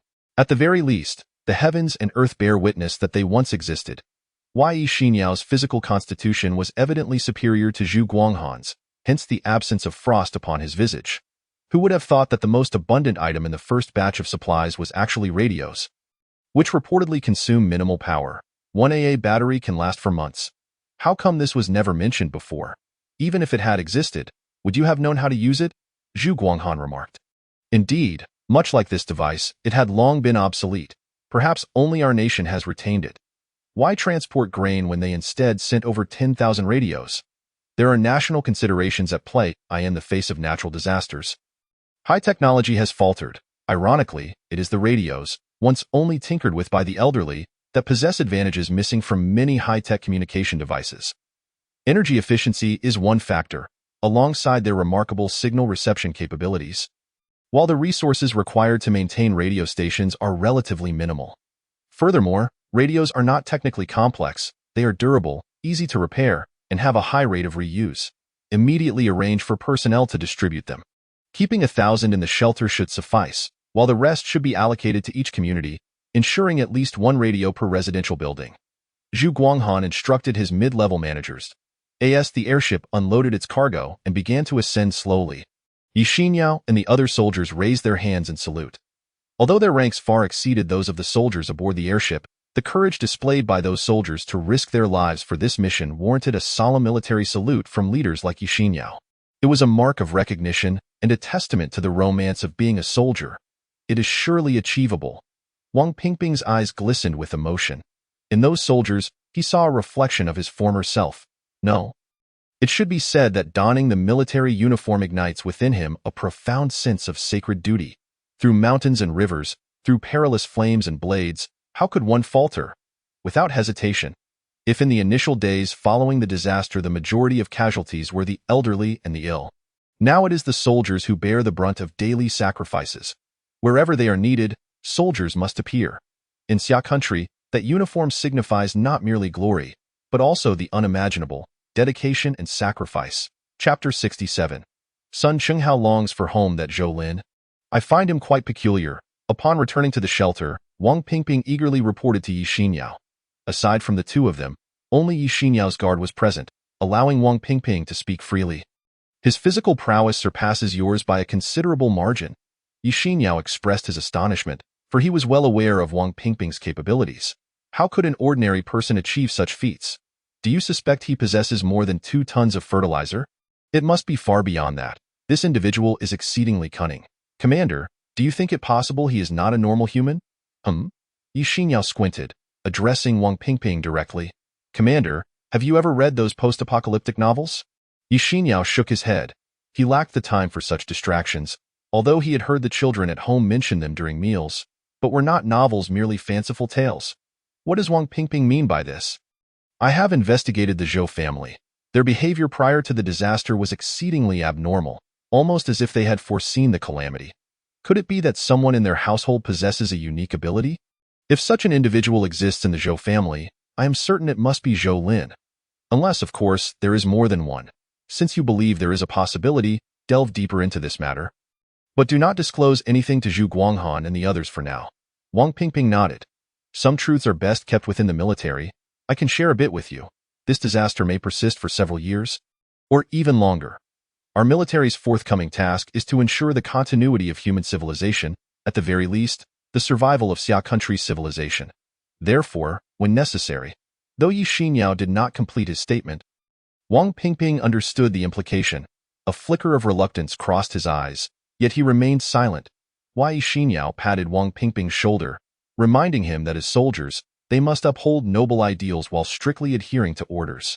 Additionally, I have another piece of news for you. It is not yet confirmed, but research institutions believe that with the changes in the environment, humanity may undergo mutations. Those with robust physical constitutions and youth, like you, may have the greatest potential. As for me, I am aging. Mutations? Evolution? Wang Pingping felt a spark of intrigue. Commander, do you think Zhou Lin could be one of them? Regardless of whether he is or not. Do not inform anyone else. If it is confirmed, report it, but refrain from taking unnecessary actions. Do not forget, aside from natural disasters, we must also guard against man-made calamities. It is impossible for someone who has ascended to a position of command to be simple-minded. Despite Yi Xinyao being in his 50s, his mind remains remarkably sharp.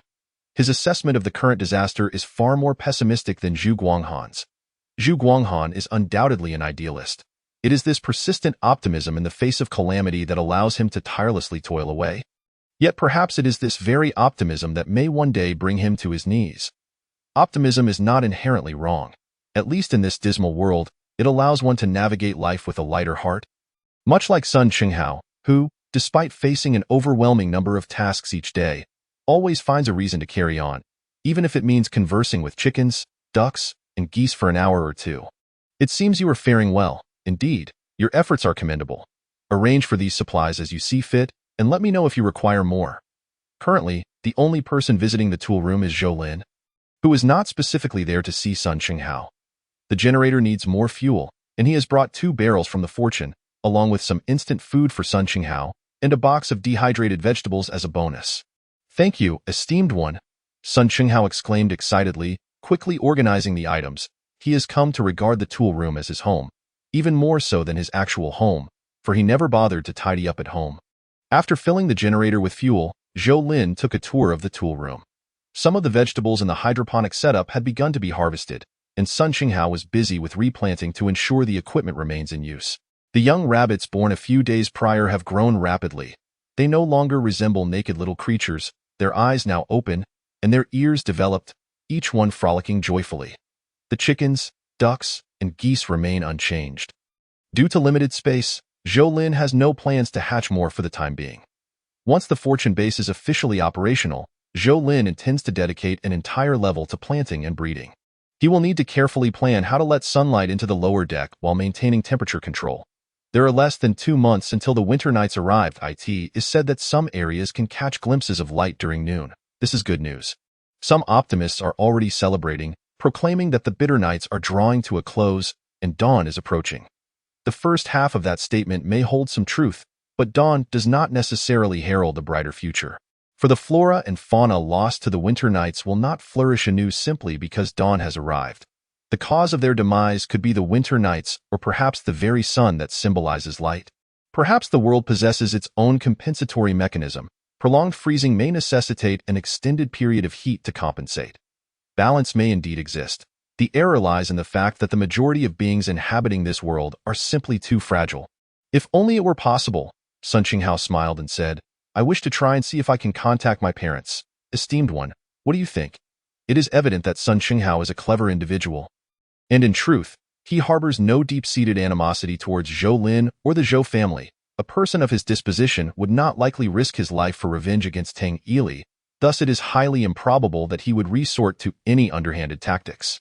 Today, Zhou Lin intends to deliver feed to Wang Pingping but does not plan to head directly to the shelter. That is their territory, and who knows if Wang Pingping might lay a trap. Finding a relatively central location, Zhou Lin placed the bags of fertilizer in an empty room and sent Wang Pingping a location message. Shortly thereafter, 5 tracked military vehicles arrived. Wang Pingping exited the vehicle, greeted Zhou Lin, and instructed his men to begin unloading the fertilizer. This time, we are even. Should you desire anything next time, let it be traded with bullets or firearms. You certainly have some audacity to bring up bullets with me. Wang Pingping laughed, chastising him. After several encounters, he was fairly certain that Zhou Lin was not a bad person, although he could hardly be deemed a good one in the world of adults, who can be classified as strictly good or evil. Aside from firearms and ammunition, what else do you have to offer in exchange? Zhou Lin smiled, aware that Wang Pingping would harbor some skepticism, for many things could not remain concealed in Xia country. However, what good is suspicion? One cannot simply be apprehended for dissection due to doubt, can one? Moreover, Wang Pingping might not even manage to detain him. Dream on. The government would never allow firearms and ammunition to circulate among the populace. And you have already become an exception. As he spoke, Wang Pingping's countenance suddenly changed. Chapter 68. Has it been exposed? Before Wang Pingping could respond, Zhou Lin preemptively silenced him. He had previously wondered whether the issue lay with Su Ziyuan or Wang Pingping. It now seemed likely that their esteemed leaders were simply forgetful. Wang Pingping's lips moved, ultimately culminating in a long sigh. He recalled the message conveyed by the commander. When matters truly escalate to that point, does it even matter if the common folk possess firearms and ammunition? Furthermore, Wang Pingping harbored a suspicion about whether the mutated creatures from apocalyptic novels might truly manifest. Recently, he had taken to studying these novels avidly. And the more he read, the more he felt that art indeed mirrors reality. It was just a pity that this reality was exceedingly harsh. Just between us, can you speak candidly? Observing Wang Pingping adopt a brotherly demeanor, Zhou Lin found himself momentarily taken aback, stepping back half a pace. What? Our relationship isn't quite that close. I told you not to inquire. I won't ask about the bullets. I merely wish to know. Did you only gain strength after the apocalypse? Strength? What strength are you referring to? I have always been this way. Zhou Lin managed his expression well. At least, that was his belief. Yet, who was Wang Pingping? He had commanded troops numbering not less than 8,000. Zhou Lin's feeble act could hardly deceive him. It seems my suspicions were not unfounded. Wang Pingping stated solemnly. Although you are not a soldier, I sense you are not a malevolent person. I hope you wield your abilities wisely. While one may argue that self-preservation is paramount, do not resort to indiscriminate slaughter.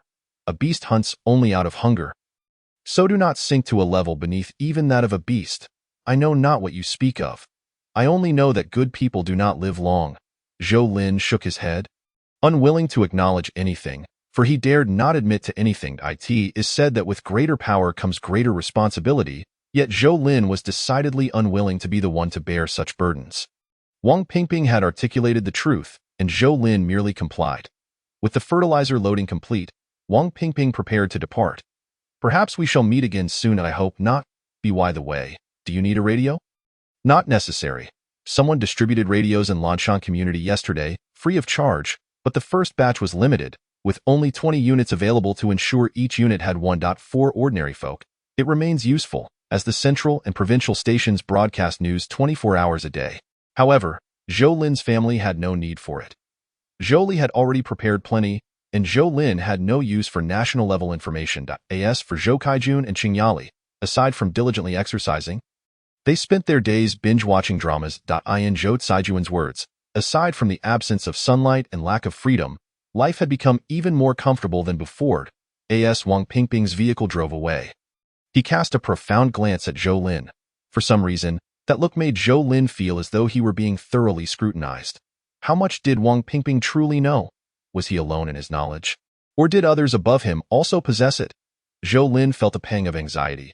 It seemed he would need to be even more discreet moving forward. After witnessing Wang Pingping's convoy vanish, Zhou Lin also turned to leave, heading to retrieve the 50 tons of instant food. Huang Minjing owned a modest house in the suburbs. It was not in a villa district, slightly lower in prestige, but the environment was pleasant. Each household consisted of 2 or 3 stories, with the lower units featuring front and back gardens, while the upper units had terraces. Even the underground garage was distinctly separated with iron gates, each household utilizing their own space. After purchasing the house, Huang Minjing had yet to renovate it, being too busy and feeling it unnecessary to disturb her mother, leaving it as is. Who could have predicted that the calamity of the apocalypse would strike so suddenly? Ultimately, the last batch of supplies was retained by Huang Minjing with a tentative spirit, all locked away in the garage under her name. The community was somewhat remote, yet for Zhou Lin, who traversed on a snowboard, it was bearable, taking just over an hour to arrive. The gates stood wide open, nearly devoid of light. How many residents remained in this community? It was hard to say, but certainly fewer than in Lanshan. Under the cover of night, Zhou Lin moved with deliberate calm, eventually locating the designated number Huang Minjing had mentioned. This was the place. Zhou Lin approached and touched the large brass padlock with a pinch of his fingers. He yanked it open, revealing 3 small trucks parked inside. These trucks were clearly overloaded. However, when Huang Minjing had driven them in, there were neither road enforcement officers nor many traffic police in sight.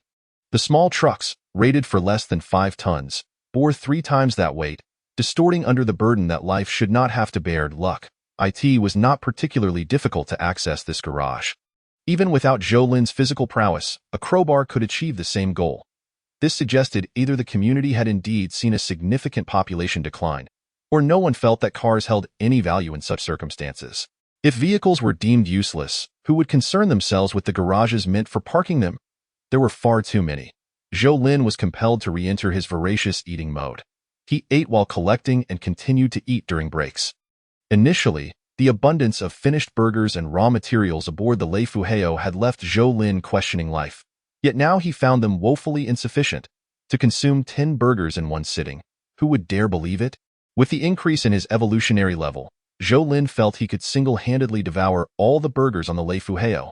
Eating burgers and drinking cola, he indulged in whatever was high in calories. For there were no experts around to proclaim such a diet unhealthy. After all, those consuming fast food, was it not absurd to speak of health? After wiping his mouth with a tissue, Zhou Lin, with a slightly dazed head, entered the Lei Fuheo.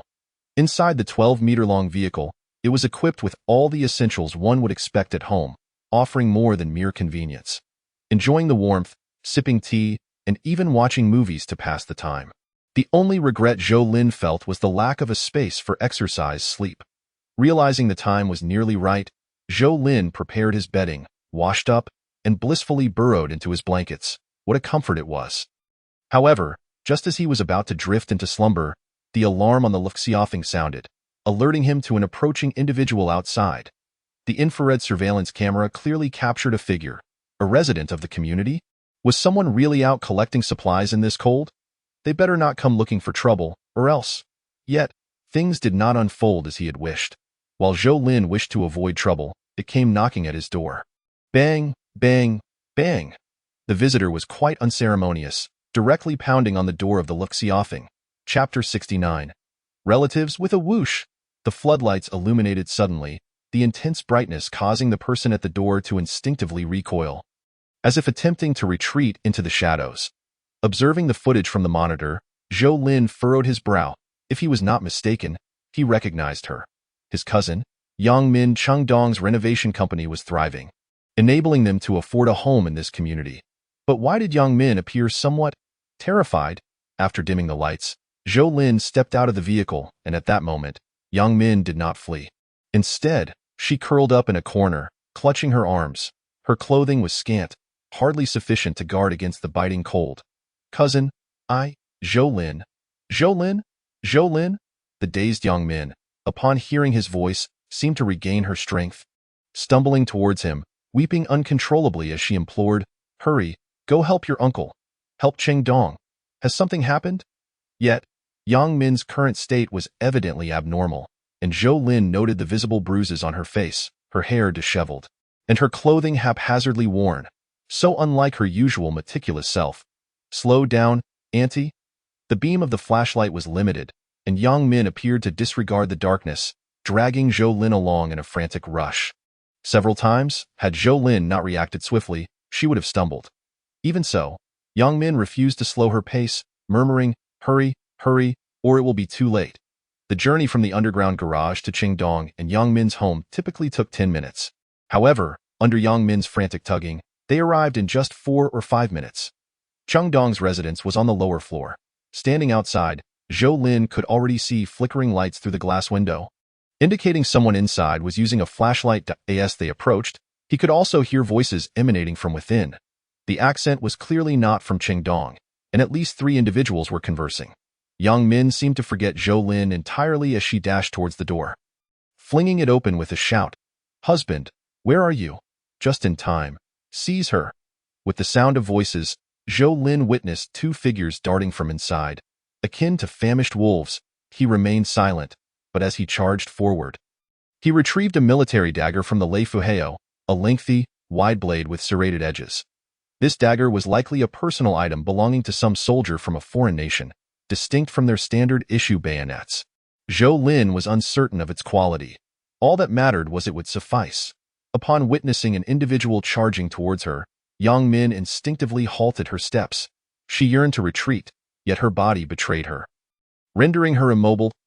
The foremost figure reached out, nearly grasping Yang Min's bosom, mere inches away. His laughter had already escaped his throat, yet the ensuing sounds were abruptly stifled within his chest due to the obstruction of the blade. In the dim light, Zhou Lin emerged like a deity, positioning himself between that man and Yang Min, and no one could discern how he materialized. Only a fleeting glimpse of silver light was noted. Giggling in an unsettling manner, he deliberately reversed his grip, wielding the serrated edge as a blade, with a strength surpassing that of ordinary men. The devastation wrought by the serration was far more terrifying than any sharp edge. With a single strike, the man's right shoulder was cleaved as if struck by an axe, leaving a gaping wound that penetrated deep into his lung. Had the lighting been sufficiently bright, one could observe the right lung still inflating, the thick trachea severed, and the great artery gushing forth blood. The man collapsed, continuing to wail in agony, while Yang Min seemingly disregarded the brutality before her, darting past Zhou Lin into the living room, calling out for her husband. "Damn it! 2 imbeciles. Did they want to alert the entire neighborhood? You bastards! You? Who the hell are you? I wanted to ask you the same." As Zhou Lin spoke, he tightened his grip around the man's neck. His unremarkable features belied his age of less than 40, with cunning glimmering in his eyes. "Big brother, my name is Zhang Jiaoyi. Spare me, please." If Zhang Jiaoyi was neither blind nor deaf, he would have recognized Zhou Lin's formidable presence. Old Lin lay on the ground, convulsing and emitting weak groans, likely nearing death. Zhang Jiaoyi was perplexed by Zhou Lin's sudden appearance. Could it be that the woman had run out to fetch help? What terrible luck! Zhang Jiaoyi thought. Husband, husband, what's wrong? Wake up. The cries of Yang Min echoed from the dining area. Zhou Lin dragged Zhang Jiaoyi towards the sound, only to find Qingdong sprawled on the ground. His forehead deeply indented, his face smeared with blood, eyes forever closed. Perhaps sensing that Zhou Lin's attention had momentarily diverted, Zhang Jiaoyi seized a fleeting opportunity. His right hand quivered, producing a 20-centimeter-long knife. With the blade in hand, his demeanor transformed into one of ferocity as he lunged towards Zhou Lin's neck with practiced precision, targeting a spot most effective and requiring minimal effort. Bang! The blade failed to pierce Zhou Lin, who forcefully hurled Zhang Jiaoyi against the wall. Weighing no less than 156 pounds, Zhang Jiaoyi felt no different than a mere beer bottle in Zhou Lin's grasp, the only distinction being that a beer bottle would shatter. While Zhang Jiaoyi remained intact, however, the pain radiating from his spine and the numbing sensation below his waist drove him into a frenzy, struggling to rise and flee, yet his legs remained as unyielding as wooden posts.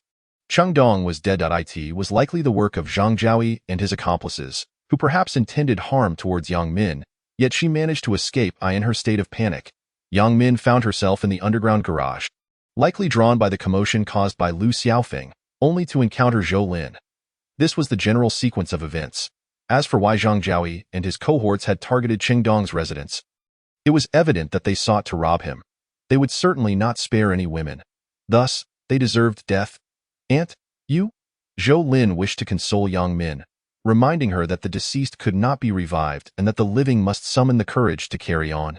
Thankfully, Yang Min ceased her weeping, seemingly having come to terms with her fate. This knife is rather beautiful. Yang Min reached out, grasping a portion of the knife's handle. Chapter 70. It turns out love truly came. The dagger felt awkward in Yang Min's hands. Her fingers were too small, yet she gripped it tightly, enough for Zhou Lin to discern the tendons straining beneath her skin. Zhou Lin had anticipated Yang Min's intentions even before handing her the dagger. What could be more cathartic than avenging oneself with one's own hands? There was no reason to refuse. Zhou Lin's sole purpose was to prevent Zhang Jiaoyi from thrashing about in his death throes. As it turned out, he was correct. When Yang Min crouched down, Zhang Jiaoyi attempted to constrict her neck. Undeterred, Yang Min plunged the dagger downwards, striking true at Zhang Jiaoyi's shoulder blade. After withdrawing the blade, she thrust it again, this time into his abdomen. Zhang Jiaoyi could no longer withstand the pain and began to scream, pleading for mercy. Zhou Lin retrieved a cigarette and lit it. He seldom smoked. Yet the scene before him compelled him to indulge. One stab, then another. Zhang Jiaoyi's cries gradually diminished, the metallic scent of blood thickening the air, akin to glue, even causing Zhou Lin's cigarette to feel suffocating.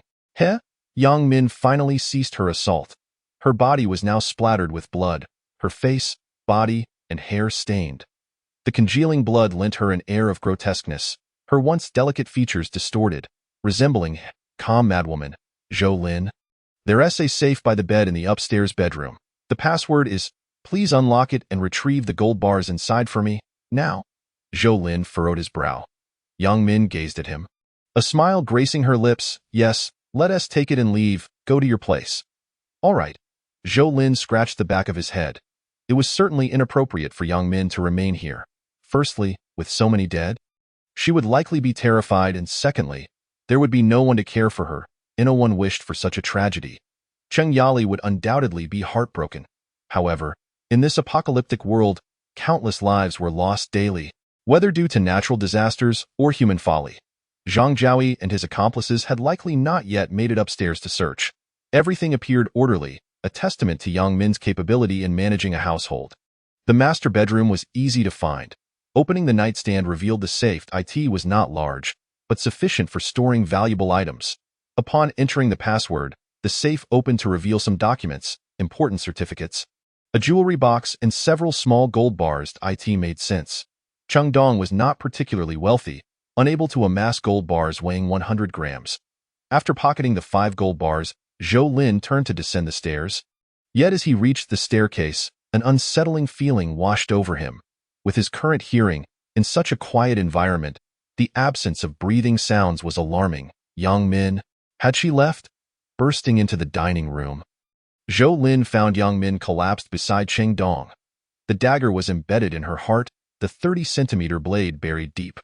What immense resolve and strength must one possess to achieve such a feat? Had he not witnessed it himself, Zhou Lin would hardly have believed that a delicate woman could so mercilessly end her own life. Yet, Yang Min's face bore no sign of pain. She nestled against Qing Dong, a hint of happiness gracing her lips. So, love truly existed in this world. Zhou Lin wiped away the tears that had unknowingly gathered at the corners of his eyes. Yes, love exists, but one must encounter the right person. Perhaps Cheng Dong would not have wished for Yang Min to join him. Perhaps he fought desperately against Zhang Jiaoyi and his cohorts to ensure Yang Min's escape. Had Zhou Lin not intervened, Yang Min might not have sought death. With her character, she would likely have sought vengeance, living on until she could exact her retribution. Even if it meant existing as a mere shell, it was Zhou Lin who had fulfilled her desire, allowing her to take the life of her enemy. Therefore, there was no need for further action. Perhaps had they had a child, the outcome would have been different. Who could say? Zhou Lin suppressed his emotions and ascended to retrieve several bed sheets. Dong Dong and Min Min. Cheng Yali trembled, large tears cascading down her cheeks, startling Zhou Kaijun beside her, who was about to offer comfort but was met with Cheng Yali's glare, making him retreat in haste. Dong Dong and Min Min are dead. What? Cheng Dong, dead? Who did this? Min Min is dead too.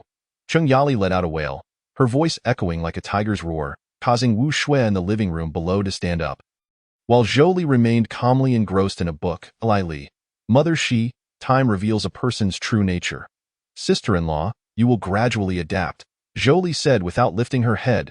Wu Shui had no choice but to sit down again. Clutching the traditional Chinese medicine book in her hands that a few days prior, she had discussed with Zhou Lin that once the modern industrial system completely collapsed, Western medicine would become increasingly ineffective, while traditional Chinese medicine, utilizing natural remedies and methods, would be more suitable for this apocalyptic era. Around the banks of the Spring River in Jiazhou City, a blaze illuminated the darkness. The biting cold wind fueled the flames.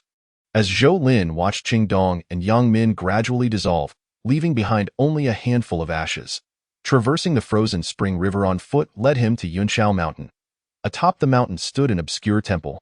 But Zhou Lin did not intend to deposit Qing Dong and Yang Min's ashes within it. Instead, he planned to bury them in a box beneath the largest pine tree outside the temple. From a feng shui perspective, this location appeared auspicious, elevated, and offering a broad view. Zhou Lin consulted Cheng Yali, who had no objections. However, to his astonishment, the bodies on the ground had vanished. The dark brown blood had frozen into layers of ice, covering the entrance and dining area.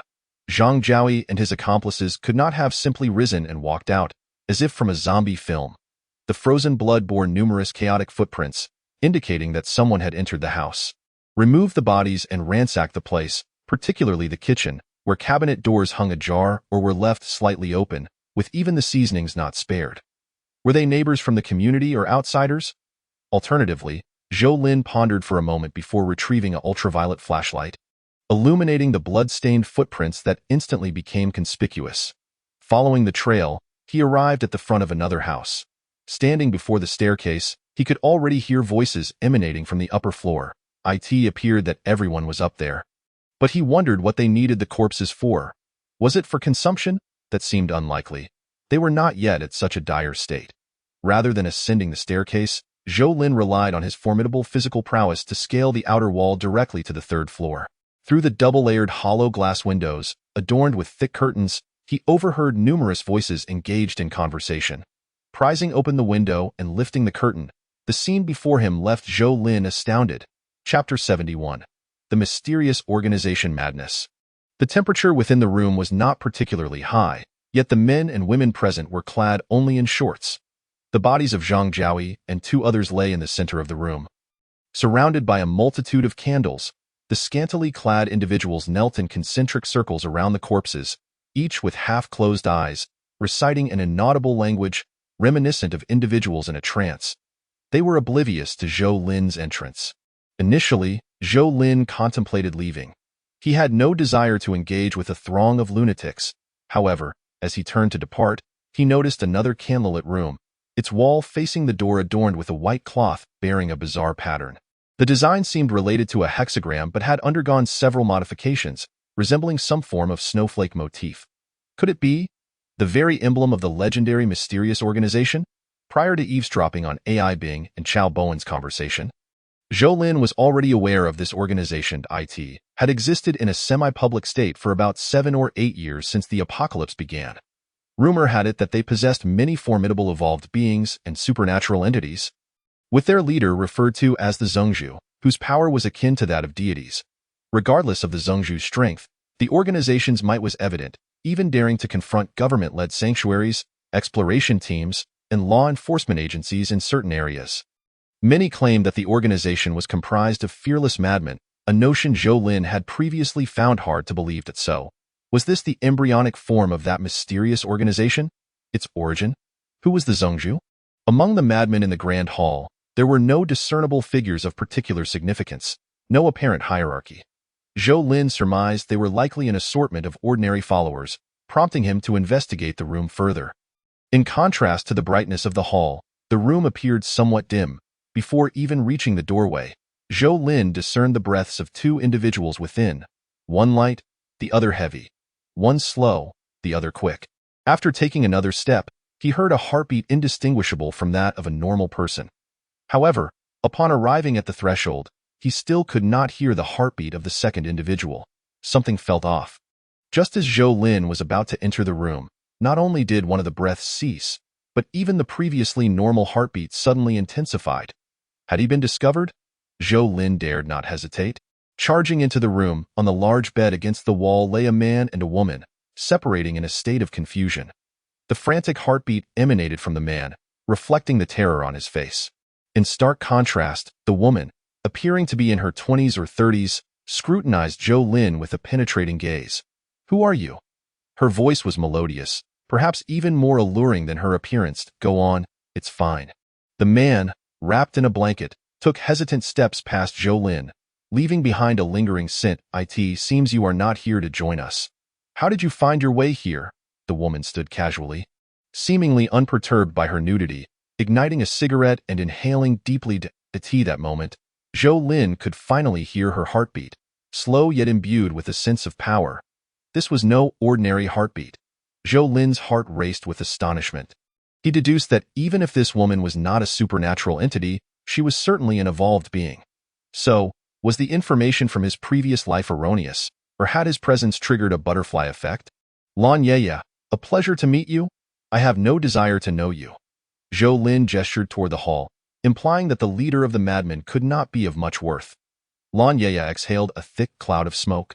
"So you think I'm a wicked woman? Oh, and what you just witnessed? Well, since you are unwilling, you may leave." "What is your supernatural ability?" Zhou Lin inquired suddenly. "What are you talking about?" Lan Yeye's voice turned sharp, and Zhou Lin felt as if a needle had pierced his brain, causing him to involuntarily retreat 2 steps. Evolved beings, mental attack. 2 thoughts flashed through Zhou Lin's mind. Although the pain persisted, he relaxed immediately.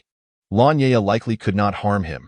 Her abilities would merely cause discomfort, and as long as his will was resolute, he would be fine.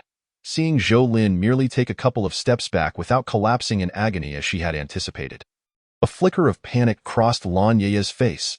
It was impossible. How could her abilities have no effect?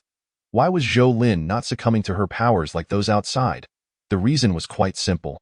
Lan Yeye's abilities were still at an elementary stage and thus could not harm Zhou Lin, who had already reached intermediate level. Were it not for the psychic nature of her abilities, the level suppression might not have been so evident. It could only be said that Lan Yeye was unfortunate. Her powers likely worked without fail on everyone else but Zhou Lin.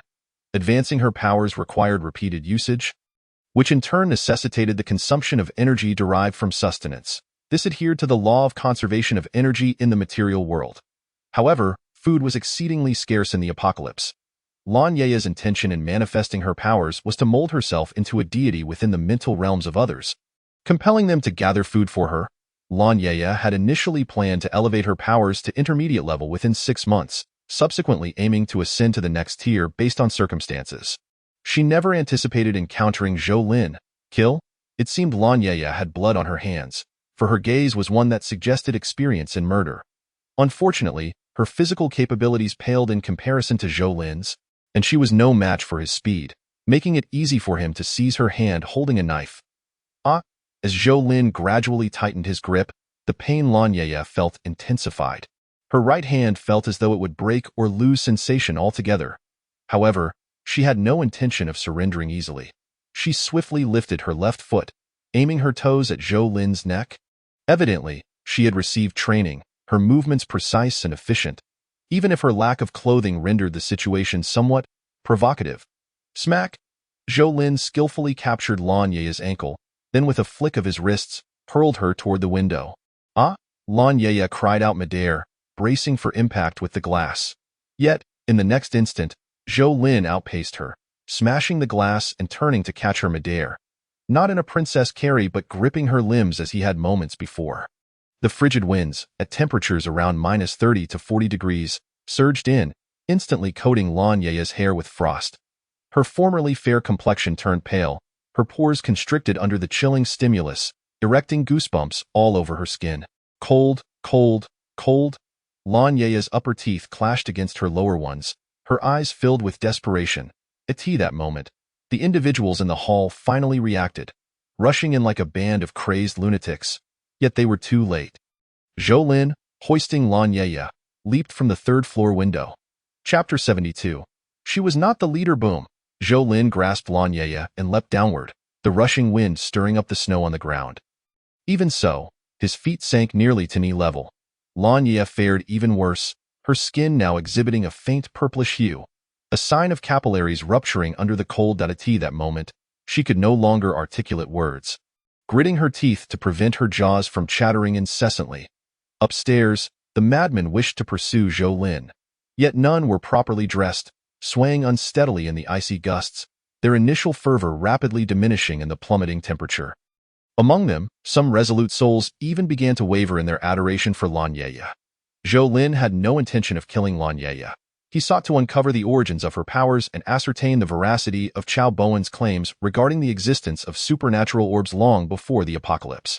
Oh, with Lanya now as a lead, Yang Qiqi had become utterly irrelevant. In his previous life, everyone asserted that the supernatural orbs had descended from the heavens, and Zhou Lin had believed this wholeheartedly. However, now, counting Lanya, he had encountered at least 3 supernatural orbs. This led him to conclude that even if the orbs fell from the sky, they certainly did not emerge 5 years post-apocalypse. Zhou Lin summoned the Lu Xiaofeng, pulling Lanya into the warm confines of the vehicle, in the comfortable atmosphere. Lanya gradually regained consciousness, having just fainted from the cold. As she surveyed the opulent surroundings, she wondered if she were dreaming. If you dare use your powers on me again, I'll throw you out.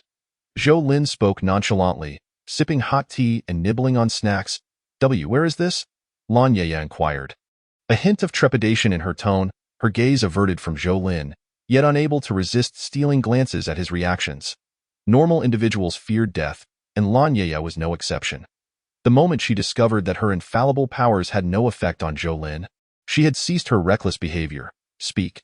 How did the ability orb come into being? A steaming cup of milk was placed before Lan Yuanyue, accompanied by the promise of it being hers to drink if she would just say so. Could a mere cup of milk pose a threat to me? A hint of disdain flickered at the corners of Lan Yuanyue's mouth, yet her stomach betrayed her with a rumble. Perhaps an exquisite burger from the United States would sweeten the deal. Humph! Lan Yuanyue turned her head away, adopting an air of someone who would not bow for mere trifles. 2 bags of chicken feet, along with a self-heating hot pot. Deal. I want to start with the self-heating hot pot. Is it spicy? Indeed, no woman can resist the allure of Sichuan hot pot. I am but a mere. Gorging on the self-heating pot, Lan Yuanyue opened up, as if recounting events that befell another. She spoke with a remarkable nonchalance about her rich life experiences. Though she was indeed 35 this year, regardless of her attire, Zhou Lin found it hard to believe. Undeniably, she had been favored by the heavens. Her features, when considered individually, might not stand out, but together they exuded a unique charm. Enhanced by her curvaceous figure and delicate, fair skin, particularly captivating to middle-aged men of stature, 18, she was whisked away by a 50-year-old man from the hotel lobby to a quaint villa. And by 21, that same man introduced her to his influential benefactor. Thus, Lan Yuanyue became a shared secret among the powerful men of Bashu province. In her own words, she had come to Jiazhua to seek solace. Little did she know she would encounter the apocalypse. As for her abilities, they stemmed from a pearl bracelet gifted by another. She recounted that prior to the world's end, the bracelet was nothing extraordinary, until one winter's night when she discovered one pearl gleaming with unusual brilliance. Perhaps it was hunger, or perhaps a fit of temper, but she merely wished to bite the pearl in half. However, upon swallowing it, something miraculous occurred. In truth, it proved rather useless. Lan Yuanyue had already devoured 2 servings of self-heating pot, for both ability users and evolved beings had considerable appetites, and she still gazed longingly at Zhou Lin. Yearning for more, the self-heating pot had run out. Zhou Lin pushed a chicken leg burger toward Lan Yuanyue, urging her to eat, that she might be well fed for the journey ahead. Plop! The delectable burger landed on the table, and Lan Yuanyue's face paled in terror. You intend to kill me? Zhou Lin shook his head. No, I assure you, I have never harbored grand ambitions. Wealth is irrelevant. I simply wish to be satiated. Lan Yuanyue hastily replied. Gazing at her, Zhou Lin fell into deep thought. Mental abilities posed little threat to ability users, yet when wielded against the weak-willed or non-ability evolved beings, they became a potent weapon. From this perspective, Lan Yuanyue retained her value. The crux lay in whether she could be controlled. That pattern on your wall of your own design? Quite lovely pattern. Lan Yuanyue furrowed her brow in contemplation. Are you referring to the design on that white cloth? That was not my creation. It was his. He? Indeed, the master of the house, also my previous. Lan Yuanyue halted mid-sentence, winking at Zhou Lin. Where has he gone? Don't tell me he was just in your bed. Impossible. Lan Yuanyue wrinkled her nose. Such a gesture from a 35-year-old woman might seem feigned, yet in her case, it radiated an air of innocent charm. Not long after the calamity began, he departed, claiming urgent matters awaited him, instructing me to remain in the house, assuring me he would return shortly. Humph, he didn't even leave enough food for me. How could I wait for him? Shall I turn into a zombie while waiting? According to Lan Yuanyue, she should not be the leader of that mysterious organization, and it was highly likely that man was not the leader either. Zhou Lin found it difficult to ascertain the truth of her words. If she spoke no lies, then that mysterious organization was indeed quite alarming. By the way, the pearl bracelet was a gift from him, perhaps sensing Zhou Lin's diminished murderous intent, or simply wishing to indulge in her meal. Lan Yuanyue resumed, devouring her burger as she spoke. What is his name? Him. You probably wouldn't know him. Many men around me are not well known outside, yet each possesses remarkable strength, though I'm not referring to that aspect. Spare me the details, or else you won't be allowed to eat. Please don't. His name is Chao Boding. Chao is in Chow Chow, Bo is in scholarly, and Ting is in courtyard. I am unsure of his exact profession, but he is definitely not from Jiazhua, nor from Bashu. He is quite wealthy and talented, at least fluent in 6 languages. For the sake of a meal, Lan Yuanyue divulged all she knew about Chao Boding. Yet, Zhou Lin absorbed very little of it. His mind was occupied with another name, another face. Chao Bowen, deputy commander of the Ningnan shelter, the man who had been AI Bing's dog in a past life. One of them, Chao Boding, Chao Bowen, just a character apart, could it be? If he had previously worried that Lan Yuanyue would yield no genuinely useful clues, it now seemed he could rest easy. Yang Qiqi was utterly useless. Chapter 73. Shelter. The appearance of Lan Yuanyue revealed 3 critical truths to Zhou Lin. The ability orb he procured from the automotive city did not need to await 5 years for retrieval. That mysterious organization did not emerge post-apocalypse, and it was indeed possible they still possessed ability orbs. He should be able to locate Chao Bowen, provided he first finds Chao Boding. Fate is indeed a curious thing. Had Huang Minjing not been willing to barter her stash of instant food with Zhou Lin, he would never have encountered the escaping young men, nor would he have killed Zhang Jiaoyi and his companions, and certainly would not have met Lan Yuanyue through their corpses. Without crossing paths with Lan Yuanyue, he could not ascertain the usability of the ability orb, nor make the connection to Chao Bowen. Reflecting on Chao Bowen's clandestine actions within the Ningnan shelter, they bore a striking resemblance to that mysterious organization, indicating that Chao Bowen was likely a mole embedded within the Xiaohua government, and he and Chao Boding might very well be brothers or cousins. Zhou Lin was unaware of the ultimate aims of that mysterious organization. In his previous life, he was hardly qualified to comprehend such matters. Yet he was aware the organization had committed numerous heinous acts, and rumors circulated about their hunting of ability users and evolved beings for live experiments. If such rumors held any truth, then regardless of the organization's nature, it must be fundamentally evil. Should there be no intersection between them, Zhou Lin might have refrained from meddling, but since Chao Bowen was likely a member of that mysterious organization, it made it impossible for Zhou Lin to coexist peacefully with them. As a mole, Chao Bowen had achieved the position of deputy commander at the Ningnan shelter, indicating he was no ordinary member of the organization. Should he perish at Zhou Lin's hands in the future, the organization would certainly not let it rest. And Zhou Lin would never allow Chao Bowen to escape, thereby sealing his fate with the mysterious organization. Perhaps it would be wise to relay this information to the government, leveraging their power to eradicate the mysterious organization before it could take root. Yet the question remained: how to convey such news? Assuming the government is unaware of the existence of ability users and evolved beings, which is highly probable, how would Zhou Lin prove this fact to them? With himself? Absolutely out of the question. The uncontrollable variables and risks were far too great, and Zhou Lin would not dare take such chances. Thus, forget it. Zhou Lin resolved to seek an opportunity to discuss this with Zhou Li. That girl had a sharper mind than his. The real issue now was Lan Yuanyue. Even a fool could discern that this woman was no ordinary person. To simply kill her would be expedient. But she could very well be the only ability user and evolved being in the world besides Zhou Lin. Such a loss would be regrettable. You said you wouldn't kill me? Perhaps sensing Zhou Lin's murderous intent, Lan Yuanyue gazed at him with a pitiful expression, her red lips and lashes quivering slightly, and her eyes glimmering with unshed tears. Truly, she was a favorite among the powerful. Her performance rivaled that of an Oscar-winning actress, coupled with an innate allure that would have left Zhou Lin defenseless had he not endured a decade of apocalyptic trials. Though Lan Yuanyue remained silent, her eyes seemed to beckon, conveying to Zhou Lin that he could do as he pleased. Even if she might resist, she could never escape his grasp. If you wish to survive, it would be best to suppress that instinct. It serves no purpose to me. What are you talking about? I can't understand you. Zhou Lin pinched the bridge of his nose in frustration and exited the vehicle. Why are you getting out? It's so cold outside. Thankfully, Zhou Lin had no intention of letting Lan Yuanyue freeze to death. He provided her with a set of cold-weather clothing. One must admit, this woman was a natural model. Even bulky winter wear could not conceal her fashionable aura. Just as they alighted from the car, before Lan Yuanyue could acclimate to the temperature outside, Zhou Lin swiftly knocked her unconscious. He could not allow her to witness him stowing away the Lu Xiaofeng. The existence of abilities must not be disclosed easily. Should enemies dissect them, they could easily turn into a death trap for ability users. When Lan Yuanyue awoke, shaken from her unconsciousness by Zhou Lin's icy grip, they found themselves standing outside the gates of Lanshan community. Zhou Lin intends to temporarily settle Lan Yeye in Wu Shue's house, yet some renovations are necessary beforehand. Follow me, and do not speak without my consent. Zhou Lin cautioned Lan Yeye as he prepared her for what lay ahead.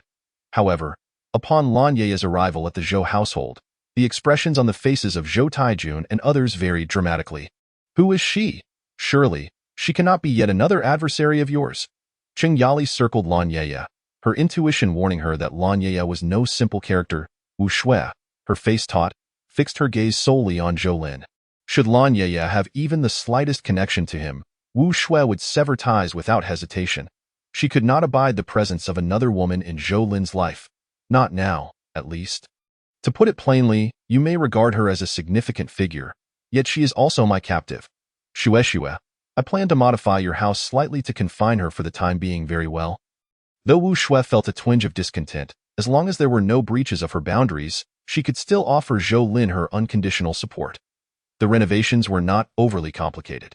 First, they would weld the front door of Wu Shue's house shut, then create a circular opening in the corner of the living room, followed by installing an iron door that could only be locked from Zhou Lin's side. Finally, they would designate a room as Lan Yeye's bedroom, ensuring she had adequate heating and insulation. What appeared simple was, in fact, quite laborious. Zhou Lin divided the tasks among them. He would handle the physically demanding work, while Zhou Taijun and his spouse would focus on the technical aspects, such as welding, wiring, and cutting. Fortunately, the absence of day meant an absence of night, allowing them to work tirelessly as long as the neighbors did not complain about the noise. Jolie would be responsible for the finishing touches, primarily installing cameras to monitor Lanye's every move, a notion that Lanye accepted without objection. Confronted with an apocalyptic reality more torturous than death itself, and lacking the courage to end her own life, Lanye found herself willing to accept anything to survive. Surveillance, devoid of privacy and freedom, seemed trivial in comparison. After over 30 hours of relentless labor, Jolin finally managed to sleep for more than 10 hours, rejuvenating his spirit. He had initially planned to send some instant meals to Huang Minjing, but 500 boxes would undoubtedly overwhelm her home, necessitating a staggered delivery. Moreover, after the winter nights passed, the top floors of Lanshan would no longer be habitable. Should Huang Minjing and her daughter survive, they would inevitably have to relocate. The woman below insists on seeing you, and she's quite urgent, Wu Shui informed Zhou Lin as she brought him breakfast. She wishes to see me? When did this occur? She began gesturing in front of the camera 2 hours ago, but refused to tell me what it's about. It can't be. Wu Shui's eyes glimmered with suspicion, but Zhou Lin shook his head. Let me finish my meal first, and we shall go together. Wu Shui's expression brightened. She realized her jealousy might have been excessive. Yet was this not human nature? Could Zhou Lin accept her involvement with other men? Certainly not. Opening the iron door between their two houses and lowering the ladder, Zhou Lin and Wu Shui descended to find Lanye approaching them.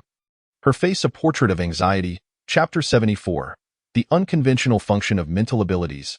It was evident that Lanye was indeed nervous, more so than when Zhou Lin had first captured her, even when she had feared for her life. What is happening? Speak plainly. Do not resort to violence. Zhou Lin took a step back, deftly avoiding Lanye's attempt to grasp him. Wu Shui scoffed, positioning herself protectively in front of Zhou Lin, facing Lanye directly. Do not misunderstand. Lanye waved her hands. I feel very unwell. Both Zhou Lin and Wu Shui were perplexed. What did she mean by feeling unwell? In this apocalyptic world, who felt particularly well? Not that kind of feeling. Zhou Lin, are you certain you want her to know? Lanye glanced at Wu Shui, igniting her ire. What secrets do you two share that I cannot know? Seeing Wu Shui's expression, Zhou Lin understood that this matter could not be easily dismissed. He surmised that what Lanye wanted to convey might pertain to her abilities. Speak, he urged, rubbing his temples. Last night, shortly after I fell asleep, I had a dream. Must we discuss dreams? Zhou Lin's face paled slightly. While ordinary people certainly dream, even those with abilities and mutations are not exempt, yet certain mentalists rarely dream or do so only under exceptional circumstances.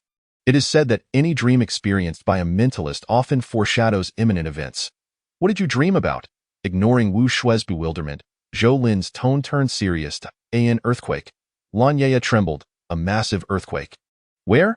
Here. I even saw this building swaying perilously during the quake, and enormous fissures opened in the ground, swallowing entire structures. Did you see any place that might be safe? Zhou Lin refrained from naively asking her if she knew the exact timing of the earthquake. Dreams seldom provide such clarity. However, Lanye's description left him momentarily stunned. He had never heard of an earthquake affecting Jiazhou or the entire Basha region as she described in his previous life. He had been scouring for food with Ai Bing and Tang Ili in the depths of the city, exhausted yet never satiated. With no one to confide in and lacking official information, how could he possibly know of events occurring over 1,000 kilometers away? Had his parents and younger sister perished at the onset of the apocalypse, or were they victims of the impending earthquake? Or perhaps the subsequent floods, plagues, or scorching heat? The thought compelled Zhou Lin to slap himself. What a fool he had been. I'll go deal with Yang Kiki. What are you two discussing? Wu Shui's instincts told her that Lanye was not jesting with Zhou Lin. But how could a dream be taken as a prophecy? Observing Zhou Lin's expression, it seemed he believed her. Had he fallen under Lanye's spell?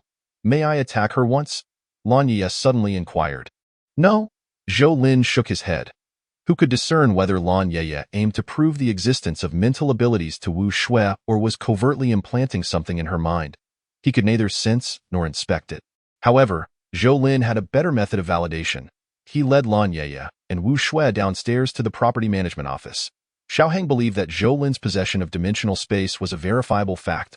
Yet he was uncertain if it contained light, springs, soil, or any elements that would allow living beings to thrive. Wasn't he that how novels portrayed it? Boss, you're here. In Zhou Lin's presence, Xiaoheng became noticeably obsequious, almost equating to sycophancy. Zhou Lin furrowed his brow, feeling somewhat uncomfortable. Where is that woman? Here, alive and well, receiving 4 meals a day. 4 meals. Wu Shui expressed her discontent. She did not receive such treatment, so why should Yang Kiki? The boss ordered it. Not a single meal can be missed. Xiao Hang counted on his fingers, 3 meals at fixed times for breakfast, lunch, and dinner, plus 1 at night. 4 in total. Scram?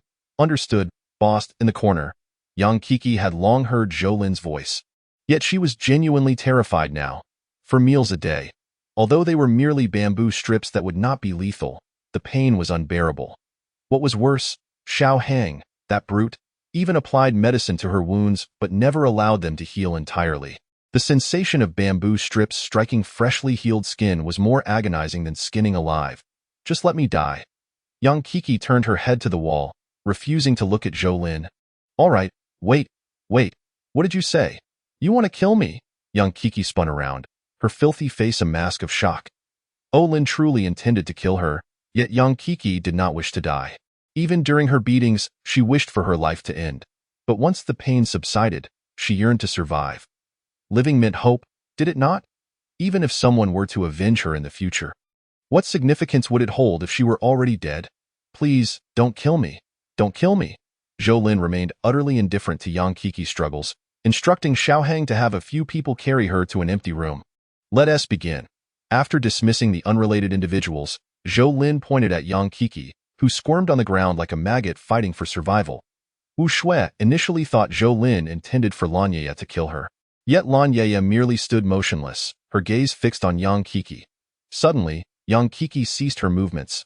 Then, to everyone's astonishment, Lan Yeye staggered as if she had suddenly lost strength, and Yang Kiki crawled toward Zhou Lin, murmuring, "Give me a knife, a knife."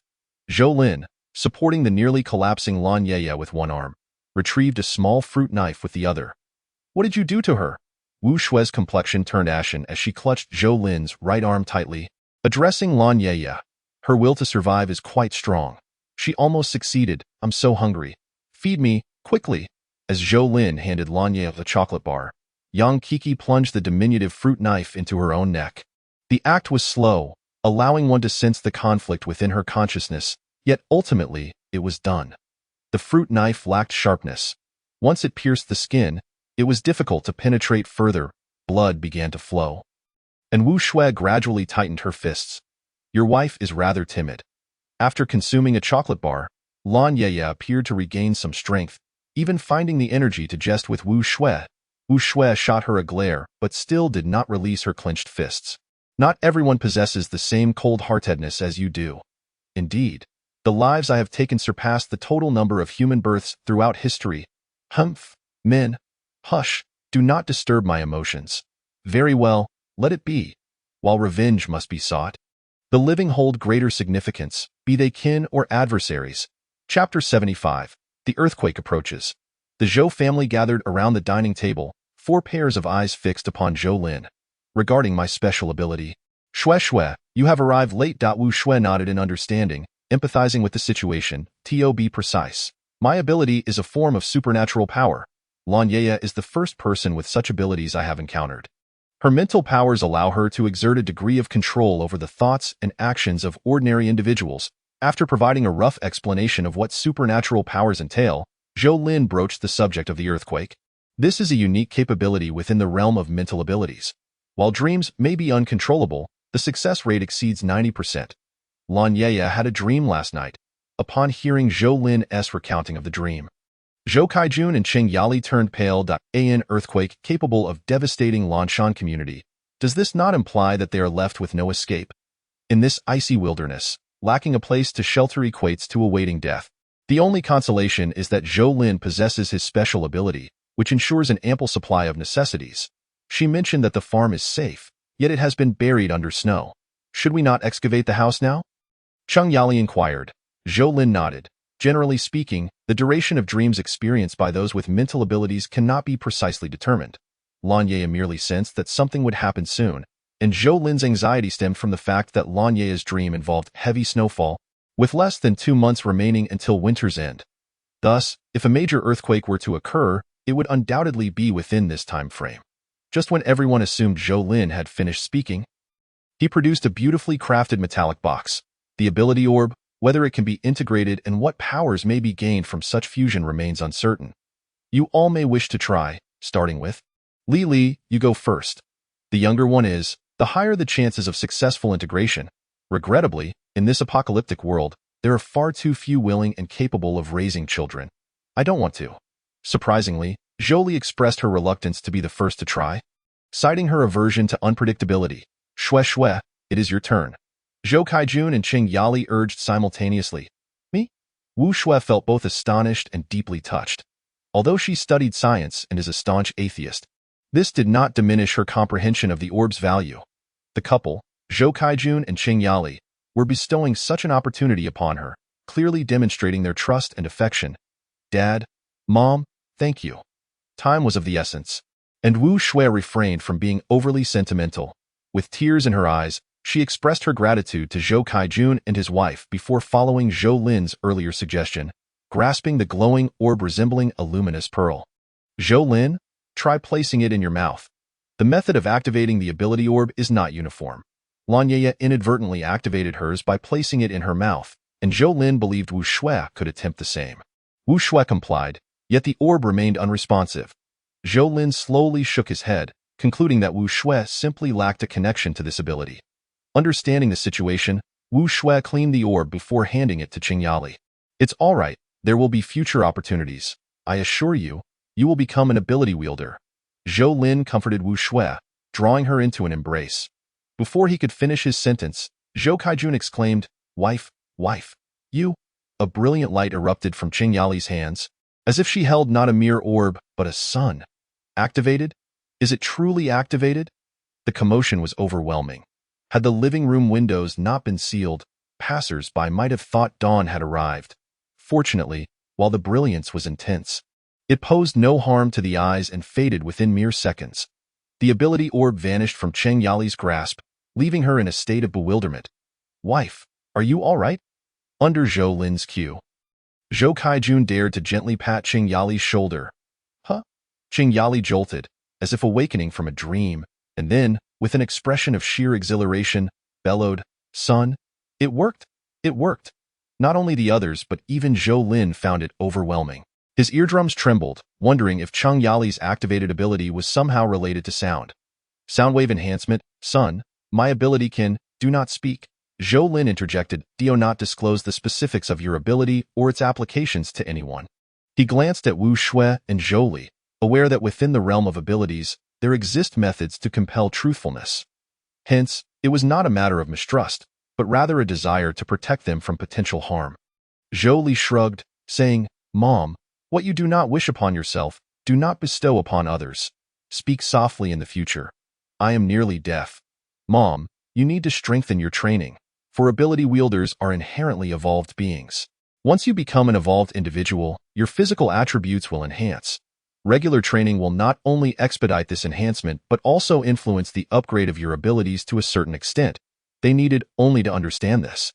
There was no need to share it with anyone else, especially with Zhou Lin gestured toward the floor below, where Lan Ye remained blissfully unaware of these details. Alas, my ability is of little use against earthquakes. Son, when shall we begin relocating? With newfound abilities and the potential to become beings with superior physical attributes, Qing Yali's confidence in the future soared. Given the uncertainty surrounding the earthquake's timing, it was clear that the sooner they moved, the better. After discussing their respective tasks, the family dispersed to act. You say that ability wielders are inherently evolved beings, yet not all evolved beings possess abilities. Therefore, ordinary individuals can also become evolved, correct? So even if I do not have abilities, I can still become an evolved individual like you? In the room, Wu Shui asked Zhou Lin while packing. Now, Zhou Lin no longer felt the need to conceal anything, easily stuffing the boxes Wu Shui had packed into the Lei Fuheo. Indeed, however, for an ordinary person to become an evolved being, their physical attributes must reach a certain threshold. I do not know the exact figure. Or perhaps it requires a significant stimulus, meaning that both the mind and body must surpass a specific threshold to transform into an evolved being. I understand. Rest assured, I will give it my all, Wu Shui declared, clenching her fist. Zhou Lin gently patted Wu Shui's cheek, assuring her, do not worry. I will not allow anyone to harm you. But we are not only facing human calamities. We also contend with natural disasters. If the earthquake were to strike right now, Zhou Lin was about to caution Wu Shui against her ominous words when he suddenly felt the ground begin to tremble. An earthquake! Could Lan Ye's dream truly manifest so swiftly? Zhou Lin swiftly pulled Wu Shui into his embrace and rushed outside. Lili. The stairs leading to the second floor creaked ominously, as if they might be torn apart by the tremors at any moment. Everything before them swayed, and the once solid floor appeared to ripple like waves. Loose objects were sent tumbling, crashing to the ground with a cacophony of noise or shattering into pieces. A voice from upstairs, Cheng Yali, pierced through the chaos, rising above all else. Zhou Lin. Li, where are you? Come to Mom, quickly. In the master bedroom on the second floor, Cheng Yali clutched her petite husband, a thick pillow atop her head, as if she were a pillar supporting her family. Even if the sky were to fall, she would ensure their safety. Chapter 76. Tent Living. The earthquake struck swiftly and receded just as quickly. Before Zhou Lin could locate Zhou Li, the shaking ceased. Is it over? Wu Shui asked. Still shaken, it should be. Zhou Lin hesitated to speak too definitively, uncertain if more tremors would follow. The immediate priority was to evacuate. They abandoned all non-essential items, and under Zhou Lin's urging, Cheng Yali and the others swiftly descended the stairs in the tool room. Sun Qinghao looked at Zhou Lin with tearful eyes. The earthquake had nearly terrified him to death. Now that it had stopped, the boiler pipes were damaged, the generator had shut down, and even the liquid fertilizer pipes were on the verge of collapse, spilling fertilizer everywhere. Take your belongings and go downstairs to find my dad. Sun Qinghao, having contributed his share of effort, was given another chance by Zhou Lin a few minutes later. With a wave of his hand, Zhou Lin magically transported the entire tool room onto the deck of the Lei Fuheo for temporary storage, leaving behind only a large cage wrapped in thick blankets to protect the poultry from freezing. If they ultimately suffocate, it would simply be bad luck. After tidying up the tool room, Zhou Lin sought out Lan Ye, dragging her out from beneath the bed. Was this the scene from your dream? Lan Ye shook her head. Not even close. Damn. Zhou Lin cursed under his breath, pulling Lan Ye downstairs. A large crowd had gathered below. As long as they could walk, no one dared remain upstairs, uncertain if more tremors would follow. In fact, there had been minor aftershocks occurring all along, though nobody had noticed. Another one. It's moving. Zhou Lin. Zhou Lin. Just as the aftershocks abated, Huang Minjing emerged from the throng, dragging her elderly mother along. Sister Cheng, Minjing, are you all right? Cheng Yali, being quite warm-hearted toward acquaintances, hurriedly approached to assist Huang Minjing's elderly mother. They were originally friends from playing cards, and the apocalypse had brought them closer together. We can't stay here, can we? I just noticed cracks forming in the ceiling. Although Huang Minjing felt anxious, her rationality prevailed. She refrained from raising her voice and whispered into Zhou Lin's ear. What are your plans moving forward? Zhou Lin hesitated slightly. He was reluctant to allow just anyone to join them. Yet the situation of Huang Minjing and her mother was somewhat unique. Come here, son. Cheng Yali beckoned. Once Zhou Lin approached, the mother and son began to converse quietly. Minjing, if you don't mind, you can come with us, but I must make a few things clear, Cheng Yali stated. As the crowd around them grew larger, Zhou Lin gestured for them to move, speaking as he walked. Without snowmobiles, Zhou Lin instructed Huang Minjing's mother and the less athletically inclined Lan Ye to board the sled. He then pretended to head to the basement to retrieve a few pairs of skis. Unexpectedly, Wu Shui turned out to be skilled at skiing, and Zhou Li was even more impressive. Under Wu Shui's guidance, she quickly learned to maneuver with ease, living up to her reputation as a prodigy. As an entrepreneur, Huang Minjing also possessed some skiing knowledge, leaving Zhou Kaijun and Cheng Yali. Given Cheng Yali's physique, she ultimately had to settle for a door panel, sitting atop it alongside Zhou Kaijun. Brother, are you leaving? Xiao Heng pursued them, his eyes filled with longing. Yes, our roof has cracked, brother. Can I come with you? He asked, hesitating. No buts. Zhou Lin glanced around and whispered, remember, if nothing is amiss, don't linger inside. Always carry enough food and water. Use the walkie-talkie to contact me, brother. Make sure to find me when you get everything sorted. Xiao Heng, feeling helpless, could only wave goodbye to Zhou Lin with reluctance. On the pristine white snow, the group advanced slowly. Due to the cumbersome sled and door panel, the primary purpose of the skis was to make their progress less laborious and prevent them from sinking into the snow. The journey from the city to the breeding farm typically took about 20 minutes without traffic, Yet they spent a full 4 hours traversing the distance. I'll set up 2 tents first. Then I'll start digging, Zhou Lin stated, discreetly erecting the tents out of sight. Once everyone fell into a deep sleep from exhaustion, Zhou Lin retrieved an excavator from the warehouse to dig through several meters of snow. Digging by hand would take an eternity. Just as he was about to begin, a figure suddenly emerged from behind the 3 layers of tent flaps. Have you lost your mind, brother?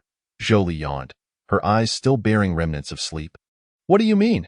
Zhou Lin replied, "Oh, brother, your thoughts are rather dim-witted. Haven't you considered that being buried in snow might actually be beneficial for us?" Beneficial? Zhou Lin pondered, struck by a flash of insight. Indeed, the earthquake that Lan Ye had dreamed of had yet to arrive. With the breeding farm and their house buried in snow, they were essentially shielded. If the earthquake struck, they might escape significant damage. However, if they dug it out, they risked the structure collapsing. Zhou Li's implication was to wait until after the earthquake to excavate, but the uncertainty of when that earthquake would occur loomed over them. If they didn't dig out the house, where would they stay next? Would everyone be crammed into the tents? Right, the Lu Xiaofeng. Zhou Lin decided to be straightforward and summoned the Lu Xiaofeng, positioning it in the front yard of their former residence. This way, even if the earthquake caused the snow to collapse, it wouldn't crush the house. Wow. Zhou Li circled the 12-meter-long Lu Xiaofeng with satisfaction. It's mine now. Zhou Lin ignored her and released a bus-converted RV, which was equally spacious and well-equipped as the Lu Xiaofeng. Since you're awake, let's lend a hand. Relying solely on the RV's insulation could withstand the cold, but it would consume a considerable amount of energy to maintain the indoor temperature. Given that they wouldn't need to move, Zhou Lin's idea was to construct an additional layer of tents around the RV. When the others awoke to see the tents and the RV inside, they were all astonished. Darling, this, Qing Yali exclaimed, I dug it out from the yard last night. Don't worry, it's all usable. With 2 RVs and a large tent, Qing Yali, along with Wu Shui, Zhou Li, and Huang Minjing, settled into the Lu Xiaofeng. Zhou Kaijun, Zhou Lin, Sun Qinghao, and Lan Ye took residence in the RV. Dai refuse. Among everyone, only Lan Ye voiced her dissent. Zhou Lin cast a glance her way. Oh, then I'll find you another place. Chapter 77. Mysterious news. Lan Ye initially thought Zhou Lin was captivated by her, but when he led her away from the RV to a secluded spot and picked up a shovel to start digging in the snow, she quickly understood. No, I think your arrangements are quite good. Are you not feeling wronged? Zhou Lin continued digging. Not at all, truly not. She insisted. I already said I'm not wronged. Why are you still digging? Zhou Lin chuckled. If I don't dig a big pit, how will we handle waste disposal later? Especially with an impending earthquake. Who can guarantee we won't end up falling in? Wouldn't that be utterly disgusting? Lan Ye felt particularly aggrieved. As Zhou Lin had insisted, she helped dig the pit.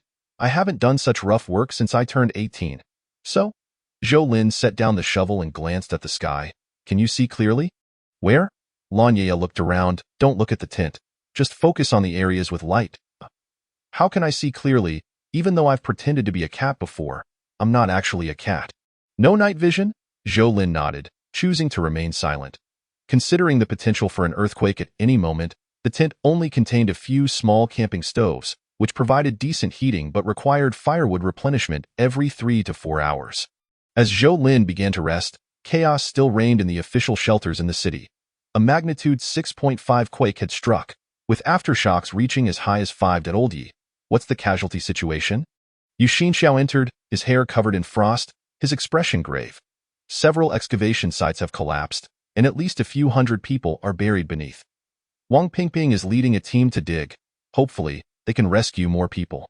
Zhu Guanghan sighed heavily. In addition to those buried in the landslides, there were numerous injured in the shelters, and the shortage of medical personnel and supplies was critical. Many injured could not receive treatment. Fortunately, the low temperatures reduced infection risks.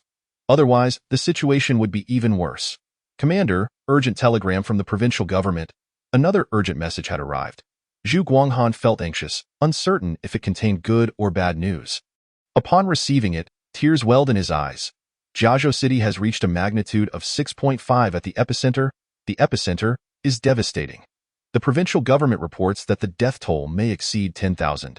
The most crucial point is that, aside from themselves, no one else can assist. Disasters are not to be feared.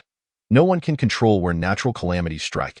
However, in Xia country, disaster-stricken people find solace and warmth in the sight of those in green uniforms. Yet now, the winter night has severed pathways, and volcanic ash has grounded aircraft. Even if they wished to provide assistance, they couldn't simply run there. Before Zhu Guanghan finished speaking, Yi Xinxiao's guard entered again. "Commander, urgent orders, read it. Yi Xinxiao lit a cigarette, seemingly already guessing the contents. Your unit is to quickly assess local casualties and the required rescue efforts. If you have extra resources, report immediately for unified arrangements to support the epicenter." After the guard finished reading, before Yi Xinxiao could respond, Zhu Guanghan interjected. "What? We are also a disaster zone. How can we? Besides, how will you get there? Are you planning to run?" "Old Yi, you..." Zhu Guanghan stomped his foot, knowing that nothing he said would change the situation. Although he had been given the title of commander, Yi Xinxiao was merely the deputy commander, yet Zhu Guanghan had no authority to interfere in military matters. "If half of you go, what will happen to the follow-up work here?" Zhu Guanghan muttered in frustration. Yi Xinxiao calmly replied, "We may be slower, colder, and hungrier, but suffering a little hardship doesn't mean losing our lives. However, for them, even a minute's delay could cost several lives. Old Zhu, how would you decide?" Zhu Guanghan waved his hand, merely sighing repeatedly. "It's tough for everyone. Wang Pingping will stay to assist you. I will personally lead the team over." Yi Xinxiao stood up, supporting himself with his knees, and as he spoke, he prepared to leave. Zhu Guanghan hadn't fully processed it when Wang Pingping entered. "Commander, I just received some news. I think you both should hear it." "Speak up, no need to rush. Yi Xinxiao can wait a few minutes," Wang Pingping said as he retrieved a specially designed phone and began to play a recording. The synthesized voice that emerged was unmistakably ominous. "This is the command center of the shelter. I have a message for you. Whether you believe it or not is irrelevant, but it would be wise to heed it without doubt. The apocalypse has descended upon us, and anything is possible. What I am about to convey is of utmost importance. Those who receive this message must ensure it reaches your commanding officer. Failure to do so makes you a traitor to the nation and its people." The voice's grandiloquence elicited a dismissive response from Zhu Guanghan, while Yi Xinxiao merely smiled, gesturing for Zhu Guanghan to continue listening. 80% of the structures in Jiazhou City will be destroyed. If preparations are not made, countless lives will be lost. Collect resources from within the buildings. After the earthquake, retrieving them will be impossible. That is all. Weigh it for yourselves. No need for thanks. The recording concluded. Zhu Guanghan scoffed. "How naive. The government cannot even predict earthquakes, yet here he is, spreading fear? Besides, we just experienced one. Isn't it said that once the energy is released, it's over? How could there be a subsequent quake? And one larger than the last?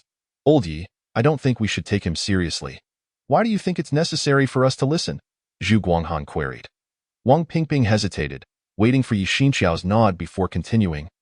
"Do you all remember the incident with the aircraft carrier Tefu that was hijacked before the natural disaster?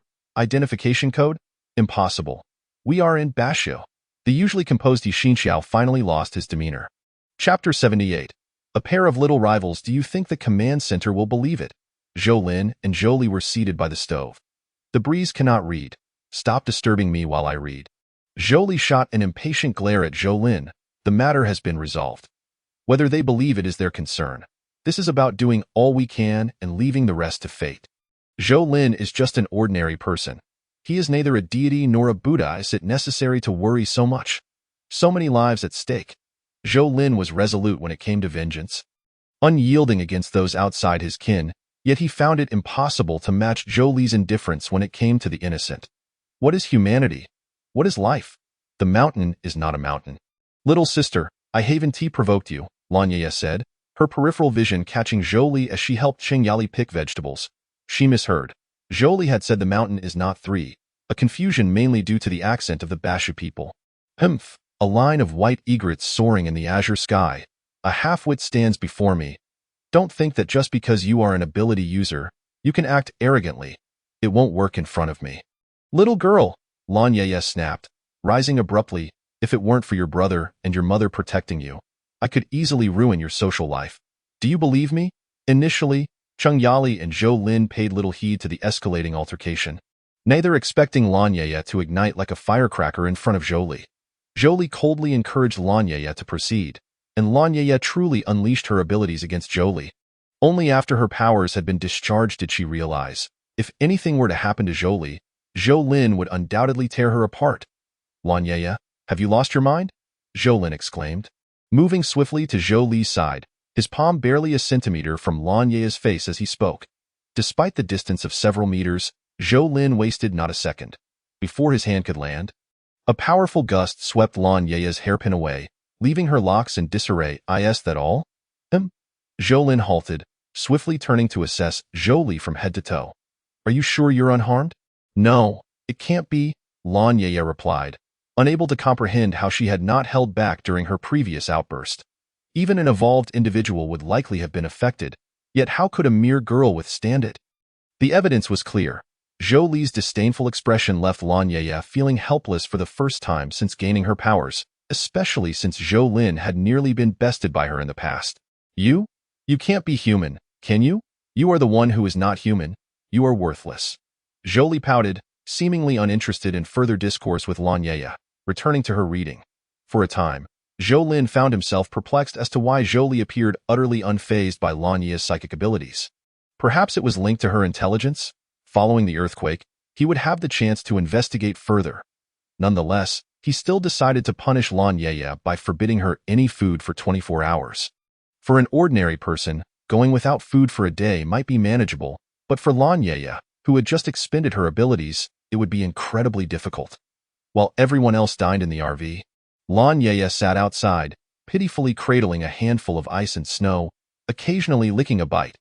The more she did so, the more she felt her stomach churning, as if her gastrointestinal system were on the brink of rebellion. If they didn't feed her soon, she felt as if she would be consumed by her own hunger. No one dared to show even a hint of sympathy for Lan Ye in front of Cheng Yali. Since gaining her powers, Cheng Yali's voice had grown louder, and she seemed more robust. The once slender Zhou Kaijun appeared diminutive beside her, a tea present. Aside from the bickering duo of Lan Ye and Zhou Li, the rest seemed to coexist harmoniously. In contrast, the leaders within the shelter found themselves in a state of deep concern. Yi Xinxiao had instructed Wang Pingping to relay the information up the chain. Eager to see how the higher-ups would respond, to their astonishment, the directive from above was strikingly simple. Prepare for war and stand by. Prepare for what war and await what orders. Clearly, the higher-ups approached the message with a better safe than sorry mentality. Not only ceasing military support for the earthquake's epicenter but also ordering them to prepare for battle. Given this stance, they would relay the message down the line. Has the radio been restored? It has, Zhu Guanghan's secretary replied. Old Yi, how should we phrase the notification? The wording was crucial. If it was too mild, people might not take it seriously, while a more alarming tone could incite panic. If, after days of anxiety, it turned out to be unfounded, it would severely damage the shelter's credibility. Soon, anyone within Jiazhou City and its surrounding areas with a radio or other listening devices heard the shelter's announcement regarding an impending major earthquake. Another earthquake? Impossible. A larger one? We need to find a safe place.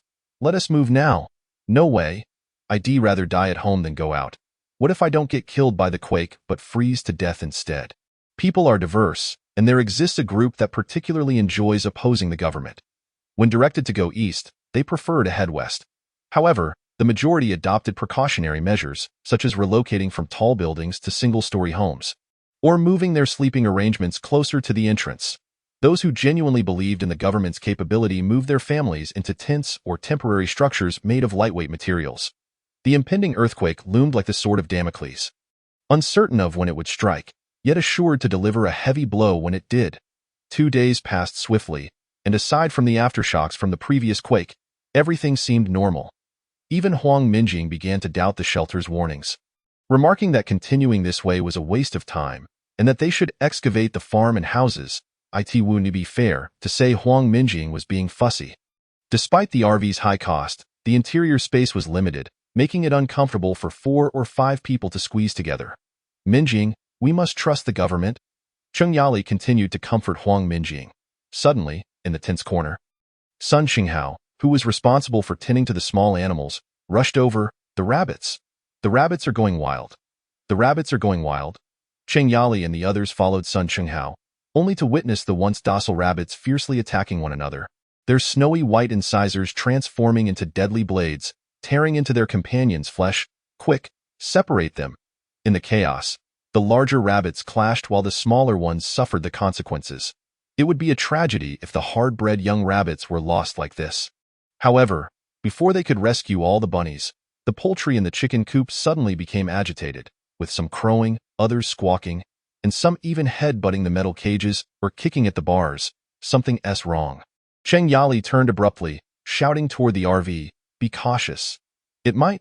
Chapter 79. Magnitude 9. Initially, Zhou Lin thought he had caught a cold.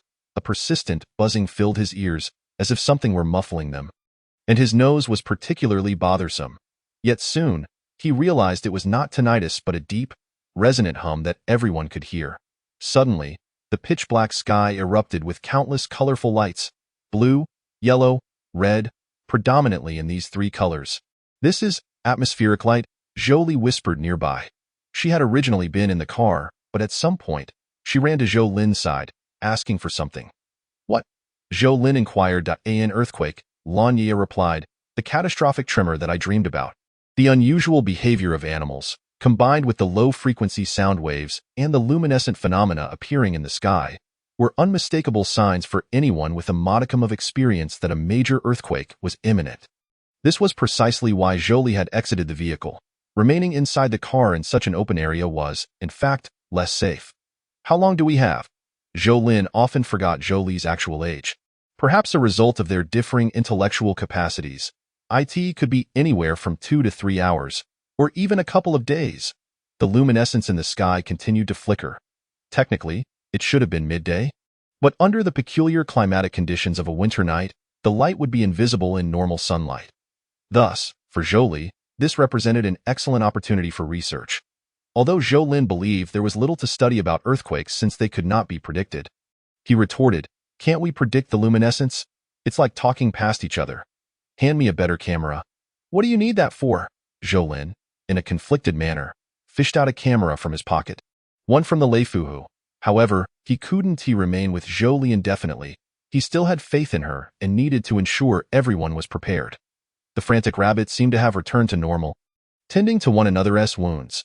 Zhou Lin instructed Sun Qing how to bring out the black dog from the car, ensuring it was leashed, lest it become frightened and run away when the earthquake struck. The others were directed to sit in the tents, scattered about, silently awaiting the inevitable. "Will it really come?" Cheng Yali stepped out of the tent, inquiring of Zhou Li, who was still capturing images of the luminescence. "It's not just in Jiazhua City that the light can be seen. Almost the entire Basha region can witness the flickering glow in the sky, though not everyone understands what it signifies. However, given the frequency of earthquakes in this area and the warning signals from the shelters, the people of Jiazhua City are largely seeking safe havens. A brief chill is manageable, but should one find themselves trapped beneath collapsed structures, even if they survive the initial disaster, could they truly expect rescue? To speak bluntly, the entirety of Xiagua, and indeed the world, can be viewed as divided into separate entities, each governing itself. While the state can issue orders, compliance cannot be enforced. T 4 o'clock in the afternoon, Zhou Lin suddenly felt an overwhelming heat coursing through him, as if his blood were rushing to his head, creating a sense of unease. Perhaps it was. He turned to Qing Yali and Lan Ye, both of whom also appeared visibly distressed, while the others seemed largely unaffected. In the next moment, before Zhou Lin could utter a word, the ground began to tremble. "Earthquake, watch your step." Cheng Yali's commanding voice instantly captured everyone's attention.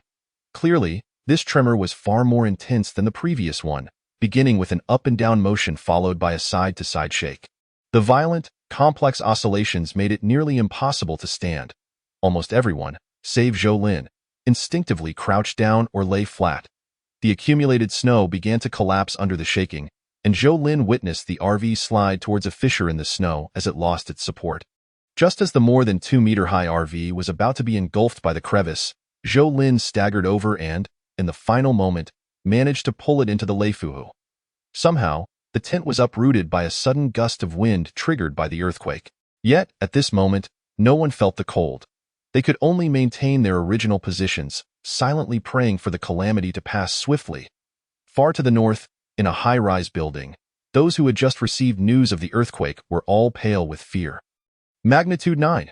The initial assessment indicated that the Bashu earthquake had exceeded a magnitude of 9. The devastation caused by the previous 8-magnitude quake had yet to heal, And that had occurred when everything was still normal. Is there nothing we can do? Someone asked. No, came the reply. We have a total of 30 airships, 2/3 of which are reinforcements from various regions. Even if we deploy them all, it is but a drop in the bucket. A drop in the bucket is better than ignoring it entirely. An elder waved his hand, declaring, deploy all 30 airships. Send them all. But then we will have no operational forces left. What if something goes wrong?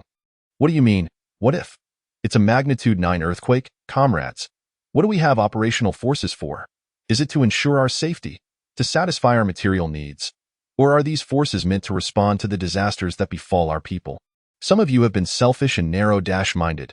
To take a little, to hoard a bit, is the behavior of those below, utterly superficial. Which of you lacks anything? None, I presume. Those who sit in this room have all received the best care from the state. So what are you still pursuing? What desires linger? When one reaches this position and still craves material enjoyment, I can only say you are unworthy to be here. Since ancient times, who has escaped death? Therefore, you must contemplate how to prove to this world that you have existed. Enough, I shall not lecture you further. In short, I do not wish to become the people's sinner, to bear eternal infamy. Thus, I can disregard my personal safety, placing my life and death aside. If any of you are unwilling, you may leave. The final thoughts of the others remained unknown, but under the elder's insistence, the 30 airships, laden with supplies and rescue personnel, took off one by one, preparing to traverse thousands of kilometers without navigation to reach the Basha disaster area.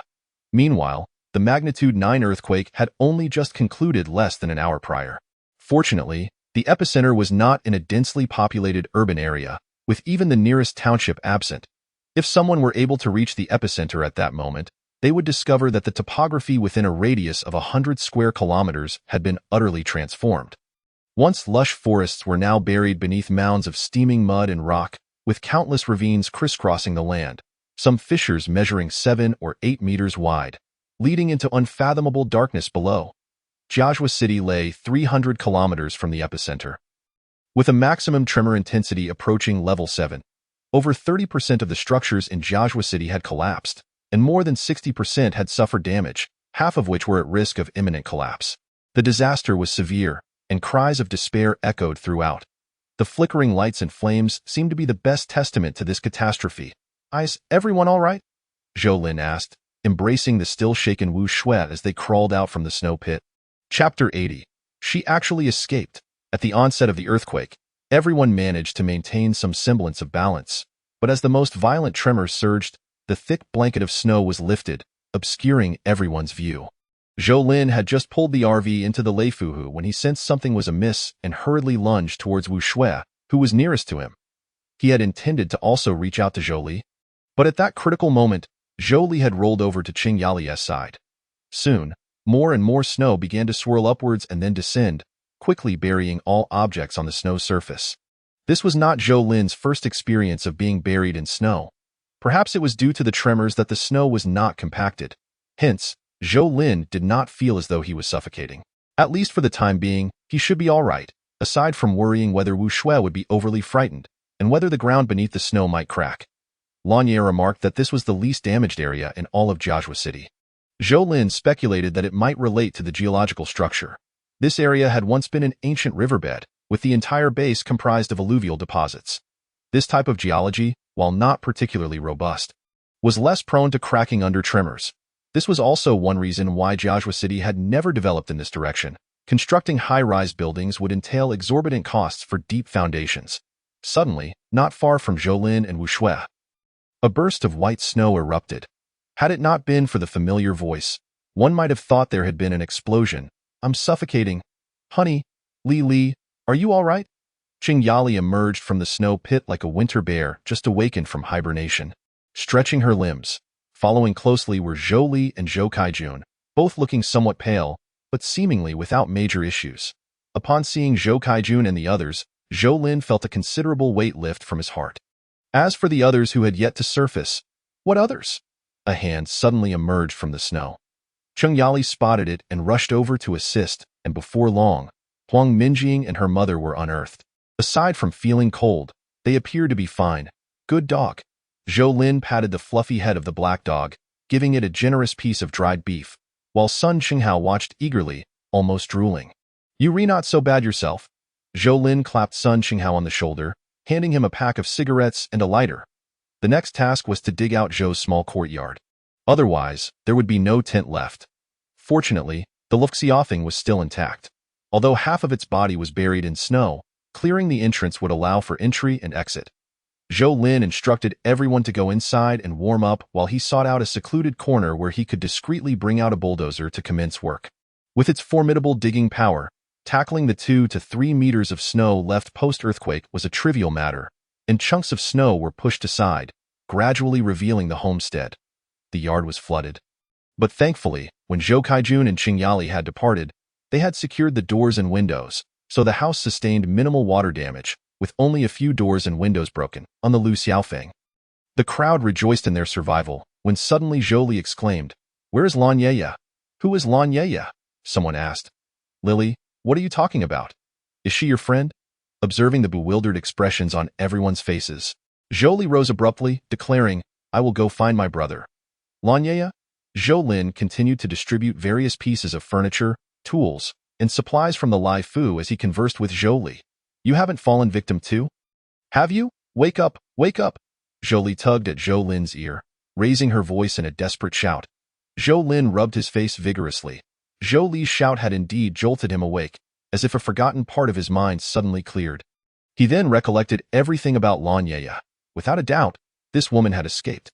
Taking advantage of the chaos during the earthquake, neither Zhou Lin nor Qing Yali had the time to keep an eye on her, allowing her to harness her abilities to erase her existence from their memories before fleeing. The plan was meticulous and resolute. "You were too soft-hearted, too indulgent." "No, I did not." "Stop saying that." "Fine. Wherever we meet again, we'll settle it then. You go fetch her. It's time to clean up." Zhou Lin stepped out of the house, glanced at the direction, and proceeded towards the back of the building, before the heavy snow began to fall. The terrain here rose significantly above the house, approximately 10 to 20 meters, extending several kilometers long. The bulldozer was once again deployed, followed by an excavator. Zhou Lin intended to dig a pit right next to the high embankment. A trench more than 300 meters long, 80 meters wide, and over 30 meters deep. Even with the excavator and bulldozer, it was a daunting task for Zhou Lin to complete such a monumental project alone in a short time. Fortunately, by effectively utilizing the lengthy embankment and appropriately stacking the earth, he could considerably lessen the workload. One knew what Zhou Lin had been busy with these past few days. They could only hear the roar of the machines, as he had not even turned on the vehicle lights, rendering their curiosity futile. Not to mention, the insulation underground could vastly outmatch that above, making the restoration of the underground sanctuary an urgent matter. At this moment, Zhu Guanghan regretted most deeply not having seized the time to gather supplies earlier. Now, with everything in ruins, how much manpower and resources would it take to excavate what was lost? Ultimately, it would likely be a case of diminishing returns. With a furrowed brow, Zhu Guanghan emerged from his tent, gazing at the construction site illuminated by dim lights through the night. The number of workers had noticeably dwindled, as many had gone out to assist. Even a magnitude 7 earthquake could pose danger outside of buildings. Bad luck could lead to being struck by falling debris, or even worse, being swallowed by fissures. Moreover, some were skeptical of the shelter's warnings, unwilling or unable to vacate the buildings in time. While these individuals might be deemed deserving of their fate, it did not absolve the responsibility of rescuing them. There was a pressing need for manpower everywhere. Even with Yi Xinxiao's entire team dispatched, it remained insufficient. Why Yi Xinxiao herself was on site, laboring alongside the ordinary soldiers, desperately trying to unearth those trapped beneath the rubble. The devastation was not confined to Jiazhou. Neighboring provinces close to the epicenter suffered varying degrees of destruction. The entire Bashu was shrouded in despair, with cities nearer to the epicenter bearing the brunt of the losses. Above the city of Bashu, beams of bright light descended from the sky. Chapter 81. Come forth, Lai Fu, the airship. The airship has arrived. Excitement erupted throughout Bashu province as cheers filled the air. Lights and flames flickered around 8 shelters in all directions. Inside the leading airship's cabin, Ning Shanyu, who had not rested for 2 days and nights, strained to keep his bloodshot eyes open, scanning below for signs of light. Even though the navigation indicated they had reached the airspace above Bashu, the airship could not descend blindly without lights on the ground. Each takeoff and landing was a challenge. Of the 30 airships that had set out, only 26 remained. Ning Shanyu was determined to suffer no further losses. Finally, he spotted a glimmer of light at 11 o'clock. Maintain formation.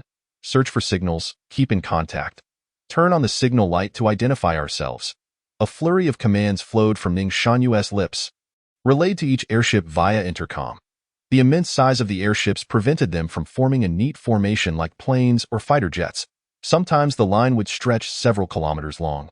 A moment's inattention could lead to chaos from a gust of wind or a flash of lightning, resulting in catastrophic collisions. Ning Shanyu, thrust into the role of transport fleet commander, felt the weight of immense pressure. Without the iron will forged from years of military service, he might have crumbled under the strain. Regardless, they had ultimately arrived in Bashu. The higher-ups instructed Ning Shanyu to deliver supplies and personnel to Bashu. Then follow the directives of the Disaster Relief Command Center. This is the Bashu Disaster Relief Command Center. Received. Please give us 3 minutes. Please give us 3 minutes. Under normal circumstances, if ground personnel dared to make Ning Shanyu wait 3 minutes, he would have sent them directly to a military tribunal upon descent. However, given the current circumstances, organizing a safe landing in 3 minutes was no small feat. The airships required more space for takeoff and landing compared to planes. And the necessary conditions were lacking. Why ship will land? The others stand by. Before the airship had completely touched down, Ning Shanyu eagerly flung open the cabin door, jumping down the moment he felt the pod make contact with the ground. Time was of the essence, and every second counted. Just as Ning Shanyu was about to step into the awaiting crowd, a frantic voice crackled through his shoulder radio. Wind speed 9, wind speed 9, loss of control, my ship is out of control, descend, descend. Avoid high-rise buildings, steer clear. Ning Shanyu halted abruptly, looking up at the sky. The blinking lights, indicating the shape of the airships, were rapidly transforming from organized to chaotic. Some were ascending swiftly, others plummeting, and a few appeared on the verge of collision. Do not attempt to regain control. Do not attempt to regain control. Ning Shanyu shouted into the intercom. Over 20 airships. If they collided, the consequences would be unimaginable. At the Zhou family farm, the old residence had been tidied and reinforced. Thanks to the high-capacity boiler, the temperature in several rooms, including the kitchen and bathroom, remained comfortably stable, providing much-needed relief for the elderly and women who were especially sensitive to the cold. However, Zhou Lin had been acting rather strangely these past few days. Even Wu Shui rarely caught a glimpse of him. Were it not for the occasional sounds emanating from his intercom, everyone might have feared he had met with an accident. Zhou Lin was indeed very busy, excavating the foundation while simultaneously making necessary modifications to the Lai Fu. The characteristics of the symbiosis ability allowed Zhou Lin not only to be intimately familiar with all devices connected to the Lai Fu, but also to modify it through his consciousness. Provided he had the necessary materials, much like the initial alterations made to the Lu Xiaofeng. During the in-depth modifications to the Lu Xiaofeng, Zhou Lin discovered that his range of consciousness for alterations still remained at a macro scale. If one were to liken it to computer assembly, he was akin to an ordinary assembler, needing only the corresponding parts, which did not consume much mental energy. However, if he attempted to operate at a micro level, such as disassembling small components on the motherboard or soldering circuit boards, his mental stamina would quickly deplete, leaving him dizzy and nauseated. Unable to continue. One could only wonder if future upgrades to his abilities would yield improvements. Nonetheless, for the present, the modifications to the Lai Fu did not require such intricate detail. The excavation of the foundation had progressed significantly over the past couple of days, primarily due to effective utilization of the terrain. The Lai Fu's final modifications in the storage space were also nearing completion. After a restful sleep, Zhou Lin summoned Qingyali mysteriously. What are you planning to do? What's going on? Why have you dug such a large pit? This isn't our backyard. Due to the lighting, Qingyali could only see a fraction of the enormous pit. Zhou Lin refrained from explaining, merely instructing her that if she saw him fainting shortly, there was no need for alarm. She should promptly shove a chocolate bar into his mouth. Before Qingyali could inquire further, Zhou Lin's eyes fluttered closed, his arms moved slightly. The next moment, Qingyali felt as if a fierce wind had suddenly arisen beside her, and the vast pit was instantaneously filled with something. Zhou Lin stumbled, collapsing headfirst towards the ground. Son. Qingyali rushed forward, cradling Zhou Lin in her arms, then promptly inserted the prepared chocolate bar into his mouth. Reminiscent of 2 decades prior, Zhou Lin's consciousness was relatively clear, yet his physical strength and mental energy were nearly depleted, akin to a flickering flame in the wind, on the brink of extinguishing. Fortunately, Chengyali not only fed him but also instinctively kept him warm, a dual approach greatly aiding his recovery. However, even so, Zhou Lin was acutely aware that he would not awaken anytime soon. He could only hope that Chengyali would endure a little longer, preferably without letting anyone else know about his fainting incident. What on earth is this?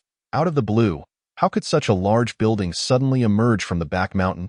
This situation must be traced back to the orientation of the Leifuheo. The Leifuheo was positioned with its stern facing the old residence, aligned nearly at a right angle along the ridge. While the location of Chengyali and Zhou Lin was not at the stern but rather near the starboard rear, close to the island structure. Thus, the tall building that Chengyali beheld was, in fact, the island structure that had been cleverly camouflaged by Zhou Lin. He had surrounded the radar, antennas, and other equipment atop the island with ample materials and effectively segmented the floors, while the lower part connecting to the deck was also disguised and reinforced, ultimately rendering the entire island structure to appear as a somewhat peculiar 38-meter-tall building. The reason for the height of 38 meters was that Zhou Lin had laid out an elevated layer 6 meters above the flight deck, which was approximately 1 meter lower than the pit surface to facilitate subsequent earthing. After the earthing, the portion of the camouflaged building that emerged above ground was merely 38 meters in height. In other words, apart from the part of the island structure that was visible above ground, the entire Leifuheo was actually buried over a meter deep underground, making it so that even if someone passed by or observed from the air, they would only perceive a building. However, the earthing work was not yet complete, so when Chengyali slowly swept the flashlight across the excavation pit, she was utterly stunned. Chapter 82. The dream of a super aircraft carrier. Zhou Lin had slept for a full 4 hours in Chengyali's embrace. To be precise, his body was paralyzed, yet his consciousness remained relatively alert. Chengyali, of course, was unaware of this, so every little murmur she uttered to pass the time was heard word for word by Zhou Lin. What on earth happened to that little rascal? What is this thing? Is there anything that hasn't been disclosed to me? Why hasn't Wu Shue's belly stirred yet? Mom, how long has it been since I got together with Wu Shue? If there's any movement, it would be monstrous. Zhou Lin opened his eyes and said, "What monster? Oh, my dear son, you finally woke up. You scared me half to death. Come, let me see. Mom, I'm fine now. Let me show you the ultimate retirement home I've prepared for you." Zhou Lin chose to pretend he hadn't heard Chengyali's earlier murmurs. After all, what son would argue with his mother? The ultimate retirement home was not merely a figment of Zhou Lin's imagination. At that moment, his experience with his supernatural ability had surged dramatically. Symbiosis. Intermediate 31-21-10,000. Currently symbiotic vehicles.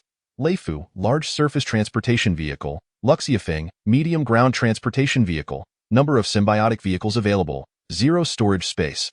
1-2 strength symbiosis. 5. 3 minutes 24 hours evolution degree level 1. 5.3, 5,351 10,000. The increase in supernatural experience was linked to both the frequency and intensity of his usage. Through the recent transformation of the Leifu, Zhou Lin had gained a deeper understanding of the symbiosis ability. He was uncertain if the ability would undergo any changes in the future, but he had a sense that, given sufficient materials, he could even transform the Leifu into a super aircraft carrier capable of soaring through the skies and delving underground. If that time were to come, regardless of whether Chengyali and the others acquired supernatural abilities and evolution, even without them, under the protection of such a super aircraft carrier, they could not only survive the apocalypse but could thrive even if the planet were to explode. Yet, merely with these few individuals, life would inevitably be rather solitary. Perhaps it would be better to find more people to join them. What are you dawdling for? Your mother is still waiting. Oh, I just woke up, taking my time. Accompanied by a smile, Zhou Lin hurriedly led the way to the large door at the ground level of the island. Upon opening this door and entering the island, the first thing that struck Chengyali was an exceedingly spacious and lofty foyer. It exceeded 8 meters in width, with a depth surpassing 15 meters, nearly traversing the entire floor, and the height also reached over 8 meters. The foyer had been transformed in this manner to accommodate vehicles such as Luxiafeng and any that might need to come and go in the future. The walls and ceiling were adorned with either concealed or directly exposed weaponry, primarily Zhou Lin's retrieved Vulcan machine guns from the warehouse. Regardless of their functionality, the sheer display rendered Qingyali momentarily immobile. It is all fake. If someone rushes in and sees these things, who would dare to move? Zhou Lin jested half-heartedly, and Qingyali responded with an exasperated slap that surprisingly stung Zhou Lin. It must be noted that Zhou Lin's physical prowess was now 5 times that of a normal person. Qingyali's strength felt akin to a mere tickle. Mom, what's your current evolution degree? Zhou Lin couldn't help but inquire. What evolution degree? How would I know? You don't know. So you can't see your supernatural level and evolution degree? Zhou Lin pressed further. Beginner. Mom, how did you determine that your ability is at the beginner level? Well, I just know naturally. Do I need a reason? Hey, how do you open this door? With a password. Zhou Lin assisted Qingyali in unlocking the door. He was unable to modify systems like facial recognition or fingerprint input. He would leave that to Zhou when she arrived, as she was the expert in that area. The foyer they had just entered was essentially the parking area of the entire building. And due to its size, Zhou Lin had not divided the parking area into 2 levels. It was only after passing through this password-protected door that they truly entered the interior of the building. To Qingyali, this building appeared exceedingly austere, with metallic materials dominating, devoid of any conventional decorative elements. Fortunately, this did not hinder the building's functionality. In fact, Qingyali felt a greater sense of security in such a setting. It's just a bit cold, Qingyali remarked. In the future, we will definitely need to conduct thermal insulation. I have merely completed the most fundamental construction work. In any case, this place will be our home from now on. As for our old residence, it will serve to throw people off the scent. Look, there's electricity here, and I assure you that the power supply is more abundant than you might imagine. Is that so? That's truly wonderful. Many rooms had been sealed off by Zhou Lin, primarily because the equipment and other items inside could not be relocated and had to be concealed. They could be opened when truly needed. Furthermore, Zhou Lin believed that residing in the island structure was not a long-term arrangement.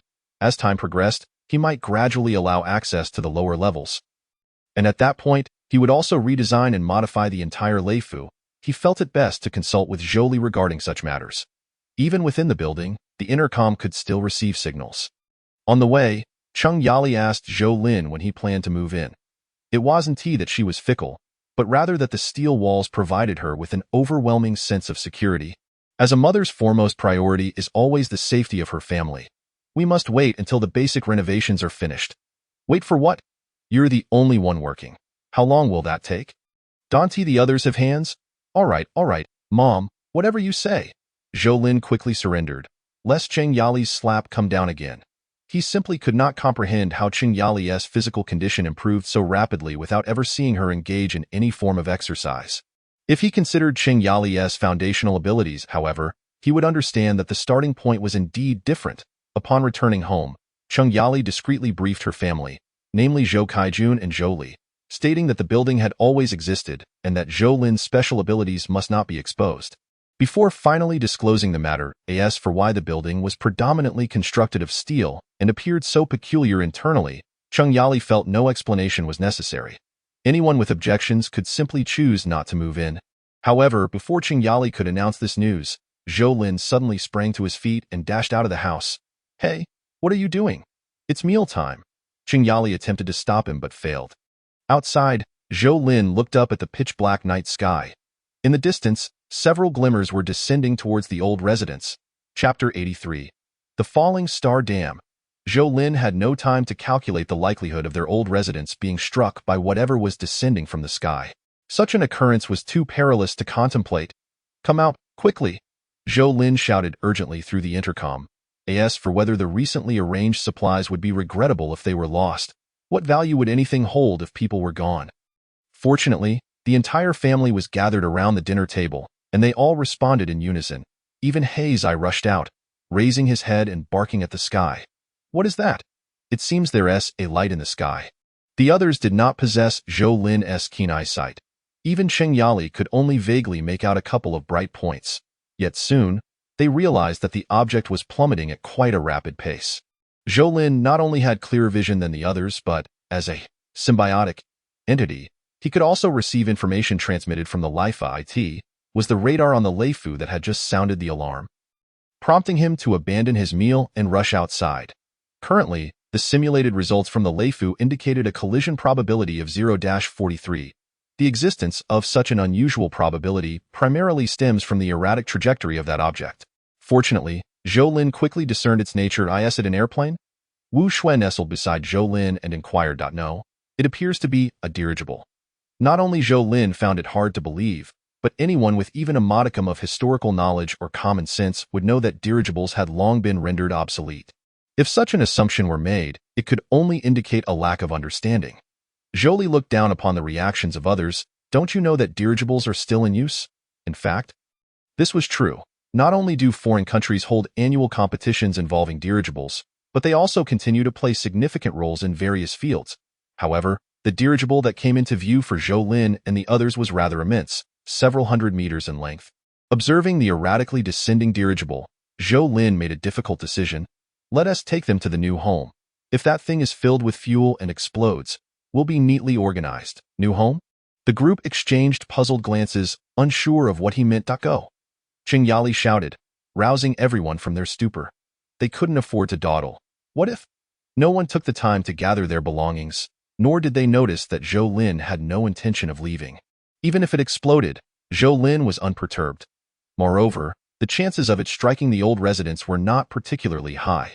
Since they were all headed toward the Leifu Heiau, it would be prudent to take this opportunity to relocate everyone. Furthermore, the dirigible above was undoubtedly being piloted by someone, and Zhou Lin had yet to devise a plan should there be survivors. The cover layer on Leifu Heiau was merely 1 meter thick. If the dirigible were to explode, it would directly expose the steel layer beneath, potentially compromising everything. Zhou Lin did not wish to become a target so soon. It would be undesirable to have enemies swarming everywhere. Just moments ago, Zhou Lin had been fantasizing about whether there might be an opportunity in the future to seek out ports in the beautiful country and procure a few large warships to feed Leifu Heiau. Nurturing it gradually, the dirigible continued its descent, its speed moderate, yet it was evident that it lacked the capability to fly beyond this range, with both its direction and altitude seemingly beyond control. When Cheng Yali and the others entered Leifu Heiau, the dirigible finally came fully into Zhou Lin's view. Crackling sounds emanated from the intercom, prompting Zhou Lin to adjust the frequency, and he soon received a voice transmission. Is anyone there? Is there anyone nearby? We are a dirigible squad from the capital, caught in a violent storm, making an emergency landing near Jiazhu City. The voice repeated, each iteration slightly altering in tone, indicating it was not a recorded message. The composure of the speaker under such circumstances demonstrated remarkable psychological fortitude. Sighing, Zhou Lin activated his earpiece. You up there? You are approximately 100 meters from the ground. How can I assist you? Thank you. Are you with the local government or military? In such dire straits, why concern themselves with that? You may consider me a civilian radio enthusiast. Hurry and speak. Although I may not be able to help, you have no choice but to take a gamble, Zhou Lin replied. We need ground flares or lights as guidance. The dirigible can still be somewhat controlled. Please ensure you guide us to an uninhabited area. Otherwise, we may harm the innocent. Please guide us to an uninhabited area. Well, given that statement, Zhou Lin decided to offer them a glimmer of hope. Calculating from Leifu Heiau, he rushed to a field 800 meters from the old residence to set down a laser flare. Under the pitch-black night sky, the laser flare was perhaps the most dazzling light apart from a searchlight. We see it. We will do our best, thank you. The communication from the dirigible was abruptly cut off. Zhou Lin shrugged. As long as it did not explode near his own home, he was unconcerned. Yet, why would the state deploy a dirigible? Could it be for disaster relief? The thought left Zhou Lin feeling somewhat unsettled. Thus, no matter how others slandered and vilified the Xia nation, witnessing the actions of the state and military during major disasters made it abundantly clear that living in Xia was undoubtedly a commendable choice in this world. Should all aboard the dirigible perish, Zhou Lin would gather their remains, hoping to preserve some mementos for Su Ziyuan. It simply would not do to leave the families of these heroes who came to assist in ignorance. As for the possibility of survivors, perhaps the items in the sled could still prove useful. Boom. Despite the seeming lightness of the dirigible, it was, in fact, quite heavy. This batch of dirigibles varied in size. But even the lightest capsule weighed over 10 tons. Coupled with the weight of the gas bag itself, the complete loss of buoyancy would result in a terrifying fall. Snow erupted, the sound thunderous, creating a sensation of seismic tremors within a radius of several hundred meters. However, Zhou Lin recognized this as merely an illusion. Had it truly been an earthquake, Lei Fuheo would have set off alarms. Fortunately, it was just the one incident, and no explosions or fires ensued, which was indeed a stroke of luck. After observing for a moment and determining there was likely no imminent danger, Zhou Lin hurried over. While the allure of the supplies was tempting, Zhou Lin still harbored a modicum of compassion, particularly when it came to soldiers, though he did not count Wang Pingping among them. Without activating any light sources, Zhou Lin relied entirely on his night vision capabilities and soon spotted the capsule that had fallen to the ground, alongside the massive gas bag that resembled a deflated whale. The gas within the vessel had not entirely escaped, leaving part of the capsule still upright, swaying in the night breeze. It was a pity that the capsule was too heavy. Otherwise, it would not have crashed so brutally, if Zhou Lin's observation was correct. 2/3 of the capsule was buried in the snow. Even if there had been occupants when it fell, prolonged entrapment could very well lead to suffocation.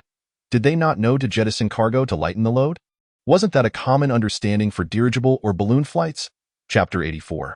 The foolish pilot Zhou Lin gazed at the capsule, 2/3 of it buried, and was engulfed in despair. After Lei Fuheo had transformed into a base, he realized a grim issue. Space had become scarce, to be precise. The vast space was no longer available. The symbiosis ability only provided storage space for symbiotic vehicles. Once the symbiotic vehicle was released, that exclusive space could not be utilized. Thus, the only space Zhou Lin could currently access was that within the Lu Xiaofeng RV. While he could manage to store some items, it paled in comparison to Lei Fuheo. "Still here, I'm still here," a weak voice crackled through the earpiece. Zhou Lin, previously distressed, felt a surge of joy. "How are you? What are your casualties?" "The capsule is buried in the snow. I can't find the door." "The door is at the rear of the capsule, highest point. You can dig." It was not a signal interference. Zhou Lin could tell the speaker was exerting every effort to articulate those few words. Any more would prove impossible. "All right, hang tight." Navigating to the rear of the capsule, perhaps out of luck or due to the front being heavier than the back, it appeared that the rear had been less deeply buried. The basic tools in Lu Xiaofeng were still available. Zhou Lin retrieved a multifunctional shovel and began to dig furiously. No one else could have matched Zhou Lin's fervor. Each shovelful sent snow flying, creating a miniature snowstorm. Minutes later, Zhou Lin felt the shovel strike metal and quickly slowed his pace, illuminating the area with his shoulder-mounted flashlight. The door panel, dark and unyielding, appeared to be made of a special aluminum alloy, not particularly sturdy, as evidenced by the scratches left by the iron shovel. Continuing to excavate along the door panel, Zhou Lin soon glimpsed the doorknob. However, merely seeing the doorknob was insufficient. Under the weight of the snow, it was impossible to open. He dug until nearly the entire rear door was exposed, then set down the shovel to try again. Click! The door lock emitted a sound, evidently secured from within. Fortunately, this challenge posed no obstacle for Zhou Lin. He swung the shovel and struck the lock with precision. Indeed, there is no lock that cannot be opened with enough force. If it remained closed, it simply meant he had not been forceful enough. Gradually, he pried the rear door open a crack, then stood at the entrance for a few seconds, confirming he heard no noise before cautiously stepping inside. 1, 2, 3. The rear door appeared to lead to the cargo bay. Both sides piled high with packaged supplies, leaving only a passageway less than 60 centimeters wide, where a soldier clad in camouflage lay sprawled. They were not dead. A simple check of their heartbeat and breathing confirmed they were merely unconscious. Zhou Lin did not rush to assist them. Given their condition, it was clear they were merely fatigued and could benefit from a bit more rest. Traversing through what occupied nearly half the capsule, Zhou Lin was met with the sight of several figures swaying precariously. There were approximately 50 young, robust soldiers. The likely culprit behind their collective unconsciousness was the hypoxia resulting from depressurization. Now that the rear hatch was open, they would surely regain consciousness shortly. Zhou Lin sought a coherent individual to inquire further, but only heard commotion as he reached the cockpit. The sound of a gun being cocked rang out. "Don't be alarmed," Zhou Lin called through the hatch to "It's me. I was the one you communicated with earlier, don't you remember? Are you with the local government or military?" A voice from the cockpit responded, sounding remarkably youthful. "Damn, The children have all gone to the battlefield.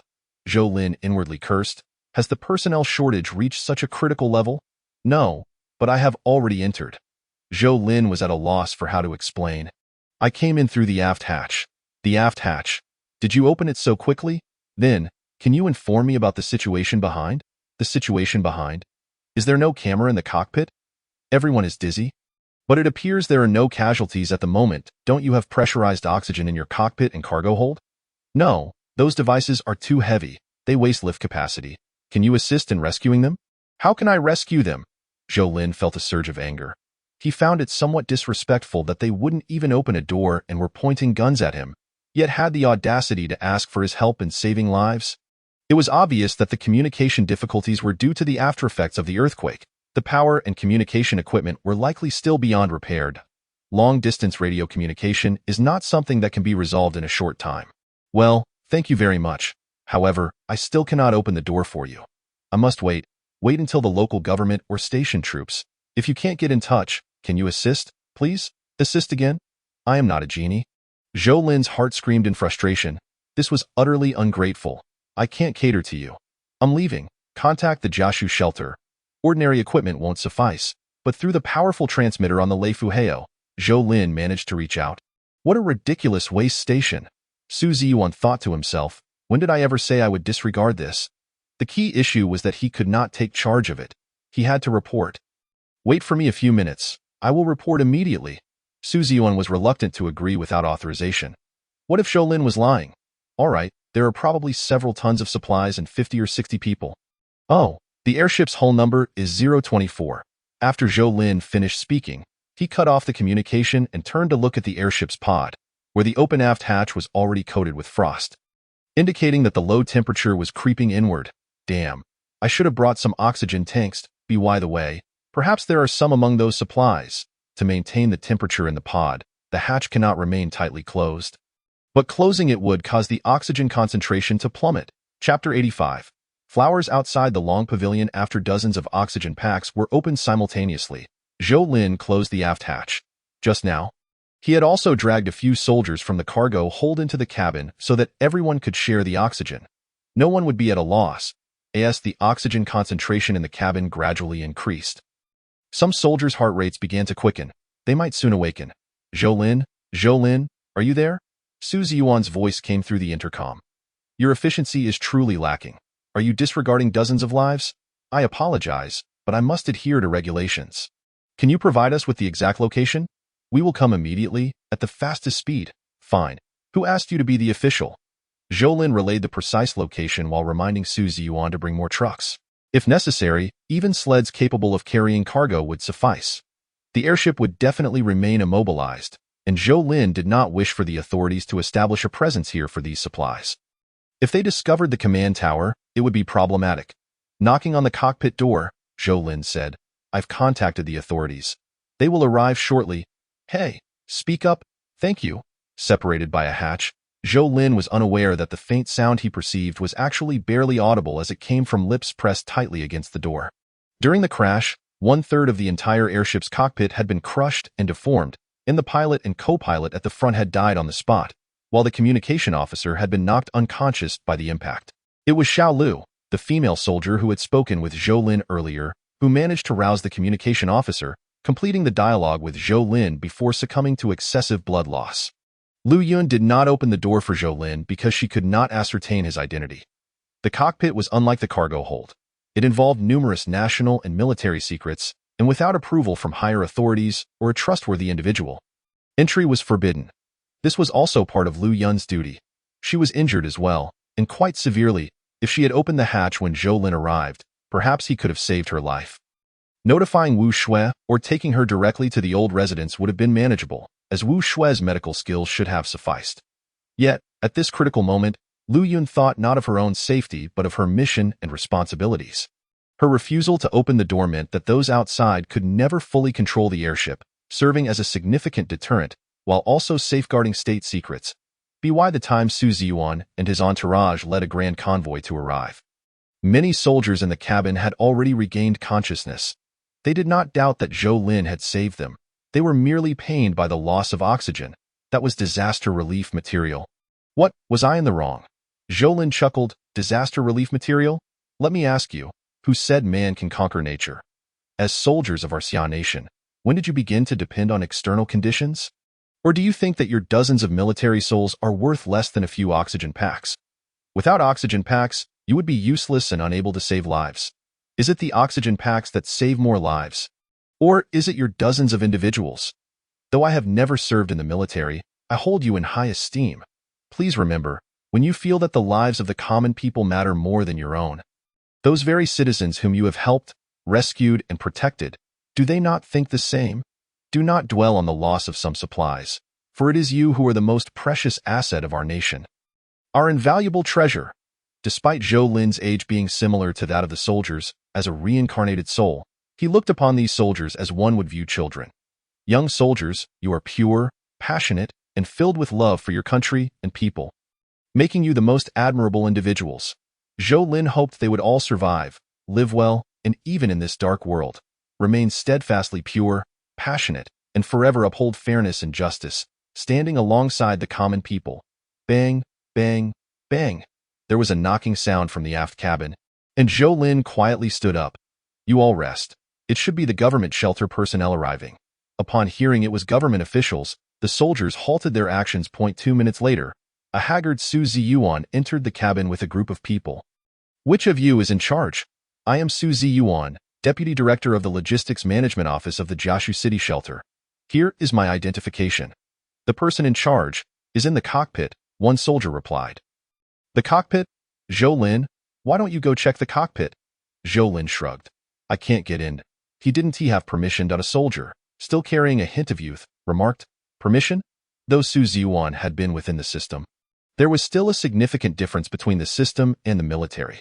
After the soldiers explained, Zhou Lin finally understood why the person in the cockpit had not opened the door.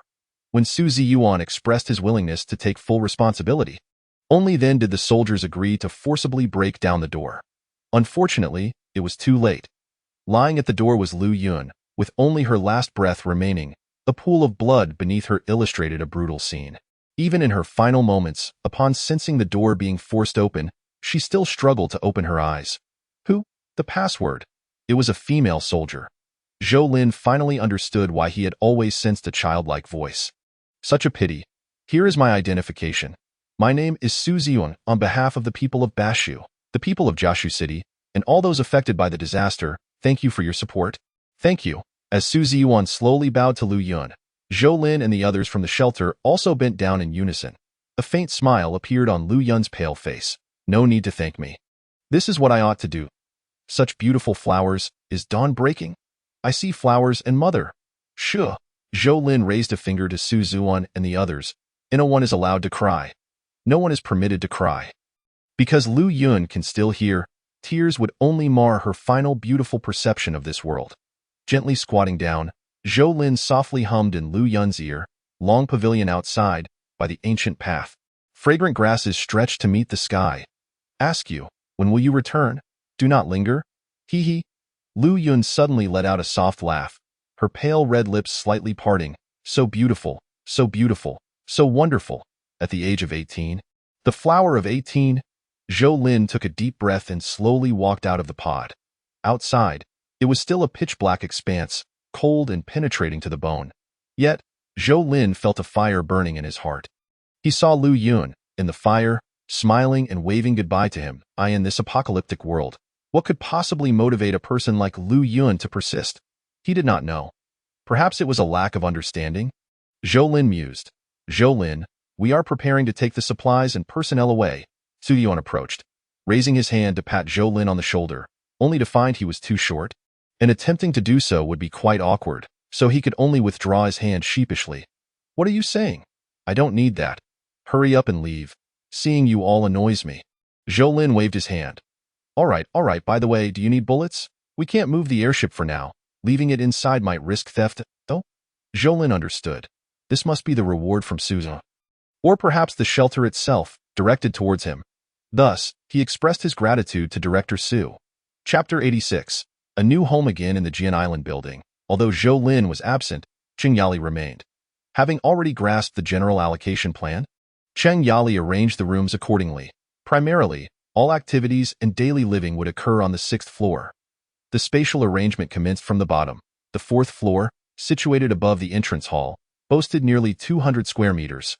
Divided into 10 small rooms, 3 bathrooms, and a dining area with a kitchen. No living room was included. Access to this floor was exclusively from the entrance hall, with no further ascent, intended specifically for individuals like Sun Chenghao. The 5th floor was accessible via a small staircase from another section of the entrance hall, leading up to the 6th floor, but was secured by a sealed hatch that could be locked when necessary. This floor, also close to 200 square meters, was partitioned into 4 suites, a kitchen, and a dining area, currently designated for Huang Minjing and her mother. The 6th, 7th, and 8th floors were reserved for Zhou Lin's family. Due to the tapering shape of the Jian Island, the area on these 3 upper floors was less expansive than that of the lower 2. Yet collectively they exceeded the usable space of the Lan Mountain apartment. Upon entering the Jian Island building, the astonishment among the group intensified. The cold metallic material, while seemingly harsh, appeared significantly safer than conventional concrete structures. Some soft furnishing materials Zhou Lin had prepared were strewn across each room, not out of interference, but rather due to his laziness. There was electricity and heating.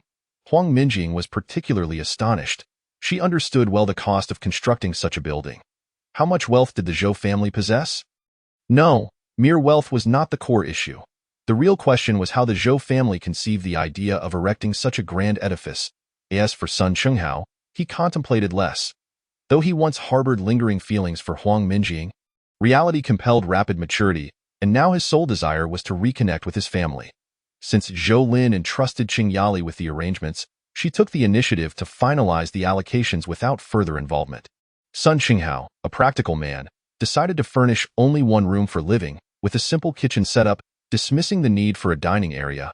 Was it not more convenient to eat in his room?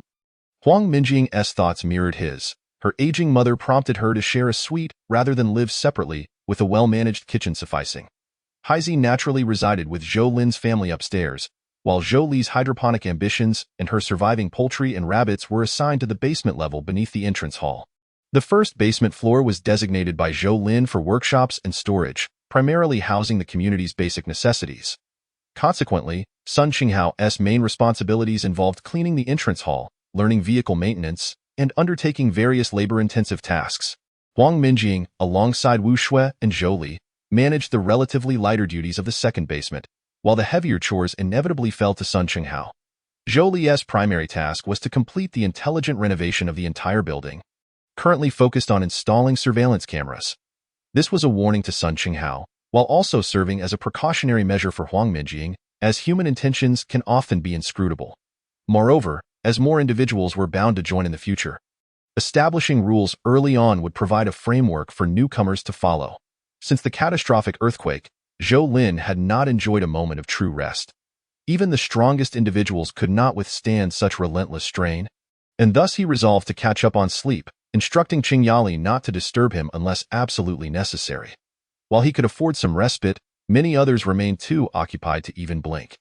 The immense earthquake that rattled the entire Bashu region inflicted incalculable damage.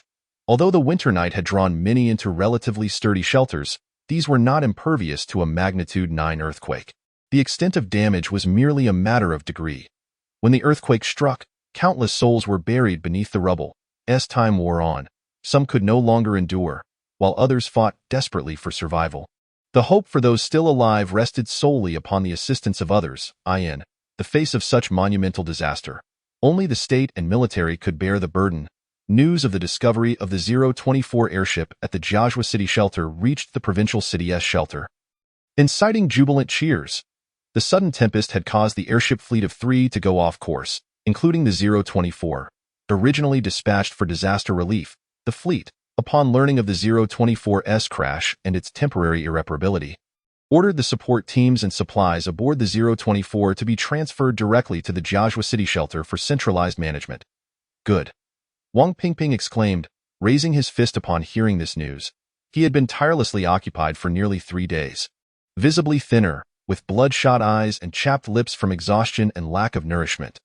Yet, even in this state, Yi Xinxiao could not persuade him to rest. In his own words, "My brothers are working hard. Why should I take a break?" He felt deep sympathy for the soldiers below. having risen from their ranks himself. Even if it meant enduring more hardships and less food for himself, he was determined that his subordinates would be well fed and warmly clothed. Of course, he would never relent in training when necessary, for they were soldiers. Sweating during training meant bleeding less in battle. "Let me assign you a task," Yu Xinxiao suggested, realizing that this young man needed a moment to catch his breath or he would truly wear himself out. "What task?" I-1T Rest, Chapter 87. Who is your good brother? Once released, the Laifu #1 would not disrupt this symbiosis with Zhou Lin. On the contrary, its presence in the real world would enable many of its capabilities to flourish. For instance, it could monitor the surrounding environment using radar and other detection equipment. Tio put it bluntly, as long as Zhou Lin desired, he could utilize the electronic devices aboard Laifu #1 to surveil the entire Jiaozhou city. No creature larger than a cat could escape detection. Thus, when Wang Pingping led his convoy in a grand procession, Zhou Lin awakened abruptly from his slumber. "I've only slept for a few hours." "Just a few." He tugged at his hair in agony.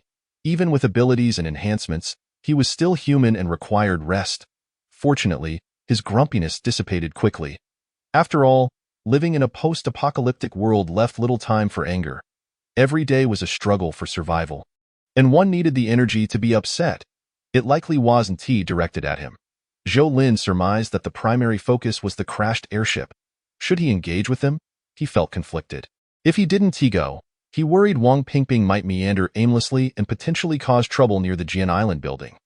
Yet, he was not particularly fond of interacting with Wang Pingping, whose straightforward demeanor embodied a quintessential military character, often lacking flexibility in such altered circumstances. However, those who were adaptable could easily succumb to the environment, potentially leading them astray or into complicity. "Heizi, let us go." Upon hearing that he could go outside, Heizi was ecstatic, wagging his tail. Currently, it was inconvenient to let him play with the rabbits, chickens, and ducks outside, as Zhou Lin feared he might become depressed confined to the house.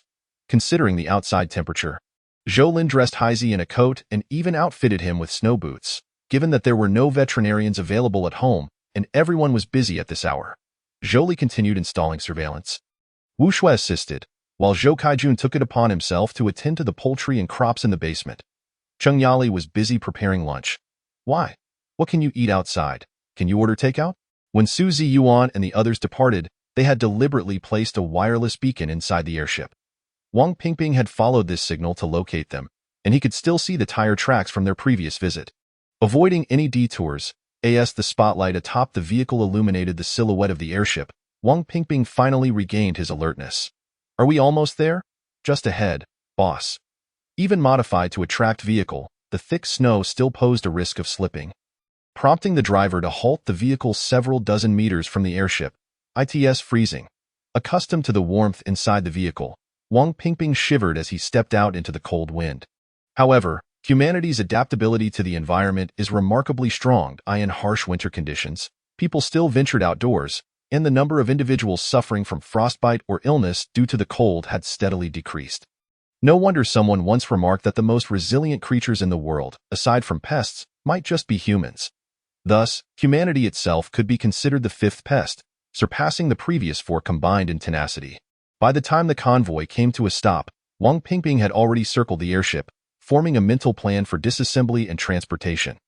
He picked up the walkie-talkie to start organizing the operation. He had heard that the Zhou family resided nearby. How could he resist such a significant opportunity? This was not characteristic of him. Wang Pingping had not forgotten Zhou Lin, perhaps due to their previous misunderstandings. Or perhaps because Zhou Lin, as a civilian, had managed to legally possess firearms, which left Wang Pingping feeling uneasy. Or perhaps for other reasons. "Director Wang has personally come." Zhou Lin approached slowly, wielding a flashlight.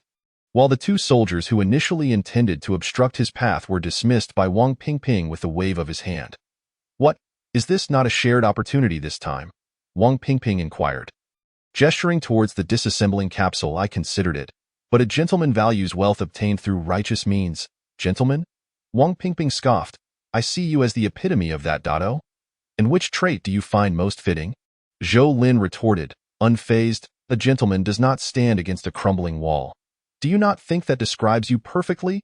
It seemed Wang Pingping, despite his rough exterior, possessed a modicum of wisdom. "I admit, Standing against a crumbling wall is foolish. And indeed, you strike me as one. You may say that about me, but not about us, Zhou Lin countered. Why do you think I would mention you? It's because I don't consider you a stranger. Understand? He stepped forward, extending his hand. Wang Pingping, somewhat bewildered, could not recall when he and Zhou Lin had become friends. The handshake, through thick gloves, lacked any sensation, merely adding to the confusion. Are we all leaving? Hey, I knew you were a weasel. Zhou Lin shrugged and stomped his foot, and no matter how thick the snow, it cannot change the fact that this land is surnamed Zhou. The land belongs to the state, Wang Pingping shot back. It is leased to my family, and within the contract period, it shall bear the surname Zhou. To be honest, this is merely disaster relief. If it were anything else and it fell on my family's land, no one would be of any help. Wang Pingping frowned. What do you mean? You nearly made me laugh to death. Who are you trying to impress with that dark and dreary iron fence? Furthermore, had the airship not landed here, who would come running to your side? That would be madness. Mid-sentence, Wang Pingping suddenly halted, casting a dubious glance at Zhou Lin. Have you not noticed that the days seem considerably brighter at noon lately? Or do you believe our world lacks any self-repairing capabilities? The word struck a chord. Wang Pingping, having scarcely had time to sleep in recent days, had not gazed skyward, if Zhou Lin was correct. Did this imply that the perpetual night would soon come to an end, and the world would return to normalcy? Chapter 88. A change in the weather, what do you mean? No, I said nothing, Zhou Lin vehemently denied. Your subordinates are quite swift. They are all commendable young men. Wang Pingping regarded Zhou Lin oddly. He appeared to be in his 20s, yet spoke as if he were in his 40s or 50s. Indeed, you could join us. Not a chance. Having discussed this topic previously, Zhou Lin preferred to steer the conversation elsewhere. Before the earthquake, I saved someone, and she shared some tales with me, which I took as mere stories. You mustn't take them seriously. Do tell. Wang Pingping, of course, did not believe in ghost stories. Why would someone like Zhou Lin, who only acted in self-interest, take the time to share tales? There exists an organization that may have been around even before the apocalypse, shrouded in mystery and possessing considerable power. Does that not sound like a story? He continued. This enigmatic organization has long existed in our nation, its origins unclear, yet it engages in nefarious deeds. This apocalypse is their opportunity. Zhou Lin recounted what he had learned from his previous life, coupled with what he had heard from Lan Yeye in this life. Even without delving into supernatural abilities or evolution, his account left Wang Pingping in awe, prompting him to ask where that individual was now. She fled during the earthquake, and I currently have no idea of her whereabouts. However, you might be able to find her name, though it's best not to let government officials investigate. Why? Wang Pingping was somewhat displeased. You have something against the government. Because that woman's name is Lan Yeye. If you encounter a strikingly beautiful woman in the city who suits your fancy, you must tread carefully. Old Wang, I advise you to be vigilant. That woman is quite formidable, and if you're not cautious, you may find yourself at a disadvantage. Why do you call me Old Wang? It doesn't sound flattering. Then I shall refer to you as Little Wang. Little Wang? Little Turtle? Wang Pingping shot Zhou Lin a fierce glare. I'm leaving. Don't come to me when you run out of bullets. Sometimes, interactions between two men can become increasingly juvenile, yet such childishness often signifies a deeper bond. Zhou Lin himself had not anticipated forming a friendship with an officer nearly 20 years his junior. Perhaps it was due to their psychological ages or the complementary nature of their personalities. At least, that was how Zhou Lin perceived it. He admired many facets of Wang Pingping's character, traits he could never emulate or would not force himself to adopt. Just as many individuals are moved to tears by various circumstances, when faced with personal experiences, they often choose to evade them. Nevertheless, this does not diminish one's appreciation for noble actions such as kindness, courage, greatness, and loyalty. Thus, Zhou Lin felt a sense of admiration for Wang Pingping, or perhaps he hoped to have subordinates like him. Companions who would stand by him. In the apocalypse, it is not a solitary endeavor. Even if he had embarked on the path of supernatural abilities and evolution ahead of others, he dared not claim invincibility. Especially in the years to come, as supernatural powers and evolution began to proliferate, he might encounter those stronger than himself, or even those who could directly counter him at that point, without a sufficient number of allies. How could he protect his family? If the acquisition of supernatural abilities requires the right timing, place, and people, evolution differs. Essentially, those with superior physical qualities are often more likely to embark on the path of evolution. The military and soldiers typically represent the pinnacle of physical prowess. Zhou Lin had witnessed this firsthand in his previous life. However, he hoped this lifetime would not repeat the circumstances of his last. After all, we share the same roots. Why should we hasten to harm one another? Fortunately, their light-hearted banter had quelled Wang Pingping's wanderings, thus preserving the secret of the ship Island's existence. However, it could not be hidden for long. Signs of renewed brightness were already becoming evident. If Zhou Lin remembered correctly, it would begin to illuminate gradually in just a few days. Therefore, he needed to act swiftly. Once the ice and snow began to thaw, it would not only cause drastic temperature fluctuations but also create surface runoff, leading to potential flooding in many cities, even causing water disasters.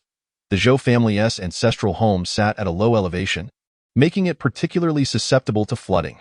Fortunately, the Lei Fuheo was impervious to water, the only concern being the earthen mounds surrounding it. If the snow melted too rapidly, it could easily wash away the earthen structures along the starboard side of the Lei Fuheo.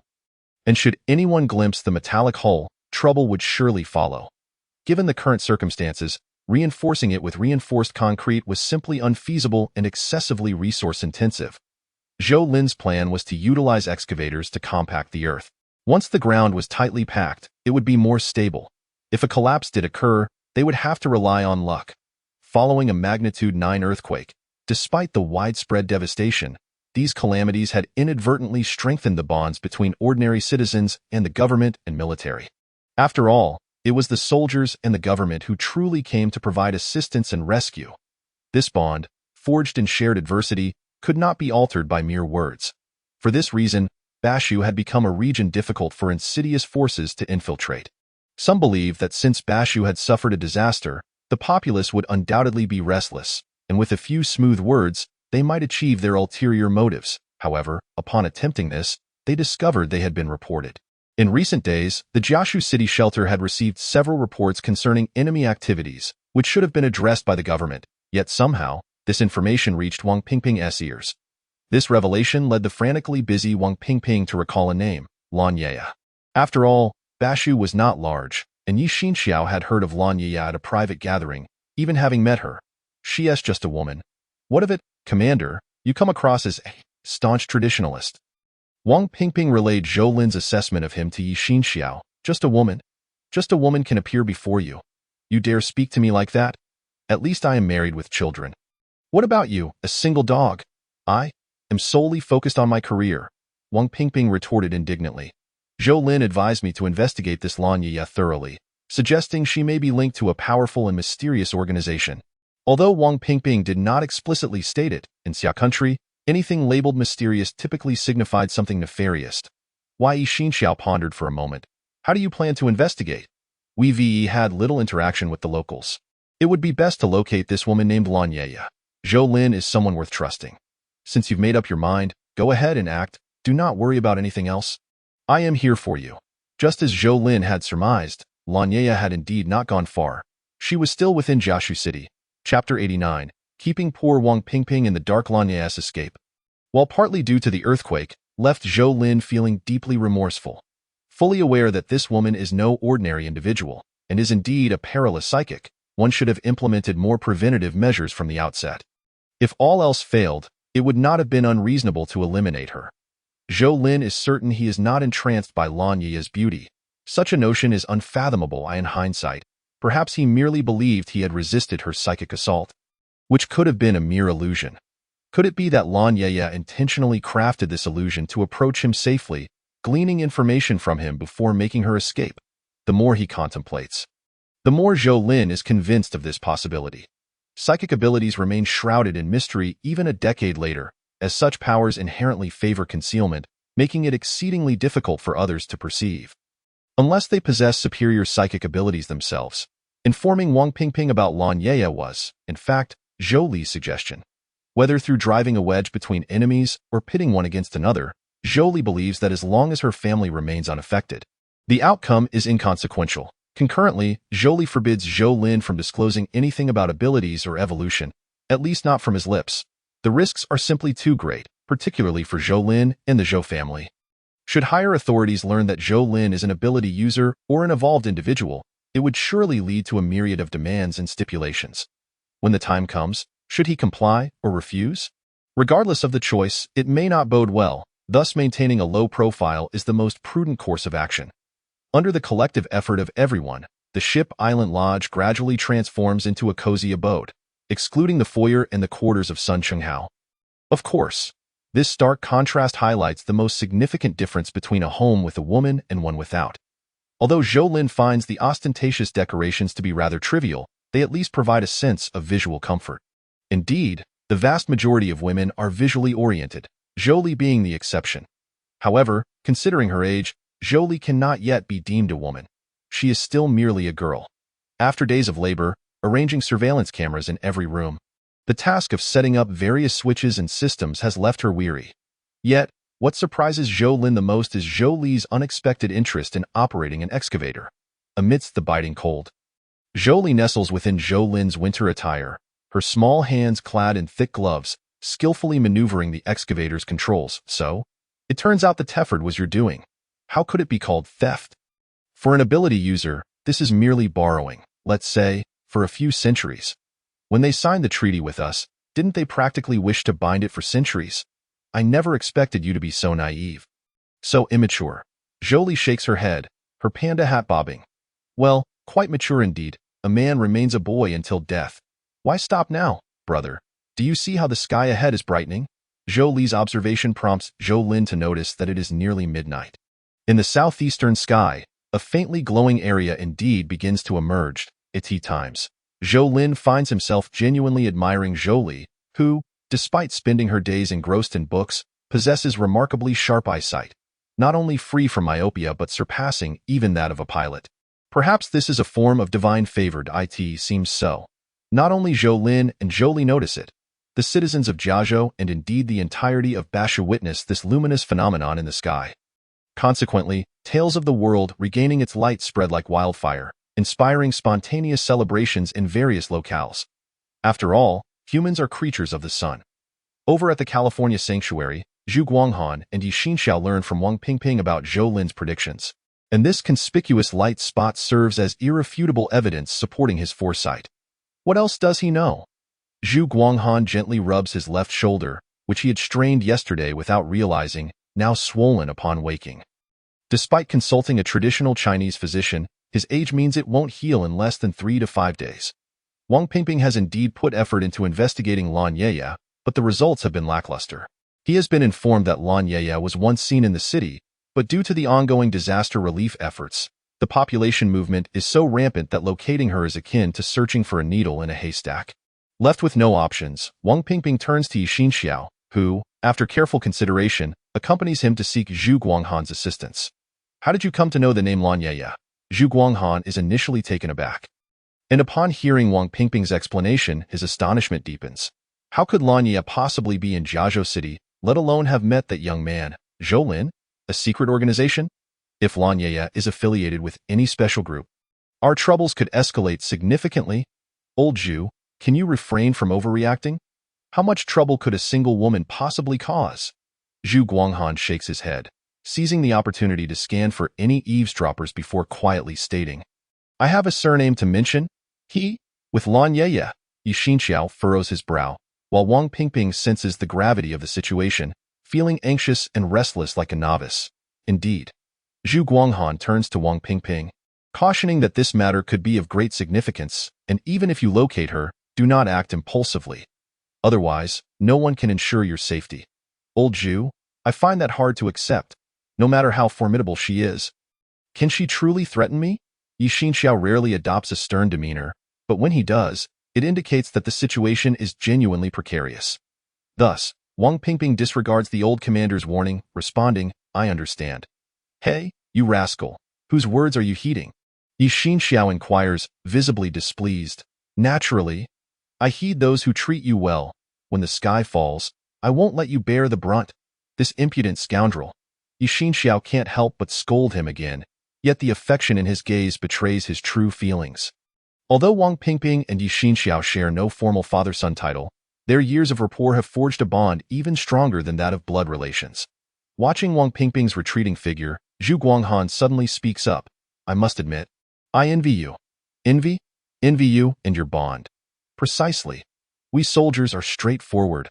Whoever treats me well, I return the favor. You officials, however, are a different breed, filled with deceitful plots, speaking falsehoods to everyone. Old Yi, I have never spoken anything untruthful to you. Zhu Guanghan feigns anger. Never? Ha! You dare claim you do not know Lan Yeye. I suspect not only do you know her, but you also know her whereabouts, don't you? A cunning smile spreads across Yi Xinxiao's face. His piercing gaze fixed firmly on Zhu Guanghan, who, despite his age, still possesses an imposing presence. This, Zhu Guanghan's expression turns awkward, and after a moment, he replies, I merely wish to avoid misleading Wang Pingping. If he merely investigates Lan Ye, his life could be forfeit. Zhu Guanghan's words resonate with Yi Xinxiao, who would hardly disagree. Had he not concurred, he would have exposed Zhu Guanghan's words immediately. Do you believe Zhou Lin's claims to be true? I think. Yi Xinxiao suddenly recalls a piece of information that both Zhu Guanghan and Wang Pingping are unaware of. Chapter 90. State Secrets in Xia Country. If the government is determined to investigate an individual, there is virtually no one they cannot uncover. Let it unfold. 4 words. To be precise. The complete phrase is not merely 4 words, but Yi Xinxiao has only shown Wang Pingping those 4. The remainder states, upon investigation, Zhou Lin departed the country for an island nation on June 27, with no subsequent reentry records. His precise whereabouts remain to be determined. The absence of reentry records is undoubtedly a loophole that Zhou Lin recognizes. Yet it is a gap he cannot bridge, leaving him to hope for the apocalypse to render the data irrelevant, or for no one to take note of his inconspicuous presence. Reality proves Zhou Lin's assumption erroneous. The vast intelligence apparatus of Xia Country can uncover any information they desire. As a military commander, Yi Xinxiao possesses knowledge far exceeding that of Zhu Guanghan and Wang Pingping, particularly regarding matters pertaining to national security. The hijacking of the Ford, resulting in the release of all American soldiers and their mysterious disappearance, is known worldwide. However, the fact that the hijackers had transmitted all information to the Xia evacuation fleet is known to only a select few. What a joke. If Zhou Lin were indeed a person of significant suspicion, how could he be allowed to roam freely? This merely indicates that the higher-ups have conducted a thorough review, concluding that Zhou Lin poses no threat to the nation or its people. With the nation as a guarantee, Yi Xinxiao sees no reason not to trust Zhou Lin's words. Regrettably, he cannot disclose this rationale. Old Zhu, we operate independently. I cannot compel you, but you must consider whether you can bear the burden. Zhu Guanghan wears a wry smile, acknowledging that he must shoulder the burden regardless. After all, I truly do not care for this commander's title. What value does it hold? What worth does it have? But I am unsure to whom I should delegate it. Would it suffice to give it to you? If not you, who else would it benefit?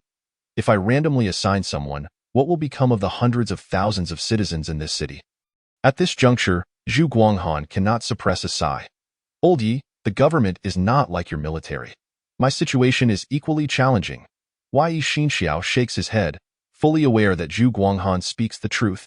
And thus he too sighs, bringing this topic to a close. As time progresses, the earthquake relief efforts begin to draw to a close, in a situation where rescue operations are typically framed within the so-called golden 72 hours. It is disheartening to note that we have scarcely reached half of that crucial time frame. Few individuals can endure the bitter cold of -30 to 40 degrees for a span of 36 hours.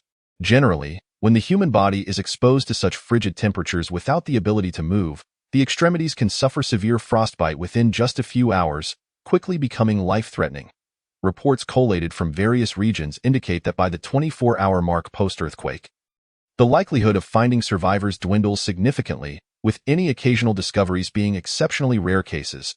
In a near state of despair, the disaster relief teams persevered for an additional 48 hours, yet during this time, only 8 lives were saved across the entire Basha province, with 7 of those individuals facing the prospect of amputation. Reluctantly, the Disaster Command Center of Basha province issued orders to halt rescue operations. This decision was not born of indifference, but rather due to the extraordinary circumstances that rendered both personnel and resources unsustainable for continued efforts. Ultimately, although 8 souls were rescued during those final 48 hours, the toll included 18 rescuers who lost their lives, and the resources expended were incalculable. The rescue efforts have ceased. Upon receiving this news, Zhou Lin felt a profound sense of reflection. Had I known this would be the outcome, I would have taken charge and called for the cessation of efforts much earlier. Zhou Li pouted.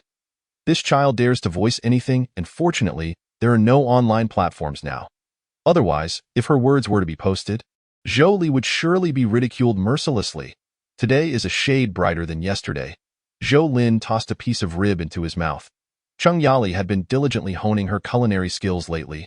Perhaps her abilities were enhanced by her special powers as the flavors improved daily, to the point where Wu Shui and Zhou Li began to express disdain, claiming that if they continued eating like this, they would turn into little pigs. Cheng Yali's perspective was simple.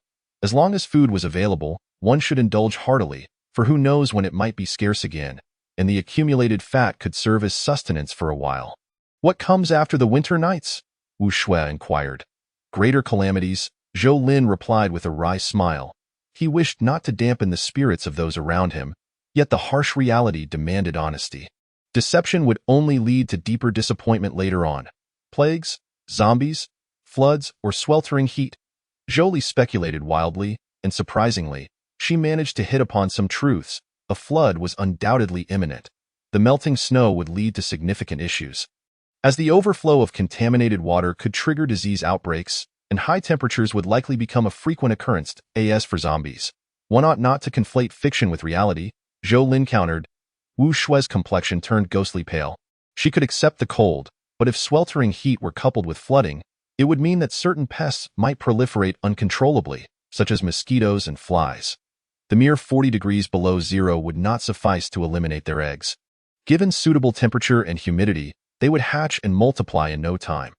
Essentially, anything deemed harmful by the inhabitants of the summer nation could proliferate endlessly. Fear not, mosquitoes and flies shall not penetrate our defenses. Do you truly believe our filtration system is merely for show?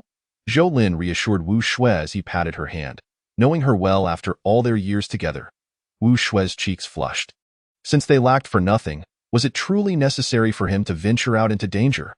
Such a risk was unwarranted. Rest assured, I have my plans, Zhou Lin replied, playfully pinching her cheek before rising to take the elevator down to the basement to prepare. Symbiosis. Intermediate 42 17 10,000, currently symbiotic vehicles. Laifu, large watercraft, and Luxiafeng, medium ground vehicle. Number of symbiotic vehicles available, 0 storage space. 1-2 intensity of symbiosis. 6.0 minutes 24 hours evolution level I. 6. 0, 6,001 10,000. Unbeknownst to him, the experience points for symbiosis had increased by nearly 1,000, and the evolution level had risen by a whole order of magnitude. Zhou Lin was quite pleased with this progress. After all, he had not had such opportunities in his previous life. Much of what he knew was mere hearsay, and whether in the realm of special abilities or that of evolutionists, he had to rely on his own gradual exploration. Spotting a fine pickup truck from the beautiful nation, Zhou Lin set about planning its modification. While he could not directly utilize consciousness without symbiosis, being aboard the Laifu allowed him to control the equipment aboard with ease. The maintenance workshop beside the hangar was equipped with various tools, and with a mere thought, Zhou Lin brought the entire workshop to life. Numerous mechanical arms and movable devices began to encircle the pickup, meticulously dismantling and reassembling its components according to Zhou Lin's guidance. Meanwhile, the special-sized materials he required were gradually taking shape on the machine tools and metal 3D printers. If anyone were to witness this, they would undoubtedly suspect an AI had initiated a plan for human annihilation.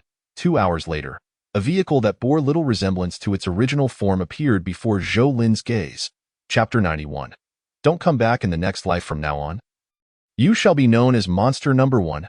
Zhou Lin patted the remarkably robust hood, a satisfied smile gracing his face. Compared to its former appearance, the pickup now resembled a heavily armed beast. The front bumper had been replaced with a resilient steel plate, onto which 9 long and sharp ramming blades, akin to the claws of a Tyrannosaurus rex, were securely welded. These blades could tear apart any carbon-based life form attempting to impede Monster No. 1's advance, while the sturdy rear bumper ensured that the ramming blades would remain unscathed upon impact. With the bumper reinforced, Zhou Lin naturally did not overlook the entire vehicle body, from the hood to the front fenders and all the way to the rear bumper. He had reassembled it using spare steel plates from an aircraft carrier, Indeed, these plates were capable of withstanding standard rocket fire. This alone had added 1.5 tons to the vehicle's weight. Yet fortunately, the pickup boasted ample horsepower. Beyond defensive capabilities, offensive power was equally vital. Utilizing the pickup bed, Zhou Lin fashioned a gun mount. Although it could not achieve the smooth elevation and built-in protective shield of the Luxiafeng, it should suffice for current needs. In critical situations, he could deploy a machine gun from the Luxiafeng, which would likely deter many adversaries. Furthermore, the truck bed was enclosed, providing a greater sense of security for both cargo and passengers. The decision not to modify the tires stemmed from the fact that the snow on the ground had largely hardened. With a four-wheel drive vehicle, simply fitting the tires with chains would allow for normal operation. Taking advantage of the remaining twilight, which favored stealthy movement, Zhou Lin intended to venture into the city to procure a bounty, with gold being the primary target. As the saying goes, in prosperous times, antiques. In chaotic times, gold. The inherent properties of gold dictate its utility. The notion that gold cannot procure food, as depicted in many novels, may apply in specific short-term or exceptional circumstances. After all, as long as human society persists, trade is inevitable, and the equivalence of exchange that gold embodies will remain relevant. Zhou Lin chose not to exit through the main entrance of the command building but opted for a side door on the starboard side. The previous day, while fortifying the earth with Zhou Li, he had resolved to utilize this side door, thus constructing a makeshift ramp. Though crude, it would serve adequately for the pickup once solidified by the cold. The surroundings were shrouded in darkness, save for a few beams of light periodically cutting through the night sky from the direction of Jiazhua City. Despite the substantial energy expenditure, Zhu Guanghan had insisted on maintaining this practice since the earthquake, declaring it a final beacon of hope for the populace. The persistence of these light beams signified the endurance of the nation, the government, and the hope that remained. Concurrently, these beams served as a warning to those who might contemplate taking reckless risks or engaging in predatory behavior, reminding them that even if they succeeded momentarily, retribution would eventually follow. Nevertheless, many areas of the city remained enshrouded in darkness. Even if some survived, the majority of available energy was devoted to heating rather than illumination. The roar of the pickup was somewhat ostentatious in the quiet, shadowy world, yet Zhou Lin had no intention of driving directly into the city. He decided to circle the outskirts instead, hoping for a fortuitous discovery. However, Zhou Lin was utterly unprepared for what transpired next. Before he could reach the city border, 2 beams of green laser light nearly blinded him. Darn it! Slamming on the brakes, Zhou Lin instinctively turned the vehicle aside, relying on memory to navigate. If he recalled correctly, there was a slope nearby that could shield him from the direction of the laser fire. Unbeknownst to Zhou Lin, the nature of those 2 beams, whether a warning or a targeting mechanism, remained uncertain. The pickup's body was armored, but the glass was not. Should they employ a sniper rifle, his day would come to a swift end. Boom.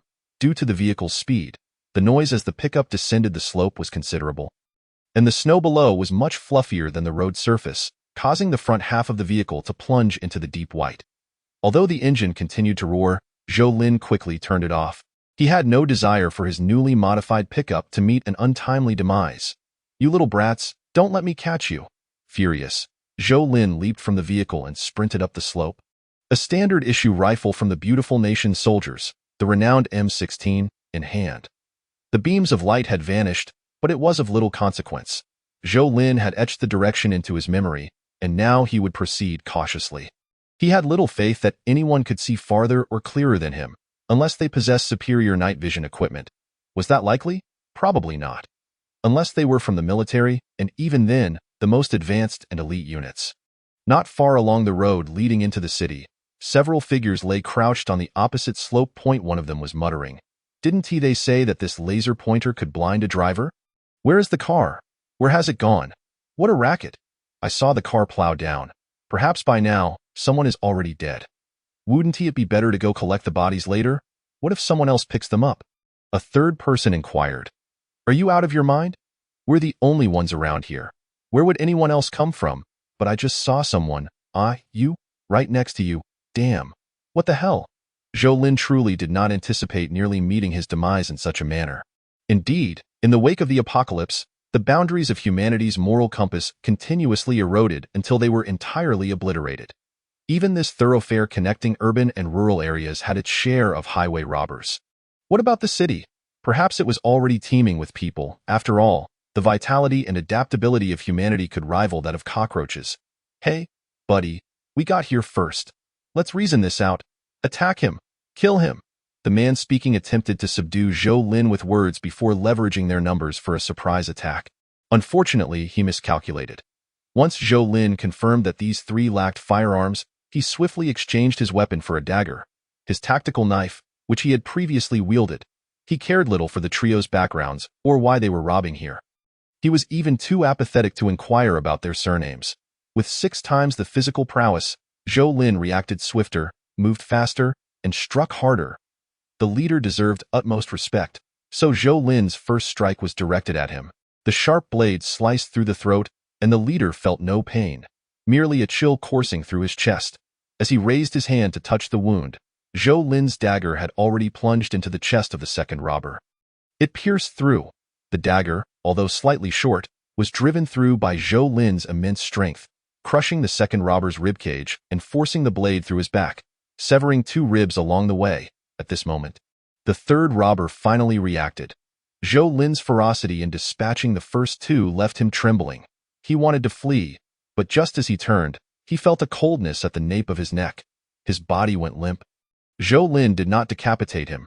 Rather, he expertly severed the cervical spine, cutting the spinal cord, which was the primary distinction from a beheading. This allowed for a few more gasps of AI art as the third robber collapsed. The leader was still desperately trying to stanch the flow of blood from his wound. Safe travels.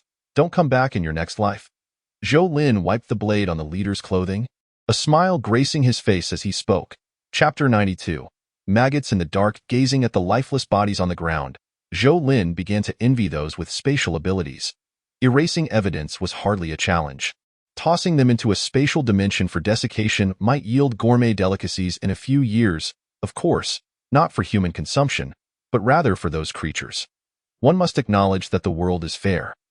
Zhou Lin later learned that the essence of the ability beads did not discriminate between humans and animals. They were all life, after all, and thus why should there be a hierarchy? Never mind. Let the 3 brothers find peace in the earth. While searching the bodies, Zhou Lin stumbled upon something unusual. A laser pointer. An ordinary laser pointer might dazzle the average person unless subjected to prolonged exposure. Yet Zhou Lin's physical capabilities were 6 times that of a normal human. How could a mere sweep nearly blind him? However, the diminutive laser pointer's power was nearly equivalent to that of a true laser. Such an item was not something one would find in a shopping mall. Judging by the attire of the 3 corpses, it seemed unbefitting that so. Where did this laser pointer originate? Was it stolen from someone else? Or merely found? Or had someone provided it to them for this purpose? Zhou Lin could not ascertain. The pickup truck posed no significant issue. After Zhou Lin extricated it from the snow, only slight deformations remained that did not hinder its functionality. After some contemplation, he decided against using it for the time being. What if the next time he entered the driver's seat, it was not a laser but rather a sniper bullet? Better to stick with the snowboards. Concealing the vehicle, Zhou Lin ventured into the city on foot. Once night fell, he indeed discovered 2 or 3 groups of individuals, each consisting of 3 to 5 or 7 to 8 people, loitering at intersections and bends, utilizing dim light sources. Could it be that many vehicles were entering and exiting the city? It is said that flies do not land on a seamless egg. If there were no substantial benefits, why would these people squander their time here instead of searching for food and drink? Unless, after some contemplation, Zhou Lin silently followed one group. With his current abilities, he could easily remain undetected in the shadows, even scaring them to death if he wished. As he drew closer, he could effortlessly overhear their conversations. Why haven't any fat fish shown up today? The boss is right. Alas, I haven't encountered any girls lately. That one from a few days ago was a pity. I shouldn't have killed her. If I had saved her, I could have enjoyed her company a bit longer. Indeed, as the apocalypse progressed, humanity's darkest tendencies began to surface. Taking advantage of the police's sense of duty and trust in the populace, they dared to rob with real weapons? Zhou Lin shook his head, suddenly realizing he had no standing to judge others. Had he not commandeered the Laifu? How much of the supplies within had he actually procured with his own funds?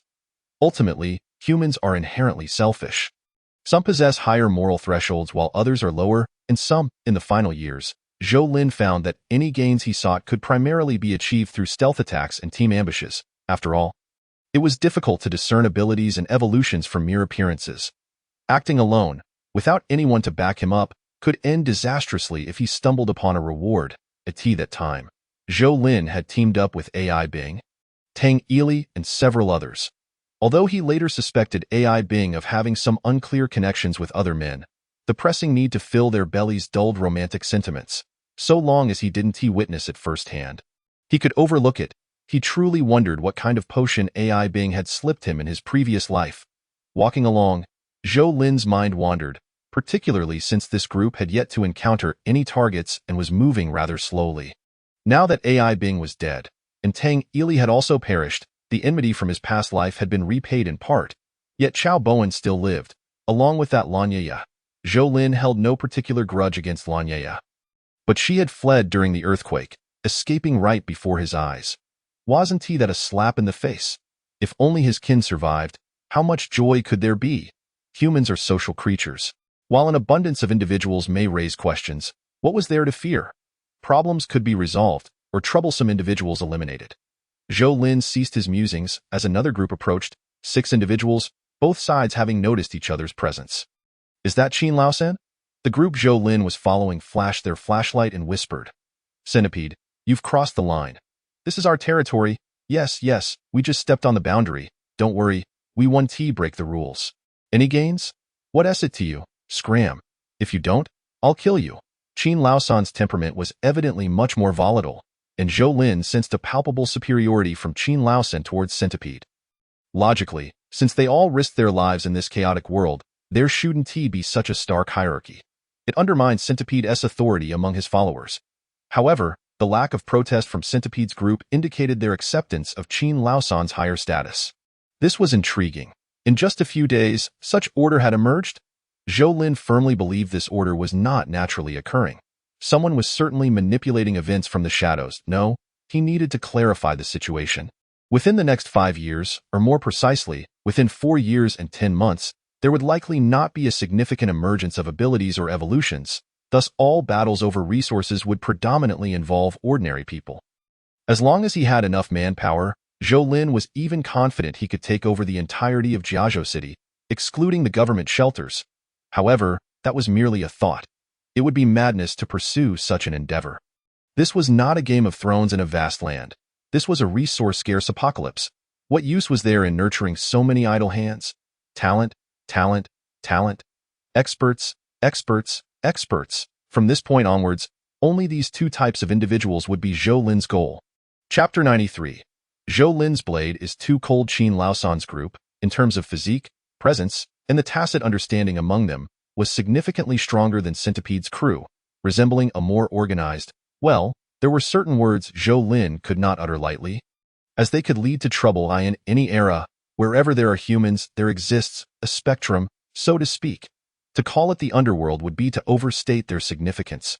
Wait a moment. This is intriguing. Qin Laosan seemed to have sensed something. In truth, human sensory organs are not as inadequate as they may appear.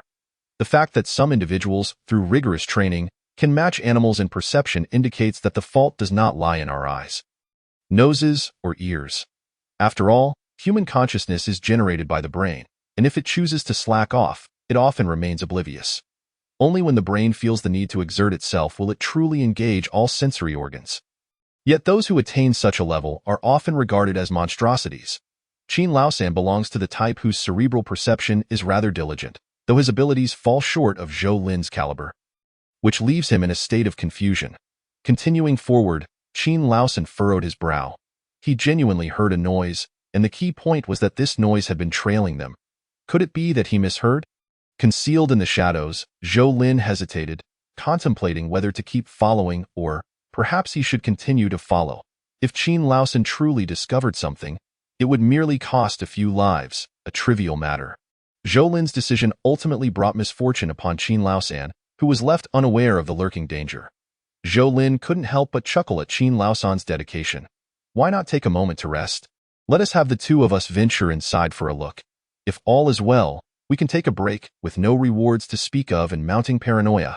Qin Laosan suspected he was overly fatigued. A short nap would be beneficial. The building was one of those small houses on the outskirts of the city, long abandoned. Once Qin Laosan and his companions entered, Zhou Lin leapt quietly onto the second-floor rooftop. Although there was still some noise, it paled in comparison to the commotion made by Qin Laosan's subordinates inside the house. I need to catch some sleep, so keep it down. The little brothers busied themselves. Some tended to hot food, some took the opportunity to doze off, and others were left to Zhou Lin's management. The one assigned to keep watch had initially intended to call for help, but the glint of a dagger altered his course of thought, especially with the intense aura it exuded. "Do you know who your leader, Qin, associates with?" Zhou Lin whispered. Yes, please don't kill me. I'll tell you everything. We are all part of the Apocalypse Kitchen Knife Gang, and Qin Lao is the branch leader. The Kitchen Knife Gang? Such a down-to-earth name. Why not call it the Axe Gang? Brother, axes are not as easy to wield as kitchen knives. Just look at our weapons. They are mostly kitchen knives. What is the leader's name? I don't know his actual name. Everyone just calls him Long Tu. Long Tu? Zhou Lin felt a chuckle rising, yet he restrained himself. Mindful of the deceased's dignity, the watchful subordinate felt wronged. He had already shared all he knew, yet Zhou Lin mercilessly plunged a knife into him. In gratitude for his cooperation, Zhou Lin made it quick and precise. Sparing him from prolonged suffering, everyone's bound to die. The sooner, the better. After gently laying the watchful subordinate down, Zhou Lin pushed open the door and entered the first floor, only to be met by another individual. Before the stranger could discern Zhou Lin's appearance, his throat was swiftly severed by a single stroke. The gurgling of blood flooding the throat is an excruciating experience. Often, before the blood loss becomes excessive, one succumbs to suffocation. Having followed Qin Laosan's group, Zhou Lin had overheard numerous secrets, and he felt no remorse. Who is there? Two beams of flashlight illuminated the area, yet aside from the twitching corpse, nothing else was visible. The remaining three individuals trembled, their bodies cold, unsure of what to do. Zhou Lin lurked in the shadows, his expression devoid of emotion. Randomly selecting a participant from the scene, he thought, "You will do. After all, you lack a flashlight." A chilling wind swept through, adding an ominous atmosphere. 1, 2, 3.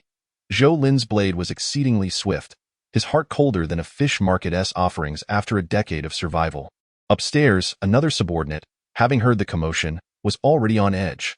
Individuals like them typically thrived only in favorable conditions. When faced with real danger, their courage waned. What is going on? Qin Laosan awoke, and as he attempted to emerge from his sleeping bag, Zhou Lin's dagger pierced the chest of the night watchman. He hadn't intended for things to turn so bloody, but the watchman's impulse to rush down the stairs had sealed his fate. As the ancient said, in a narrow encounter, the brave prevail, yet it proved true that a kitchen knife lacked the length of Zhou Lin's dagger. Thus, the night watchman met his end, while Zhou Lin lived on. You are the one who has been following me? Qin Laosan, not entirely dim-witted, prompted Zhou Lin to engage him in conversation, as intelligent individuals are often easier to communicate with. We have nothing of value. You've mistaken your target.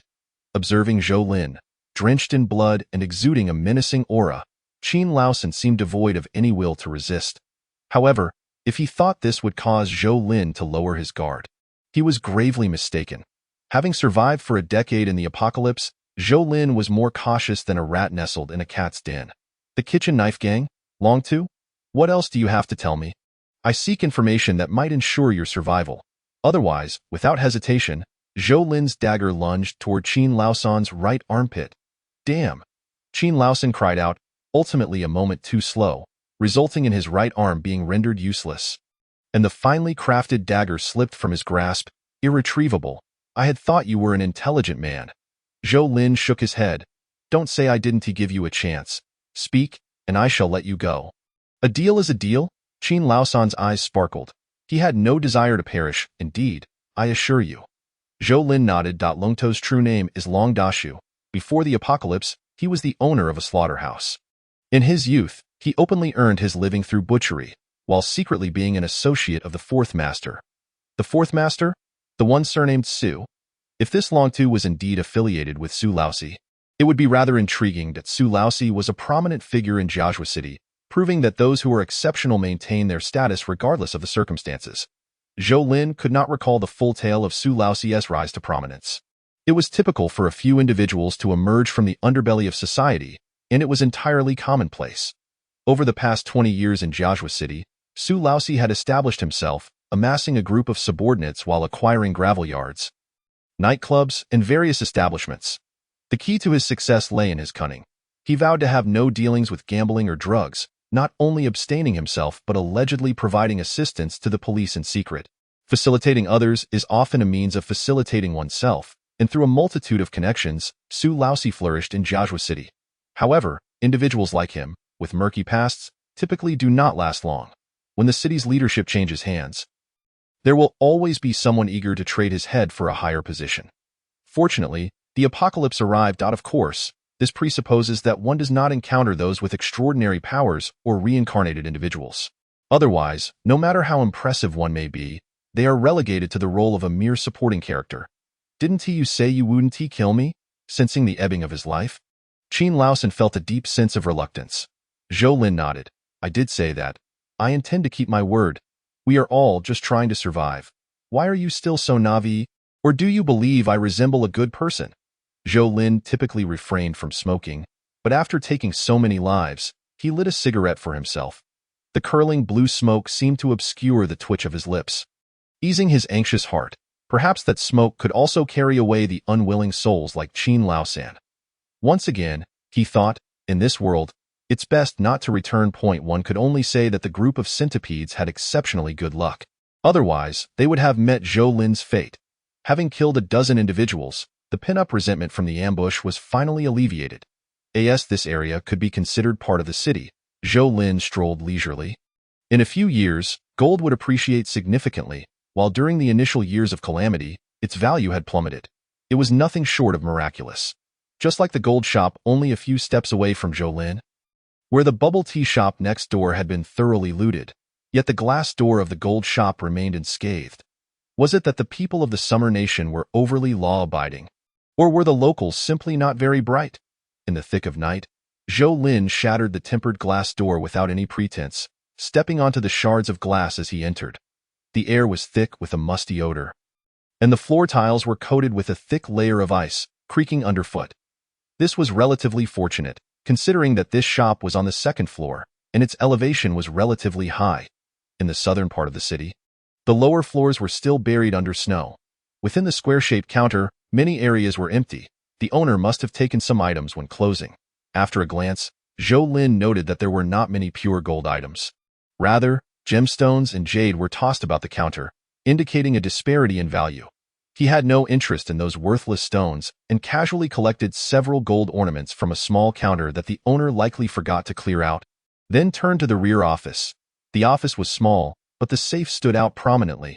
Upon seeing the securely locked safe, Zhou Lin realized there was no escaping this. Violently dismantling it was actually the simplest method. First, he would pry the safe from the wall and then breach it from the back. Claims of self-destruction were mere nonsense. Which safe company would dare to sell self-destructing safes in the Summer Nation? Zhou Lin paid no mind to the commotion he would cause. In this freezing weather, as long as the building didn't collapse, few would be inclined to meddle in his affairs. Minutes later, the safe lay open, its contents spilled forth. Although he didn't find any equipment, the wealth that fell out was considerable. Even Zhou Lin was somewhat surprised that such a remote little shop could conceal nearly 3 kilograms of gold ornaments and bars. Not to mention gold that clearly had not arrived through normal channels. It was either dirty or blackened.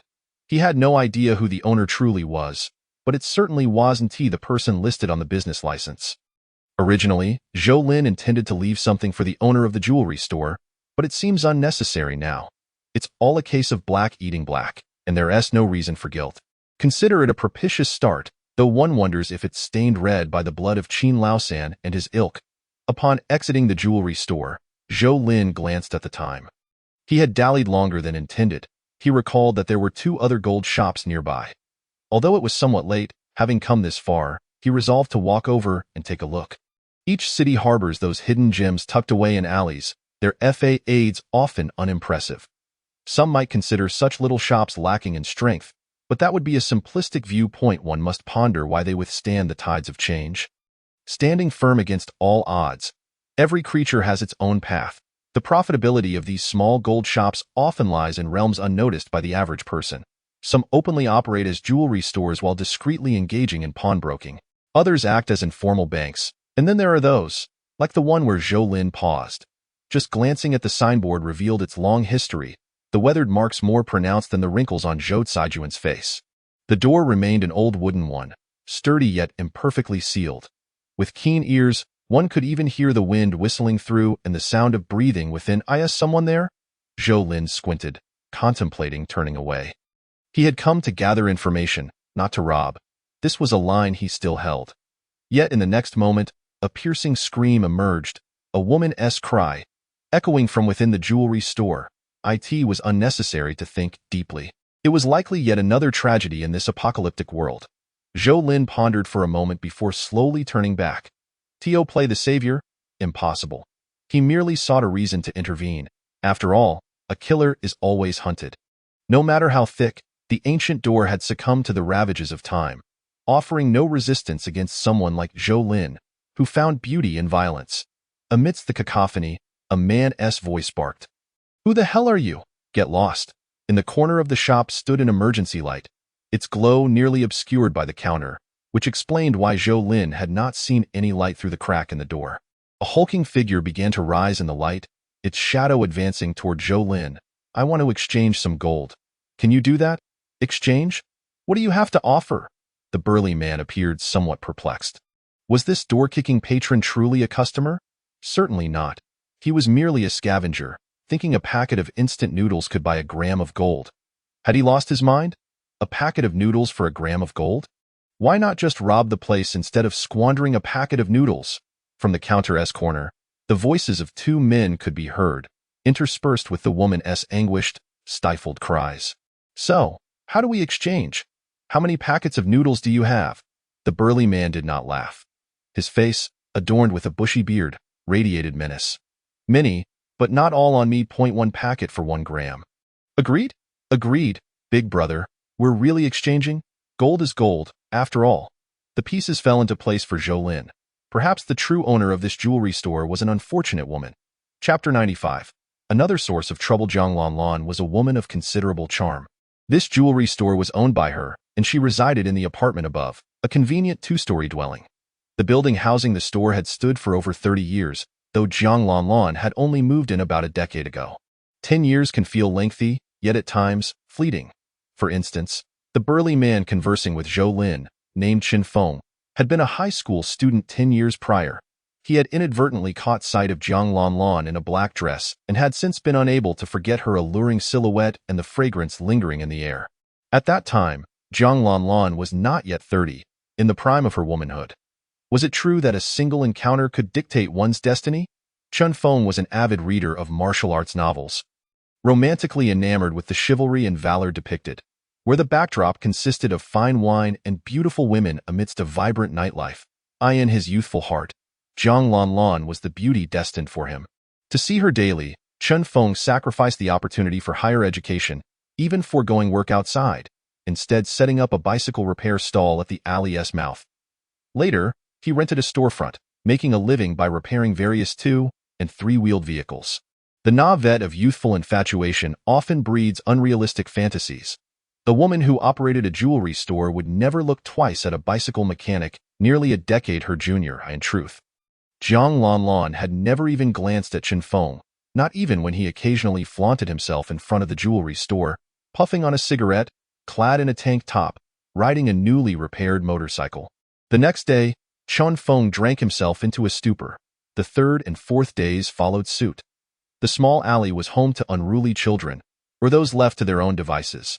The 2 brothers, Qin Mingyun and Chen Mingdong, one tall and one short, one lean and one stout, bore a resemblance to their father and mother respectively. In academics, they showcased the typical traits of twins, consistently occupying the bottom 2 spots in their class. As children, their favorite haunt was Qin Feng's repair stall. They found amusement in the chains and spokes. Even the machine oil was a source of play. After their parents' divorce, the brothers became frequent visitors to Qin Feng's stall. Eventually sleeping there once, he rented the storefront. After their grandfather's passing and their father working away, they dropped out of school and became Qin Feng's apprentices. Though they were called apprentices, it was more about passing the time together than actual learning. Regardless of their circumstances, Chun Feng treated the brothers generously. Whenever he had food, he ensured they wouldn't go hungry. Initially, Qin Mingyun and Chen Mingdong were unaware of Qin Feng's secret, until one day, he drunkenly embraced a pillow, calling out Zhang Lanlan's name. The brothers realized their elder brother was lovesick. Yet, what could they do to help? They couldn't possibly kidnap Zhang Lanlan, could they? Surprisingly, they considered it. Had Qin Feng not intervened, Chun Feng thought he would live his life in this manner, but then the apocalypse arrived. In this new world, the three brothers clung to 2 old houses and a storefront. Truly impoverished, within 2 days, they had run out of food, and by the 3rd day, their home was devoid of fire. What could they do? The Chen brothers, reckless by nature, resorted to stealing. They first raided the nearby vacant houses. Surely there was something to burn, if not to eat. After several successful forays, they surprisingly managed to gather some supplies, ensuring they wouldn't go to bed hungry and bringing warmth back to their home, no longer resembling an ice cellar. Eventually, supplies dwindled, and with all the abandoned houses stripped bare, the brothers turned their attention to the neighbors. While it's said that rabbits do not eat the grass near their burrows, the Chen brothers were undeterred. They found excuses to target anyone who had previously wronged them or ignored them.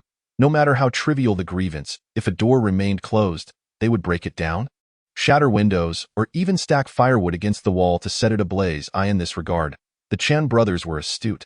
With their fierce determination, they not only survived but thrived until today. Initially, Chun Feng had no intention of bullying Zhang Lanlan, until he happened to see a delivery truck bringing her supplies. This truck had passed by twice during a disaster, but Chun Feng had missed it both times. The Chen brothers had overlooked the truck until they noticed Chun Feng's unusual expression, and then they saw Zhang Lanlan joyfully carrying boxes of supplies from the vehicle. Damn! This woman has someone delivering to her? No wonder she was living so well. Why don't we rob her? The woman belongs to Big Brother, and the goods we can all share. Qin Mingyun licked his lips. He could certainly kill Zhang Lanlan, but was held back by Qin Feng.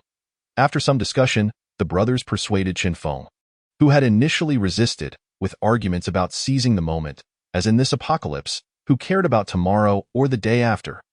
Who knows how the 2 brothers, neither of whom had graduated from middle school, managed to convince their elder brother, who had more education than them combined, to join them as they climbed through Zhang Lanlan's 2nd-floor window. Zhang Lanlan was herded from the 2nd floor to the shop below, and just as the brothers intended for Qin Feng to take the lead, Zhou Lin arrived. Where are the instant noodles? How much gold is left? I only want gold. Zhou Lin pretended to scan the counter, surprised to see a decent amount of genuine gold and silver, several pounds at least. Chun Feng rubbed his head with his left hand, while his right clutched a makeshift steel pipe knife, concealed behind the counter, making it inconvenient to display it to Zhou Lin. All right, but I prefer to trade with the boss. Hey boss, are you willing to exchange? Zhou Lin's gaze shifted past Qin Feng, calling out toward Zhang Lanlan. Damn, brother, grab him? Qin Mingdong, the youngest, was the sharpest among the 3, especially since the onset of the apocalypse. He had taken on the role of leader. Qin Feng gritted his teeth and charged at Zhou Lin with the steel pipe knife, truly unaware of the danger he was courting.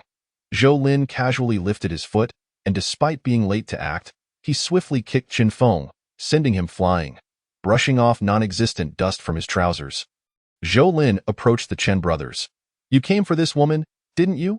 Qin Mingdong gritted his teeth, placing a knife against Zhang Lanlan's neck and lifting her as a hostage to threaten Zhou Lin. It was at this moment that Zhou Lin finally discerned Zhang Lanlan's appearance. She bore a slight resemblance to Lan Yaya, though not entirely the same. There was a notable difference. Oh, be precise. I am here for the gold. As long as you do not impede me, feel free to play however you wish. Nonsense. You killed our boss. I will have your life in return. Qin Mingyun, not the sharpest tool in the shed, saw Qin Feng lying motionless, and his sole thought was to confront Zhou Lin recklessly. Zhou Lin's expression shifted slightly. You think you can challenge me? I will count to 3. Either leave or face your demise. 1, 2, Chapter 96. No woman is simple gunfire. Zhou Lin was unwilling to waste time. After all, he was here solely for the gold, and if these 2 brothers insisted on courting death, he wouldn't mind facilitating their end. Wait, Zhang Lanlan suddenly interjected. Don't shoot. They aren't bad people, just acting on impulse. Please don't kill them, Dado. That sounds like your problem. I'm only interested in the gold. Zhou Lin gestured with his gun for Zhang Lanlan and the others to move to a corner. Faced with the gunpoint, Chen Mingyun and Chen Mingdong fell silent. Strangely, it was Zhang Lanlan who urged the two brothers to comply, whispering reassurances for them to remain calm. After all, she was the one who had truly seen the world. She could tell at a glance that Zhou Lin was not joking. When he said he would shoot, he certainly would. The gold is in the counter. You may take as you wished. At least she understood the importance of priorities. Zhou Lin nodded and began to search. The shop was small, and the actual gold items amounted to less than 3,000 grams, which quickly filled Zhou Lin's pockets. What is your name? Zhang Lanlan. Very well, you may leave. Zhou Lin waved his gun dismissively. And what about them? Zhang Lanlan glanced back at the Chen brothers. They just threatened me. I dislike leaving troubles behind, especially with someone younger than me. The once intimidating Chen brothers were now thoroughly cowed. They could not muster a single retort to Zhou Lin's brash words and merely looked on helplessly at Zhang Lanlan. Ironically, they had previously sought to bully her. Yet now they hoped for her to save their lives. They were still children. So, he is a good person then? When Chen Feng had regained consciousness, Zhou Lin had already realized this. He simply chose not to expose him. He had not anticipated that Chen Feng would attempt a sneak attack. The reason he hadn't shot Chen Feng was due to his curiosity. Logically, after that kick, Chen Feng should have been gravely injured or dead. How could he still rise to attack? Could it be? With a powerful heartbeat and rapid breaths, Chen Feng's displayed physique was far from ordinary. A practitioner. In both his past life and this one, Zhou Lin had never encountered such a practitioner. Modern combat or traditional martial arts were nothing compared to an evolutionary being. After all, sheer strength could overpower any skill if you cannot match strength. What uses speed or technique? He indeed had some courage. Otherwise, why not join me? Zhou Lin pressed the gun to Chen Feng, forcing him to retreat, yet Chen Feng's gaze constantly flickered towards Zhang Lanlan. It seems you have a story, huh? TSK, you don't appear to be a couple. Are you secretly in love? Zhou Lin chuckled, then let's go together. The space aboard the ship was limited, but the Lai Fu ship was quite spacious. With a little arrangement, it could easily accommodate hundreds. In the past, Zhou Lin had managed to organize the American sailors so efficiently during his time on the island. His curiosity about Chen Feng lingered. Could he also be an evolutionary being? Join you? Chen Feng rubbed his chest, indignantly retorting, "What's in it for me? Do you think she is a good person?" Unexpectedly, Chen Feng laughed, pointing at Zhang Lanlan. "Do you really think she is a virtuous woman?" Zhang Lanlan, being accused, remained silent, disappointment etched across her face as she looked at Chen Feng. How interesting. What does it matter to me if she is a good woman or not? Of course it matters. You stole her gold. She isn't confronting you now because you could kill her at any moment. But let her man find out about this, and you are as good as dead. Chen Feng? What nonsense are you spouting, my man? He is long dead. Zhang Lanlan could no longer contain herself, reprimanding Chen Feng. But by this point, Chen Feng had completely given up, the love of the past replaced by an equal measure of hatred. Dead? Are we all blind? That car we can't see? Xiao Yun, Xiao Dong. What do you say? Yes, she is nothing but a shameless woman. How amusing. Just moments ago, she was their savior, and now Zhang Lanlan was being labeled a shameless harlot. So, don't always expect sincerity in return for sincerity. Sorry, aside from parents, who will treat you earnestly? Not even in times of peace will that happen. It's unattainable. Modern people have long understood a fundamental truth. Living without a heart is far less burdensome. Zhou Lin also comprehended that Zhang Lanlan was likely someone's mistress, but the man capable of supporting a woman like her and providing a gold shop for her amusement was probably not an ordinary individual. However, that did not justify Zhou Lin's actions in helping Chen Feng steal a woman. Everyone has their limits, and Zhou Lin's limit is, I know who her man is. It's someone surnamed Su. Chen Mingdong, who had been mostly silent, suddenly spoke up. Surnamed Su. Zhou Lin raised an eyebrow. What a coincidence. Isn't it? Zhang Lanlan's face turned resolute. Chen Mingdong, you are dead. Do you truly fear nothing? I fear nothing. Chen Mingdong spat. In this apocalypse, can Su Laosi still act as Su's sire? Pa, with nothing to eat or wear, what do I care about him? Next time his car comes, my brothers and I will rob him. Do you believe it? Brother Feng can kick his head off like a ball? Chen Feng chuckled awkwardly. Before encountering Zhou Lin, He had that audacity, but after being kicked by Zhou Lin, he realized he was nothing, at least not compared to Zhou Lin. Su Laosi indeed. Zhou Lin could not help but laugh. Zhang Lanlan, is it? Can you get in touch with Su Laosi? Zhang Lanlan wanted to deny it, but Zhou Lin's smile instilled a deep-seated fear within her. This man seemed to possess an indescribable charm that even she could not fathom, but I can. Ultimately, Zhang Lanlan conceded. Then try contacting him now. I have actually been in contact for a while. As she spoke, Zhang Lanlan produced a black device from her waist. Zhou Lin recognized it immediately. It was a high-end walkie-talkie, manufactured abroad, virtually unavailable domestically. Su Laosi indeed had connections to procure such quality items, and it was evident he was willing to provide for his mistress's safety. Chen Mingyun reacted, glaring fiercely at Zhang Ellen. It was evident the walkie-talkie had been on the entire time. In other words, Su Laosi was undoubtedly aware of what had transpired with Zhang Lanlan. So, was this woman genuinely speaking up for them? Of course not. She merely sought to buy time until Su Laosi's men arrived, and later, she could utilize the recordings to prove they instigated the trouble first. Serves them right. One might say Chen Mingdong's logic was flawed. Who invited trouble upon themselves? Had they not sought this out, Zhang Lanlan would certainly have remained within, content to be a mistress in the apocalypse. Enjoying her meals and comfort. The roar of engines approached from afar, and Zhou Lin was surprised to see someone truly arriving. Chapter 97. The one behind it all is her. Su Laosi's men have arrived? How loyal, but Zhou Lin did not share this sentiment, for he spotted a modified white SUV. It wasn't that Su Laosi couldn't drive an SUV, but one costing 200,000 to 300,000, out of safety concerns? He likely wouldn't. Therefore, if the arrival wasn't Su Laosi himself, Zhou Lin cast a sidelong glance at the expectant Zhang Lanlan, chuckling inwardly. Women are so contradictory.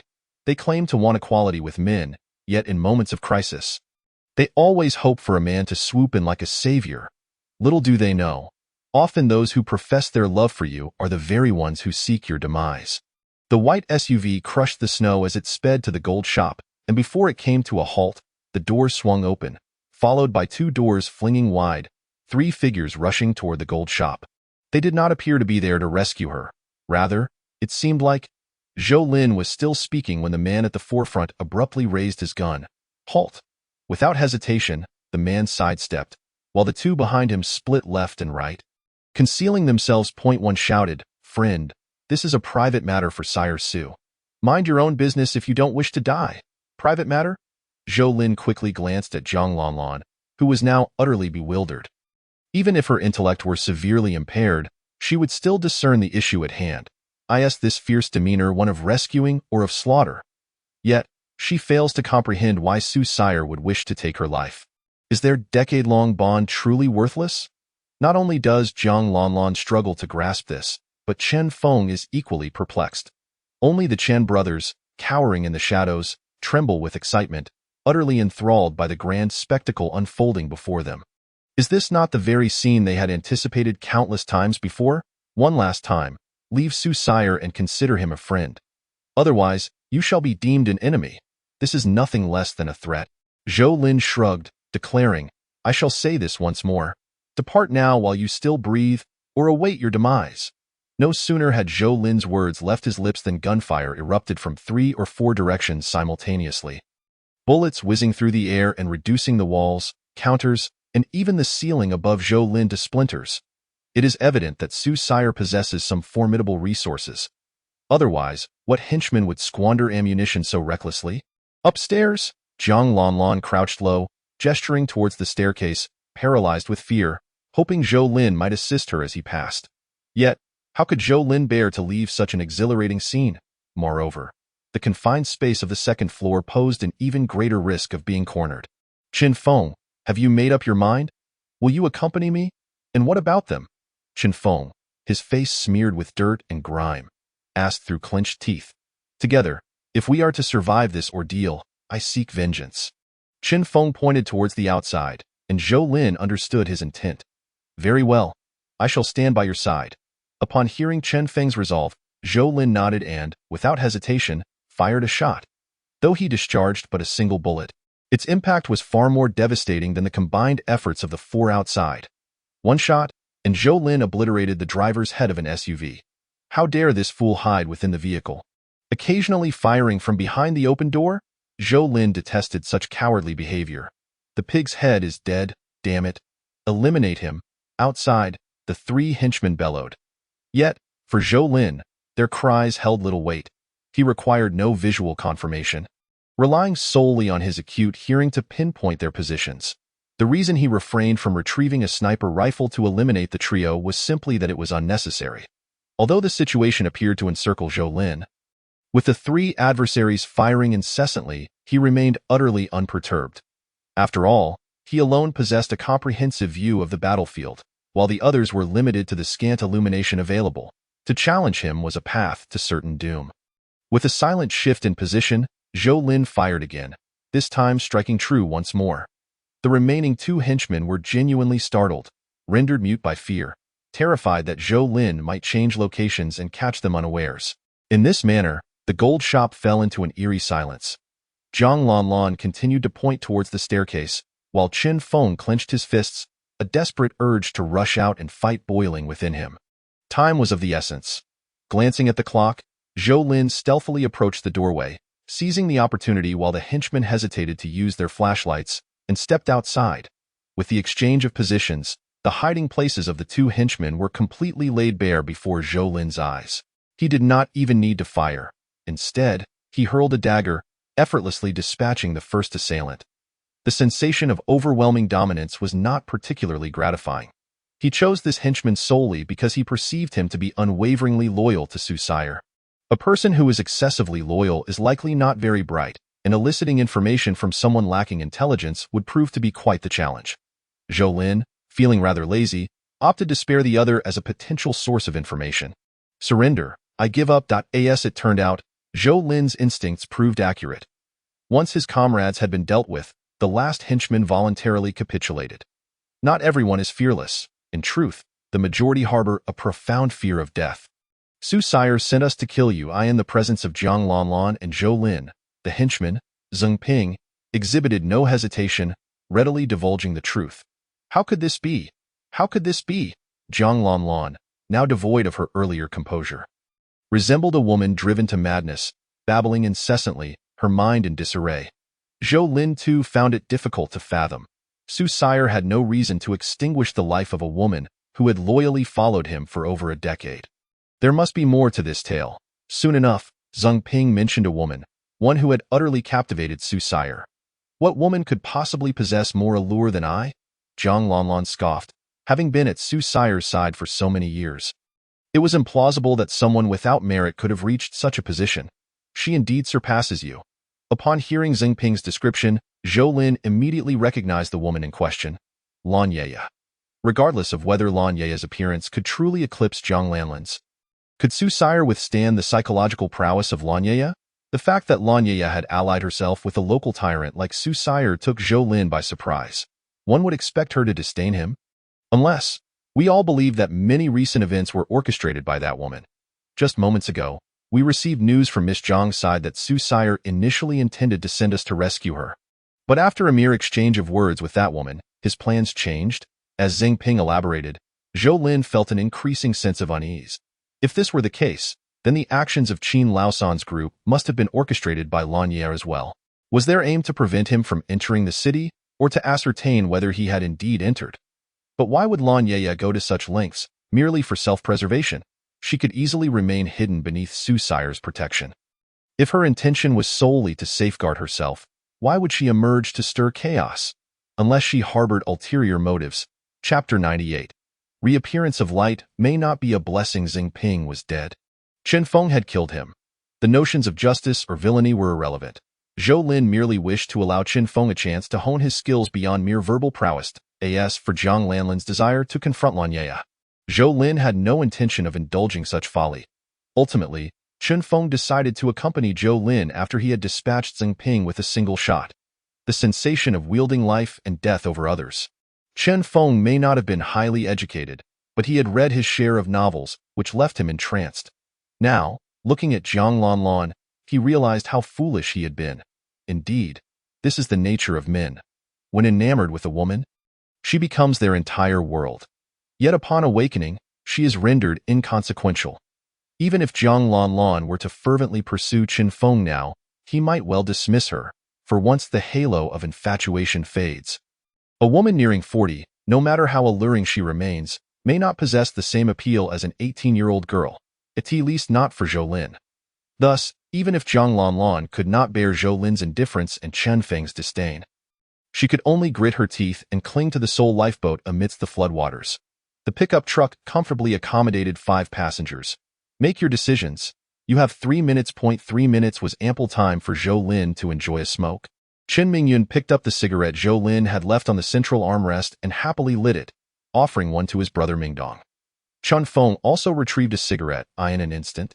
The truck's cabin was enveloped in a haze of blue smoke, causing Jiang Lanlan to cough, yet none of the men paid her any heed. Very well. Zhou Lin started the vehicle, the pickup roaring as it kicked up snow in its haste towards the Lai Fu Hao. Upon passing the specially modified ship island building, the vast majority of the time, no light would illuminate from within. Zhou Lin had no intention of revealing the existence of the ship island to Qin Feng and the others. He drove directly to the side entrance of Lai Fu Hao, guiding the vehicle up the sloped ramp. And why heavens, what on earth is this place? Upon disembarking from the pickup, Chen Feng and his companions were utterly astonished. All around them, steel structures loomed as if they had been transported into the future. Those who had never truly encountered a large warship often experienced such a sensation, particularly in this area that Zhou Lin had deliberately altered. While the living conditions could not compare to the ship island, the space was remarkably expansive. The combined area of the 3 floors exceeded 2,000 square meters, offering ample room for parking, activities, lodging, and daily life. There were indeed sailors' quarters, but they were currently off-limits to Qin Feng and the others. However, for them, as long as there was water, electricity, gas, and ample food, it was akin to paradise. Come with me. Setting aside how the Qin brothers and Jiang Lanlan would be accommodated, Zhou Lin led Qin Feng through a security door and down a lengthy corridor. Just how vast is this place? For just us few, could it possibly exceed the official shelters in size? Qin Feng arrived at the hospital with a sense of trepidation. Stripped down. I need to conduct an examination. Under the harsh glare of bright white lights, Qin Feng felt incredibly uncomfortable but had no choice but to endure a series of examinations. Although Zhou Lin was not a professional, he had spent countless days being tormented by Wu Shui. And today, he finally relished the pleasure of tormenting others. Is it over? Zhou Lin nodded in satisfaction. You are different from them, so it's best you keep today's events to yourself. Understood. Qin Feng nodded, utterly stunned by what he had witnessed, and dared not to contradict. Following this, Zhou Lin stepped out twice more, each time yielding minor successes. The sky gradually brightened, and all awaited the day when the eternal night would pass, and light would once again grace them. Life within the tower can be described as bland and uneventful. Aside from cultivation and aquaculture, there is little else to occupy one's time. This may not bode well for women, as few are inclined to embrace a rustic appearance. However, Cheng Yali remains unfazed, even finding some joy in the prospect, especially upon hearing Zhou Lin's words about the evolutionaries in the direction of the Power King becoming impervious to conventional firearms. Her exhilaration was such that she nearly suffocated Zhou Lin in an embrace. Such a peculiar taste indeed. Zhou Lin began to worry for his father. Should any act of infidelity or impropriety come to his mother's attention, a severing of limbs could occur in an instant. In truth, Zhou Lin was uncertain how many days had passed in this eternal night. The distribution of volcanic ash in the sky was far from uniform. Atmospheric currents could lead to areas with thicker dust and others with less. Awakening from slumber, Zhou Lin felt a sudden thrill. He rose and approached the sealed windows on the 3rd floor. Slowly opening them layer by layer, on the bulletproof glass, a faint yellow hue appeared. The sun. The sun had emerged. Could it really be? Zhou Lin exhaled a long, deep breath and gently pressed the intercom, announcing to everyone, the eternal night has ended. Cheng Yali and Zhou Kaijun opened the windows, embracing one another under the sunlight. Huang Minjing pushed her wheelchair-bound mother to a spot where the sun's rays could touch them. Savoring a warmth that, though absent, brought tears to their eyes, Zhou Li sat at the bedside, rubbing her eyes and pouting in disdain, yet ultimately unable to resist a smile. The 2nd floor lacked windows but featured an eastward courtyard where sunlight streamed in, illuminating Sun Qinghao, who lay joyfully weeping at the sky. Yet, before he could let out another cry, he was unceremoniously shoved aside by He Zai, the dog spinning joyfully before curling up in the light, proudly displaying its glossy black coat. The jubilation extended beyond the tower. It is said that the sun seldom graces the land of Bashu, yet perhaps the heavens sought to compensate for the devastation wrought by the earthquake. The first place in the Summer Kingdom to witness the sun was, ironically, Bashu. In Jiaozhou City. An aged Zhu Guanghan, appearing a decade older, stepped into the sunlight with the support of Su Xian. At only 50. His hair was already streaked with silver, yet amidst the biting wind, his weathered face bore a hint of a smile in stark contrast. Yi Xinxiao laughed heartily, like the clarion call of dawn, full of vigor. Wonderful!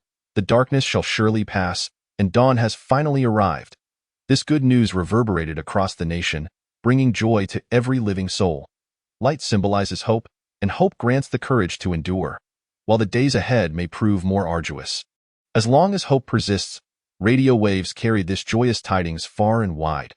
However, Zhou Lin's smile did not linger long, his countenance darkening, which startled Wu Shui.